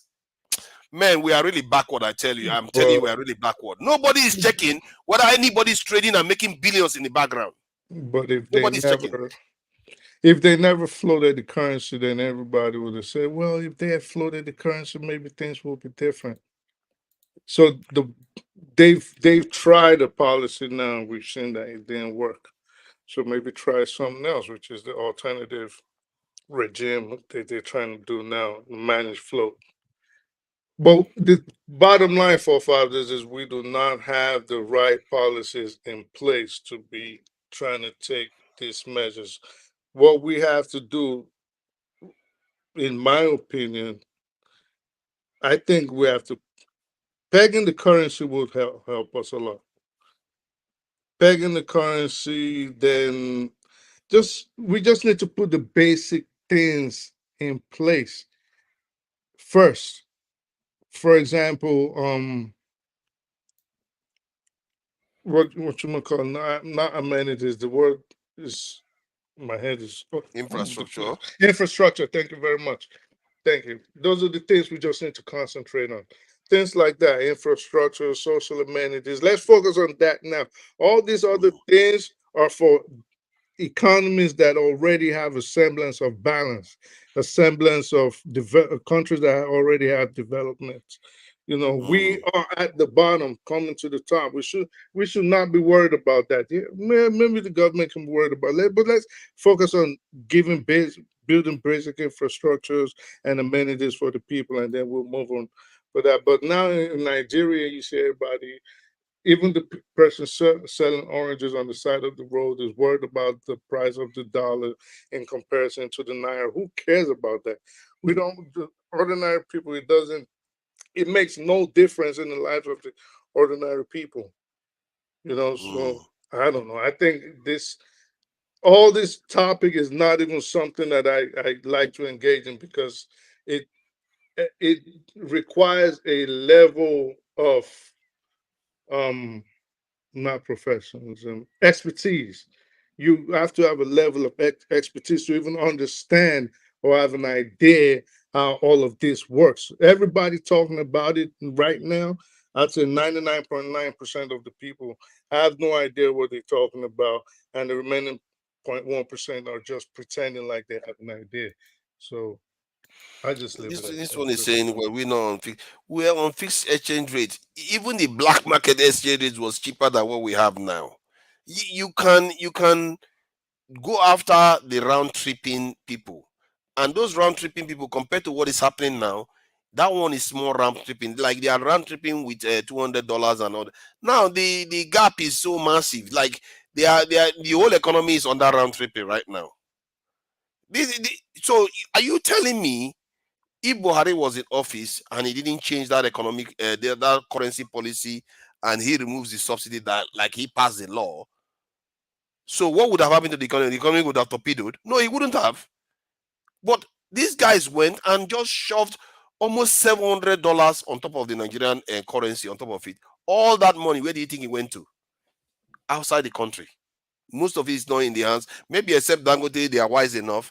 They have insights so that this is not going to happen. That they will pour a lot of money into the Nigerian currency when it's depreciated and go and speculate and make a lot of money. Maybe they will do that. But officially, in their companies, they are losing money.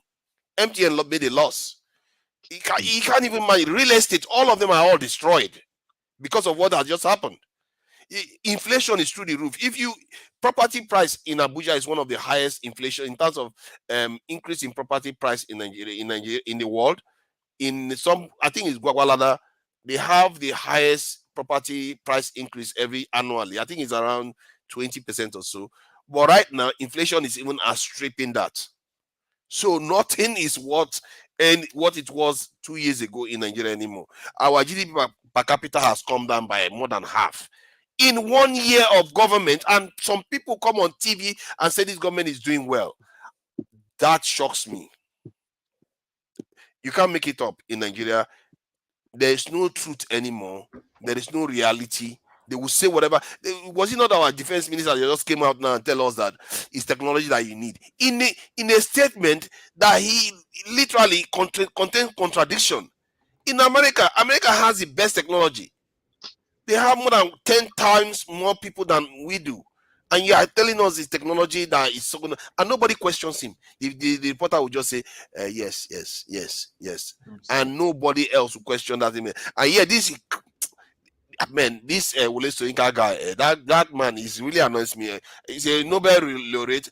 I don't know what I respect Nobel Prize winning. Okay, fine. I respect I respect Nobel Prize. But what that man is doing is completely senseless. You are going after. Do you know one of the reasons why he's going after Obi? He says because of Obi followers. Yeah. I was like, so you forget that the Jagaban followers actually kill people. You forget that the Jagaban people actually attack people. Criticism. How many people did the Obi supporters do? How many Obi supporters? They are Twitter warriors. Let me tell you something. Forefathers, let me say something. Even if I wanted to, like I always say, all three of them, the top three, I think they are not supposed to have any place in the governance of Nigeria, at least at the central government, meaning Atiku, Obi, and Tinubu, right? But even if I thought that Obi had the kind of ideas, which I don't think he has. If I thought he had the kind of ideas I thought to move Nigeria forward, I'm telling you honestly, one of the reasons that would have ticked me off from ever supporting him would be his supporters. They are a very, very, very vile group of people. And if Soyinka was to get mad, you cannot really blame him if people are shown that they have no decorum, they have no tolerance for alternate thoughts or all people that okay, have let a me ask you this now. I hold hear on, what you are saying. I wanted to ask you a question. You call divergent them vile. opinion. Yes. I want to ask you, what is the worst thing they've ever called you? Not me, because I don't get involved. I look at what they do to other people. And brother, they actually attack me. Like I come on this show and I state my opinion on anything, and they personally They will attack you, even online. They will attack you. Let me say, Crazy. But I said, They'll what say, is the worst? But you didn't tell me the worst thing I they've think ever it's, said I to think you. the truth. They'll go personal. It don't matter. There's no listen. There's no low these people have shown that they can't go. There's no low, and I that don't is not to know. say, I don't and that know. is It's easy to and say, that but is you're not not and telling that us is one thing. and that is not. But you guys are not letting me. And that is not to say that you will not find honorable people amongst them. That is not to say you will not find intelligent people that you have conversations with amongst them. No, I'm not saying it's an absolute that all of them are the same, but an overwhelm. Well, maybe it might not be an overwhelming majority. Maybe it might just be the vociferous few, the loudest ones amongst them. That is very quite possible, but they are they are like the Trumpers. There's no difference from what I see. There's no difference between No, his there's a big difference. supporters. The Trump has actually thumped people on the streets. There is no They do what? They actually thump people on the street. The Trumpers, they actually If beat these people up on people the street. could, they would. But they didn't. Oh yes, they did. They did during the The elections. obedience attack people. Yes. You have to provide proof of that. Let me I was finish. here. I didn't Let me see. finish before you start kissing ass. Let me finish. Okay, so Can you? before during the elections, Okay, you're during going to the pay for that. Go ahead. during the elections, there was videos of people that voted APC that were getting assaulted. There was old men, there was women, there was people that were being intimidated. So let's not pretend that I've never seen it. I've seen it. Attacking. I've seen it. I've seen it. I've never seen So it. there was videos of people. Just 1 minute. No, sir. No, I've never you seen it. you get your minute. Let me finish. Thank you. So there were people that were getting assaulted online on camera. That if that's about for voting for APC. So there was people Where in the southeast. assaulted. Okay. Yes. So there was people that was doing. So let's not pretend like it's a group of saints and villains. You I've know, never seen it. both sides carried out atrocities during the elections. Both sides rigged. Both sides have, like you said, one side is violent. Maybe they did kill people. I don't know. I won't put it past They did in anybody. Lagos now. You didn't Okay, know. so I won't put it past, and it's a I was Nigerian on a live election. stream here when some southeastern people were being taken to hospital. It happened live. They were Okay, showing so it on I never denied that. I never disputed it. Like I said, it's a Nigerian election. I'm not putting it past anybody. But to pretend that one side is good and one side is bad is where I take I will dispute, because both sides actually do carry out the same kind of atrocities, the same kind of intimidations, maybe to varying degrees or a lesser or higher degree, maybe to varying degrees, but both sides are actually on the same spectrum when it comes to disenfranchising voters that do not vote in line with their own ways and I've what never they seen support. it. Oh, you see, it's not fair when people put accusations on people that we've never seen before. Then they don't provide evidence for it. I would like to see a video of anybody that has it. One Niger. Anybody that has the video, send a link, please, because I want to see an obedient attacking an Atiku voter or a Tinubu voter. I would really like to see that They physically. did. There's one particular video of an old man that they were pushing his head. There was another one of a woman. They were pulling her wrapper. It happened a I would lot. like to see that, especially the rapper one. Pushing people is bad, but it's not. We are not talking. We are talking about attack. They killed people. That's what I'm talking about No, I here. said assault. That was what I said. I specifically said assault. So assault means you touch me in an aggressive manner And without. anything can happen. Yeah. Anything So can if happen you like that. push me in the head, That is not the just same as people getting Of killed. hold course, on. of If you push course, me of in the course, head, killing is not the same, but it's not. then that can escalate to It's anything. intimidation. Let me Because just give you I watch a guy in the east I would that like to they see did it. that. He's a chairman of I think he's a PDP, who is a very popular Igbo guy, and I think they know, they follow him, they use their camera, they threaten his life, and the man spoke even before the election why he will not support Obi. He was on the internet. I don't want to say what he said here. I'm sorry that I came in like that, speak the truth.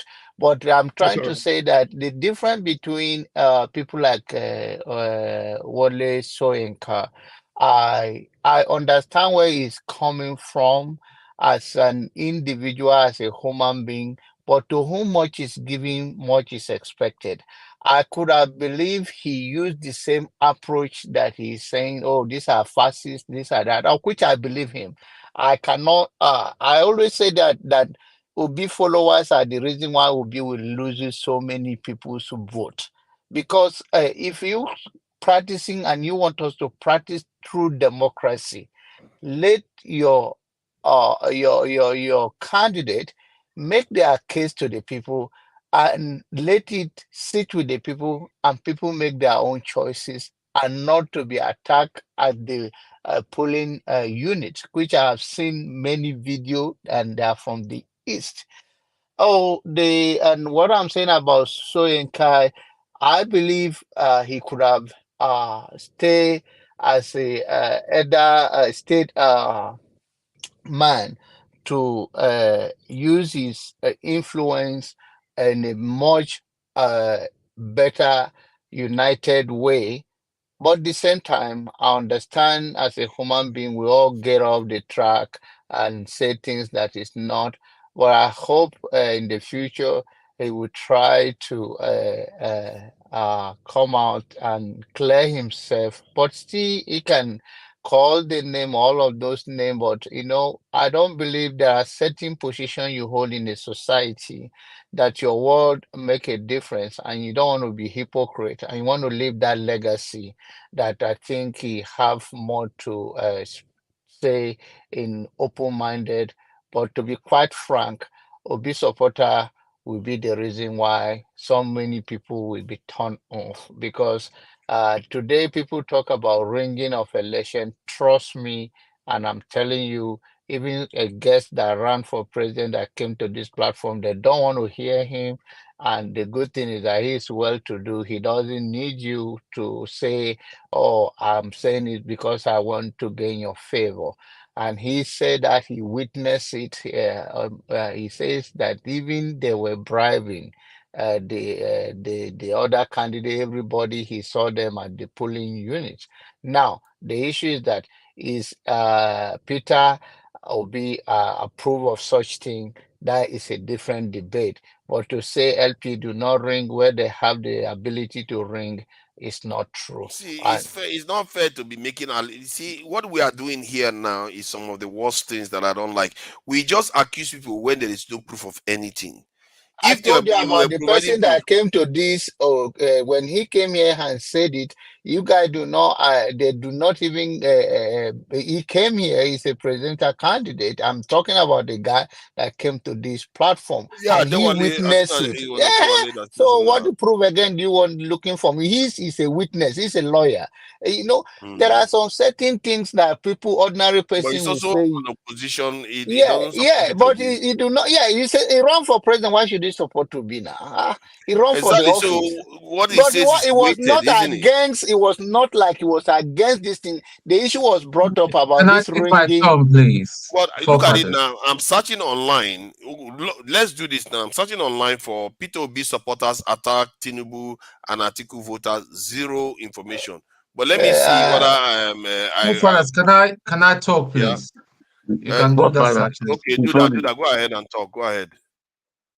Go Okay. ahead, Tone. Yeah. One of the reasons why I came on, because I've been hearing this guy that calls himself Nigerian man, that you're defending for not just obeying simple rules that the owner of the channel. But then again, Dr. Rudolph is going to be watching this later, and I'm sure he's going to have a word with you.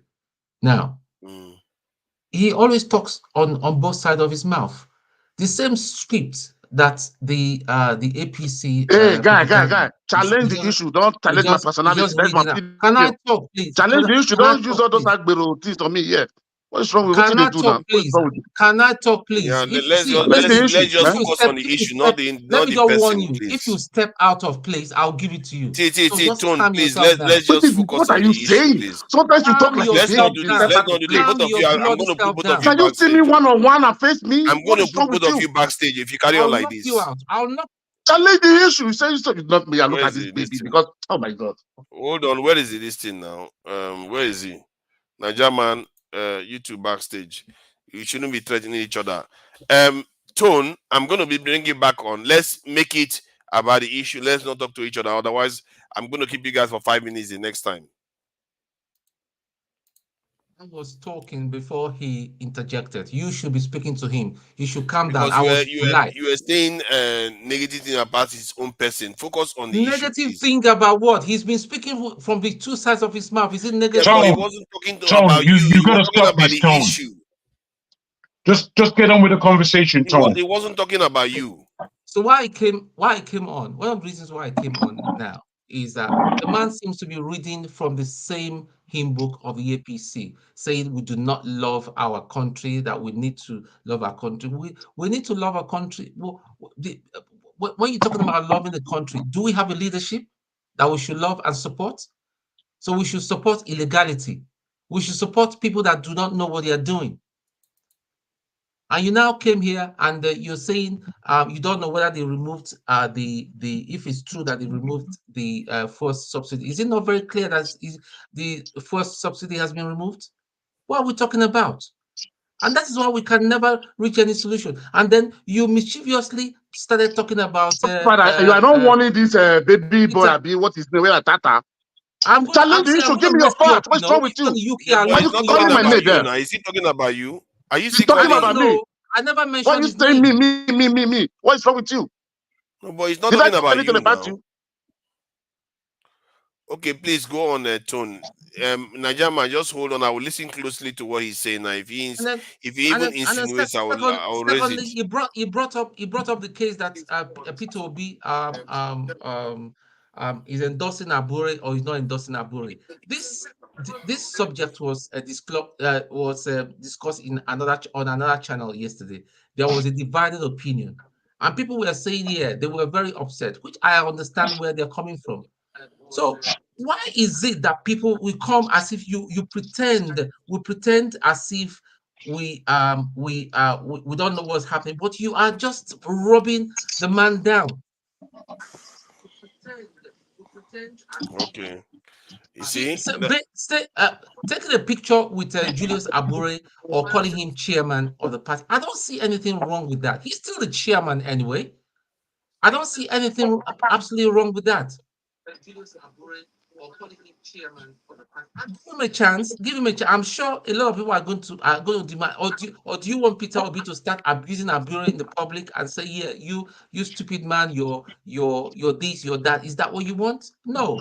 Peter Obi is not that kind of person. Everybody had known. Even during the after he lost the election, everybody was so upset and wanted to hit the street. He was the one that was appealing to everybody that we should all calm down. Nobody was happy. And now, because you see him standing by Abure and all that, everybody is prosecuting him, and you're trying to read from the same hymn book of the APC that we don't love it. It is not right. It is just fallacy and lies. We shouldn't come here and be repeating the same hymn book that we should give them a chance. That 25 years, that Nigeria is only 25, that we should give them a chance. What are we talking about here? Exactly. And we say we want to move ahead as a nation.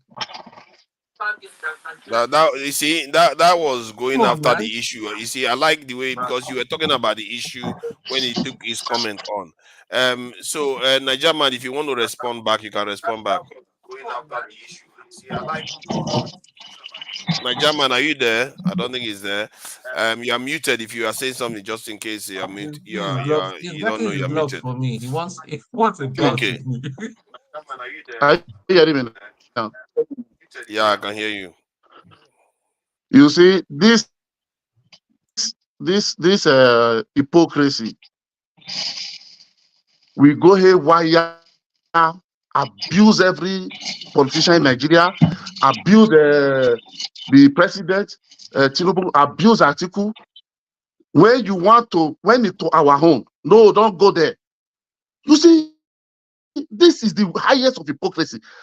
Wole Soyinka, people is against Wole Soyinka, but when this man was incarcerated for almost 3 years, he was a good man then. Because for today, he's having his own opinion. And I said, I agree with that opinion that Labour Party, the man never talked about Obi, he said it came. That is why when the other lady wanted to say, I said, emphasize on the team. That is what he said. And then I give an example. If somebody like Kaburu, you cannot tell me, Tinubu never say he's not a criminal. Atiku never say he's not a criminal. Peter Obi told us that if anybody found it wanting, he will step down. He's taking us to a new Nigeria. That is the campaign mantra. So you that say you want to take us to a new Nigeria, you don't supposed to do what the people that we said they are destroying the country are doing. If you now, because people want to say you, we saw the video, not what I concord. I saw the video. I'm not telling you. I said maybe that is why Wole Soyinka have to go and make that statement. Is Sarah reporter. Nobody's want to look there. You are not saying because of the mention, but you come out from your home. You are coming. You want to talk to me because you. I don't know. I don't know what. Maybe something is whackering on your head, or there's something moving in your head. Nigerian, you are doing what you are. No, You say because you're not going to do. it Can you said stop that. now? Sorry, I Can need you to return stop? it back Let first me ask you before a I balance question. Let me myself. ask you a question. Let me ask you a question then. You see, my problem with the way Wole Soyinka approaches things is that he's so one-sided. And I never see when I came back to the Nigerian scene and I looked at Wole Soyinka with a side eye, and every day I'm seeing for what it truly is. I don't know. People respect all these stupid awards that they give people as if it's our forefathers, our ancestors that give you all these awards. The people that gave the awards are the people that mostly put us, by and large, at least they as a secondary problem, they put us in the mess that we are in, and they are still doing it. And the people that funded Wole Soyinka from the very beginning was the Rockefeller Foundation and all the rest of it. Some of all these people. So now he comes on and start bashing P2B that he's incompetent and all the rest. But he never says anything about the government that depreciated the Nigerian currency by over 100%. That's his choice. Hold on. He never said one thing. No, because that lends this thing to the question that is he being objective? Is he being, because people afford him a lot of respect because they see him as, at least in Nigeria, they are under the illusion that he's some kind of statesman that is above this thing, petty politics. You see what I mean? But he seems to be very political and almost verging on tribal. So what this is saying, as if Tinubu supporters are just as passionate, they even hurt people in the process. Yeah, but forefathers. So why is he picking on only one side? Is it supposed not to state his own opinion? Because I do agree with John Aber. Okay, John Aber says something that I really agree with. Sometimes you have to keep the mysticism about yourself, especially. But you have to be objective. Hold up. So objective can also be subjective depending on how you're looking at it. So sometimes you have to keep the mysticism. There's objective truth out there. Okay, so sometimes you have to keep the mystery about yourself, especially if you are in a certain position in society. It helps you a lot. You stay away from things like politics or religious discussions, and you just maintain a position of apathy, right? Which I think would have been better for someone like Wole Soyinka, because this is why I always respected him. Now he has decided not to be neutral. He has decided that he wants to take a position. What I want to know is why that is wrong. Is right is not necessarily your right, except if he's being outright, like you stated. If he's being outright tribal, if he's being a hypocrite, if he's being a bigot, okay, even hypocrisy might be subjective again. But if he's stating his position that I do not think this man is competent. I think he's incompetent for the position of presidency of the Federal Republic of Nigeria, which actually is also my own position, and I've stated it severally on here. I don't think he's competent enough to be president of Nigeria. So why, if Wale Soyinka decides to take that position, why should that be a problem? See, there's a reason why I went on to say that better a school leaver that is a nationalist than a professor that is a traitor and a colonial mentality person. This is exactly the reason why. Because you know the reason why he doesn't see Peter Obi as competent? Because Peter Obi doesn't have all the degrees and the degrees that the others have. That is his own approach. I like to think that is it. I'm trying to that, and that's the best explanation I can give him. Because clearly, this other side that he's supporting have a lot of skeleton in their cupboard. Constance, you want to say something? Yeah, forefathers, that's not the reason. I don't think that's the reason. The reason is this. The reason is this. Obi, yeah, I want Obi. Obi is an Igbo man. You know, since this election, even before the election, they believe that Obi is a problem to them. Obi has more supporters, more than any of them. Why are these people not talking about Atiku? Oh my God. Concerns. Why are they not Obi, talking against Atiku? Obi is an Igbo man. That is why Soyinka is against them, right? Okay, let's agree with you. But guess what? Let me talk. Let me talk. I want to talk. You will talk. You will talk. This is the man that fight for civil war and was incarcerated for almost 3 years. During the Biafran, you see people, during the Biafran war, during the Biafran war, Wale Soyinka sacrificed his own freedom and his life and voluntarily went into prison to support Biafra. But all of a sudden, so he became a tribalist 30 years later. Hitler was different once. People can change, you know. Oh, so he became a tribalist 30 years later. You can change. Soyinka is a good friend of Tinubu for now. And Soyinka don't want anything that can move Tinubu there. The Yorubas believe that this presidency is theirs. That is the problem. Why are they not challenging Atiku? Why are they not criticizing Atiku? That's what you have to ask yourself. Excuse me, don't say the Yorubas though. We don't all have the same opinion about anything. So stop that Yoruba talk, my boy. Thank you. That's part of the problem. Most of the Yoruba elders, most of the Yoruba leaders, they believe that this is their presidency. That's the problem. Majority of them. Do you have figures? Say most. Come on, my brother. Let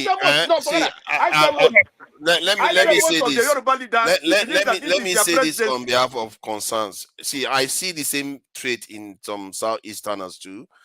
When I've been on panels that are mostly Southwesterners, you see that some of them instinctively just don't like P2B or any politician that just shows up from that side, just because the person is from that region. They will not tell you openly that that is it, but you can tell just based on that opinion. Because the same thing that they are criticizing that person, clearly the person they are supporting has it, which is fine. I think politically you can have that as individual voters. But for a statesman, that people that regard him as a statesman and accord him all the respect, like Wole Soyinka, like somebody said, he went and fought for Igbo people and all the rest of it. But him coming out to be making that statement that appears continuously, it's not once. He's never made one measured statement since that election, as if he's taking it personal. He's never made one measured statement. How can I be considered more measured than him?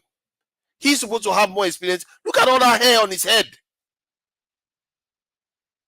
He's been quite irresponsible with his kind of comments. This is supposed to be a national figure. But that's me.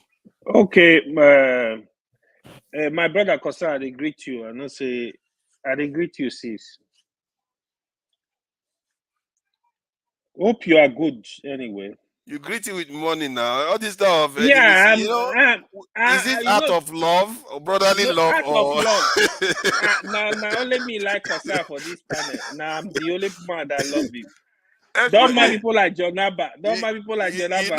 It looks like Passad has had another child. The new child of Passad is AY. AY is taking after Passad right now.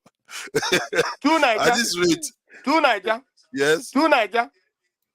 Two Niger. Yes. If the way they said this man loved the Easterners, he fought for the Easterners during the war, this, that.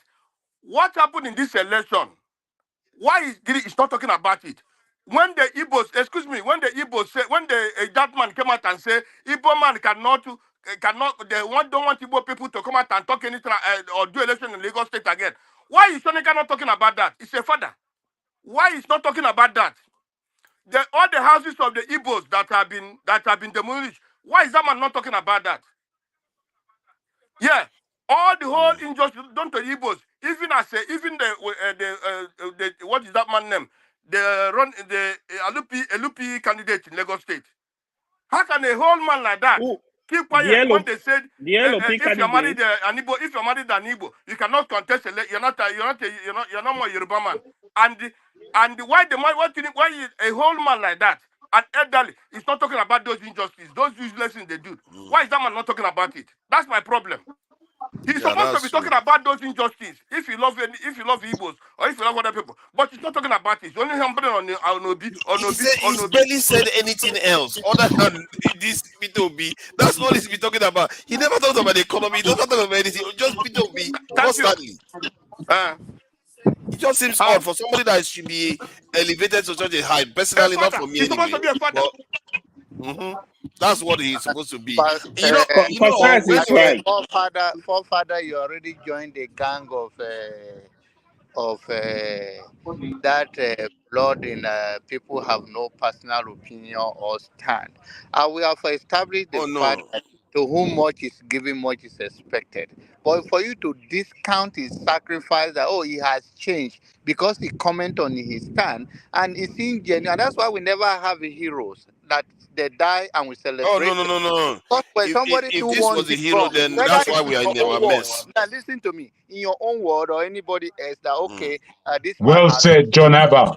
Yeah, so every other sacrifice has made, since you do not fall into their own perimeter of your own good judgment, it should not be an issue that you disagree with him that when this thing happened in Lagos, I was expecting him to be forceful or comment on it, but that does not take away for who he is and for who the legacy will leave behind, and the history will judge him with time in his own stand.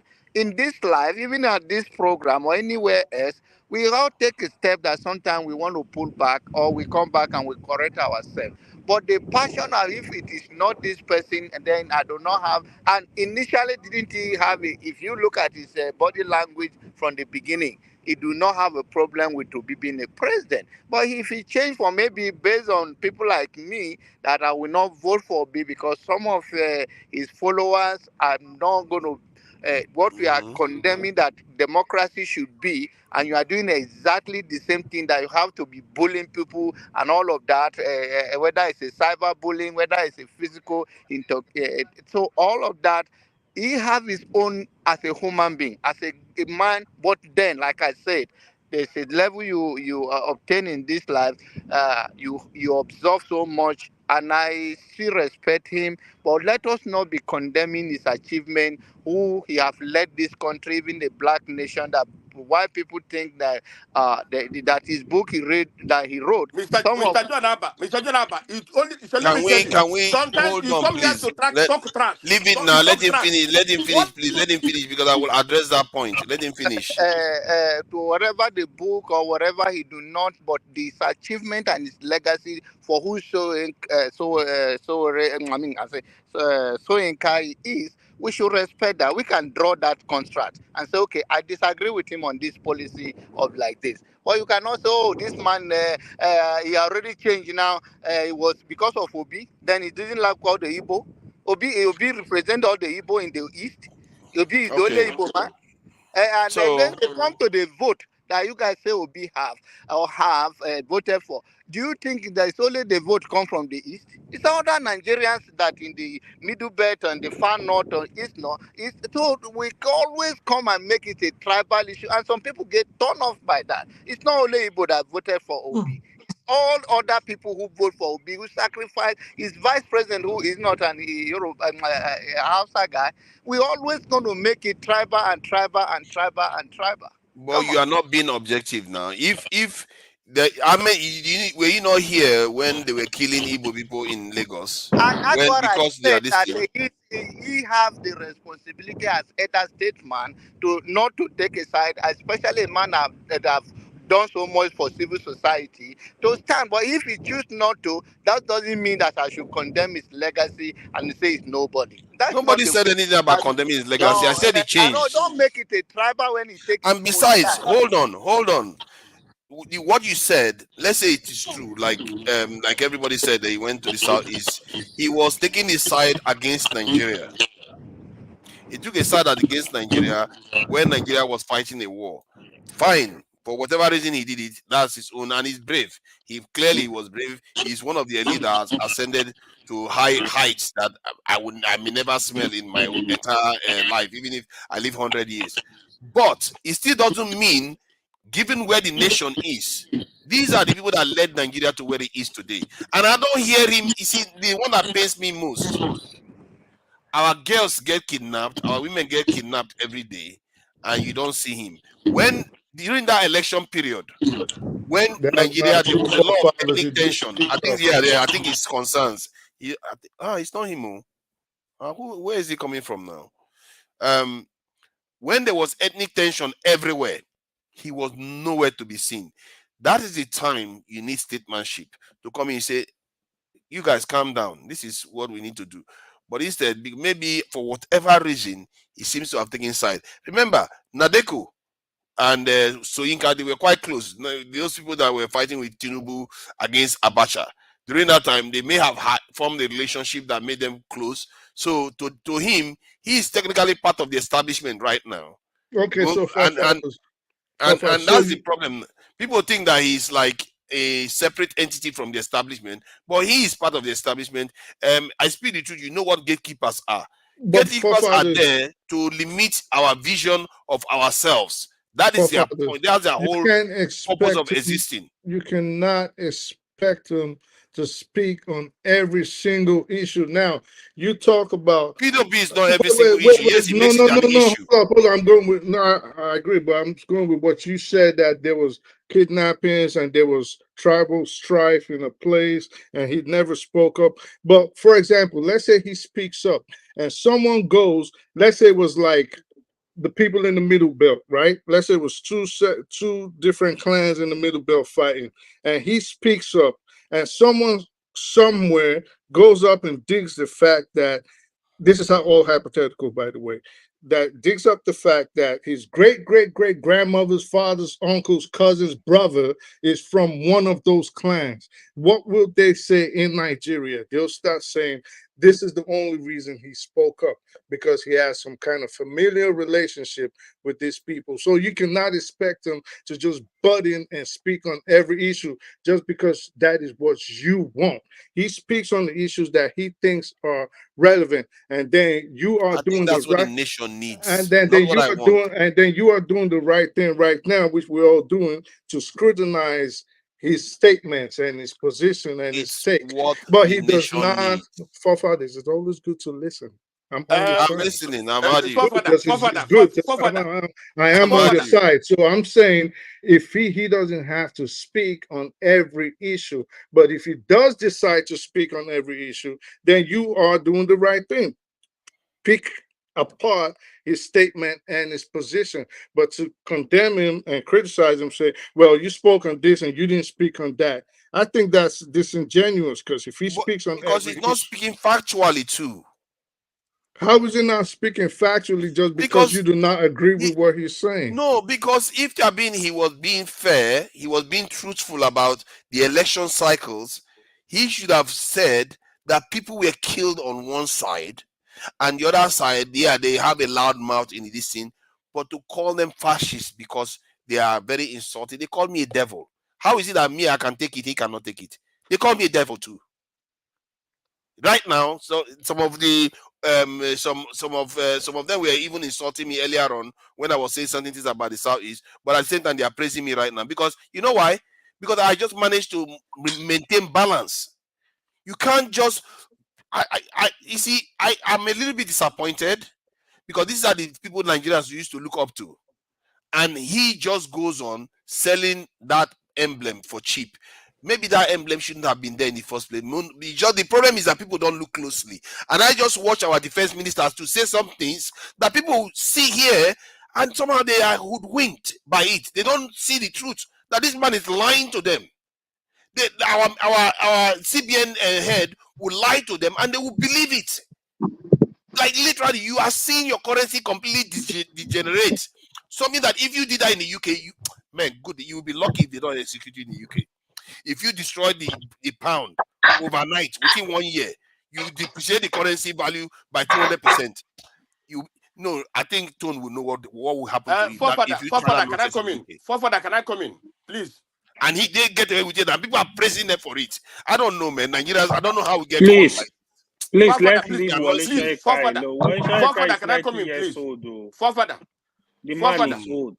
Just discuss other issues. That man is an elder in Nigeria today. He's an elder. Now, the military occupation of Okwama, that man didn't say anything. The killing in there was three Yoruba kings that died. He did not say anything. He didn't speak one thing. Nothing. He didn't. As a Yoruba leader, he did not say anything. Where his king? If it was a Fulani king that died, my brother, the whole Fulani elders will talk. But this man did not say anything. Atiku have been saying, condemning Tinubu government. That man doesn't attack Atiku. Why is it that it's only Obi that man attacks? Why is it that it's only obedient that man attacks? I am not here to speak about how Nigeria will be or this or that. No. The killings in Plateau State, the killings in Benue State, that man never said, why are these things going on? As a leader, as an old man is expected to condemn evil things. What is going on today in the society, no more value. That man is not talking about that. As a leader, as a respectful person who have these honors they're talking about, all those honors, I don't know what those kind of medal, all those useless medals they're giving people. Please, let me share now. Let me make my own submission. You see, me today, I don't come here to talk all these days because Nigeria, the way I see Nigeria, is not heading anywhere. Nigerian people supposed to come together and discuss and talk whether the country can move forward or not. That is why we are here now. Wait, nobody. Today I came here because of this amalgamation and so on and so forth. Okay. A country that's supposed to go forward with what happened all these years, what have been happening. We're supposed to ask ourselves, are we ready to be in this union? If we are not ready to be in this union, let us ask ourselves a question. These people, at least, let's have a referendum. Come together, all of you. If all these people vote and vote and vote and everybody decide they want to be in Nigeria, then we say yes. Then we put it on the constitution and have a good constitution that will help everybody, that will help the East, that will help the West, that will help the South. In a situation where a Westerner, a Yoruba man want to be the president of the country, you have to go to the dance to the Fulanis or to the Southern of Sokoto or to their leaders before they can give him that permission to be president. An Igbo governor, a man in Igbo land, when you want to be a governor, you have to go to Babangida or you have to go to the caliphate before they can give. If that person comes into the government, what will that person do? That person will not do anything that will help his own people or will help the country in general. So today I hear what Jim said before I joined the Niger Watch. My brothers, let us be talking about, because the values in Nigeria now, Nigeria don't have values. Outside the country, we are not regarded anyhow. Don't the presidential candidates go to the Oba of Benin? Don't they go to the Obi of Onitsha? Don't they go to the let me interject. Don't they go there? So why did you single out? Why did you single out just the Sultan of Sokoto? That is how it has been. If you're a Mugu, I'm not a Mugu. That is how it has been all along. Let me tell you, Jonathan. I'm a Mugu. Explain it to me. You are off on that one again. I am. This is Nigeria for you. Concerns why it's right to say that. Why are you going to? Because they go to Oba of No, my brother, forget about that. Now we know what's happening in Nigeria. There's nothing happening in Nigeria. You have to go to the people. You have to go to the caliphate. The people are the people that we say is going to rule. Even in this election that we had now, Tinubu all along has not believed in one Nigeria. But because of this election, Tinubu have to go to them. Everything is going to them. Hold on. Concerns. Do you actually think the Sultan of Sokoto has more power than the government? My brother, the way Nigeria is structured, as of now, as I'm telling you, that man has power more than any other, more than any. Even let me tell you, an Igbo man today, an Igbo man wants to be a governor today. He has to go to them. Concerns. I want to just try to get you on to see a little bit deeper into this power structure in Nigeria. Abacha was able to remove Sultan of Sokoto. Lamido was removed from office. I think Sanusi is coming back now because there's a law that the power in Nigeria is in the hands of the politicians. These chief justice title, they don't have power at all. It's almost ceremonial, really. They call them custodians of tradition, isn't it? That's all they are now. Forefathers. Let me tell you. You see, when the British were going out, if you like now, I can tell you what Lord Lugard said about the 3 tribes in Nigeria. I can read what he said about the 3 tribes in Nigeria. Tell us, please. Tell us. Thank you. Okay, I will just wait. I will just read it to you now. Don't worry. Just wait. Lord Lugard, look at what he said about the 3 tribes in Nigeria. He said, this is the handover note Lord Lugard wrote to his colleague, Walter H. Lang, on the 25th of September, 1918. The quote reads inter alia. For the Hausas, the Hausa Fulani has no ideals, no ambitions, save such as sensual in character. He is a fatalist, spendthrift, and a gambler. He is gravely immoral and is seriously diseased. That is a menace to any community to which he seeks to attach himself. That's for the Fulani, for the Hausas. Then for the Yoruba, he said, Lagos has for 20 years opposed every governor and has fomented strife and bloodshed in the hinterland. I have spent the best part of my life in Africa. My aim has been the betterment of the natives for whom I have been ready to give my life. But after some 29 years, and after nearly 12 years in governor there, I am here to say that the people of Lagos, and indeed the Westerners, are the lowest, the most seditious and disloyal, the most purely propagated by self-seeking money motives of any people I have met. That is for that. But let me say look at what it's for the Igbos. These people of predominantly Eastern Nigeria are fiercely rebellious with no regard for authority, though industrious and religious. In deference to the objectives of Her Majesty and the Crown, they are highly dangerous to be trusted with. So you believe what Lord Lugard said? No, I'm just telling you what the man said about the tribe. I'm just telling you what the man said about the 3 tribes. If you don't believe what he said, you will not read it. Let me tell you. When it comes to Nigeria, you say you don't believe in Nigeria. A complete racist that hates black people. What the man? Let me tell you. What the man said is what's happening today. What the man said is what's happening today. Okay, fair. Okay, hold on. I think that's what I wanted to say. He's thinking that what the man said is what is happening today. That's why he's bringing it up. Please go ahead. Yeah, because what he is saying, he believes in what he said. But when it comes to Nigeria, how Nigeria was formed, you said you don't believe in it. Nigeria has expired. Nigeria is not existing. How come you believe in what the man said? You don't believe in the country itself. How come? Explain. You want him to explain? Yeah, this guy, your passatory is going on this thing. You want him to explain so that he agrees on that. Personal man, no. We are not quarreling. Me and Pastor. No, tell me what did you say? I didn't hear what you said. Say what you said again. I said, how come you believe in what Lord Lugard said about Igbo, Hausa, Yoruba, but you don't believe when it comes to Nigeria? You don't believe in one Nigeria. You don't believe in the amalgamation. You don't believe in those ones, but you can believe in what he said. Thank you. You know why I don't? You know why?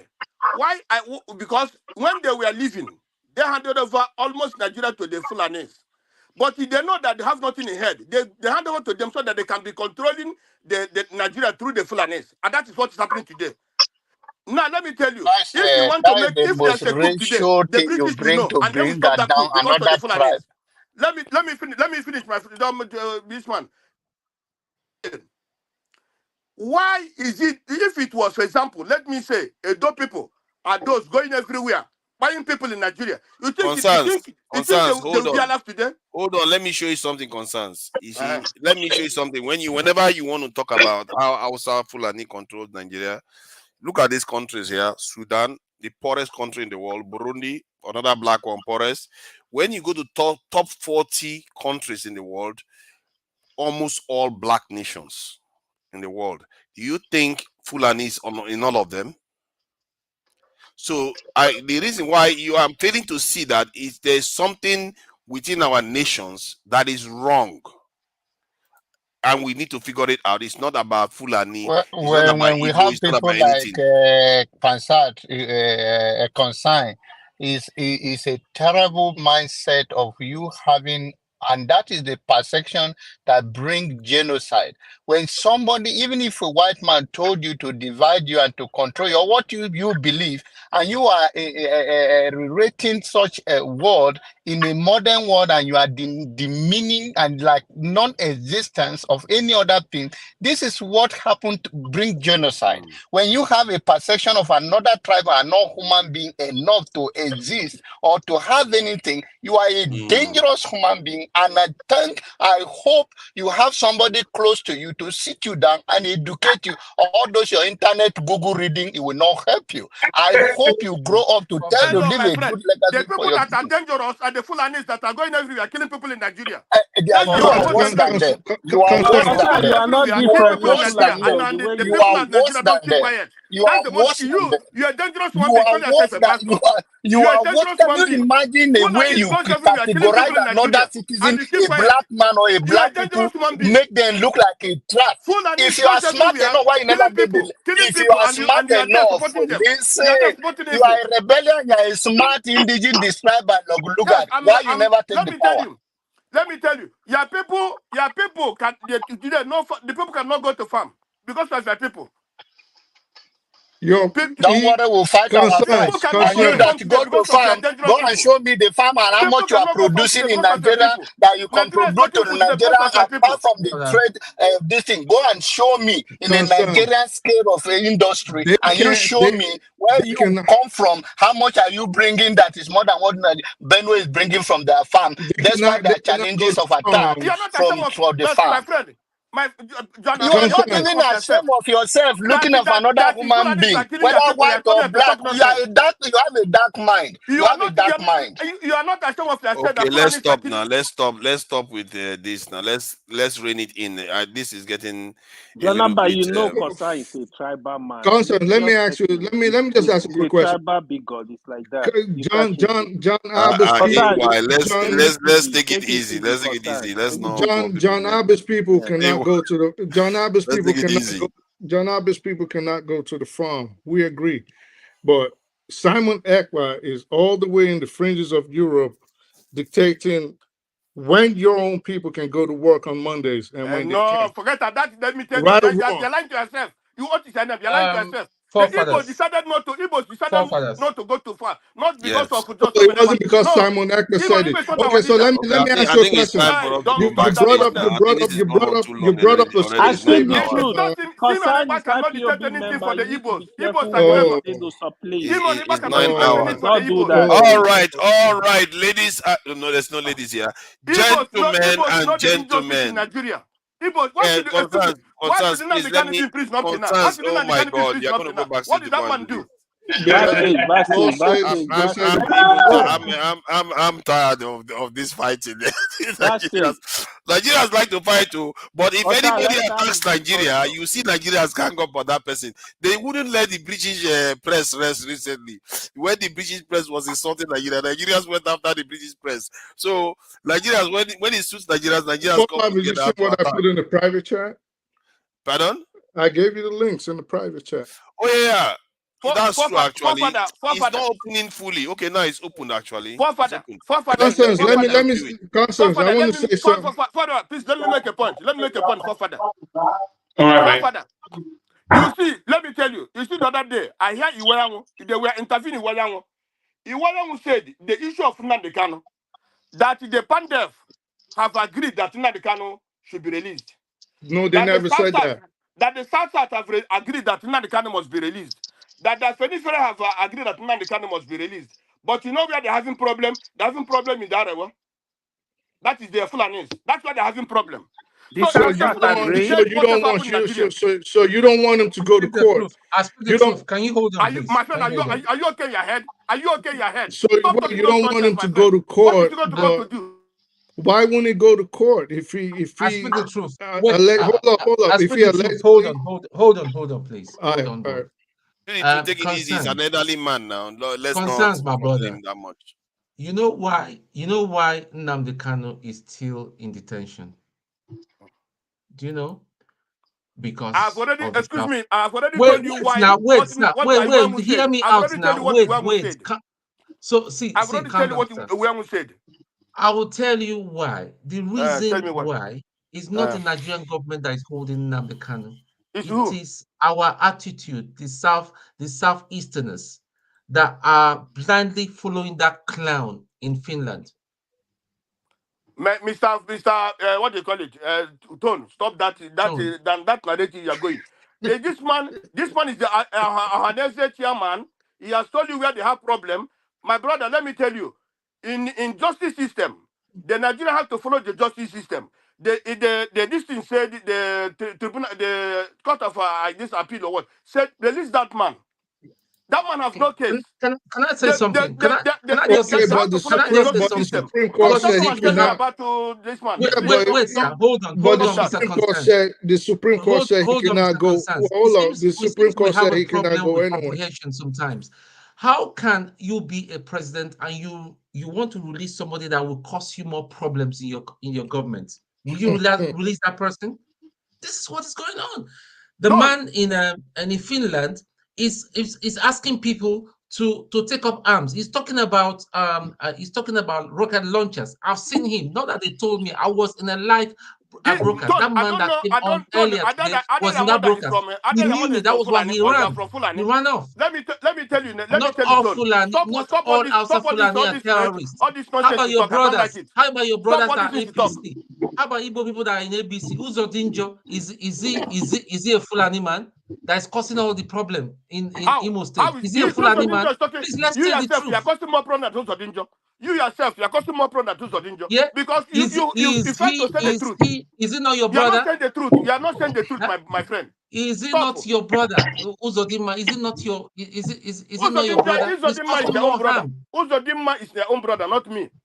Uzodinma is their own brother, not me. No, I'm from Anambra State. I'm telling you, the Nigerian government has to follow what the court said, not what you are saying, not what I'm saying, not what Nigerian government is not holding Nnamdi Kanu. It is people that have no reason that are holding him. Because if I were Tinubu, I would still hold him because I don't know what is the man is going to cause.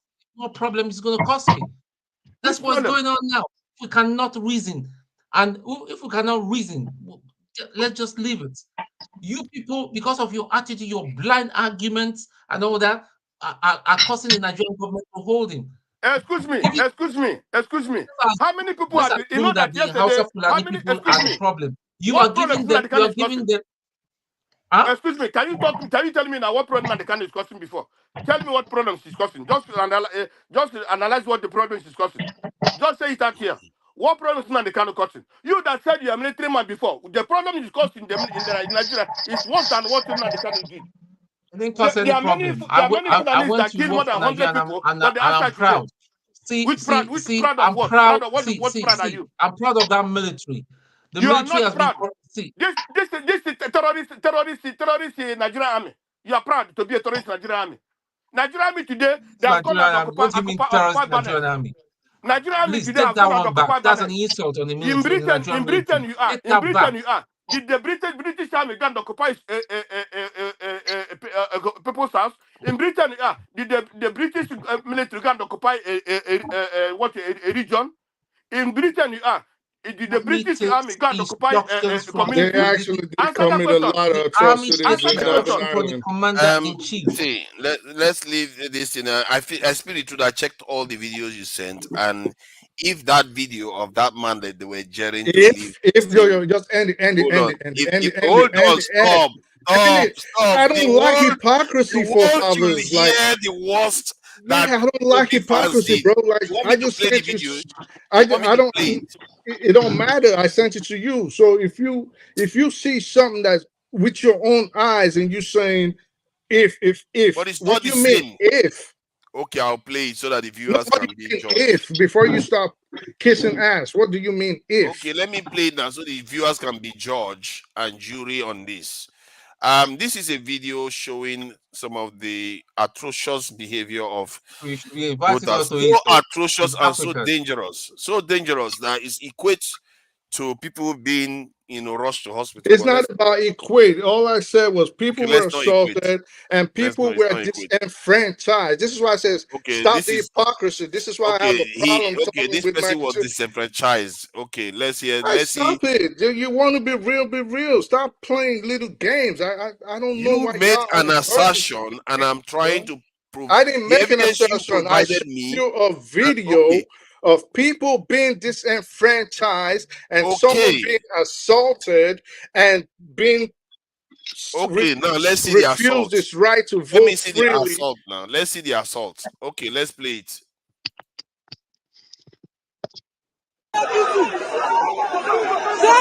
you don't take easy. You don't take easy. You don't take easy. This one go for take easy. Go there.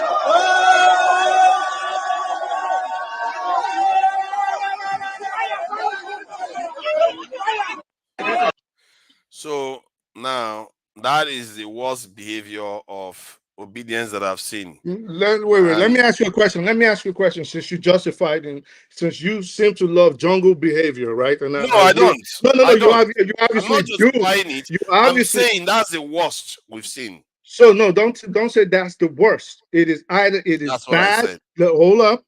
So you do like jungle behavior. So Worst. don't deny that you like jungle. I didn't So say it's good. if you say that is the worst, that means it is not bad enough, right? That is what you're telling us. Compared to killing people, so it's not bad enough.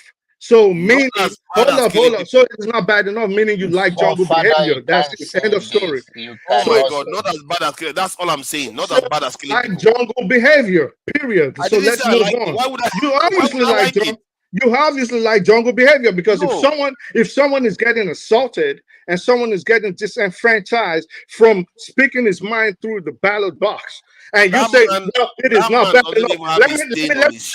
Let me put this to you now, since you like jungle behavior. Obviously, if there was 100 other people in there that wanted to vote for the opposition, which was the APC, the opposite party, guess what will happen? They will not vote. Okay. If you are making that point, what do you mean if I'm making that point? What do you think the point? What do you think the point I've been making was? You said you explicitly explained about the man. That's Dude, they were intimidating people. This is what I kept saying. That is happening in the north too. You saw that in the other side. That one is the voting no process. justification. That is forefathers. Do you have to pull out a machete before you understand what intimidation is? Hold on. You are trying to mix things now. You are over talking. You are trying to mix things up. I'm talking about attacks that are happening on a day when there is no election too. There are days when obedience are campaigning in Lagos. They were attacked. We were talking about the election. They were injured. There was blood. More than 4 or 5 times. Yeah, this is what I'm talking about. Even after the election, they were still attacked. Yes, forefathers. Now, let's put it in the right perspective. So let's put it in the right perspective. And this is what we are saying. For us to have a better Nigerian and a progressive society where democracy will anchor us, if at all we are there, if we are not, I don't believe we are there. But let's work with what we have right now.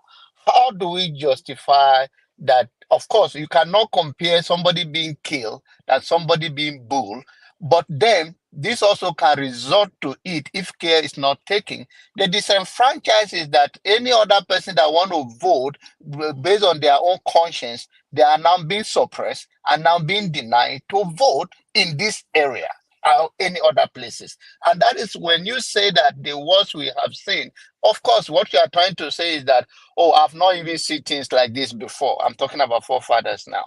But then you yes, then there is one that even the man, I can talk that on outside the camera. The man spoke on the TV, but then that's it, another day. I don't want to miss issue together. The truth remains that this kind of behavior turn people's off, because if you're going to campaign on integrity and election and your follower have another mindset, then we have a chaos, and we will continue to have it in every election cycle. How can you do this now? This is not equating now.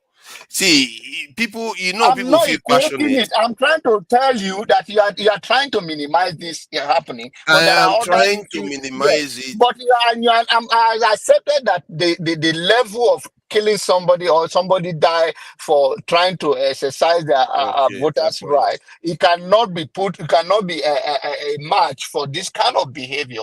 But this kind of behavior also can quickly get out of hand, and this is done in the East. And if this is done by a Hausa man in the North, somebody may die. So I'm wondering we're why trying Kosan is not Forefathers, are speaking you on saying this. that sorry, go ahead.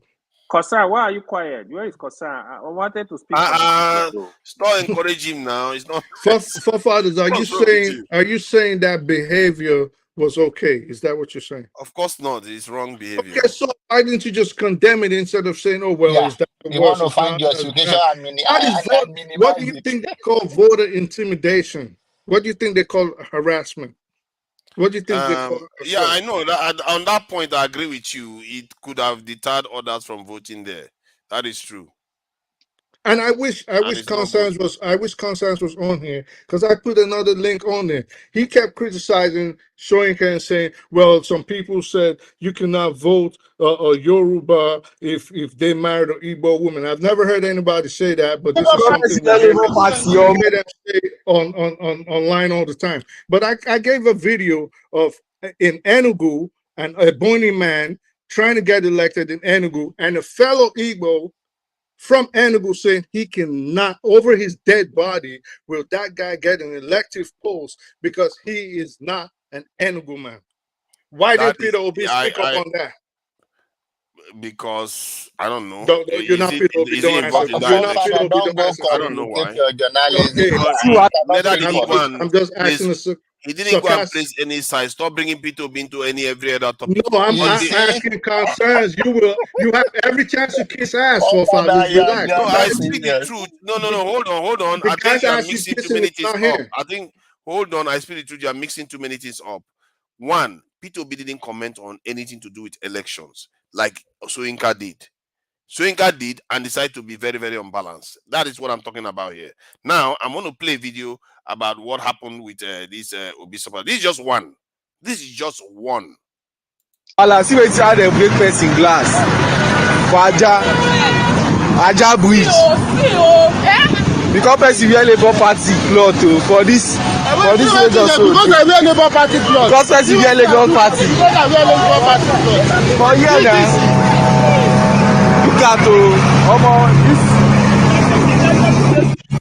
So that is just one, and I can bring more and more attacks.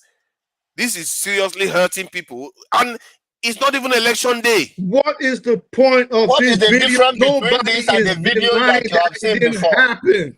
The point I'm making is that you are trying to equate two things, that one side is worse. You need to learn how to stop. Both should be condemned. Both should be condemned. You need to stop one is worse than the other. There's nothing worse. Both is nothing worse. This guy, if he's driving car, do you think if he come to that venue with a car, the way they're attacking him, don't you know they can do the same thing to him? Come on. Yeah, but they didn't. Okay, you know how do you know he didn't come with a car? We cannot. If we will have and campaign for this is the most honest discussion you've ever made an argument for. Because I This don't is like, obvious that they are not two the same things. I don't like me. See, my stand, you understand me. I have a lot of name being calling on this platform. It doesn't move me an inch because some of these people do not even sacrifice anything for life. Rather than run their mouth, they run mouth. They are bigotry, they are tribalistic, they are religious big head. So I don't worry about those people. But when things like that happen, it worries me because we are campaigning that we, the black people, should know what to do for the first time, and we believe so much in our country, Nigeria, that if we can lead based on our influence of our population and are scattered around the world, if we can be honest to our situation. You just said now that when you beat Nigerian outside, we're all going to come after you. But when we come to each other, then we fight our fight. I beg in my place says simply because I spank my child, do not give my neighbor. No, this is wrong. What are you talking about? See, you see, while you are talking, I'm just remembering some of the vivid images that I saw during that time. This is wrong. We can't equate two things. Jarring is different. Hold on. Jarring is different from almost blinding a woman. Hold on. Please. Relax yourself. This is not right. This is not right. We have to. We are accusing the other side of doing the same thing. We have to also call people out. I remember this lady that her eyes was almost taken out. And I'm looking at some of the images now. Look at this man's head is broken. It's not the same thing. Forefathers, what is your argument? Both of them. What are you arguing about? The other side is far more monstrous than the obedience because I'm looking at blood right now. Both of them, forefathers, when you're ready, you're going to pick up a napkin and you're going to wipe your lips and you're going to wipe off that ass kissing off of it and drink some water, okay? Both of them are what is your name? Speak the law for speak the law. My brother, people go abroad to learn good things. You know what? People go outside the country to learn good things. Let me take him on. See, both of them. When it comes to P2B, don't bother. I think you are completely compromised. Wait. Both of them. Objective at all. Okay, I'm a dummy. So you can see blood and you compare it. Where did I see blood? Listen. This is what I always say. Listen. Forefathers, hold on. Just give me 1 minute. Always try something. Always try to stay. Hold up 1 minute. 1 minute, please. Please don't play a video. Just hear me out.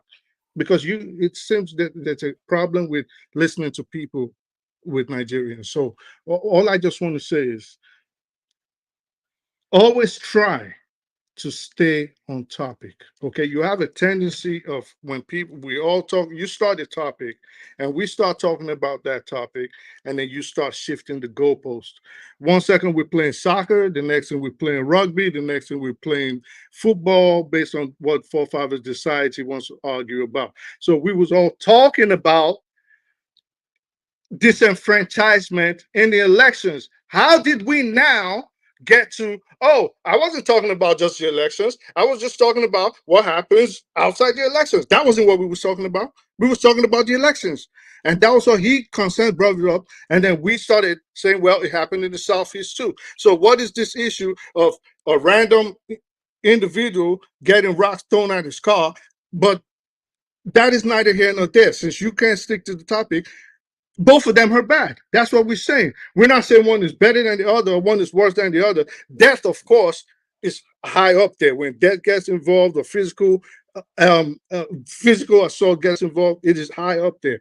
But what are you bringing up another topic out of the blue for? All we're talking about is what happens during the elections. Let's stick to that. I think from everything you said, I think it's all blood. I think it's all blood and you just made my point for me. I don't even have to respond. Forefather, I want to say something here. You see, it's always good to go abroad. It's always good to go outside the country. But it's always good also when you go to that outside the country, you learn better things. You see, when I talk about the Fulanis or when I talk about the Yoruba, I also talk about the Igbo. If the Igbos, what are doing are not good, I will say it out. But I cannot be so tribalistic and I cannot be blinded. I've been in different countries. I've traveled. I don't know. I've traveled to more than 15 countries and I've lived in more than 7 countries in the world. I have. And what happened in Nigeria, I've not seen where those things are happening before. I'm being honest to you. We have become sycophants and hypocrites, and that is why we are not moving forward. If Forefather, you can give me a link or a phone number which I can transfer 1 or 2 videos to you now, I will transfer it and you will see what is happening in Nigeria. And also, you see, not only coming to Dr. Damages or going to that, it's always good to watch even flip television when the people are talking the one and done you know what is really happening in Nigeria. Nigeria is not what we think it is. Evil things are happening in Nigeria. And when we are outside, being compromised also, talking nonsense from our mouth, that's where the problem lies. Understand? That's where the problem lies. We have to be truthful. We have to be truthful to ourselves. In order for us to have a decent conversation, Consign, I think you are. What is that? I'm talking. Let me finish. You see, I cannot come out here now. I cannot come out here now and say, brief, this okay, let me put it brief. Jagu is I eating cannot is come making out me here hungry. now I need and to say, find something to eat. I cannot come out here and say now that Yorubas are going everywhere killing people. I cannot do that because they don't do that.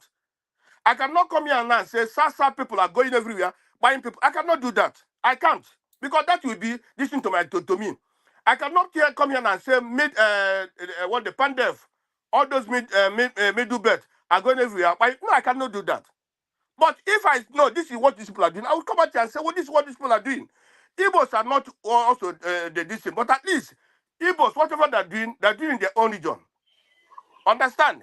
But the worst is this, that one particular tribe or one particular people are going about doing something which the whole country is supposed to stand up and say, no, this is wrong.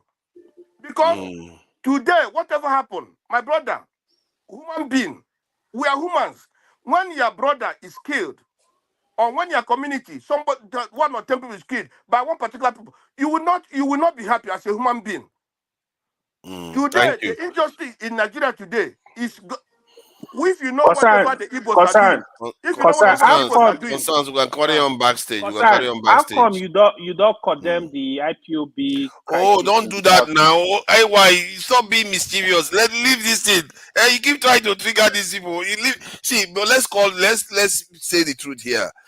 The Southeast, you see, I know some parts of Bayelsa and River State where there is serious violence in elections and people lose their lives. The Southeast had a major candidate for once that stood a chance. And they were very, very passionate. Like you can see, they call me devil. Make no mistake. They call me a mole. They call me everything. Probably worse than they've ever called anybody. But yet, they contain themselves from doing some of the worst violence. Almost unanimous, almost everywhere, even in the Southeast, you rarely see violence in terms of attacking people for voting. Like for violence, you see other type of violence, but for voting, you don't see that. And in Lagos, you don't see that. I don't know. From what I can see, they are the best behaved voters. Anybody's I don't know. In the north, there was violence in the north. If I'm not mistaken. They are human beings, okay? And one thing you have to understand is that I'm just calling it as I see it too. Okay, so let me call it how you're not seeing it, okay? Okay. So they are. Don't worry. Yeah, because at times you say certain things. I'm like, what are you even talking about? I am not seeing it precisely. Thank you. Let me give you the glasses. Okay, so the thing about the other parts of Nigeria is that they are more mixed than Southeast Nigeria. Okay, you go to the north, you see people from a lot of Easterners from there, a lot of Westerners, a lot of Middle Belters, what we call the South now. Same thing with the Southwest. Same thing with the Midwest. Okay, we don't see that much in the Southeast. The Southeast, by and large, to a very large extent, is homogeneous. It is not really multi-ethnic. So you're saying if they had more minorities, then they would have attacked them? If they go with the same Nigerian attitude of intolerance and recklessness and lawlessness, without a doubt, yes. Because if they could For example, I just gave you a link. A man from Ebony, my friend, are you okay? a man from. Let me finish. Let me finish. Why is it every time? Why is it every time you mute him? Every time you guys realize that someone is about to make a solid point, you do this deceitful thing where you interject and try to put them off. So if a man from Ebony cannot vote or cannot be elected in Enugu because the Enugu man is saying, over my dead body, will this man, even though he's my Igbo brother, will this man get an elective post here? What do you think they will do if they felt that their position was being challenged by a large gathering of Yorubas or Hausas, if they had a lot of that population in their society? They will do the same thing. It is a Nigerian attitude. I think to a large extent, the only part that does not carry out this kind of attitude might be what we know today as the South-South, minus Bayelsa and Rivers. The South actually does it too. The South, I just said minus Bayelsa and Rivers. Okay. Oh, that's almost. Let me counter. That's Let me counter what you said. No, you have been talking for time. Please, can you counter yourself when you finish? Because, no. You counter him when. Let me finish my own. Then you counter him. Because, no. You have been talking. You will come. Say something, please. You relax, brother. This is the deal. We cannot have this rhetoric without to respect that your view, you are entitled to it. But if we're going to speak to issues with, if you say, oh, I have traveled around the world, such thing and such is not happening. You may be right. You may be wrong. It's based on your view and where you travel to. Because forefathers who have not even seen this video today, still today, he saw this clip, one of them. I've seen many that is more brutal than this. But then, yes, that's why I say it's not, the issue is this. We are trying to say that what brought all of these things, this person speak to it, did not speak to it, was starting from Wole Soyinka and all of those things. And we believe that, oh, he was hypocrite in this, but we play the same thing now right here before our own eyes. Because when we see something happen, we use our own view. The same way we find an excuse for ourselves to say, okay, we minimize, we can't compare this. Then you should give somebody else opportunity to see it from their own, and then they are entitled to their own view. When it comes to the issue that I have struggled with, especially with my brother Consign, is that he convinced himself, which is a good thing, it's a good place to be. I think that is convinced himself that, oh, my view is perfect. I'm not Igbo people can do anything they can do to themselves, but we are trying to say that there are external aggression, which is the Hausa Fulani or Fulani henchmen or Fulani people, whatever you want to categorize it, is that all of them is bad for the society. It's also go down to the security issues of Nigeria in general, that if we are operating and the chief security of your state is your governor, just like you talk about Benue State, they have a problem where people are leaving their ancestral home to go to the camp. You can say that they're being attacked. But you also, if you want to be open about it, is that what did the governor do about it? He's a thief man. What today, so many of them are still in the camp. So when we make it, if they want people attack you, there's another thing is that how united are you when you get attacked and you fight back? So you cannot take responsibility for somebody else what they are doing to you, but you can take responsibility for yourself, for your own action, how you protect yourself. But there is no evil, whether it's done to you by Yoruba man or it's done to you by another fellow Igbo.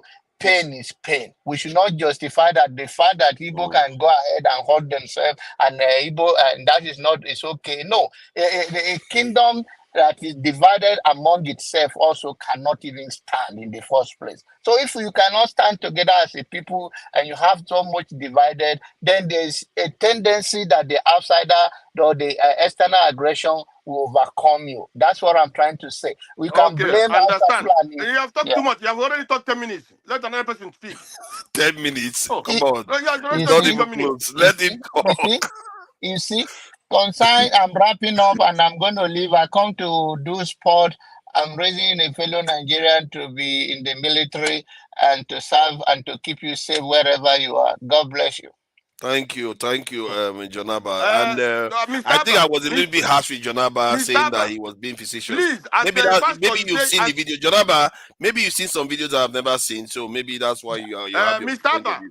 Mr. Abba, let me close this panel, please. Concerns. No, please. I need to close the panel. I'm hungry now, and I was supposed to just come and comment. And no, give to Tone. Pastor ran away. Tony can moderate. No problem. I'm here today. I'm here today. Hold on now. Hold on. Let me talk now. Let me talk. Please. John Abba. Let me moderate. I have to move on. Young one, thank you for the donation, young one. We appreciate it. A lot of people are annoying him, so he kept donating, which is good. Today, normally weekdays people don't donate as much, but they donated quite a bit today. One Nigeria donated. Tope donated too. He was thanking she was thanking Jagun for doing a good job. And another one for A for real. Thank you for the donation. That's the AY alias Pansat. Because AY is turning to Pansat. I forgot who AY said I should remove him. Interrupt him again. Young one, thank you for the donation. And again, another young one there. And let me just acknowledge the people that are around. Kemri Ba, I see you there. Quinty A, Fumi O. Fumi actually agreed with me. Abami Eda. I like that name actually. Abami Eda. That's like a Papa Yoruba name, isn't it? Lighthouse, I see you there. Lighthouse, nice one. That was Fela's nickname. Yeah. That's why I liked it. Abami Eda. That's a good one there. Which other one? Nwachuku, I see you there. Thank you for joining us. And people, they were quite engaged. All these one Nigeria, I see you there too. Thank you for joining us. I would like to close out now so that they can carry on backstage while I have a break. Oscar Blackbone, I see you there too. Thank you for your presence and contributing to the chat. Howdy. Yeah, Howdy. I did argue with Howdy for a bit.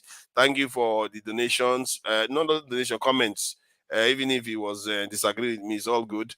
And now let me close out with a very brief. What's his name? Majek Fashek.